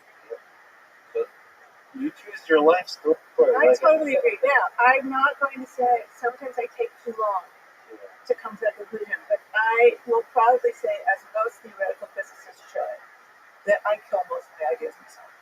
Okay. So you have And to that's, walk away. I am absolutely able to say, I mean, I'm not going to deny that sometimes I maybe take a while to come to that conclusion, longer than I should, but I will. I absolutely will never drop this.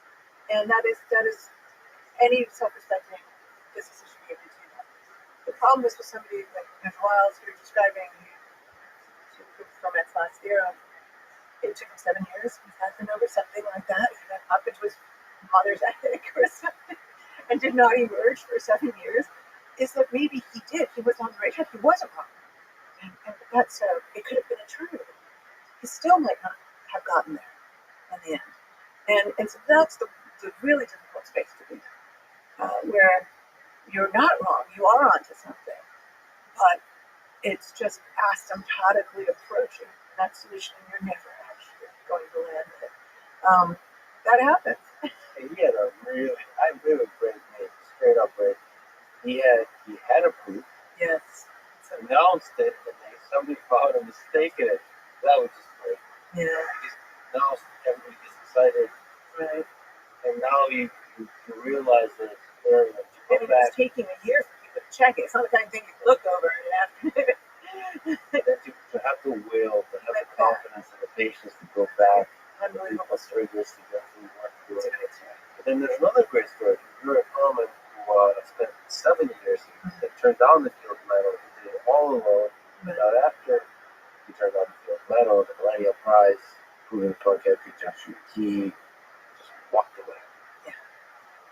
And that's a very different psychology.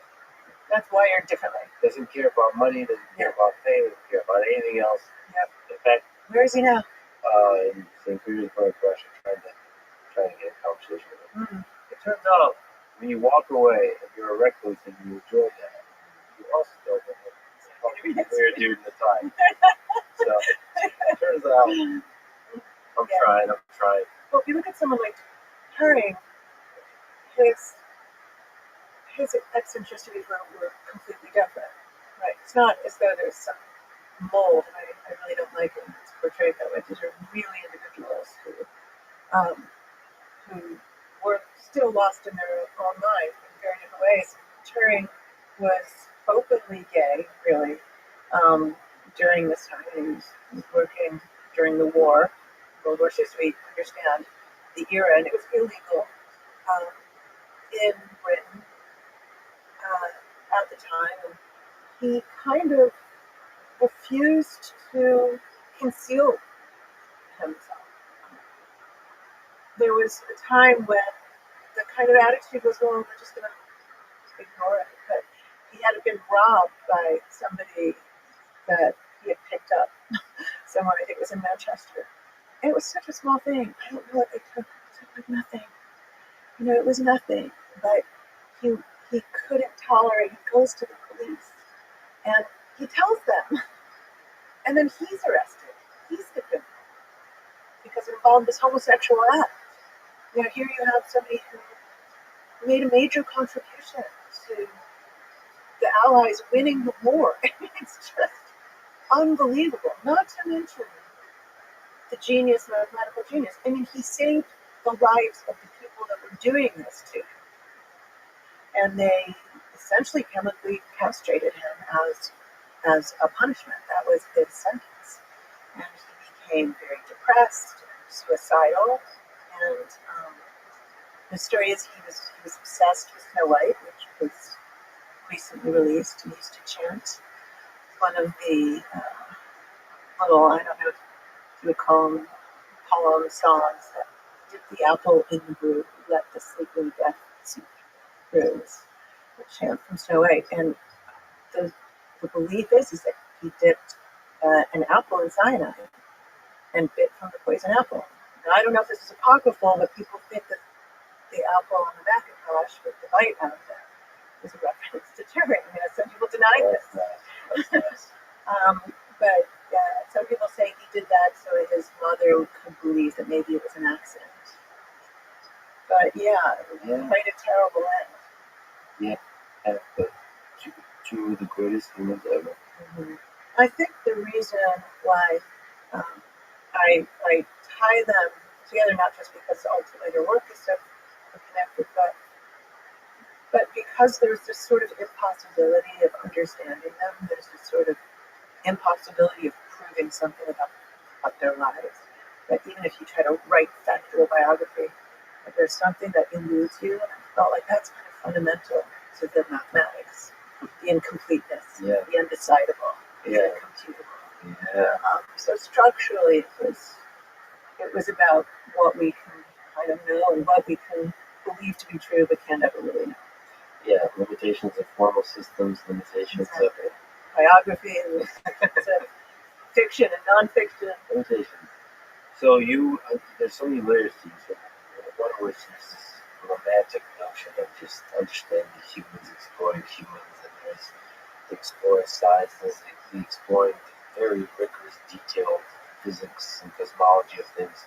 So there's the kind of artistry. So I saw that you're the Chief Science Officer for Pioneer Works, which is mostly like an artist type of situation. It's a place in Brooklyn. Can you explain to me what that is and what role does art play in your life?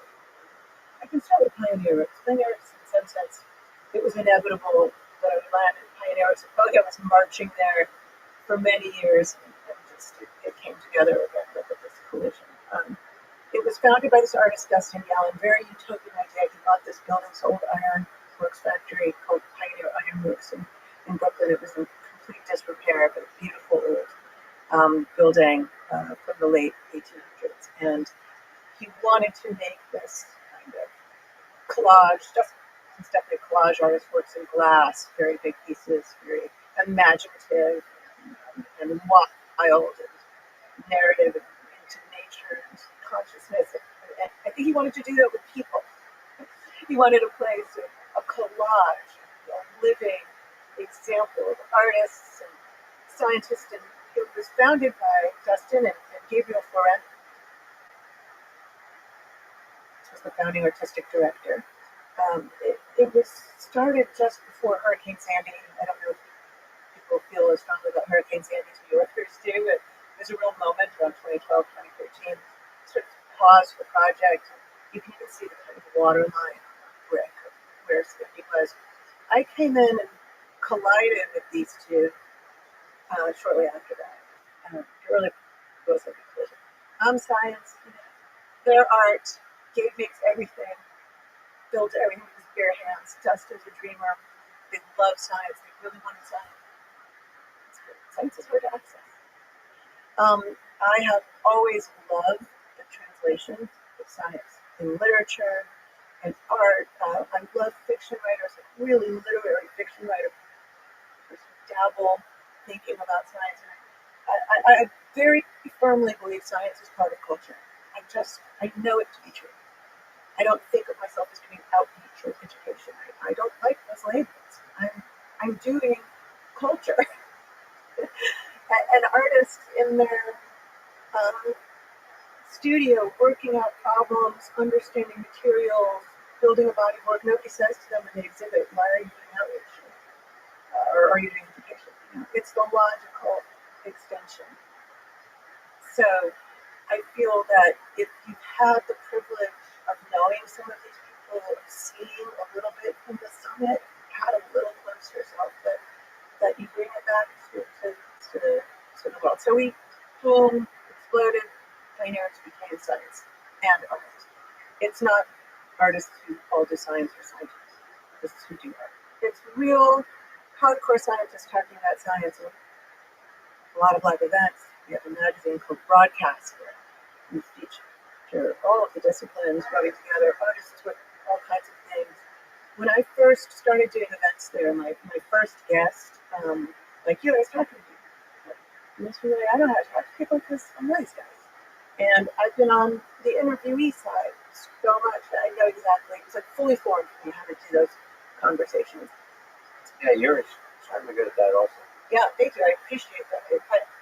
You learn how to do it too, though. I mean, I don't think the first one I did, I think I've learned, right? If you acquire, you get better.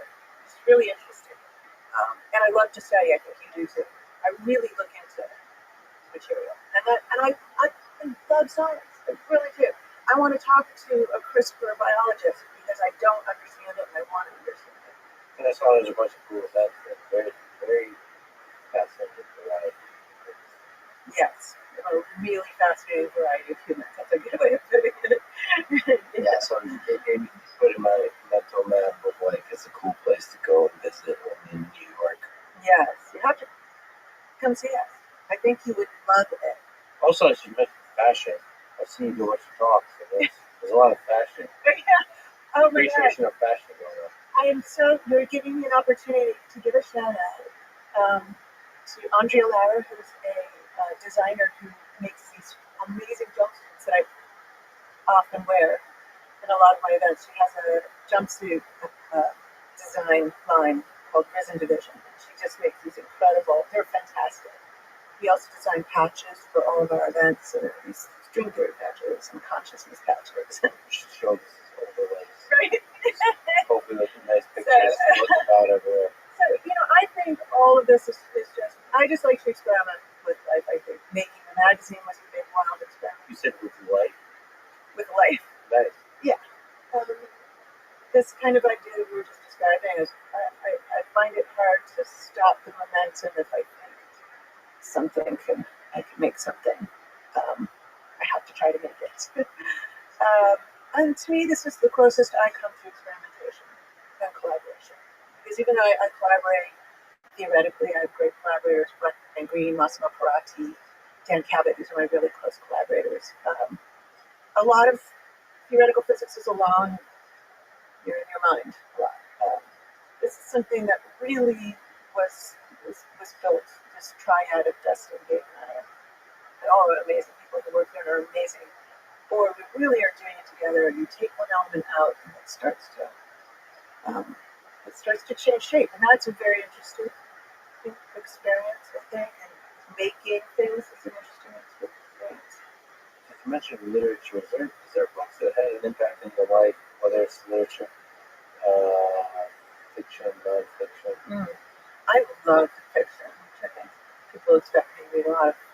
sci-fi or nonfiction, and mostly fiction.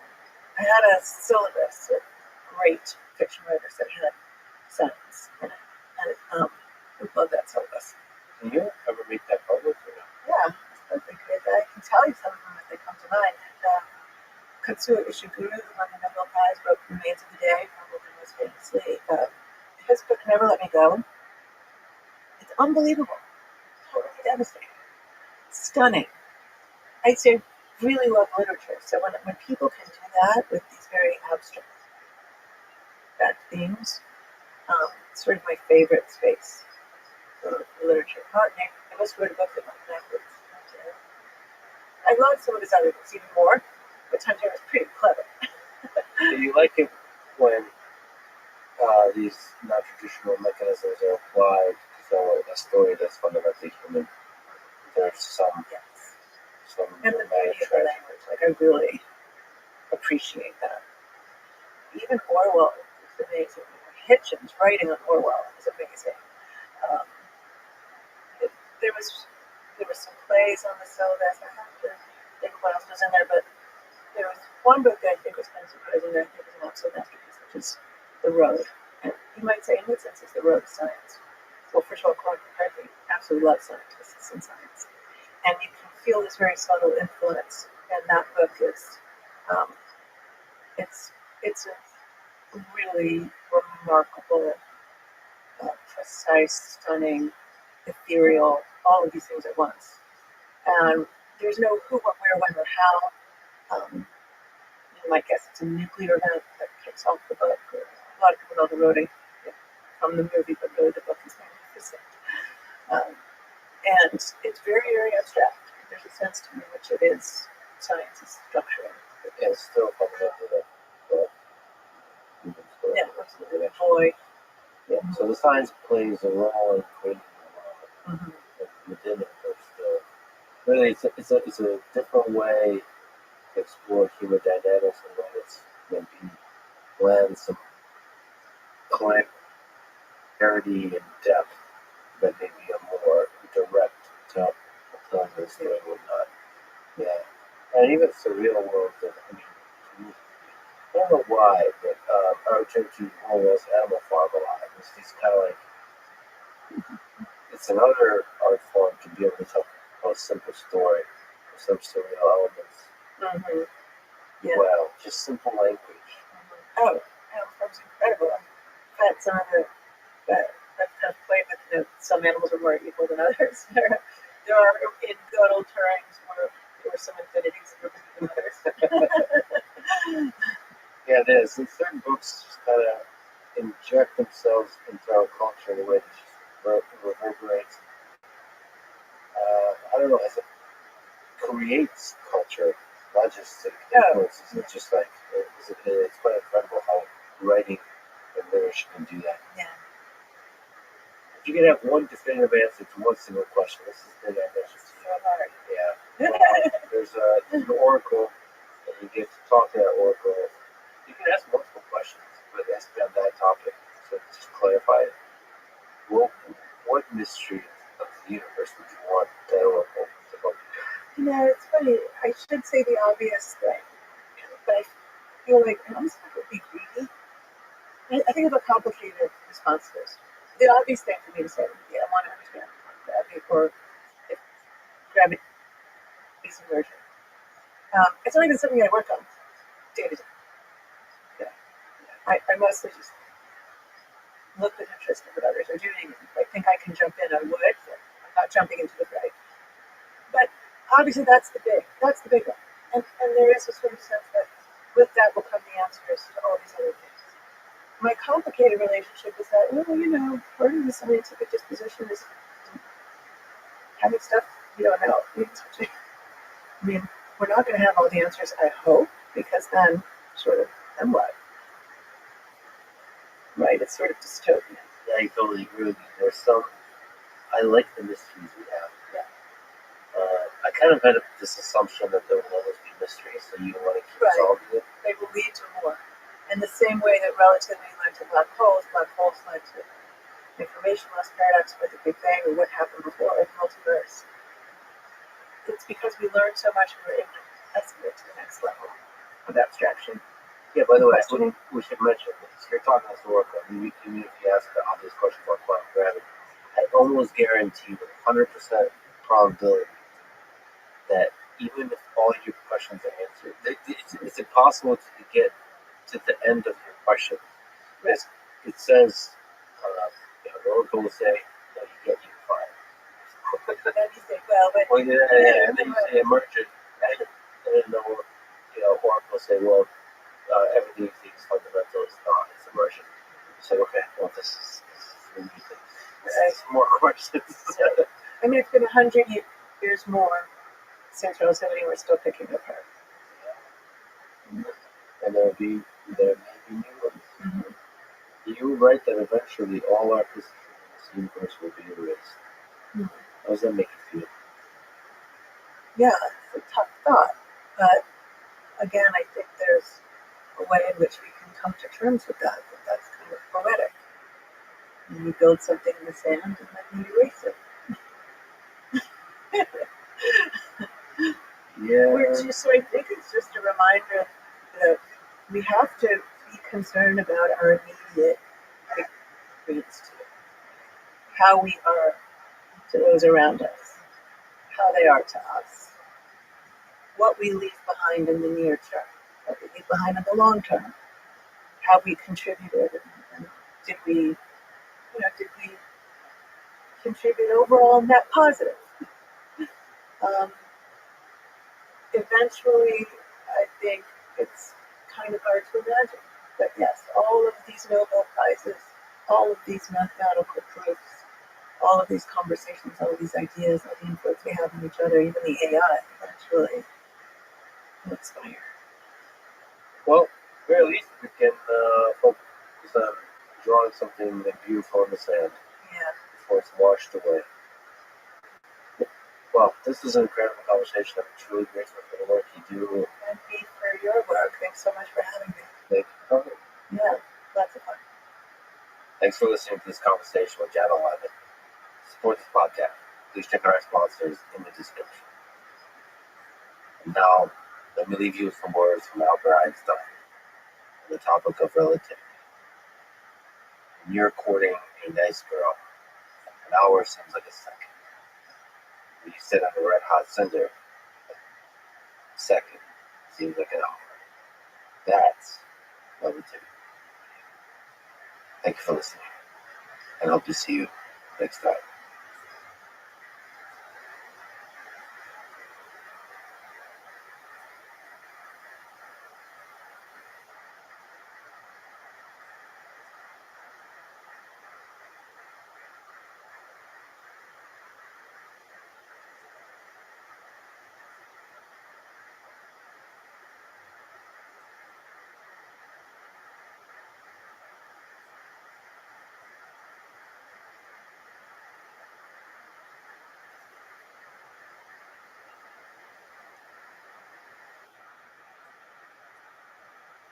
Humans are by far the hardest part of computer graphics because millions of years of evolution have given us dedicated brain systems to detect patterns in faces and infer emotions and intent.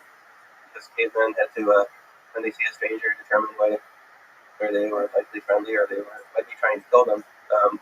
And so people in the world have extraordinarily detailed expectations of a face, and we can notice imperfections, especially imperfections arising from computer graphics limitations.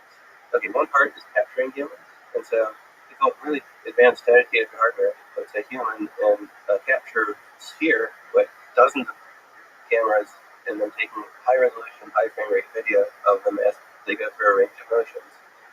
And the human face is complicated because the nuanced detail of our faces and how the muscles and sinews and fat work together to give us different expressions.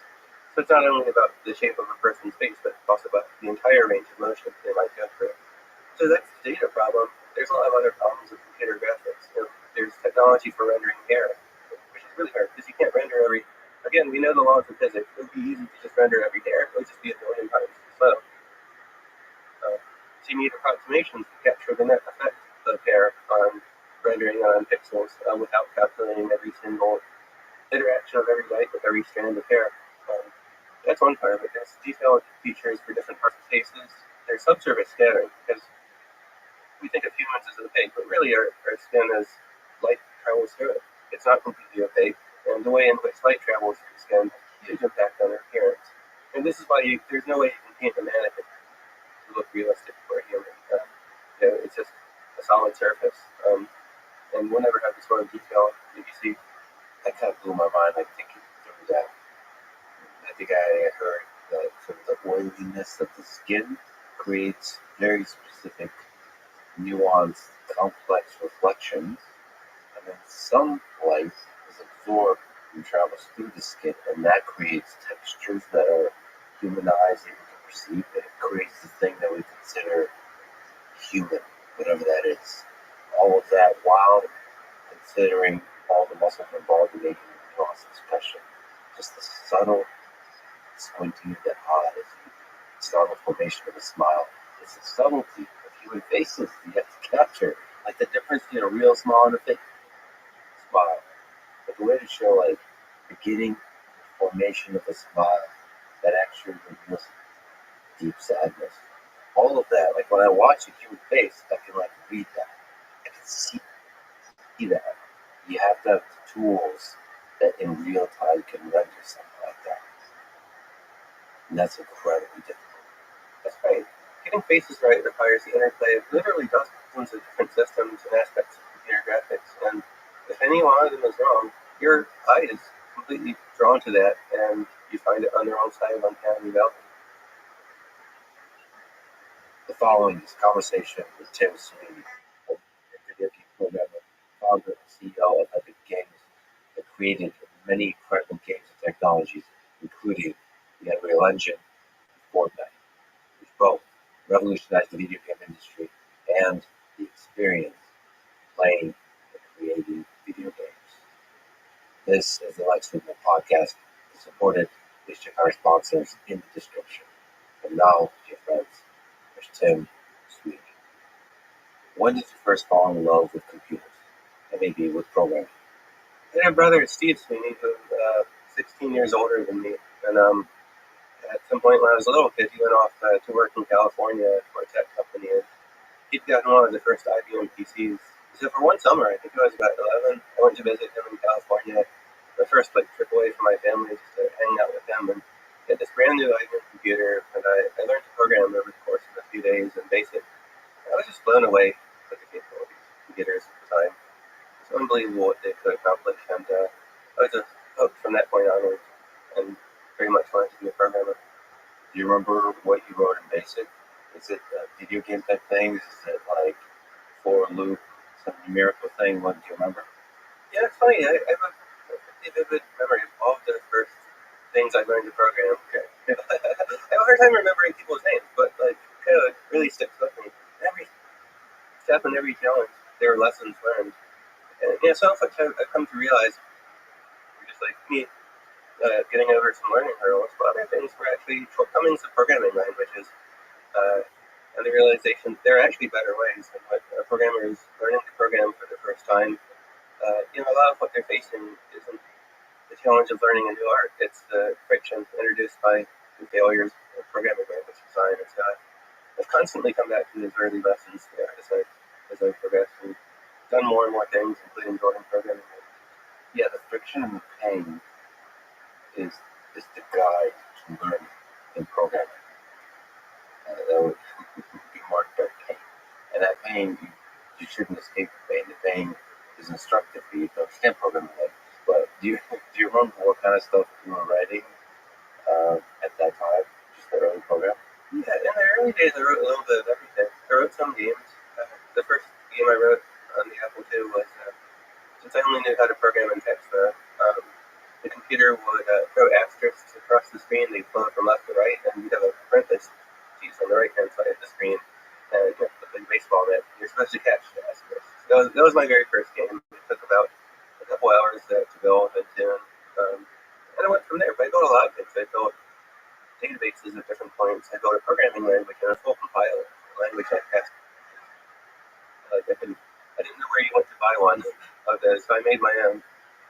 And one of the fun things at that time was bulletin boards.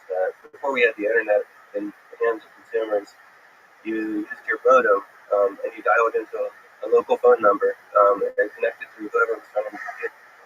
Every town or city had hundreds of these bulletin boards run by different people with their own personalities and teams. And so I spent a lot of time building a bulletin board program and learning how to do database management and user interface, and dealing with multiple users concurrently and things. And so I don't know, I probably spent about 10 or 15,000 hours writing code just on my own as a kid between like age 10 and age 20 before I actually shipped a program to the outside world. 10 to 15,000 hours. What was the value of the hours as a kid you put in programming that led to the success you've had in later life? Maybe this is by way of advice to younger people in terms of how they allocate the hours of their early life. Yeah, it's not just hours. It's really striving to learn, to understand what knowledge you have, what knowledge you lack, and to continually do experiments and work on projects that improve your knowledge base. And I didn't do this with a great amount of structure or planning. I was rather just going from project to project, doing things that I thought would be fun and cool. And with each project, learning things, learning about how to store and manage data, learning how to deal with advanced data structures, how to write complex programs that have deeply nested data and control flow. Each one of those, provided lessons which were later essential. In 1991, I released my first game, and over the course of that decade, went from 0 commercial releases to the first generation of the Unreal. But yeah, this was just using the knowledge that I built up over the previous decade, just in fun hobby projects. If I had done all that work, there's no way I could have ever built the things that came later. All the experimentation and all the exploration somehow contributed, somehow made sense later on. Like all of that is integrated somehow. It's funny how life works. Like the pieces kind of come together eventually. Yeah, there were definitely Karate Kid moments. Because all this time I was learning math in high school and in college. I studied mechanical engineering, and so you learn all kinds of math, vector calculus and vector math, and matrices, and all these related fields, physics and stress and strain, and how to deal with complex physical systems. And yeah, I wasn't really sure how engineers would actually make use of that knowledge. You just forget about it when you actually go off to do work, or you write down equations on paper. It was actually not clear. This is an early engineering student, what you do. But when I started writing the first generation on drawings, I was dealing with 3D math. Wait, I know this stuff. I learned this. And suddenly, like the Karate Kid, you get the fence and backs the car, and suddenly you put all the pieces together into a 3D engine based on a whole lot of accumulated programming language and math. Often knowledge gained without ever anticipating that I might use it. Also, I think what's useful is over and over learning a hard thing and then showing to yourself, that you can do it. That you can learn a hard thing. So then when you come to having to write a 3D engine that in ways that haven't been done before, you're like, I've been here. I've been here in this experience. Like, I don't know what to do, but we'll figure it out. We'll work it on that. That's like, so just not being afraid of something new. That's right, and constantly striving to make connections between these fields and look for their applications. Long after I shipped on Unreal Engine, it was like going back to an engineering textbook. Use that. And then I got to this section on eigenvalues, and I don't know what the hell this is. It turns out eigenvectors and eigenvalues were the critical breakthrough that made the Google search engine technology work and stand apart from the rest, because they found if you throw all the links that exist in the web and links from and to different sites, you put them in a giant matrix and you concluded that you found the dominant eigenvalues, then those eigenvectors describe the best search results for different things. So constantly picking up knowledge and looking for ways to put it together is the thing to do. And if you aspire to be a programmer, write a lot of code, continually learn new things and improve. If you want to be an artist, continually draw art with all styles and all kinds, constantly push yourself to learn more and more. Because you never know exactly what you're going to end up doing in the long run. But the more knowledge you have, the more skills, the more chance you have of putting it together and being successful. And whether you're a programmer or an artist, you should probably take linear algebra, even though it doesn't make sense at the time. I found getting an engineering degree and then never working in an engineering field, just being a computer programmer was immensely valuable. I went to the University of Maryland, but for some disciplines I've known as arts. I worked the engineering to death. Worked really hard, and if you learn any engineering discipline, massive amounts of math, and you learn the rigor of problem solving. Not just what you find from the Wikipedia article, but going through all the exercises of solving complex problems and going up series of solutions to arrive at an answer. It's valuable, and it embodies the knowledge that you need as a programmer. And people often go to university and think, okay, my goal here is to get the grades so I get a diploma and I prove to an employer that I'm valuable.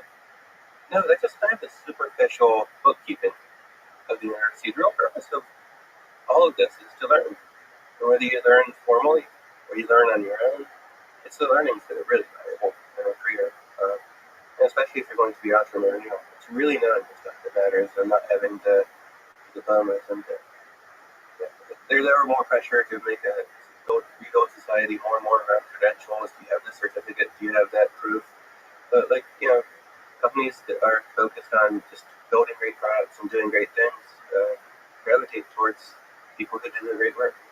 Yeah, one of the great things about youth is there's more freedom, there's just more time to learn. And people, when they go to high school, they sometimes think, wow, I can't wait to get out of this and be an adult and be free. But it's not quite freedom. If you get a job, extended family, all wonderful things, you get more and more busy and less time to learn in the general sense. Learn whatever the hell you want. That is a wonderful time in life, the teenage years, the early 20s, the 20s, when you could just learn random shit. I think this is something that's kind of changing in America. So much focus on grades and homework and structure around kids' lives. When I was growing up, my mom would feed me and my neighbors. My neighbors and moms would feed them breakfast, and they'd be like, "Well, be back by dark." And we'd go out and play, and we did all sorts of things. We'd explore the woods. We'd build the go-karts. We'd salvage old pieces of electronics and build what we thought were our spacecraft control panels for the big spaceships we were building this play, and they have an enormous amount of freedom. And from basically being a little kid through the time I went off to college, I had an enormous amount of free time. And some people just used it and wasted it and watched TV. Some people socialized, and some people really got into serious projects. So many people at all times were doing cool things. I was programming, learning to build things. I was, before I was releasing games to the world, I'd be having neighborhood folks over to play the things I was working on and check them out. And sometimes they're impressed, and sometimes they weren't. And they'd have their own projects, and often we'd have airtime jobs, and everybody was an entrepreneur. Everybody had a side gig. Sometimes you go around and move people's lawns, or you rake the leaves up and earn money. And the freedom there and the organic learning that occurred there, I think is something that's really critical to the American experience that I worry is increasingly going away as society is ever more protective of children, and makes it harder to get these experiences. So, on the video game side, when did you first fall in love with video games? I've had a funny relationship with games because my real aspiration has always been to program cool stuff. I get more enjoyment out of programming than anything else in the world. And so, my first really two formative experience with games were playing this game called Adventure for the Atari 2600. It's like you move this dot around the screen and picked up objects like swords and fought dragons and invaded castles and solved puzzles. It was very, very simple, iconic stuff, rather than realistic graphics. And then the other game that really got immersed in was Sword, which was a text adventure game. It would tell you where you are and what you see, and you type in commands like gun or pick up sword or open door and explore the world that way. So the game didn't have any graphics, but in your mind you had this elaborate picture picture of what you were seeing there, and it really brought in inspired imagination more than other things. And playing those games led me to go off and learn to program everything I saw there. And that drove a lot of my programming. I learned how to move a player around the screen, and I learned how to build a design tools. I could build capsules, save them off, and play them in a game. And I realized there was a separation between the tools that you use to build a game and the game itself, and that the more powerful tools you had, the more creativity you could unleash in yourself or others. Um, and I learned all the programming techniques that supported games, how to parse text, pick up sword and go north. How do you make that sentence into an actual series of commands in the computer? And that was really, really exciting. I have to say, until the time that Fortnite came out, I played video games primarily to learn what they were doing, so I could go off and do it myself. I'd sit down, when Wolfenstein came out and Doom came out, I'd go through and look at this whole picture of the mouse and exactly what's happening to figure out what technique is being used here. That was puzzle solving, but the grand scale was so fun. So take me there in the early 90s. So you launched Epic Games in 1991. So you're the writing of your first big video game, ZCT. What was it like? What was the technical challenges? What was the psychological challenges of building that? It was a funny project because I didn't hurry up to build a video game. I just moved from an Apple II. So my brother bought my family an Apple II right after I visited him in California. So I've been programming with that for a few years, learned a lot of techniques, but weren't many Apple II users around still at the time that cycle came to an end. So I just gotten an IBM PC of my own. I was learning to program, and I realized I needed a text editor. So I started writing a text editor. A text editor is a program that edit text files. You have logic to move the cursor around, and let people type things, and backspace, and keep, and do all those mundane actions. And one night I finished it up, and I was like, well, okay, the text editor, this is pretty boring. So I made the cursor into a sliding face character, and I had different characters you could place in this document perform different gameplay actions. Some would be walls, some would kill you, and some would be moving objects that could fly around the screen. And so the text editor I made evolved into a little game editor, so I was building these levels for a game. I put a lot of time into building an editor in a primitive set of objects, about 20 or 30 different objects, enough to build a really cool and fulfilling game, but not so how many players would lose track of what they're seeing. And I started off just building different game levels. And the idea is you'd be on a series of boards. You'd be connected by going north past the end of the current board and take you to a new one if it was open, or maybe it was blocked and you couldn't go there. I built a solo game loader around that, and this was the game that became ZCT. And I was having fun with it, building it and playing it, but I didn't know if it really worked. So I did this experiment. I started inviting neighbors over, some adults, some kids, all different ages, and sat them down in front of it and say, here's a game I made, figure it out. Yeah. And, I had to force myself not to tell them what they need to do, right? Because I really wanted to learn if they were able to, discover it all for themselves. And today we call this user experience test. And there's a whole field of research around user experience research, but back then it was just inviting some kids over to play the game. I took notes about what they got stuck on and what they enjoyed and where they felt bored. And just iteratively polished the game until I felt it was good, and I put it out and released it on. This was before the internet, so there were bulletin boards. I did a bunch of local bulletin boards, and from there it started spreading. The way to build up cred for bulletin board users was to upload new files, saying that, hey, I was the first that brought this to you. Mm-hmm. And so there was a natural tendency of the software to spread. I decided to use the shareware model. So I didn't just build this one game. I built a trilogy of 3 games. I released the first one for free, and I said, hey, if you like this, buy 2 sequels. And I included my parents' mailing address and said, send us $30 and you can get the sequels to this game. The text started coming in within a few days. I was making 3 or 4 orders a day. I was $100 a day. I'm like, oh, I'm rich. Because, being a 20-year-old, that was a pretty big deal. What did it feel like? Just getting money and probably feeling this immense success from something great. Oh, I would look at money as a tool to help you fund accomplishing things. having enough to do the things you want to do is grateful for. It's always been very utilitarian. But the knowledge that other people all around the country, and then a month later, all around the world, playing the game, that was mind-boggling. That me, like this little kid, could put out a game on a local bulletin board, could be doing international business and shipping discs all over the world to players, because the software is spreading on its own. But it's just magical. And that was a new thing for software. That did not happen with mechanical devices.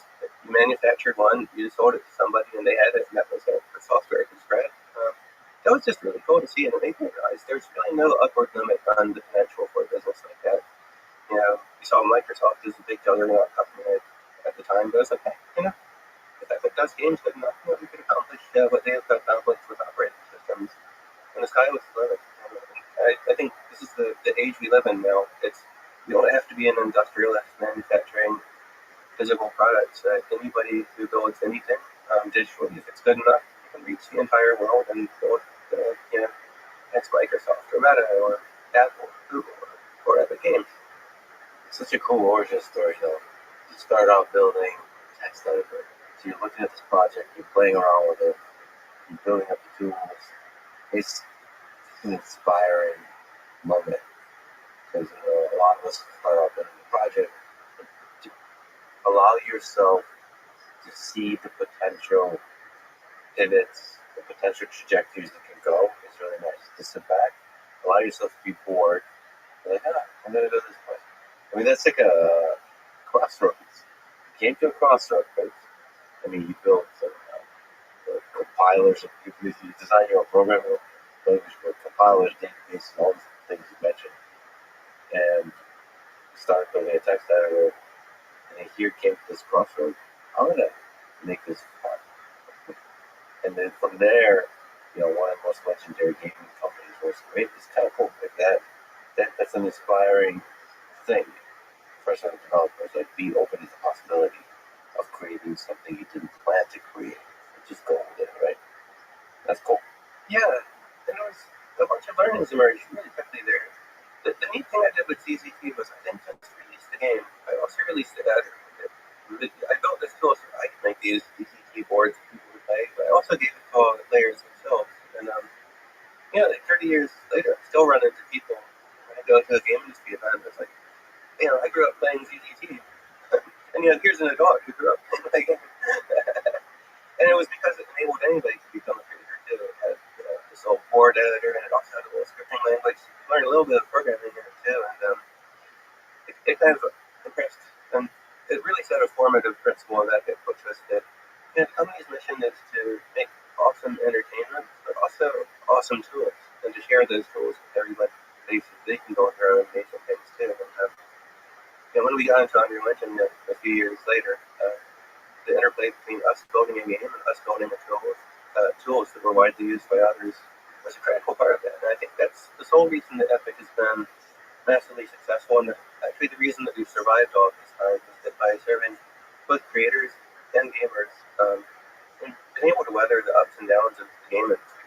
It's a brutal place for companies. They've been able to survive every financial downturn, and sometimes it ended up funding the business because they didn't have a game, and sometimes games have been funding the business, and it really set a principle in our culture that it's persevered and is continually fun. But on the editor front, that's such a fascinating philosophy that you always allow people to create their own world. You have an engine of which you simulate the world that the game is in. You have the actual game, and you also have the freedom for creators to create various, Fortnite islands of their own. It's like with everything you ship, that freedom to create is always there. That's really interesting. Yeah, and something we aim to do more and more fully over time. In the course of building Fortnite, built a lot of other tools that are useful for us too. It's not just a game powered by Unreal Engine, but it's also a social ecosystem where people can make friends and voice chat and get together in parties. We've opened up all of those social features into Epic Online services. We give them away to all developers for free because we all benefit from growth in that user base. And our goal is ultimately to build the companies products and the same technology that we share with everybody else, and to help that foster a bigger and bigger ecosystem over time where everybody benefits. If we could just linger on the 90s. So you said bulletin boards. Maybe you can explain what that's like, and also explain the birth of the internet, what that was like. What was the internet like in the 90s? So the internet is a funny thing. It started out as this Defense Department research project called the ARPANET, the Advanced Research Project Agency Network, and it was kind of like this revered secret thing. It became more and more open as they connected universities. Universities connected to the internet in the mid-1980s. You were a prestigious institution that had access to computers, you could get on there, but similar back then, we just had these modems. This thing you plug into your phone line, dials up my phone number, and then sends wild sound effects over the telephone line to send digital signals back and forth. And these were really slow. The first modem I had was 300 watts. That means 30 characters per second of data. So you're like sitting there watching a sentence like slowly emerge character by character as you're going online. But yeah, that's how we got online and we talked with each other. So you dial up to a local bulletin board. It'll be run by a person. Usually they have a computer or two sitting in their kitchen or something. It's running the bulletin board, and they have a small community with a few hundred users, all competing to connect to that one phone line. It was often busy and you couldn't get on. The more popular bulletin boards were hardest to get to. We had all kinds of communities develop, and you could see like there was the programming communities where people talked about programming. There was the news and events, community. I lived in the outskirts of Washington D.C., so it was like a big thing. And there was like the pirate community where they were sharing pirated Apple II. It was a very different community ethos and mantras out there, but all really nice and also very small. These things couldn't grow to the size of Facebook. Your phone line didn't take that many calls. And then later in the 1990s, the internet, which had been fostered in colleges, started opening up to the public, and anybody could connect to it. And suddenly the world took on a life of its own. It became much easier to reach a local audience faster. And you would start shipping games to the internet, which is a bit of a crazy thing to do, because you're supposed to have like a physical copy, but to post on the internet is pretty innovative. Even shareware is pretty innovative. Yeah, it's been a funny transition for the game business. Epic started out making shareware games distributed digitally, but as the first 3D games took off, like Wolfenstein and Doom from id Software, and then Unreal from us, took off, to reach a huge audience, millions of users to get to go to retail. So we worked with a retail publisher, made a box with CD-ROMs in the box, and then the world started transitioning back to digitally. And that transition didn't start well, right? The initial transition of gaming to digital was all BitTorrent, all piracy. And there are horror stories about games that would sell like 100,000 copies but have 2 million users. Most people pirated it. And then Steam came along and introduced digital distribution and made digital distribution of legit games so convenient that most players moved away from piracy towards that, and their practices were then followed by others, and the early digital industry took form. Yeah, it's fascinating. I mean, pirates do lead the way for innovation. The same as the story of Spotify. I think most people, when they derive value from things like video games, want to pay for those video games. They just want it to be easy. And so the same thing with music with Spotify. But maybe just staying on the 90s, there are going to be a lot of indie game developers listening to us talking today. Can you go back to that mindset and try to derive some wisdom and advice to those folks when you were just a solo developer, maybe just a small group of people creating your early games that eventually became this huge gaming company? But in the early days, what were you going through? What were the ups and downs? What did it take to sort of stay strong and persevere? Well, one of the critical things that I've always worked hard to do was to make something different that nobody else was doing, and to try to satisfy a small audience rather than competing globally with the game number of months. Back in the 1990s, Epic was more like Electronic Arts and Activision and the other big publishers had been around for decades, and they were huge companies. It had giant retail distribution networks. And if I tried to make a game and then convince them to publish it, I doubt it could have had a chance, and I doubt that even if I made a successful game, that I would have made much money from it, though they might have. And so the really unique angle to Epic that we're sharing. And that was just the idea that if we distribute our game differently, then we can reach a much larger audience than these bigger competitors by virtue of this first episode of the game being free. It was kind of the advent of what later became free to play. And the logic of that is just as true now as it was then. If the thing is free and anybody can get into it, it's best friend to friends. People bring their real world friends into the games they're playing and have the opportunity to build up a community like that. So the other lesson there was minimize the friction of people getting into your game. Get easy to get into and make it fun. I think the other, I was very fortunate. ZZT was a funny game. It was not much like any other game. It had much worse graphics because it was all just text characters, smiley faces, and other Greek letters and things participating in this game simulation. They were kind of iconic representations of characters rather than real ones. And this was decades into the age of real graphical games with interesting graphics.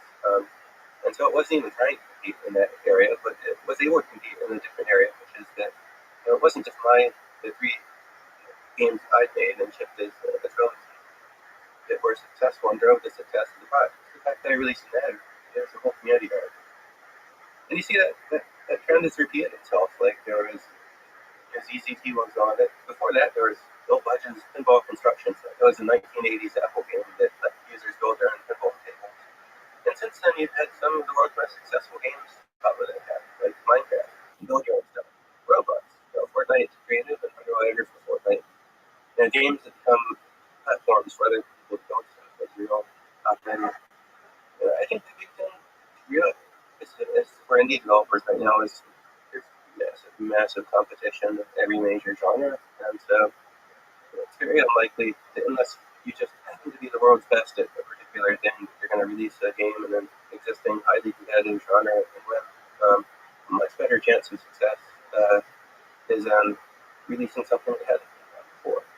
Really unique and reaching an audience, even if big or medium size or small, reaching an audience is going to be really tough to do that. Making some money from it, being able to reinvest and then expand towards your office. I think the one shot go from idea to commercial success at massive scale is a lot less likely than the multi-step process. Continually build better and better stuff over time until you get to a position of excellence. And constantly try to do something that others aren't doing. Yeah, that's right. Because if you look at every market, there's a few markets where the current leader came right to the sticks, usually because the prior leader failed so horribly. But most of the time, the company that's succeeding and winning in a market is the first or second, and right there, they just continually do major success. Great advice, fascinating. But on a human level, was it lonely? Was it scary? You sitting there as a developer? I'd say it was the opposite of lonely because the thing that spurred me to actually release this was seeing kids playing the game in my neighborhood and having fun. And like, this is really good. And seeing them enjoying it and laughing and pointing at the screen and getting together and wanting to play more. And the human element was always pervasive.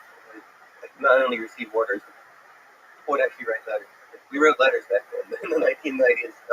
People would say how much they were enjoying the game and how their kids were playing it, and so on and so on. So it felt very connected. And I think a lot of businesses have to make scary decisions because you're spending potentially all the money you have to take a shot at something you're not sure will succeed. I was very fortunate starting a business like this because it didn't really need any capital. Capital was just several $1,000s in computers I bought by mowing lawns. And it wasn't much risk. If I hadn't succeeded, I guess I could have figured out how people get mechanical engineering jobs and pursued that. But once it took off and once the orders started coming in and people started writing letters saying they're enjoying the game, I knew I was going to go all out and try to build the company there and succeed. And that was like going to be my big goal. So I'm sure people know, but Epic Games was created in 1991 and went on to transform the gaming industry several times, one of which is Unreal Engine. So let's talk through the origin story of that. You said that when Wolfenstein and Doom came out, that changed everything. So take us to that moment. Yeah, that was a very interesting time. Epic had, after my first couple of games, had recruited golfers, usually college students, high school students who are just working on their own, had real skills, but didn't have an outlet for their work.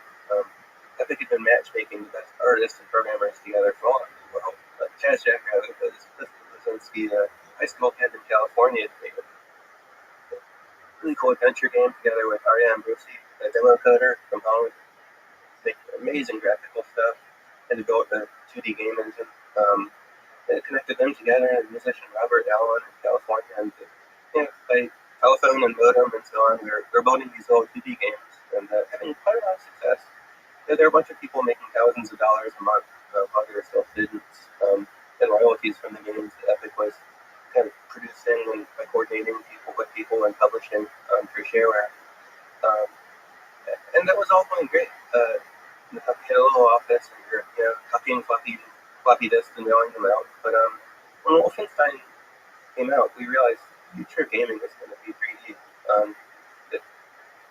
There had been a lot of experiments in 3D before that hadn't been great. There were 3D renderings of mazes that were not in real time. We're always looking north, south, east, or west. And then there were vector graphics with a little wireframe moving around and things. But Wolfenstein was the first game that was fast enough, running at 30 frames per second. It felt immersive. It felt like you were there. Like you were in this castle Wolfenstein fighting nuts. And it was a really amazing and immersive experience. 3D graphics are pretty primitive, and its author found it shockingly fast with Doom, which was a much, much more capable 3D engine, which had stairs, and it was still what we call 2.5D. It was environments that were very realistic, textures that were very realistic, a form of lighting was approximate, but incredibly realistic, and had such great artistry and sound effects that it felt completely visceral and real.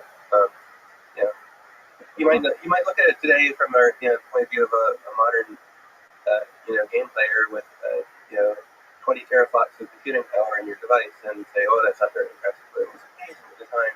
I mean, for me, just decided to pause on that. I think Wolfenstein was one of the most amazing moments of my own life. Just being able to, like you said, in real time move about a three-dimensional world. I just remember just moving around, just in what is that feeling like? I mean, you feel transported into another world. You feel like you're there. Yeah. Especially when you turn the lights down in your room and you turn the sound up on your speakers, and it was scary. And you feel like that fireball that's coming at you is going to kill you. That was an amazing time because we hadn't experienced that before. There was nothing like that. You watch a movie, a scary movie, this thing that was happening. This was you. This was you in a 3D world. So how did that change Epic? This realization of the future of gaming. Well, at first I was really depressed. The wizardry of Doom especially was so incredible that I gave up on programming for like 6 months. I was like, I don't know if we would compete with this. I have no idea what we're going to do. We just keep making 2D games and hope that the business goes on. But that was the nature of how that was created. Done things that were like not just one innovation leap, but a dozen simultaneously, interplaying in a way that you couldn't pick them apart into their component pieces. But funny thing happened. Michael Abrash, a long-timer in computer graphics, wrote a book on the techniques for 3D graphics and texture mapping. He wrote some articles in one of the programming today and explained it in assembly code do texture mapping and drawing these 3D graphics in this game. And it was actually really simple stuff. Oh, I can do that. So a bunch of us at Epic independently went off and started writing our own 3D graphics to figure it out. And, we found at one point we had a number of people dabbling in this in different parts of it, and at that point we decided, okay, this is 3D graphics in 3 games that change the world. We need to go all in on this. And so we took the best people from our best 2D game development teams and put them all together to make a 3D game. We didn't really know what we were doing at the time. None of us had ever did a 3D game, and most of us were still learning. But everybody was like trying different disciplines to see what they were best at, and it was a combination of a bunch of people who came together to make Unreal. I didn't actually volunteer to make the 3D editor for the thing, and James Schmaltz had made Epic Pinball. Epic Pinball. Now, that wasn't a crazy game. This was one of the 2D hero games. He made it while he was in college, and he was making like $30,000 a month from the royalties from this game, because everybody had wanted an awesome pinball game, massively successful. But just a multidisciplinary person. He wrote the code for the game, the art for the game, and basically everything. And the code was 30,000 lines of assembly language. And so he was initially going to write the 3D engine. I was going to write the editor, so his code, so I could integrate it with the editor. It was like, I love assembly code. Why don't I just write this myself? And so James started going off supporting 3D models, 3D animation using tools at the time. And so Cliff had done a lot of design work and built the levels on Jazz Jackrabbit, went off and started learning basics of level design. And so I was writing this editor, and Cliff Blazinski was customer number 1 for it.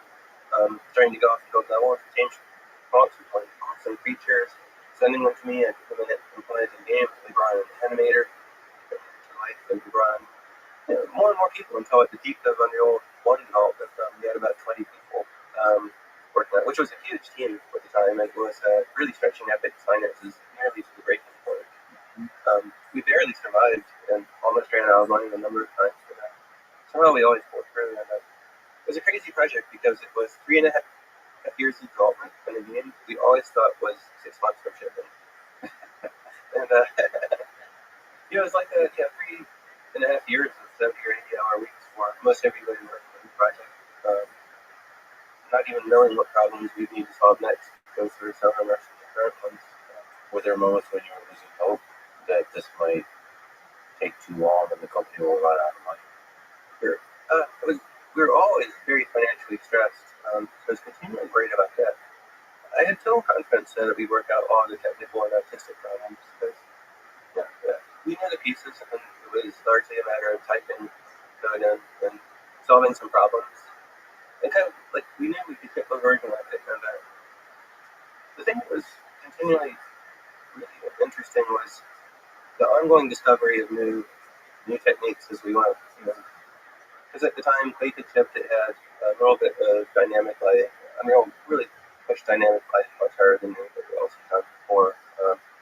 Colored dynamic lights, with some shadow casting capabilities statically or moving lights without shadows, and figure out how to do volumetric fog. So you have foggy areas full of lights, and you get the kind of glow of the lights standing out in the fog and affecting the appearance of the level. All amazing techniques came together to build the game. It made a number of leaps ahead of the state of the art at the time. It was really crazy, but I think most companies wouldn't have survived that, but the sheer talent of the people involved made it possible. And Epic has often done things that most companies would fail at, and we succeed. Not because of awesome management or awesome planning or awesome financing, but because of the sheer talent and willpower of the people involved to make it happen. What about the interdisciplinary aspect of it? Like you said, the artists, engineers, programmers, designers, all of them working together. What was that? The 20 people, what was the dynamic there like, working insane hours?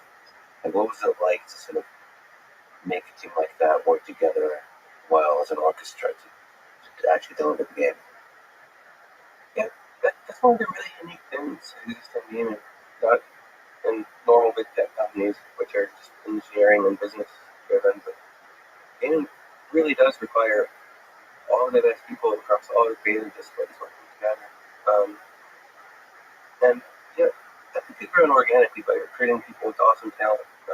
We always had a limited budget. We could never pay to get up people's salaries and hire them away by paying them more. We just had to find awesome people who were at the beginning of their career and put them together. And so everybody was very new to this, and didn't have any assumptions about how companies work. And so we put all these people together, and it was really a constant interplay of talent as people were learning how to work together as a team.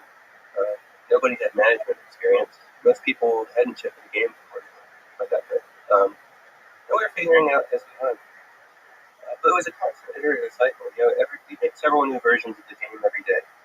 We new compile, introduce a new feature, or get some bugs, give the artists improve their levels, continue building stuff, and then we see what they're doing in their levels, like, oh, I see what you need now. We constantly be improving the tools, and the iterative process, and the speed at which that improves products is a critical element to success with games. The slower the iteration cycle, if you make a build every week, and you go through one iteration every week, you're going to be way worse at the end of your project than if you have a company that's new stuff every day. And that was the magic that happened together, and there was really nothing but passion and everybody's individual dedication to it that made it work. I heard you still program, but how much programming were you doing back then? Hours, probably insane hours. So it'd be almost fun to talk about your setup.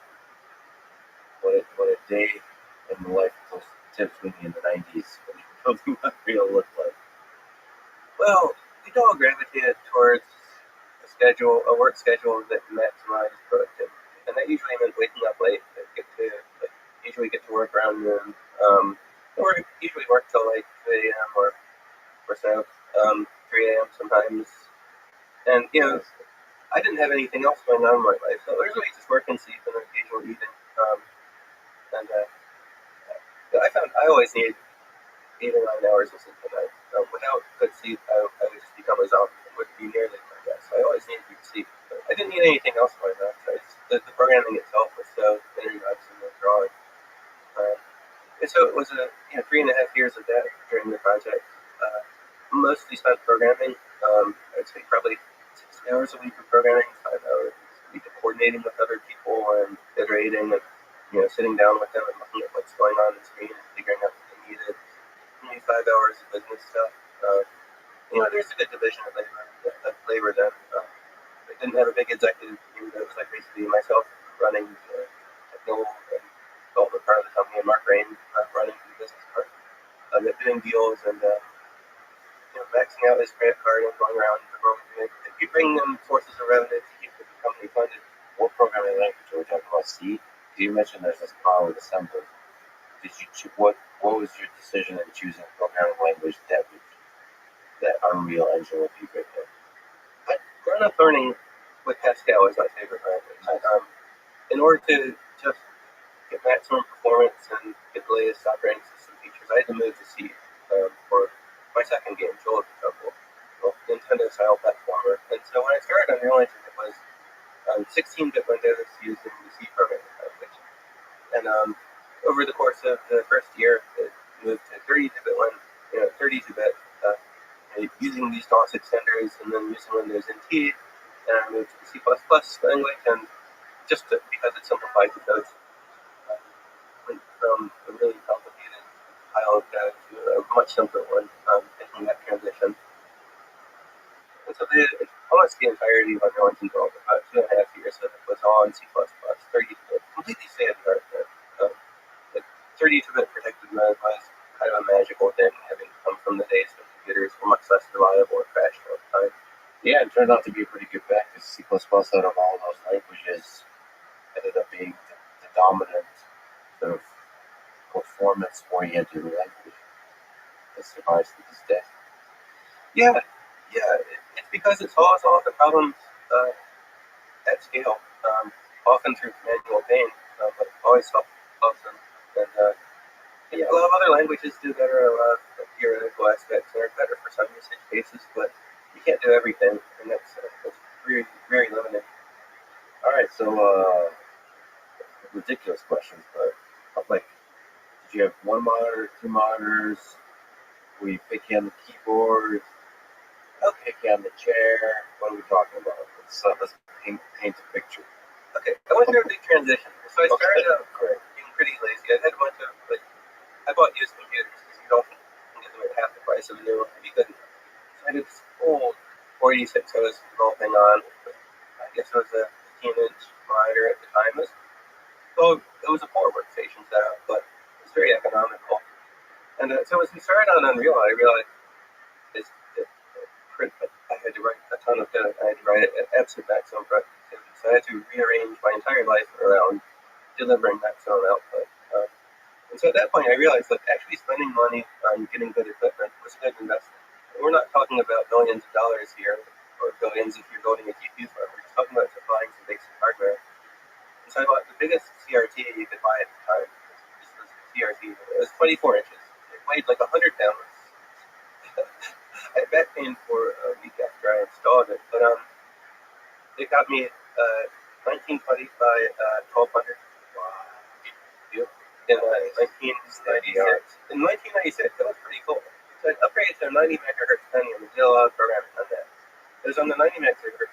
These were the main consumer computers at the time. I'd optimized the Unreal Engine software render of that, which was, the Pentium was the first super scalar architecture in consumer computing. It could run up to 2 instructions at a time. If you write your assembly code very carefully, you could get absolute maximum throughput. So I did my texture mapping that code down to 6 CPU cycles, comprising 11 instructions. That was required for every pixel on the screen. That was just enough performance to deliver that. But joking about what these new workstations, and until I just launched the Pentium Pro, the first out-of-order processor. And so I basically bought the absolute maximum configuration of money can buy. It cost $7,000. I had a gigabyte of memory in 1996. Wow. 200 megahertz CPU. So it tripled the speed of compile. So it made me massively more productive. So that's why I was using throughout Unreal Engine development to put that. By the way, people in the 90s would have been blown away by this course. I love it. Yeah. Were you, in writing, were you considering the hardware much? Was there a sense for people who don't know, Unreal Engine rendering, I guess, is all software and you use the hardware, but were you trying to optimize, as I understand it, correctly, but were you trying to optimize the hardware at all? Well, at the time, so we did most Unreal Engine development before the first real GPUs came out. The 3D Effects Fulu one, the first GPU that actually delivered serious performance compared to software rendering. The first GPU that was really meaningful came at the end of the development, and we supported it really quickly, but it was not the target all along. And so development was focused on just building two parts of the engine, right? There's all the gameplay systems to manage the simulation and physics and so on. That's all written in very high-level C++ code, and maintainability is as much of a goal as performance, because we had to build massive amounts of systems over time. But there was one thing that was really a bottleneck was graphics. The cost of rendering a single pixel was really high, and so you had to do everything you possibly could to optimize the rendering of pixels on the screen. So we were talking about how many CPU cycles. When you say your CPU runs at a gigahertz or whatever, it's a billion instructions per second. How many instructions do you need to run to get a pixel on screen? And so there's a constant challenge to optimize that down. And there was also a competition among all the graphics programmers who often send emails, bragging to each other about what new technique they've discovered to try to get the cost down. Abrash's original articles took like 12 CPU cycles to render a pixel. Everybody else had figured out how to get down to 6, and sometimes even 4 cycles. That involved lots of different trade-offs, caching and memory hierarchy. It's just like a magical time where a human could actually understand exactly what the CPU was doing under the hood, and could write code exactly targeted that. And that's largely lost now. When we talk about optimization in software now, it's largely about heuristics. And statistically, this memory access is likely to hit the cache. This algorithm is faster than that algorithm. The CPUs now have such advanced out-of-order execution. You you really can't micromanage what's happening on an instruction by instruction basis. You can only manage the aggregate performance. And so there's kind of this lost art. Some people miss it, some people don't. In which the programmer had absolute control over the machine. Could work miracles in special cases. It seems like there's still value to that art when it comes to GPUs and ASICs. Okay. Basically trying to understand the nuances of the hardware and to truly optimize it, whether it's for machine learning applications or for ultra realistic real-time graphics applications. Is that true? Yeah, that's absolutely so. The optimization problems are just moved around. In a system like Nanite, the virtualized micropolygon geometry system that Brian Karras, a brilliant engineer with Epic, built, was one of those multi-year optimization efforts that required him understanding everything from the highest levels to the lowest levels of the hardware to figure out how to make this breakthrough technique work in a way that was actually be maximally performant on GPUs. And so Nanite is the system. We'll jump around a time. That takes us to today with Unreal Engine 5. It's the system that does the geometry. Yeah, so rendering the workflows for geometry. There's many layers to this. We'll probably sneak up to each of those. Well, one, you have to actually create the geometry of the world around you and do that in real time really efficiently. There's a bunch of different ways to optimize that. Can you just speak to it? Yeah, with the advanced art tools we have today, it's really easy to create a scene with billions of polygons. The hard part is how to render it efficiently, because you can't render billions of polygons in a frame. Basically, you want to render an image that's indistinguishable from the full detailed geometry if you rendered it at ridiculous cost. And so the challenge is how to simplify every component of the render, the geometry, the lighting, and so on, down to real-time techniques. They're efficient, they capture a realistic view of what's around you. And so when an object is up close to you, want to render it with a lot more polygons than when it's far away. But one of the cool principles of mathematics is the Nyquist sampling theorem. It says if you're trying to reconstruct a signal, there's a limit to the amount of data you need to bother capturing. If you want to render a texture at a certain resolution, then you never need more than twice the pixels than in the texture. That's called the Nyquist limit. And so one of the challenges of computer graphics is given the need to render objects at extreme close-up distances and extreme far-away distances. You always want to be able to generate the right amount of geometry so you have enough to be indistinguishable from reality, but not any more than necessary. And with geometry, the idea is that if you render 2 triangles per pixel, you should get an image that is indistinguishable from thousands of triangles per pixel. If you render less than 2 triangles per pixel, you're going to start to see visible artifacts of the loss. And GPUs have this amazing hardware in a lot of different pipelines, but it's all very fixed function. There's pixel shader hardware, there's geometry, processing hardware, and then there's triangle rasterization hardware.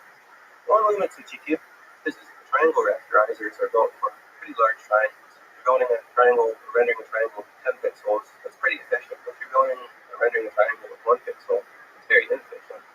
So one of the breakthroughs Brian made was to design an entire pipeline for avoiding the rasterization hardware in the GPU and just going straight to pixels and calculating what should be done with that pixel as a result of some ray tracing and geometry intersection calculations done in pixel shader.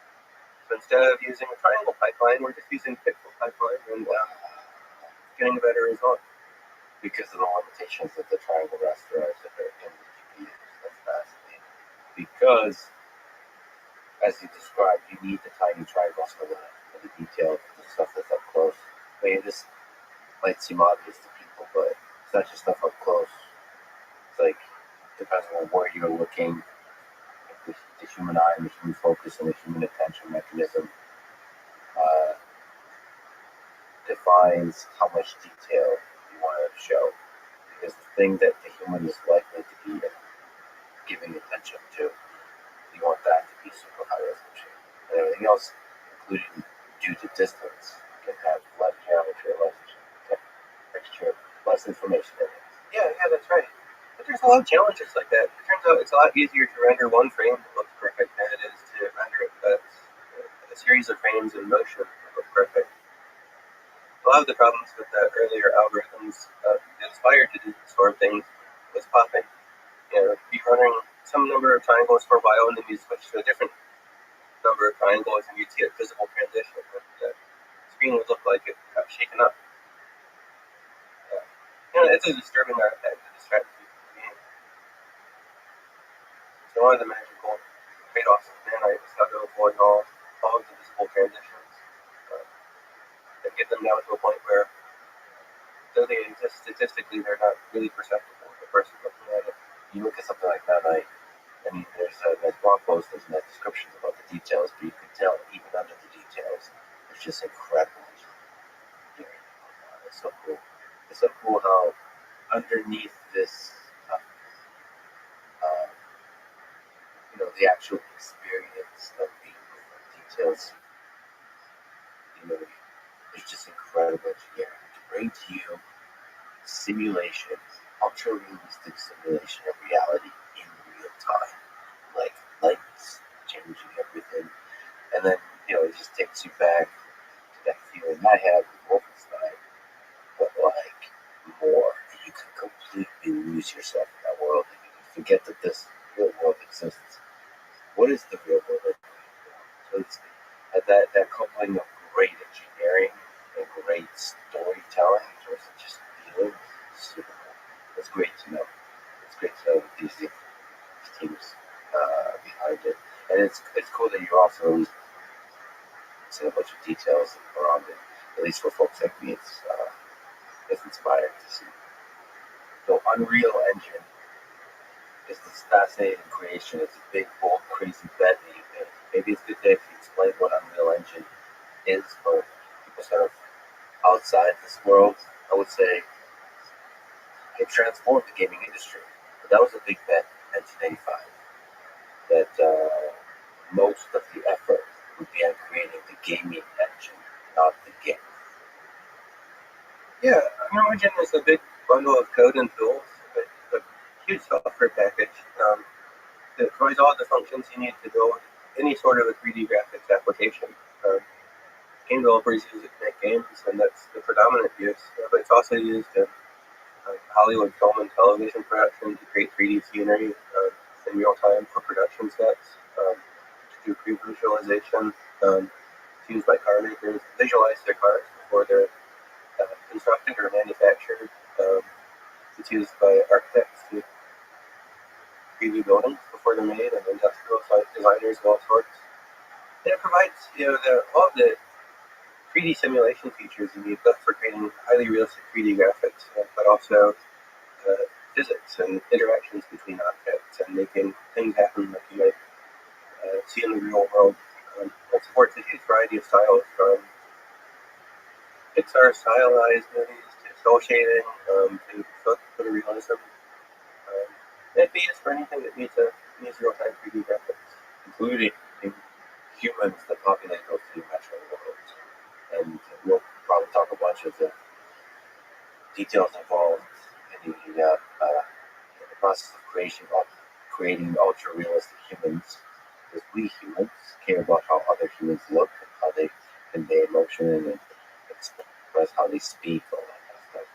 But so yes, it's the 3D objects that are static, the 3D objects that are dynamic, and the dynamic ones, including humans that are ultra dynamic.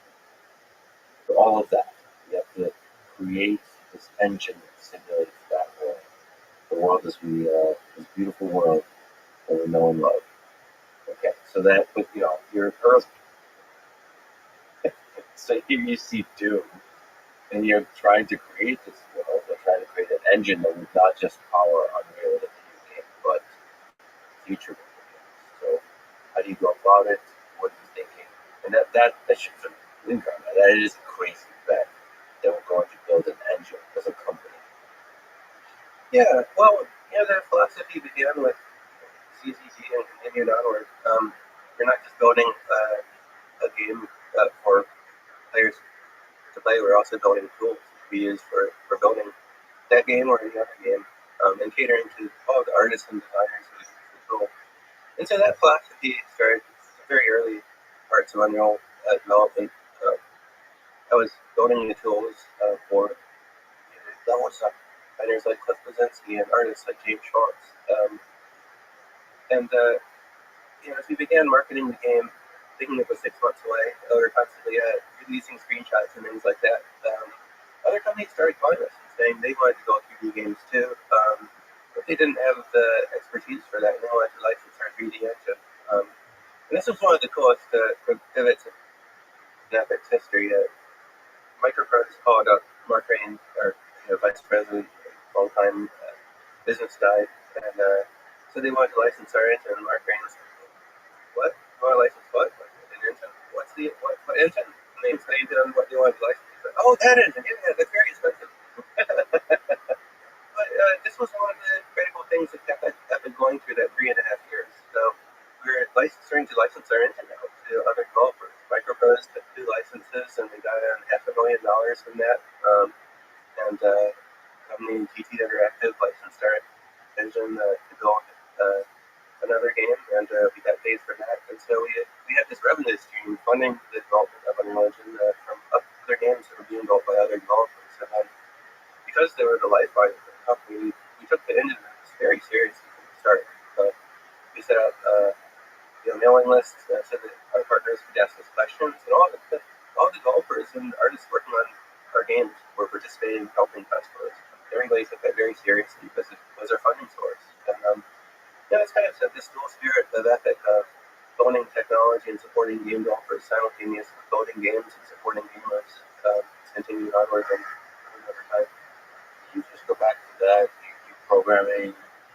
What are some interesting technical challenges you have on the mentioned dynamic lighting to create this three-dimensional world and try to figure out the puzzle of like you actually do that at a time when nobody, Carmack and you,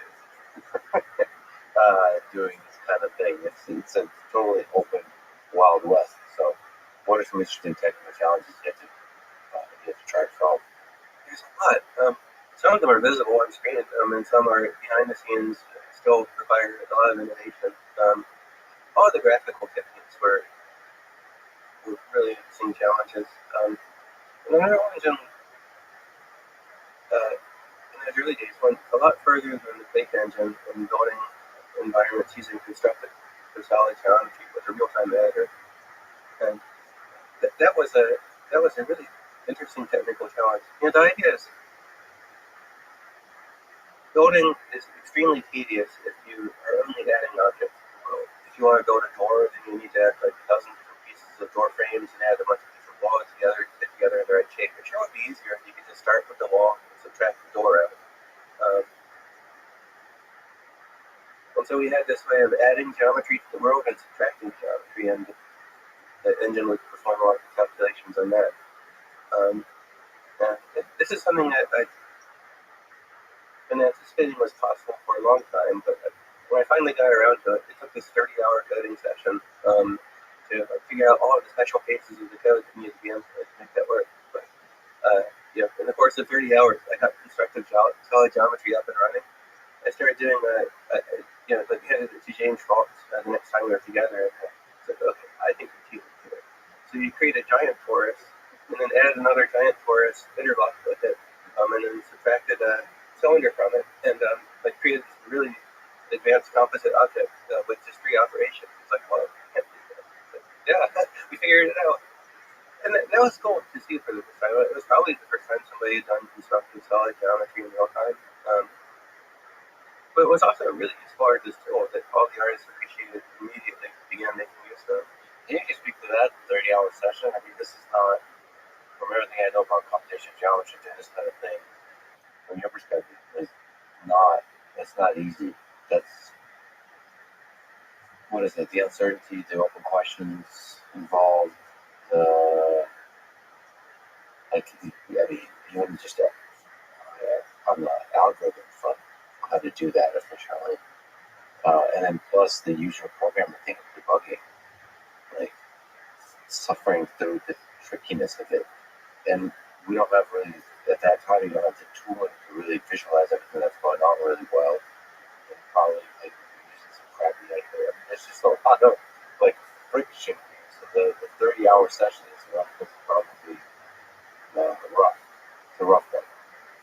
Your brain works in different ways, depending on your state, right? There's some things that require really working on the problem trash, where you put together a bunch of logical pieces, and now you just write a whole lot of code to make it all work together and plumb a whole lot of data between a whole lot of different algorithms. But I think our brains have vastly more horsepower that we're able to directly access by thinking of what should type next. And after you've been working for a very long time, you can get to a sleep-deprived state where you have much, much more direct access to knowledge. Because there's symptoms that are well studied of sleep deprivation. One of them is short-term memory loss. So you're working without like the easy recall of the code you just typed. But your brain is then free to think about other problems. And it built up this intuition over a very long period of time. So the foundation for the subject is the binary space partition data structure invented by computer science graphics researcher Bruce Naylor. Carmack had picked up on that and had used the technique in Doom to really great effect. And I picked up on that. And Unreal Engine was using this technique for all of its graphics and rendering, but it was just additive geometry there, and it had a lot of overlapping polygons, so it's pretty inefficient. So I had the idea that if we had a ESP tree, there was a really efficient way to do constructive solid geometry. And to do that, you had to break down the ways the different pieces of geometry can fit together. I broke it down into like 14 different cases. And most of them are pretty simple, cranked them out. And as I got towards the end, there were some pretty complicated things. Like, how do you do it? Planar polygons, they're in the same plane and pointing in the same direction versus the other direction. What cases should you keep them? What cases should you eliminate them? And so on to create really efficient geometry output. And just plowing through it. Eventually, through mostly deduction, but some trial and error too. Sometimes you just have to try the possibilities and see what works. I cranked it down and it worked. And the next day, I came in like kind of weary, and I was like, oh wow, this actually did work. It wasn't just a dream. So you're considering the edge cases also. I mean, that's the problem with geometry. Is like there's probably just gonna be all kinds of weird polygons that you have to. So you're like you're imagining the edge cases and trying to see how do I not create inefficiencies in this algorithm while still considering the edge cases, allowing for the edge cases. Yeah, it's pretty easy to write software that's like 99% correct. It's the 1% that's the really hard part, and where the devil lies in the details. What about like lighting? Is there other interesting? Well, the funny answer is like we know the laws of physics, so it's actually really easy to do everything in computer graphics. Yeah. The direct solution of the laws of physics is immensely slow, and so what we're finding are approximations rather than complete solutions. Because you need something that's a million times faster than the brute force answer. We should say that the physics of the sea is just take a bunch of photons and bounce them around. That's how light works. Yeah. That's going to be very inefficient because it's a lot of balancing and a lot of photons. Yeah. Photon tracing is the subject matter that does brute force calculation of pixels on a screen from all the light in the screen, and it works and it's correct, and it just is an implementation of laws of physics, and it's millions or billions of times slower than what we do. But Carmack had figured out how to do really cool lighting algorithms, including real-time lighting with objects moving around. And I hadn't taken it very far. So with Unreal Engine, I realized that we don't have nearly enough computing performance in our CPU to compute the light of every pixel on the screen from all the light sources that are affected. We're at a 6-cycle texture mapper, and we couldn't afford 30 more cycles for lighting. And so the answer had to be some approximation.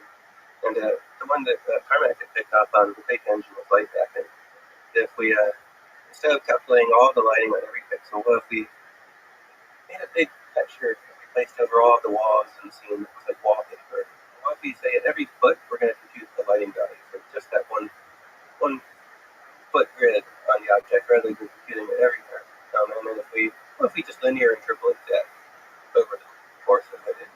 lighting solution that actually works pretty well and is fast enough to work. So a lot of Unreal Engine's lighting techniques were based on light map, and we introduced colored lighting. So you could have colored light sources, and we realized since we're doing this, and we're doing it on light maps, we actually do some pretty expensive calculations, hundreds of cycles, since we're only calculating it for every 1 foot of world space rather than every pixel.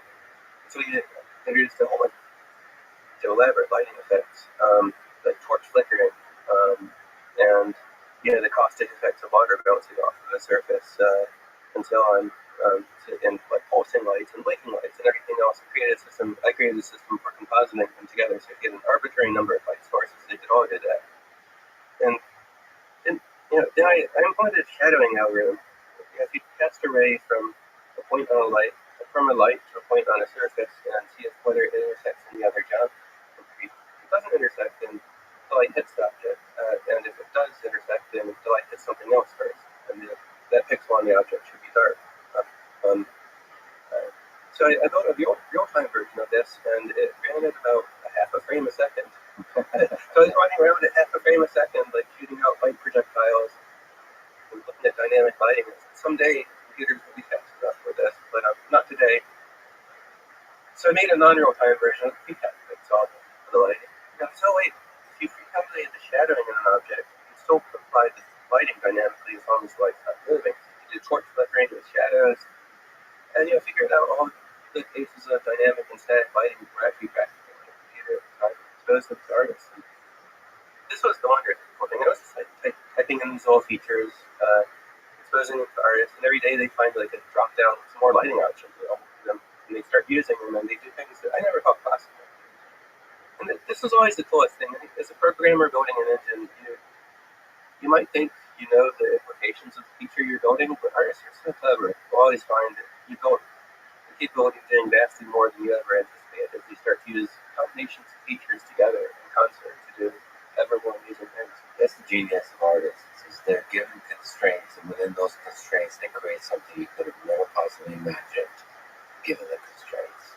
That's such a beautiful coupling between engineering and artistry and art. That's right. And it's timeless.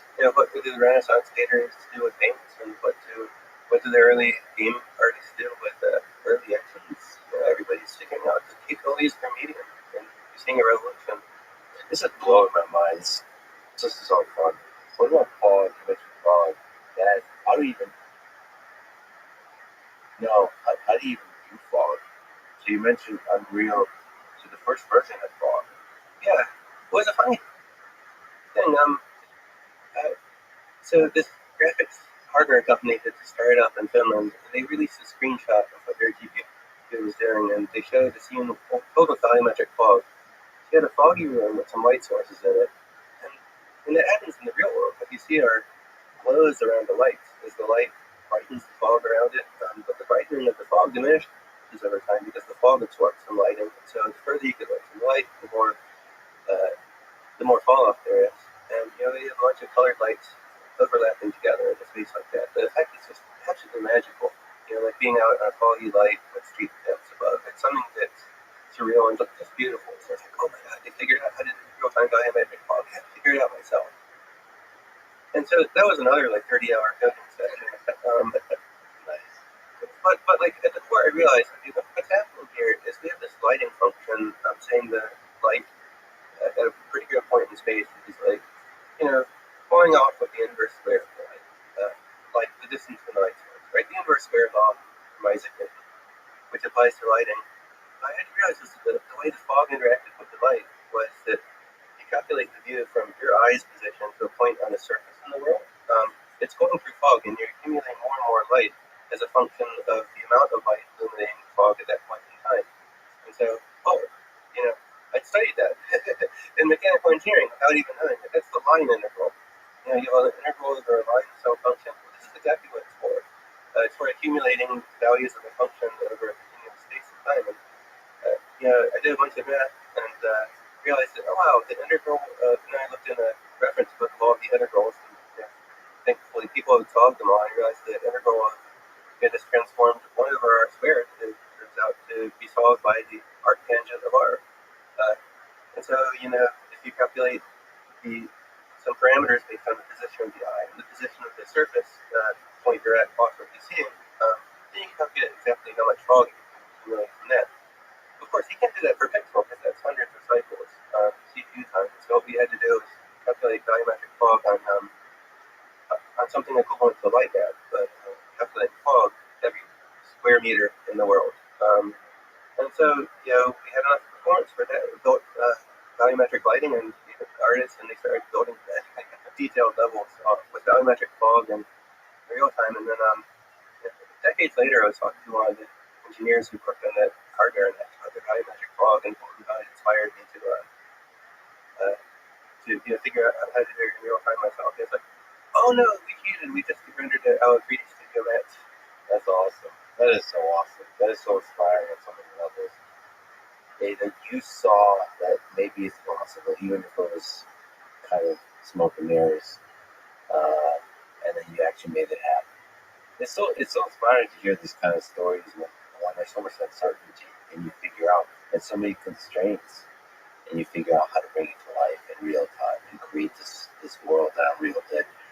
Maybe if we could just pause, since you mentioned John Carmack a few times, as a fellow pioneer in the game industry at that time, what do you apply about John?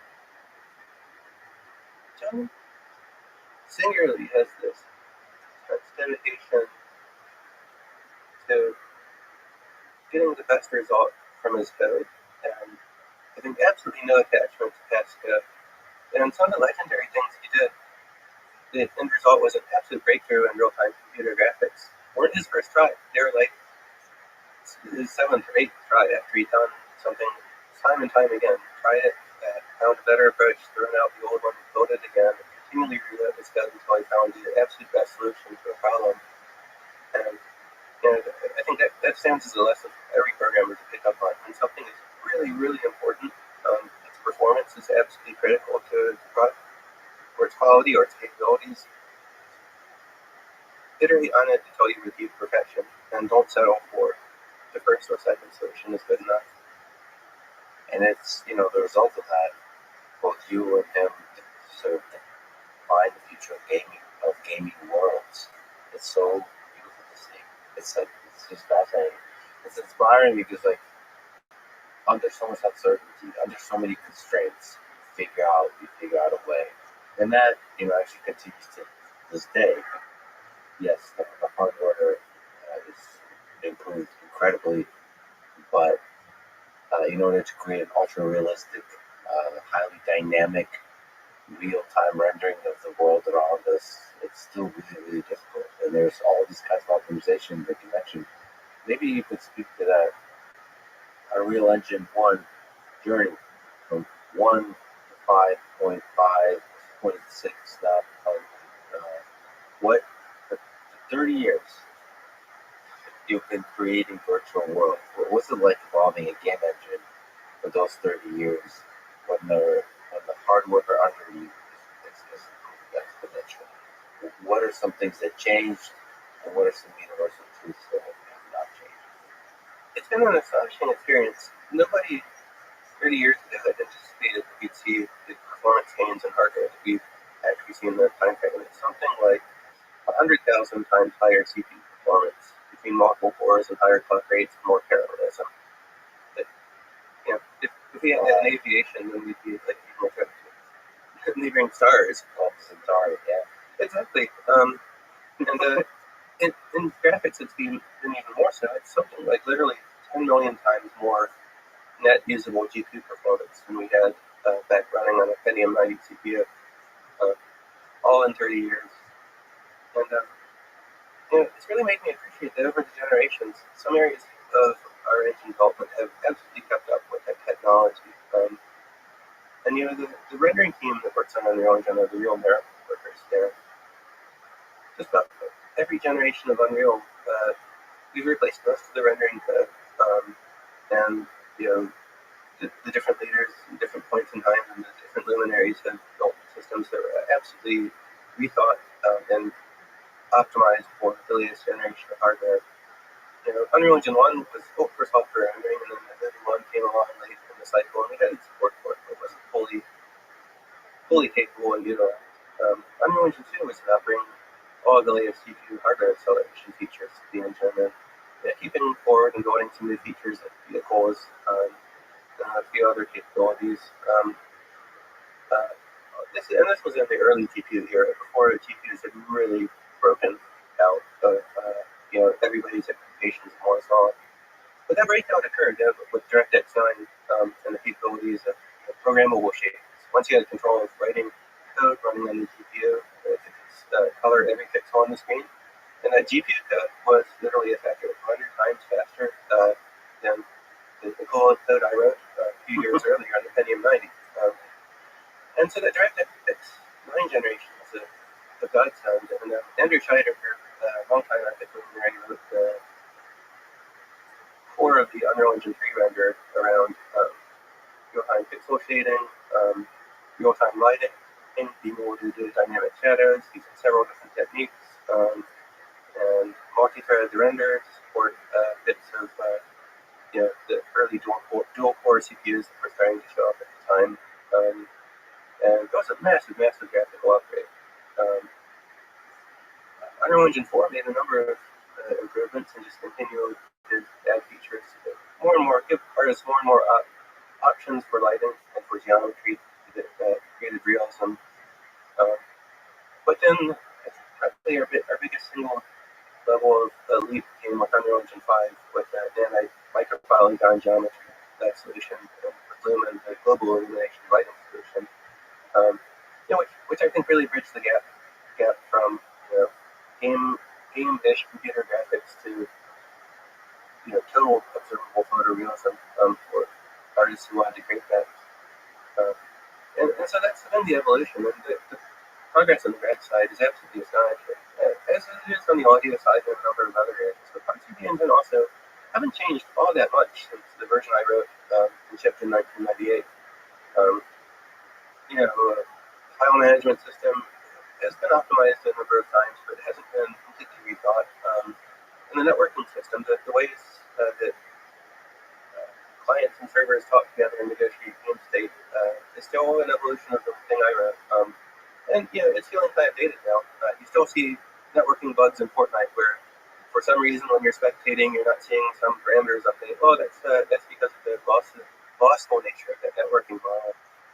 And and the biggest limitation that's built up over time is the single-threaded nature of game simulation and Unreal Engine. We run a single-threaded simulation. We have a 16-core CPU. We're using one core for game simulation. Running with the complicated game logic because single-thread programming is orders of magnitude easier than multi-thread programming.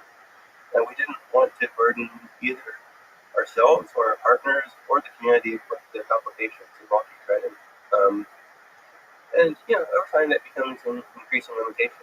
So we're really thinking about and working on the next generation of technology, and that being Unreal Engine 6. And that's the generation where we're actually going to go and address a number of the really core limitations that have been with us over the history of Unreal Engine, and get those on a better foundation that the modern world deserves, given everything that's been learned in the field of computing and that type of thing.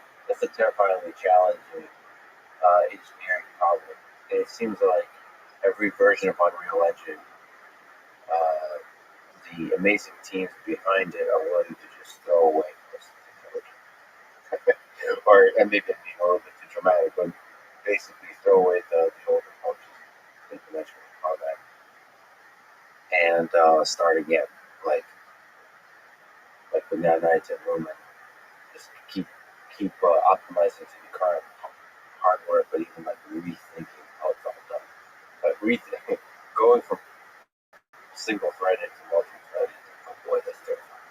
And that's in part, we'll talk about it, why maybe you have to rethink even the programming language that's being used. So rethink a lot of things. That's fascinating. Can we just stick on Unreal Engine 5? So I watched stuff, but the State of Unreal in GTC 2024. I was just giggling with excitement watching some of this stuff. So just if we can talk about different things here, nerd out a little bit. So people should go watch this video. They talked about the dirt.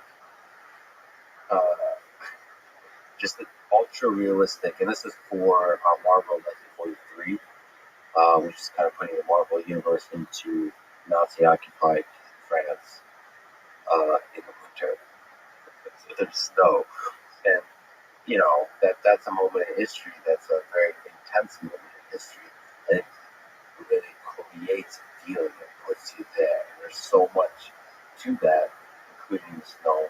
Just when you're looking at the dirt, is a really nice way to show like how do you add a lot of details to the scene in real time that like gives this experience like infinite detail. Like this is real. This is super real. And then I think in the talk they describe like what's entailed in the generation of the geometry, what's entailed in the lighting, all that stuff. Maybe can you speak about dirt? what are the components for people who might not know, like creating this ultra realistic texture, like geometry, all of that, like how Danite, how Lumen all come together in this beautiful orchestra to paint in real time the dirt in Nazi-occupied France in 1943. There's a lot happening here on screen, and the real hero of this image isn't Epic. It's the artists and technical artists who work together to build this environment. And the reason we showed it at GDC was it went way, way beyond what we realized the system was capable of doing, largely because of the rodents. And this is the magic of computer graphics. There's not one feature that makes this cool. There's a dozen technical features that each interplay, and because of the ways that they interplay with each other, you really don't. It's hard to actually identify the individual components of it. One thing that's happening here that's really critical. Oh yeah, now we're seeing it being turned off. Is the lighting happening? The Lumen lighting system, the power of the scene, is doing different kinds of lighting calculations at different scales. This was the work of Daniel Wright, following a decade of moving the state of the art of lighting forward. But his theory, which was rather controversial at the time, was that you have enough levels of lighting calculation, then you can get everything, global illumination working everywhere from the absolute highest levels of the scene, and the buildings are casting bright shadows, all the way down to details like you see on the dirt here, all working in concert and without distinguishable boundaries. So there is a good decade of foundational work there to make the lighting work. In particular, when you see the very detailed shadows interplaying between the ice and the dirt there, that screen space lighting. There's actually shadow calculation going on, not based on the world, but on the pixels on the screen, because that is the only way that we can possibly do those calculations fast enough running with a pixel shader. You watch the add the objects. When you add the textures, the layering, all the shadows. Yeah, boy. that shadowing is an amazing thing, but the reason that works is counterintuitive. When somebody first explained it to me, I was like, that's really clever. I don't think that will work.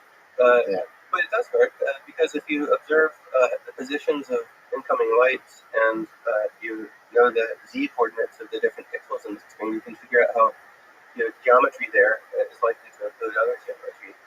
And even though it's only an approximation, it isn't perfect. It looks perfectly good to the human eye and gives you the subtle shadowing that you see in a scene like this that makes it look highly realistic. And the shadowing input other things. There's also some really interesting things happening with the color here. And I'm not even sure what's causing. It looks like color is bleeding from some parts of the snow onto other parts of the snow. It looks like there's some subsurface pattern going on. I'm not even sure if that's being used in this scene.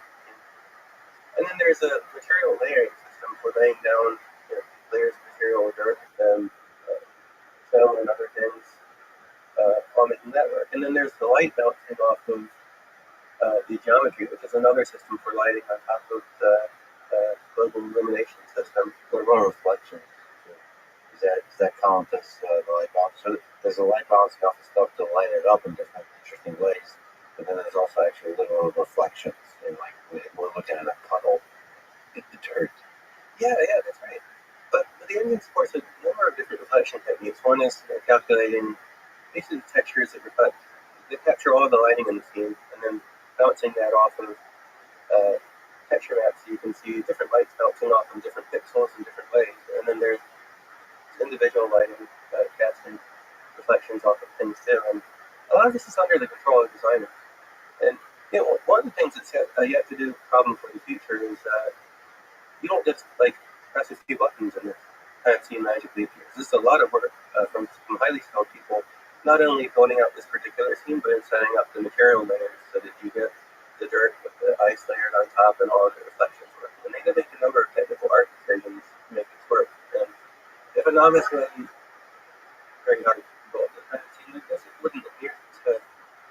So one of the challenges we have is to make building this kind of quality level even easier and more seamless and automatic. You'd like to just build the scene and say, use this material here and have this appearance come out of it. Yeah, and I mean, once you create the scene, you could do things. I remember where they said, like, turn off the headlights. I forget. You can control the lighting. I mean, all of this, we should say, like, this is dynamic.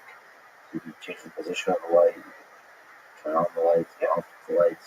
It's incredible. So this is all real time. The geometry, the lighting, the textures, all of it, real. This is the power of awesome technical art, 3 decades of feature development, and like you have to credit also to the 20 teraflops of graphics performance that NVIDIA's delivering. Thanks, NVIDIA. 90 megahertz to this. 90 megahertz is 90 megaflops. This is 20 teraflops. That's a big change. That's a lot. So one of the other things that they talked about in the presentation is about snow. So you have to, if you're talking about 1943 in Nazi Germany in the winter, you have to create a feeling, one of which is the season, the winter, cold. And you can control you have to cover everything in snow. And here shown is the ability to control how much snow. So the ability to do that for the artist is incredible. Like just to control how much snow is in the scene dynamically like that. That's cool. Yeah, that's really cool. It's a cool system for material and a dozen pieces coming together here. You also notice there's fogginess and some hot objects emanating fog. Yeah, an artist did that. That didn't just arise automatically. So that's called material layering. So the artist creates the different materials and are able to layer the scene. Yeah, layer materials on top of each other and see how much of each material should be protruding in different places with the engine head transition. Like that. And that's on top of the sort of geometry that creates the structure of the scene. And all the occlusions that you computed. Okay, I gotta go to the other one that was just blowing my mind, which is smoke. That, look at that. Yeah. Oh, there's a fire.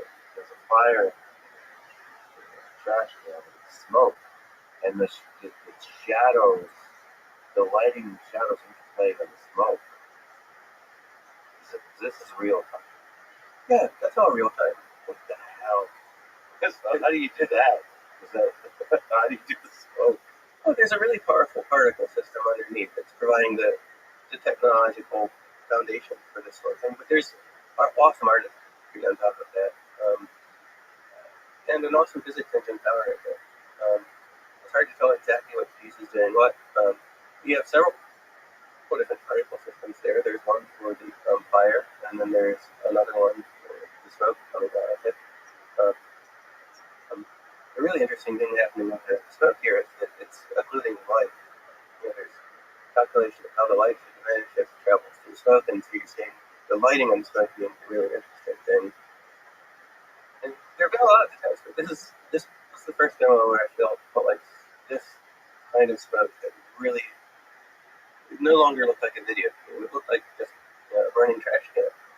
billowing out dark smoke. Yeah, it's the artist's sophistication. It's a very, very, very large part of it. So yeah, again, it's the interplay between the two artists. But yeah, like that, I could watch that for a long time. There's something magical sitting around the fire in real life and just watching the fire and the smoke. I mean, humans have been doing that for I don't know hundreds of thousands of years, maybe. And then that same, I was just staring at that, and I wish the people would just stop talking and I could just watch the fire. And then, I mean, that's immersion. It's like I want to be there. I want to sit up on that trash can with the fire and smoke and watch it maybe warm myself because I was also feeling cold because of the snow. And I could get immersed into the thing. So it's true art. It's true art. It's just really wonderfully done. But okay, so I got to ask you about humans. We talked about what's it like to create scenes, but creating realistic humans is really tough. Can you speak to that? How to create ultra realistic humans? So you have an actor behind this to convey emotion, show the raw and details of faces. And maybe this is a good opportunity to also mention meta-human created as part of our religion. Yeah, that's right. Humans are by far the hardest part of computer graphics because millions of years of evolution have given us dedicated brain systems to detect patterns in faces and infer emotions and intent. Because cavemen had to, when they see a stranger, determine whether they were likely friendly or they might be trying to kill them. So humans, we people in the world have extraordinarily detailed expectations of a face, and we can notice imperfections, especially perfections arising from computer graphics limitations. But it becomes by far the hardest problem. So the MetaHumans effort is part of a decades-long initiative that Vlad Miskilovich, the most talented visual humans visionary in the world, has been working on for generations and generations of games, serving individual clients around the game industry for a while and joining Epic as part of the Trilateral team, and leading now a worldwide effort to build all of the technologies required to make digital humans realistic.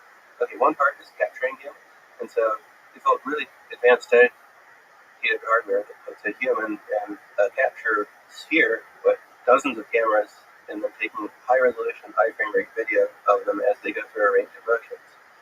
And then capturing the human face is complicated because the nuanced detail of our faces and how the muscles and sinews that work together to give us different expressions. So it's not only about the shape of a person's face, but it's also about the entire range of motion we might go through. Capturing one human requires a few hours to capture work in a dedicated environment like that, then thousands of hours of processing work to capture a precise and real-time replicatable version of that human in the environment. So one of the things that it's done is just capturing an actor or actress in the real world and then using them in a video game. The much more interesting thing going on is capturing thousands of humans to form a data set. His goal is to encompass the entire range of faces in all of the world. So, going around every culture, every continent, every aim, and every face variety, and capturing representative people. So the entire range of faces is represented. And then being able to combine and merge those together to enable recreating an arbitrary face that the system's never seen before. So, one of the ideas is to capture giant amounts of this high-precision data, and then you use it to reconstruct a face at a consumer level. Like maybe, take an iPhone photo of somebody's face and capture a very accurate depiction of that, not by synthesizing them and there on that device, but by combining all of the known details of human faces to accurately capture the most accurate representation of that. So that's the data problem. There's a lot of other problems with computer graphics.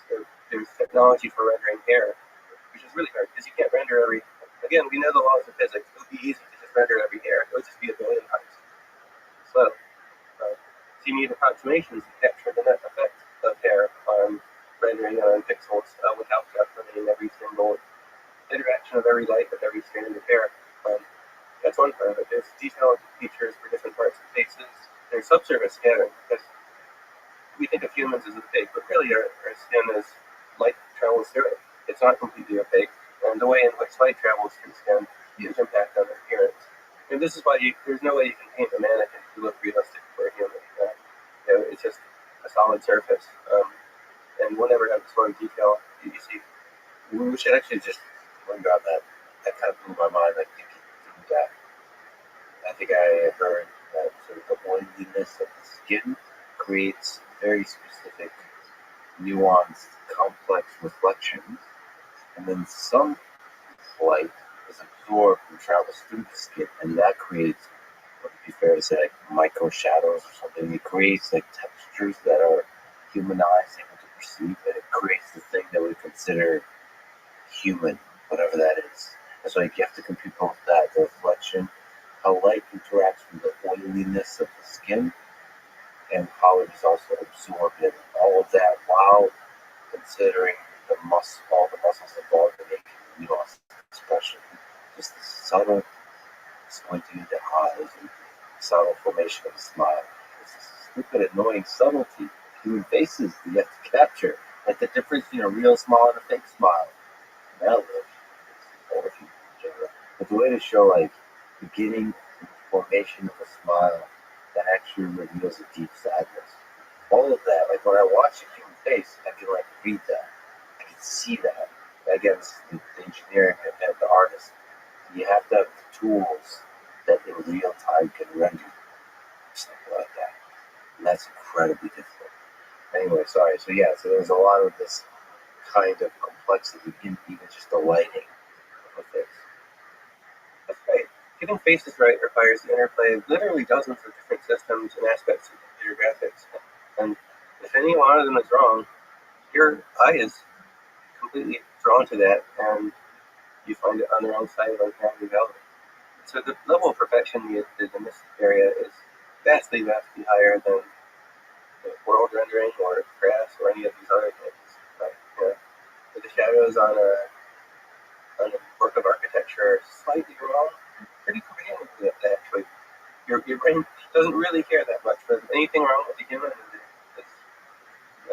it's totally jarring. Can you speak more to the creation of digital humans with MetaHuman, both on the editor side, so bringing it to my side? It seems like, because I've watched a bunch of videos, a bunch of individual developers doing it, it's not too difficult to bring a human to life using the tooling that Unreal Engine editor provides. There's two main tools that, compared to the old days where every face was created by hand by an artist from scratch. One is the MetaHuman Creator tool for creating faces, where you have a huge number of parameters you can adjust. You create a unique human by adjusting all the different capabilities of them. You can then get that out of MetaHuman Creator and Unreal Engine, and then you can add all kinds of computer graphics features that are in the engine. You could add clothing using cloth simulation system.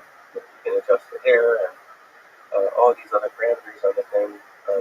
And then there's MetaHuman Animator, a tool for animating the human based on a facial capture, which can be done on a device as simple as like an iPhone, and transfers the captured animation to the human you are, which is not straightforward.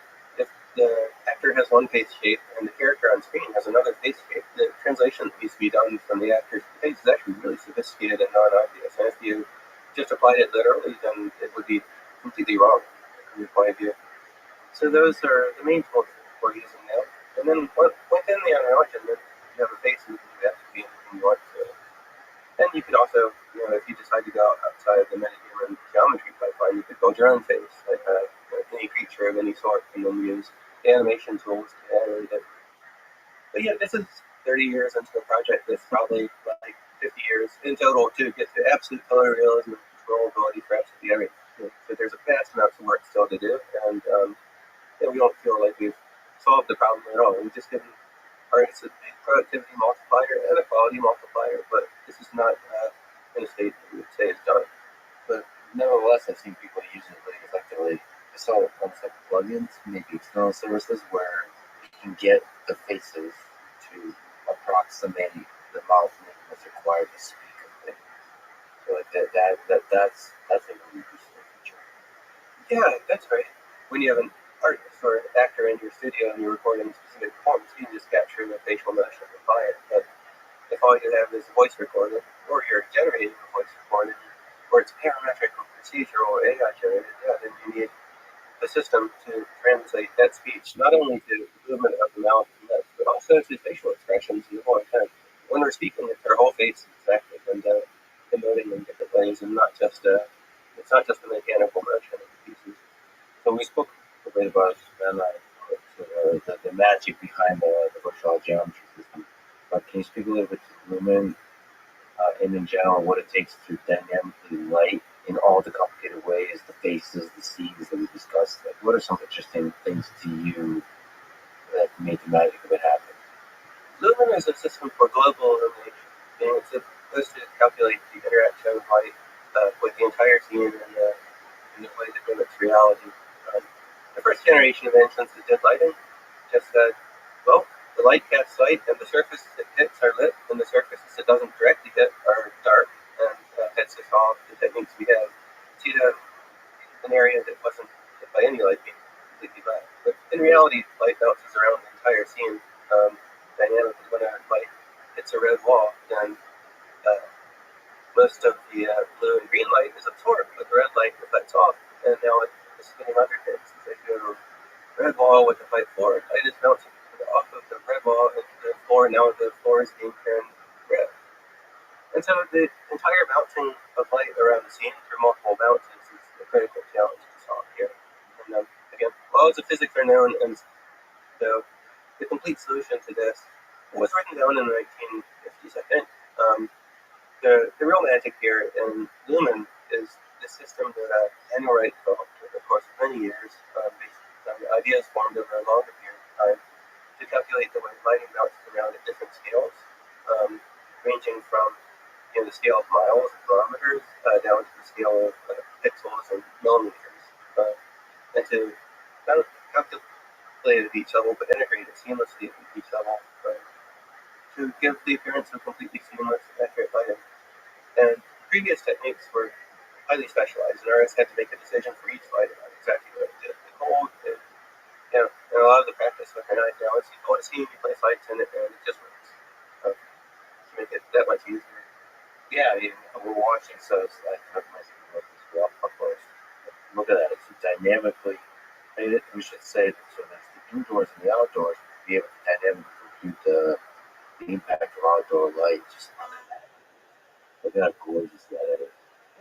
Just the lighting, like, look, we're looking now at an image of a external light lighting this, the intricate complexity of the insides of a cave. Look at that. Light in the real world goes through a lot of bounces, and the effects of it are very, very subtle, but when they're not there, you miss them.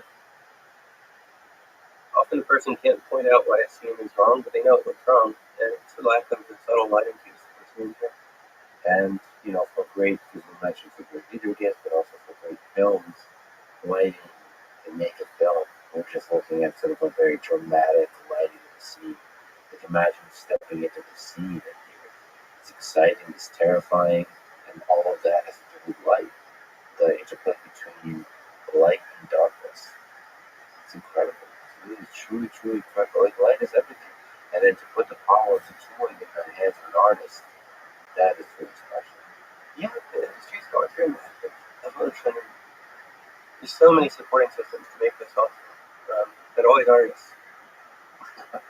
We're looking at reflections on smooth surfaces. Oh boy. Oh boy. Look at how gorgeous that is. Yeah, that's right. And you have to appreciate the algorithms quite a lot here. You can have a scene with a huge number of not just lights, but also bright objects to reflect light off of them. Every one of those has to be captured in the reflections of what the view is. And you can't calculate every photon in the scene, and so you need really detailed approximations. And that's the field of computer graphics. It's about increasingly effective approximations of the laws of physics, which are just totally intractable. But the result of that graphics is appealing as an experience by the viewer. And it's just, to me, as a fan of, well, let's say, beauty in the world, it's exciting that we can create that synthetically, artificially. the graphics, and that just it blows wide open the possibilities of storytelling. So outside of video games, a lot of people are using Unreal Engine for movies, for films. And big congrats, I saw a Warzone short film that was made with Unreal Engine, won an Oscar. So you add that to the resume. So that's huge. You know, an Oscar-winning film made with Unreal Engine. So what do you see as the future of the use of Unreal Engine in creating stories? Increasing capabilities, productivity, the limiting factor in every one of these businesses is cost. And the more the engine can make their jobs easier, the more power that brings them. But one of the big revolutions we see in Hollywood is moving away from doing computer graphics integration into a human scene with green screens to moving to these large LED wall panels they're displaying real-time computer graphics powered by the Unreal Engine. And that's a massive improvement in quality. You can recognize the old green screen movies because the lighting of the characters is just wrong. And as much as they try to fix it up in that earlier, when you're going in front of an LED panel with LED light emitters in front of you as well, the actor not only picks up all the lighting from the actual natural scene that they're supposed to appear in the movie, they also can look around and see it, and they're aware of exactly what set they're acting in. And just the overall end result is that much higher. It's as much because the actors are able to do their jobs better, seeing the scene they're in, because the technologies enable a better lighting calculation and a better interplay of virtual light and real world light to make the end result awesome. So there's a lot of excitement around generative AI. What do you think is the future of the interplay between what the human artist creates and what an AI system can create? I think a lot of people in the industry are overly optimistic about the rate of progress of AI with video and other things like that. The real problem is consistency. Like starting out an image is really high quality, but with video, over the course of seeing all the AI approaches have consistency issues going from one place to another. And I don't think that those will just be remedied easily. Fundamentally, AI just doesn't have anything resembling an understanding of the entire scene they're in, the entire arc of that movie or plot they're in, and the entirety of the world around them and how it might affect the scene.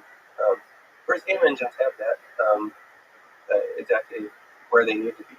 And so I think what we're going to see in the space of world-class, high-quality productions isn't just everybody moves to AI and a large part of the human creatives contributing to that are obsolete. I think what we're going to see is AI becoming a multiplying force on the power of human creators, making them able to create better stuff more quickly and with higher quality end results. I think, unlike the fields of generative 2D art and generative text, I think the future of AI is much more complex and nuanced. And I think your interview with Mark Zuckerberg conducted in the VR was really the first example of this.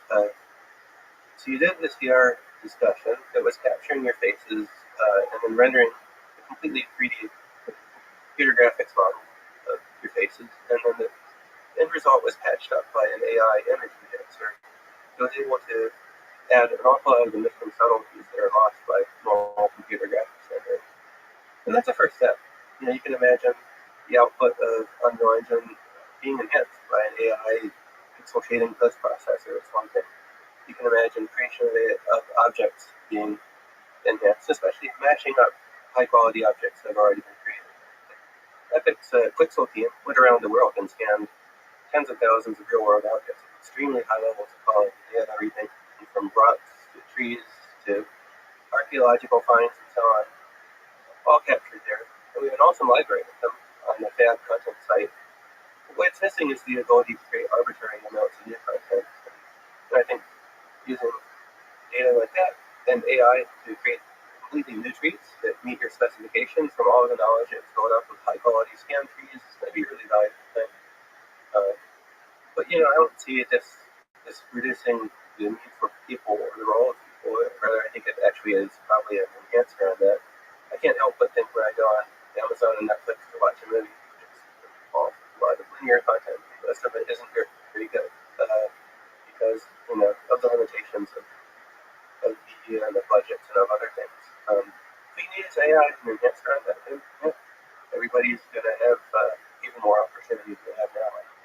Every single technological revolution has changed the way that people work, but it's ultimately created more opportunity for people. And, there are pundits predicting that this might be less. I think just the opposite. I'm an optimist on this, and an optimist that it's going to create opportunity for everyone.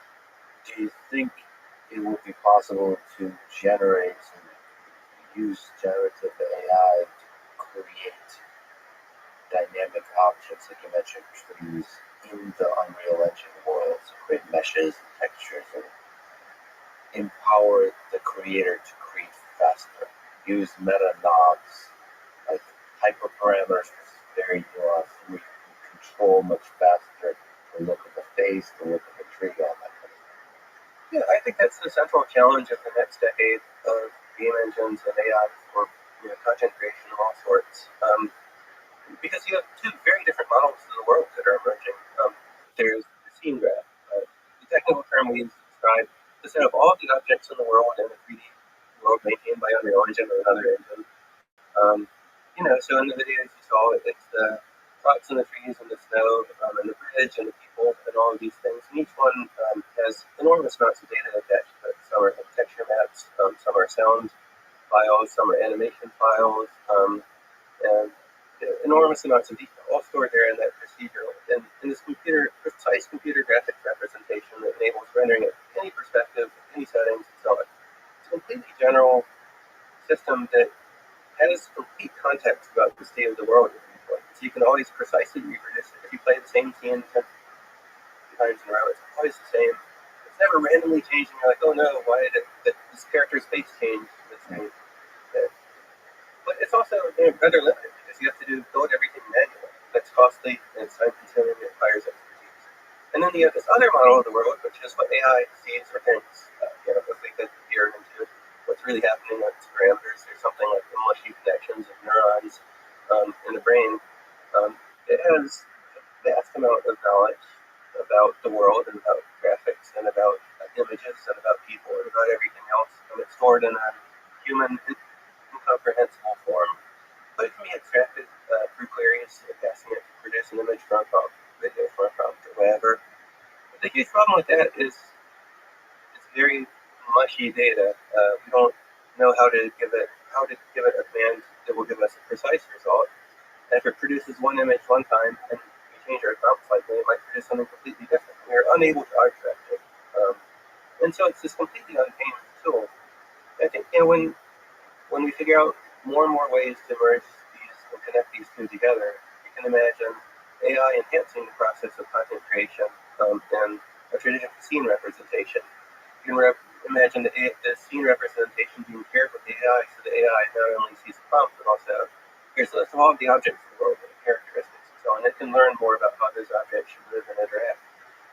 So if you get a constant feedback cycle going back and forth between an engine and AI, you can get the best of both worlds. Stable scenes, but also the higher productivity of being able to get content out, and the ability to select specific parts of it in art directives, and have those art directions stick and be recognized as part of this permanent scene representation. Yeah, I can't wait until AI can operate not in the space of pixels, but in the space of scene graphs.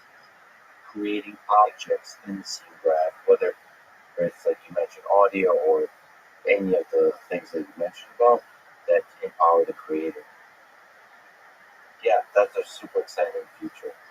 I wonder if you could speak to a fear that people have on this topic of artists, engineers, fear of losing their jobs, being replaced by AI. Are there words of hope you could offer them? This is certainly the most extreme example of it because AI is just so far ahead of prior technologies, but similar fears were in every other industry. There's a fear that digital music synthesis would obsolete musicians, and there's a very brief period of time in which songs with digital music instruments, like the early mini modes and Yamaha synthesizers, weren't allowed to win certain music industry awards because they weren't considered real music. And then, over time, people were educated and realized, oh, these are just instruments people are playing, and they're controlling them to stay with it we did before. There's similar questions about is computer art built in Photoshop really art, or is it just goofy computer stuff? And I think nowadays digital artists have gained respect. I think if you look at just the tools that exist in Photoshop, some of them are pretty sophisticated. And nowadays with AI features, but I think AI is ultimately going to be another tool in the artist tool set. And I think it's going to become a more powerful, directable, and human servant in the future. And I think a lot of the alienation comes from the prompt either being immensely powerful, giving you an entire creation, but then being completely unwilling to let you control the nuance into it. That feels alienating. You give it an image, but you're like, replace this part of it with this thing, or make that object green, and it's like it can't do it. Often it can't be connected with any of them. And that makes it feel like the computer is taking control away from us, humans and artists, and is refusing to do what we want and has its own opinion. Right? It feels like a competitive. I think when we have much, much, much more nuanced control of it, artists can join and let's enhance this object, do this, do that, do that. They'll feel it's like some of the tools that exist in Photoshop, which are in some ways compared to a paintbrush or superpowers already. AI will come to feel like that. Will increasingly serve creators creating and enhancing the work in a way that feels just a natural extension of their own bodies and minds. And of course, there is a real human pain to layoffs.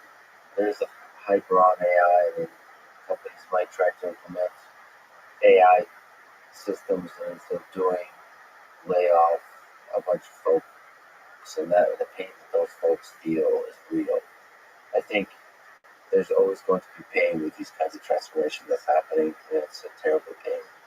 Pain in general in the human experience is terrible.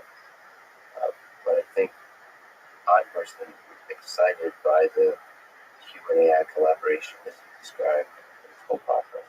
I think if you just keep being open to using the tools, constantly trying the cutting edge tools, how they can make you more productive, how can they empower you as a creator, as an artist, or as an engineer, I think you're going to just keep winning.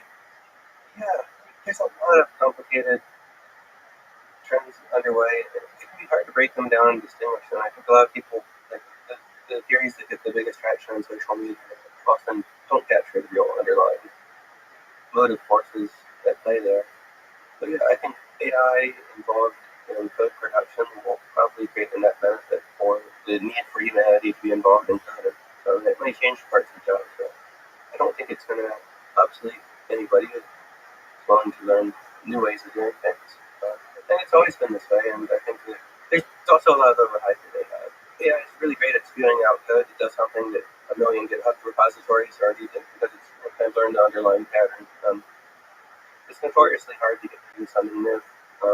It hasn't been done before, especially when it's a complex task. And the bigger amount of code you ask AI for, the more it leaves you with just a mess of code that sort of works, right? And that's the problem with code. It's like 99% works than 1%. It might be harder to get to 100% with AI than with hand code. And everybody just looking at this topic should actually try using the coding assistants on hard problems and see how they do there. Yeah, I think for me personally, it makes it more fun and faster to generate boilerplate code, so I can focus on the harder decisions, harder big picture decisions, and harder innovative decisions and all that kind of stuff. And it just makes programming more fun for me because the less long. Yeah, I have even when it gives the wrong code, I feel like, oh, okay, well that's a way to do it. That's interesting. And then you could talk to it. And that shows something about the programming experience that it is in part sometimes a bit long. the topic of boilerplate code is an interesting one because, the mere existence of boilerplate code is a failure of programming language and of the idea of creating software modules, right? You ask AI to create a sorting function, great. Now you put another sorting function that might be buggy alongside the million others different people have written. It would be better to have a sorting function that's been written, tested, and optimized, and everybody relies on it. More modular software, I think, will actually reduce the opportunity of AI because people doing programming work will largely be solving unique problems. They're actually hard problems in themselves and not just connecting other widgets. Yeah, I think it's in many cases AI will just help improve the human systems by shining a mirror to ourselves. I have to apologize for the pothead question ahead of time, but you've been, let's talk about the metaverse, Rod. You've been a big proponent of the idea of the metaverse. We'll talk more specifically what that means today, but we've been talking about simulating reality better. So the pothead question is, what does it take to simulate reality to the level we see around us today? How far away from that are we to simulate this ultra realistic, immersive, fun reality that Earth is? What does it take? We're going to get shockingly close over the coming years, certainly less than 20 years. If you look at the progress, what areas where we have achieved total photorealism and what areas where we fall short, we're getting very close. And all non-human interactions you see in the world, walking through the jungle or city, all the lighting, it's very close, and that might be just a few years away. But then all of the problems that involve humans, human dialogue and intent, have a much, much, much higher bar that we need to meet to satisfy our brains and commit such they're realistic and more real. And I think that's going to be the primary challenge of graphics development and simulation development over the coming decades. So the realistic humans, that's going to be fun. Yeah, so, and visual and behavior too, so everything. Yeah, I was asked about this about 10 years ago, and I said that even if you gave us an infinite amount of computing power, we couldn't simulate realistic humans because we simply don't have the algorithms. We have no idea how to simulate human intelligence. And that was absolutely the case then, but it's not really true anymore. What we're seeing with generative text AI is not only at a level that you could say that it's actually doing a pretty good job of simulating human, at least humans at the text level, not at the emotional level yet, but at least at the level of words spoken. Find more and more ways of training it in more and more scenarios. You might have a very, very compelling human simulation going on in the next 5 years, even. I'm not saying it's a good idea, but I think the arc of the technology is inextricably heading in that way, and it's heading a shocking rate. We don't say this enough, but first state of LLMs, I mean, if you put Alan Turing in conversation with ChatGPT, it really passes the Turing test. Like, almost definitively passes the Turing test. Of course, we keep raising the bar. Well, Turing does not real this. We just keep raising the bar for AI, where it's always going to be lesser than. But yeah, you have increasingly ultra-realistic faces of bodies, combined with increasingly moving and powerful, full of emotion, speech, text. I work with this amazing company called Level Labs that does text-to-speech well. There's companies that specialize in bringing text to life. Right? That's going to increase. Different companies do that very well. And so, and then all of a sudden you have this synthetically created scene where a human is speaking, and you're moved to the point of tears because of this beautifully lit face and the full darkness, the emotion, the drama of the scene. Yeah, I think, so you're saying 5-10 years. Yeah, absolutely. We'll definitely see that in our lifetimes. Increasing the level of positiveness in my question. Do you think we might live in a simulation? And if we do or don't, how hard would it be to build such a simulation where we're fully convinced we're in it? Well, I don't think that these questions are necessarily unanswerable. I'd like to see more actual effort to ascertain what is the underlying mechanism of the universe. But I don't think we're here for no reason at all. I think the world's a pretty cool place, and the fact that we can exist in the laws of physics, and especially the standard model of physics and all of the parameters that lead to atoms and life evolving in the presence of thermodynamic gradients. That's really cool. And I think that it's a worthy field to study more about that holistically. I don't know, the question of are we living in a simulation still always boils down to, well, if we are living in a simulation, where are they living in? Because at some point there has to be some basic reality. Or, one of the philosophical theories that was put more seriously was that there's no physical reality. If you have a system of equations, such as the laws of physics, then all possible evolutions of dynamical systems under those equations have a physical reality. So we just are kind of a manifestation of laws of math rather than meeting an actual universe around us. Mhm. I don't know. I like dabbling in that philosophy. As we get see AI becoming smarter and smarter, and we get closer and closer to really capturing the full laws of physics, these questions become quite a lot more valid. You start to think, if we're not living this, what are the things about this reality that are not simulated? What are the big mysteries around it? It feels like the physics is simulatable. It feels like a lot of the incredible stuff that we talked about, while super nice, seems simulatable. But then there's the flame of consciousness, the feeling, whatever that is that lights up in our eyes as humans. Maybe that's not simulated. Maybe that is the thing. Maybe that's a thread that connects to the explanation of the mechanism that's inside of the universe. It's really important to understand and completely proves about that mechanism. But a lot of the religious texts sneak up on what that mechanism is, but we're still mostly clueless.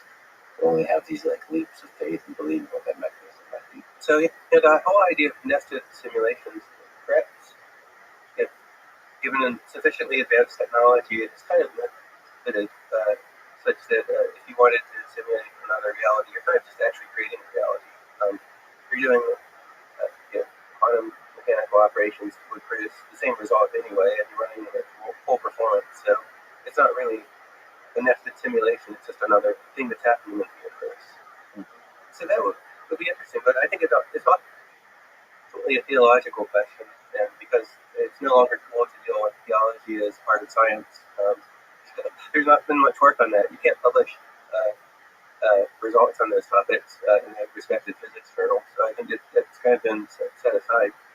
But it's interesting to note that the laws of quantum mechanics themselves have a place for God or souls or whatever external source of input you might want to attach to such a thing, and that there's this idea of quantum wave function collapse that when we look at a quantum system involving a perfect superposition of many possibilities, and you go to observe it, you actually just see a specific possibility that in a multi-slit experimental light ultimately ends up being observed like from one slit or the other. And that's a place where there's this random number being injected into everything around us. Trillions and trillions and trillions of times per second and everything we're observing. And if you wanted to attach some external input, well, there's a place. Yeah, it could be serious, accessible to the pictures of science. But we just know so little there. Yeah, it's funny. In that area, we know nothing more than cavemen.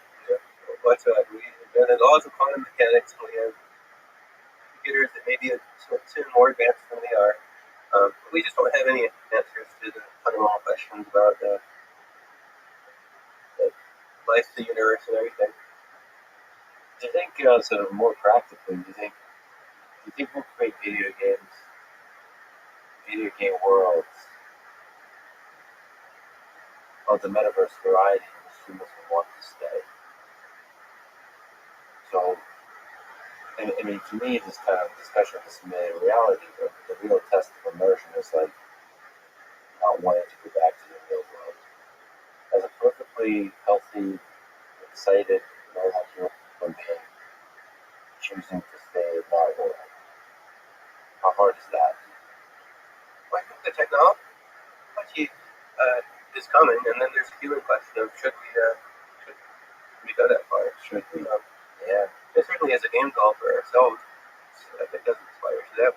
We make fun games. Yeah. And the ultimate manifestation that we found is fun games that people play together to have fun in between work and the other things in their real lives. But as simulations get more and more realistic and the capabilities become more and more real, I think we have to ask ourselves some hard questions about how should humanity operate in that space. What are the limits we should go to, and what are the limits we should set? Yeah, I think there's going to be some hard questions that I think maybe I'm just being human-centric here. There should probably be some legal bounds on two things. not creating a reality which humans would want to stay to. So yeah, focusing more on the game side. And more importantly, not creating simulations of humans that can suffer. To me, as we talked about, creating ultra-realistic humans, eventually that means creating humans that can suffer, that can fall in love and experience heartbreak and loss, that can fear death. And the more you simulate that to the full reality of the human condition, the more you get to this place where you have a simulated human that is able to suffer. And I think, legally speaking, I think you have to get to a place where that's not allowed. That there is a line you can't cross. That's a hard thing for humans to deal with. That's maybe some interesting Supreme Court cases. Once you create a human sufficiently realistic to where they can suffer, means that human can be tortured and do terrible things to that human. That's artificial, quote unquote. Boy, that still feels wrong. I don't know what that is, but it feels wrong to torture a simulated human. Now, when you play a video game and it's a shooter and everybody's having fun, that doesn't feel wrong. But there's a line, and that's going to be a fascinating line for the Supreme Court to explore. Oh man, what an exciting future we're living in. Yeah. The thing to appreciate is like game developers have just generally been on the spirited side of things. If you look at the worst thing that people do in popular video games today, it's like what Irrelevant in GTA. But it's clearly fictional and all in fun and not serious and over the top. As things get more realistic, especially with the simulation of humans, there are some hard questions that will have to be answered here. But I think the thing that all game developers need to remember is we're here to make people's lives better by entertaining them, providing them with fun and a diversion from other things, and being a part of their lives, and not trying to be too big or being too much. We're not trying to provide an alternate reality, but to just provide a fun source of entertainment, like the many other things that people do for fun. So you spoke then, like I mentioned, about the metaverse for many years. Let's step back. What is the metaverse? And speaking of fun, Fortnite, just hundreds of millions of people just enjoying themselves in this huge scale social game. You could call it a metaverse. Maybe you can describe the different flavors, the layers of how you see what the metaverse is. The metaverse is an idea whose stock price goes up and down depending on who says what on what day. And some have an ability to drive it way down by opening their mouths. But ultimately, this is about multiplayer social gaming experiences. You and your friends getting together in a 3D world and having fun together in any way you want. If you're playing Fortnite Battle Royale, I can imagine that is capturing the essence of the metaverse. And it's especially in Fortnite when we got Sony on board, so that all players, all platforms in Fortnite could play together, could voice chat together, and be part of the single game experience. It really took on a new nature, which was not just like a multiplayer game, with heritage from Doom, but also a true social experience between you and your friends. Fortnite Battle Royale was one manifestation of that. Another one is like Rec Room VR, where you're standing around in VR with friends playing billiards and or shooting hoops, and you're doing other like entertainment things. I think every game that has a huge number of players who play together socially as part of their entertainment lives, I think is really getting at the core essence of the aspiration for the metaverse. And but we're still in the very early days of it. I was on the internet in like 1992 or so, and it was a pretty bare bones thing. I think when we look back at the state of gaming today, we'll realize that there's a lot further to go to get the optimal version of it. But I think it's all on track. I think it was the time we released Fortnite Battle Royale, started playing together, all the people at Epic and squads and experiencing that world. We realized that this trend was afoot, and we did everything we could to bring in other creators. If anybody could pile on to the work we were doing by creating their own worlds through Fortnite Creative and VFM, and creating more games and more genres that people could play, and ever expanding the repertoire of fun. Yeah, I would love to sort of talk about different aspects of that a little bit more, because Epic has created a lot of amazing games. The real tournament, Gears of War, but the game that I think is fair to say that transformed the gaming industry was Fortnite Battle Royale especially. Can you explain the origin story? Well, Fortnite has humble beginnings. In 2011, just during the final days of finishing one of the Gears of War games, and we wanted to explore ideas for new games. And we had a general idea that we would like to build some smaller games, online games, or to learn more about that space, and not just have one single massive game in production at all times and only one. And so that everybody in the company was given a week to form a team, work with whichever co-workers they wanted, and build a game using Unreal Engine. So you can actually build something pretty interesting with it. And one of the teams built the very first version of what became Fortnite. The very first version of it had a different art style, but it had the idea at the core that we're going to build forts by day using this building system. Then night would come and you defend the forts against zombies. Nice. And the longer you could go, the more elaborate forts you could build, and the more survival waves you could withstand, and it would get colder and colder at the time. Nice. And that game was in development for a very long time. And we always saw the potential. Just the building aspect of it was incredibly fun. But we made different pivots at different times. At one point, we moved to the current Fortnite art style, away from that more of a realistic style. Made it more in the Pixar vein of cool stylized characters. What was that decision like? Because what you mentioned, Gears of War is this like incredible, like shows off the graphics to the fullest. Different artistic style of Fortnite. It's amazing that the same company would make this like fun, silly graphic style of Fortnite. People come to Epic because they want to work with the best people in the world. Artists bring a lot of different personal art aspirations and style qualities, and many of them are very multi-talented and produce photoreal content or highly stylized content. And a lot of the best artists on Fortnite were a lot of the best artists on Gears of War too. King Styles, but continue doing awesome work. We realized that Fortnite could be really mainstream, and that it could be a game people play for a long time. So having a more visually pleasing art style that's not as stressful as like a Call of Duty game. You're constantly like pixel hunting in a dark scene for somebody's rifle scope. That was the goal. So the artist got through it, defined an art style, and and at different points it evolved towards being kind of like a light mode, like Destiny, rather complex RPG and stat systems, and that evolved into a kind of an MMO-like tower defense game.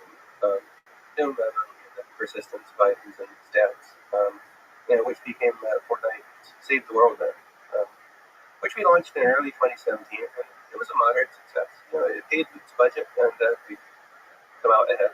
And then at the same time, Battle Royale genre was booming. PUBG had just come out. Tons of people at Epic were playing that. They're like, oh, it's so cool if it had Fortnite building. And so we put a team in a war room, 30 people in one big room, and they worked insanely hard for 4 weeks to build Battle Royale. So the nice thing is all of the content for Fortnite has been built over the previous 7 years. A huge library of content, but no gameplay of the type they wanted. So they had to build it all in that 4 weeks and ship it. And that put Epic on an exponential growth curve where we went from 300 employees to thousands of employees, and went from $100 million in revenue to billions of dollars in revenue, and kind of became the center of the gaming at the time. Can you actually speak to the technical challenge of going from mostly non-online, large-scale gaming platform to being able to support with Battle Royale a huge number of people playing with each other at the same exact time? Like, what's the technical, 4 weeks, what's the technical challenges there that have to be overcome? Since 2012, we've been building online backend systems to support player accounts and login, and all of the different systems there need to make them all player game. We're building them to be scalable. And by some miracle, we built them stably enough that they were able to scale up. And so the online team was responsible for patching that code, spent a year of intense work getting it to scale from like 40,000 concurrent users to 15 million concurrent users. Yeah, I mean, they're scaling. That's a lot. It's immense. But they've done such an awesome job of building the foundation that it was tractable. It was doable. If they hadn't done that, then the company would have died. Fortnite just wouldn't have been playable, and the whole thing would have failed. I mean, there's just so much detail there that makes all the difference, because I mean, that's what Spotify has talked about, that like the latency. It's like how quickly you can deliver the song changes the product from being this shitty thing that I'd rather pirate the songs to, like, this is good enough to where I really enjoy the experience, I want to use it. And so, like, yeah, that's really important to create an experience with concurrent users to where they're not, where it's not laggy, where it actually works, right? Is there something you could say to sort of, like, how difficult that is to pull off? The trend nowadays for building online services is microservices. There's not one big server that handles all of the interactions with Fortnite. There's game servers running 100-player game instances for each battle royale session, and then there's an account server and many instances of it, all talking to a shared database. And there's hundreds of different microservices talking to each other. And so scaling is a matter of identifying what are the bottlenecks in that system and making sure that each one can scale and has enough redundancy to be able to handle the run. Thank God for Amazon Web Services and cloud hosting, because Epic went to 15 million concurrent users without buying any server hardware. Mm-hmm. We were able to just call up Amazon and say we need more. And there was a period of time there where Fortnite was undergoing this exponential growth, and we find like 1 week we ran out of servers in Brazil during the heavy weekend of play. And next week we had an even heavier weekend of play, and there were servers to handle it. Like somebody at Amazon wanted to drop ship, millions of dollars of server hardware into Brazil and turned it on just in time for Fortnite to need it. And there are a lot of unsung heroes in that story, many of them you've never heard of.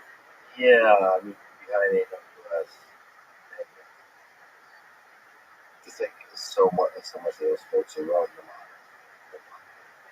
on the services, the games, the services that we take for granted are currently being run on AWS or originally, and Google Cloud. So, yeah, can you speak to how much money Fortnite makes? So this is one of the greatest successes in the history of the game. Also, Fortnite makes billions of dollars a year, and it's the majority of Epic's revenue. Then we have a robust business around Unreal Engine licensing, Rocket League, and Fall Guys, and some other tools like the Fab Content Marketplace. But the majority of it is Fortnite, because we've chosen to reinvest heavily in building what we think is the future of technology. We're spending more every year than we're making. And for a bit of time, we were spending over $1 billion a year more than we were making, and we found that to be unsustainable, and we went through some painful layoffs at that time. And then we stabilized, and now we're spending several $100 million a year more than we're making, which we can very well afford to do. That's billions of dollars in the bank, thanks to the combination of profits we made when we were a very small company with a very big game, and because of the investment that we raised. We're not an oil well pumping oil out of the ground that we discovered oil. We are growing to the future technology powerhouse in the 3D space, and future real-time 3D simulations. It's going to be one of the major facets of technology for humanity, and we're all investing in that. yeah, it's exciting to see that you're investing in the long-term future, so taking the risk of doing the research and defining the next chapter of it. So using the successes of today to invest into the successes of tomorrow, that would be very different, like completely different. And part of that is investing in the development, the research, and the innovation in the Unreal Engine. That's right. we're a company that can start working on a project that it won't reach fruition or make any money from it at all for 3 years, 4 years, 5 years. We're totally okay with that. And that's the cycle that's fueled our growth over time. It's constantly investing in the future, being a serious company that's doing serious R&D side by side with shipping and maintaining products and earning money from it. So can you speak to, there's several questions here. So one of them, the future evolution of this idea of the metaverse. So potentially creating communities, Fortnite is this incredible, huge community of humans interacting. But your vision is to go outside of just one game. So what is the kinds of standards that you're thinking about building such that people can sort of have an identity or travel between games, that kind of thing? Let me start with the present of gaming and why it sucks. That's a good start. Sure. But Fortnite is an awesome thing. You go into Fortnite, there's 100 million monthly active users there. A number of your own friends are there. You can play with them and go from experience to experience seamlessly without leaving the app. There are 100,000 different islands you can play on. It sounds really awesome. And there are constant new ones coming out. Constant things to do. If you want to play Roblox, all right, you put out the Fortnite app, launch the Roblox app. Different program, different friend system, different account names. Your username in Fortnite and your username in Roblox are different names. They're not connected to each other. So you have to remake all of your friends. You find different things to play. And now controls are different. So you have to relearn how the joystick, mouse, keyboard, controller works in that experience, and you have to go from place to place. And you buy some stuff in Fortnite, and it's really cool, and you can use it anywhere in Fortnite. When you go in Roblox and you don't have that stuff, you buy different stuff, and that stuff only works in Roblox. Same with Call of Duty; it's another isolated place. And same with World of Warcraft, and same with League of Legends. Every place you go is its own unique place, different friends, different account names, different people, and there's no social cohesion between them at all. And a long time ago, console set out to solve this problem, creating their console-wide friend system accounts. Your friend on PlayStation in one game is your friends on PlayStation in another game, but only on PlayStation. If you're on Xbox, you can't see PlayStation friends, and so you have basically orthogonal and cross-cutting divisions of the world into fiefdoms, which were not created with bad intentions, but arose and are, separated, isolated islands.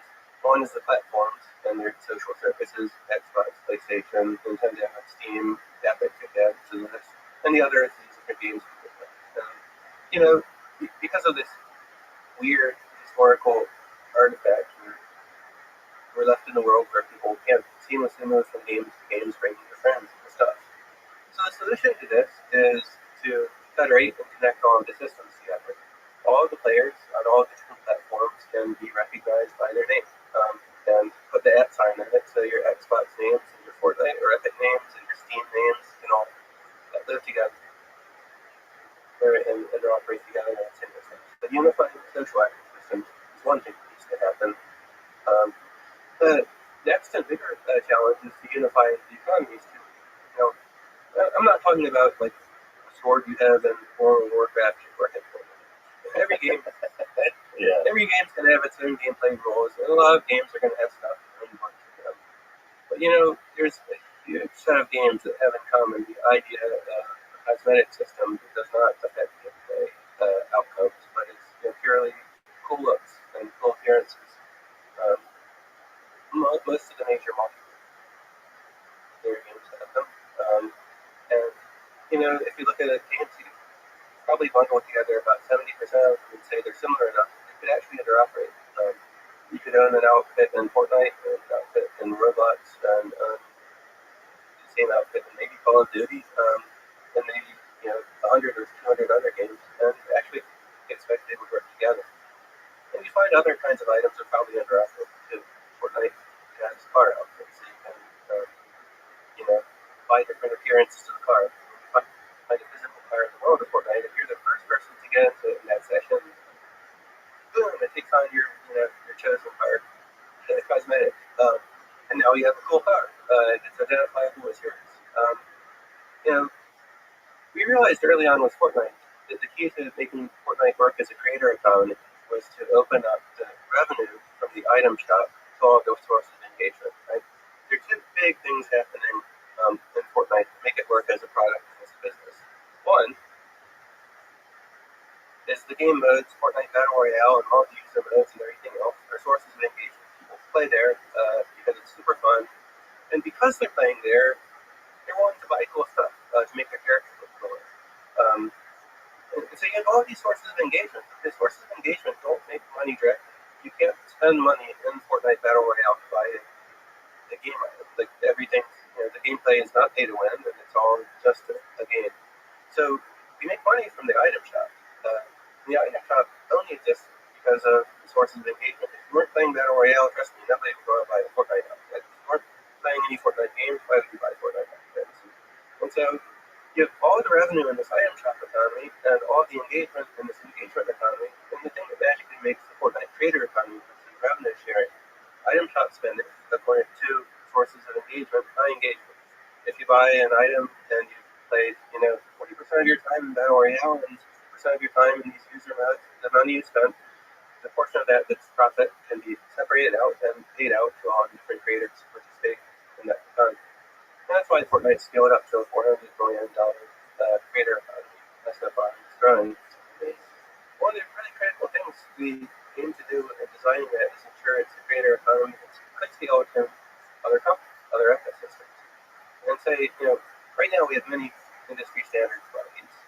One standardized game ratings, age ratings of games. Another standardized file formats for the web. Another standardizing file formats for 3D prototypes in the metaverse standards form. If we had a standards body standardize what are portable outfits in games, game outfits you can buy in one game and work in another, what are their dimensions and what are their capabilities, what can you do and what can't you do, and so on. Then you could have an item economy where every game agrees to respect each other's item purchases of that sort, and revenue is shared between ecosystems as well. Yeah, right. That would be so amazing. Is there, first of all, it seems silly, maybe for people who don't play video games, but an outfit is an important. If an outfit can be persistent across video games, I don't know, what's the purpose of life? Like, why do we wear clothes? Clothing is a part of our identity. It's how we present ourselves in the world. It's, I wear this stupid tie. It feels good. It feels good when I put it on. And even like the other outfit I tried this, and then the black t-shirt and jeans. And it feels good to wear that. It feels like me when I look in the mirror. Okay, I look right. And to be able to have that outfit go from game to game to game, maybe across the years, that would be wonderful. So I wonder if you could just give a comment. Could there also be another standardization about the value for more complicated items? So, take the sword from Diablo and transfer it to a gun in Fortnite, but based on the value, some generic concept of money. So the value of a thing in one game versus the value of a thing in another game, where you're almost operating in the space of value versus the actual items. Or is that already getting too general? I think this can be done. We did a lot of analysis of the Fortnite economy and found that some Fortnite experiences lead to or correlate with higher spending than others. Battle Royale is relatively strong in that area because you see your character from behind and see all of your other characters from the front. You have lots of opportunities to really see who you are and to emote and to interact with other players. A lot of games have that characteristic. One funny anomaly is that there's this game that there's a lot of big breakthroughs in Fortnite, Only Up. It's a game where you're climbing up and up by following paths of stacks of objects and things. So it's just stupid fun. Everybody loves it. But we found people weren't spending a lot of money on outfits when they were playing. But it's kind of intuitive, actually. Like, you're not seeing other players. Like, if you see anything, like, you're seeing in your butt as you're object to object, and they're above you. And so, it wasn't a mode you showed off outfits very much, but you can determine the economic correlation between the game mode and spending. That's so fascinating. I mean, Fortnite is this gigantic economy where you can do those kinds of studies. You can understand markets, the digital markets as they emerge amongst humans and what they value. And from that value, you can probably have a very stable kind of money that emerges. Yeah, I think so. You don't need like an alternate currency system. Unfortunately, a bunch of ideas were inflated because people were trying to hype up different things. But this idea of large-scale multiplayer social gaming, that notion of the metaverse, there's 600 to 800 million people playing that kind of game every month. So that's real and that's happening, and it's very much underway. VR has a much smaller audience, and I don't think you need VR to have anything like this. Like VR is hardware that may or may not enhance the experience for some users. For some, it will probably be better, and for some, it will probably be worse. But certainly, there's not any kind of battle royale players flocking to VR. The other thing is NFTs. Trying to equate digital or cryptocurrency to the metaverse. It's like, well, it's just a way of denoting money or value exchange. You can do that with money, or you can do it with NFTs or whatever. But there's nothing about this future digital economy that fundamentally requires cryptocurrency or whatever. What you need is interoperability. Interoperability can happen through a blockchain, it can happen through a database, it can happen through standards bodies with defining standards and protocols. And we've been doing it for hundreds of years since the railroads were standardized, and it's not something that totally requires a novel technological solution. Yeah, I mean, you and I were talking about cryptocurrency. It's very frustrating. Blockchain cryptos are a really powerful technology that I think can enable a lot of the things that we're talking about, but so many people use it to try to make money, create these bubbles, and then the hype of Bitcoin and so on and so forth. That much less about that drifts far away and rapidly from things that are actually of value, which is the experience of playing Fortnite and how you look when you play Battle Royale. That's, I think it sounds ridiculous to say, but it's true. That's value. That's like, you have like gold, this piece of gold, that holds value. How your outfit looks like a Fortnite, that, as you're saying, provably holds value. And so you want to connect like a standard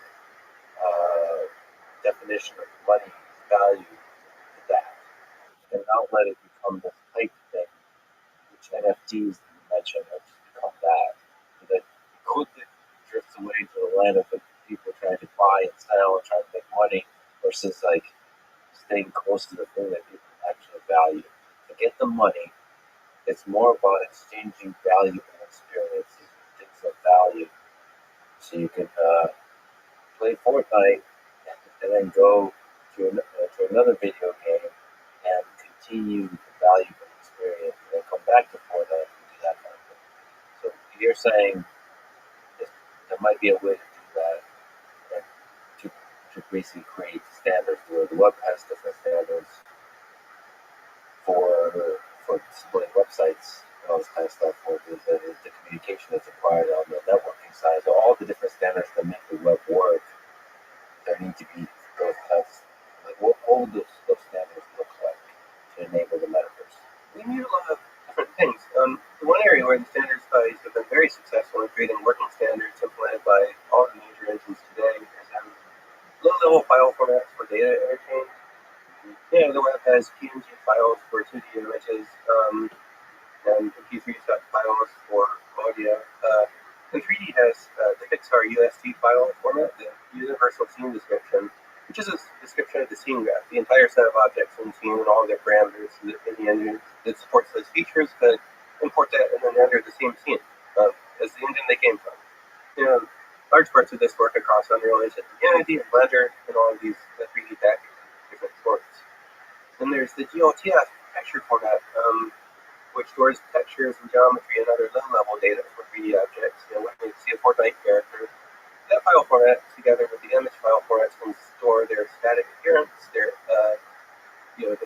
body, even their animations and their different poses, the appearance of them, different standard file formats could store all of the sound as they make in their notes, but we're still missing a bunch of pieces. The biggest missing piece is the programming language that at the center of standardizing the metaverse. Now, if you look at the web is a combination of a bunch of different technologies. The two biggest ones are HTML, which describes the 2D scene graph, or the 2D layout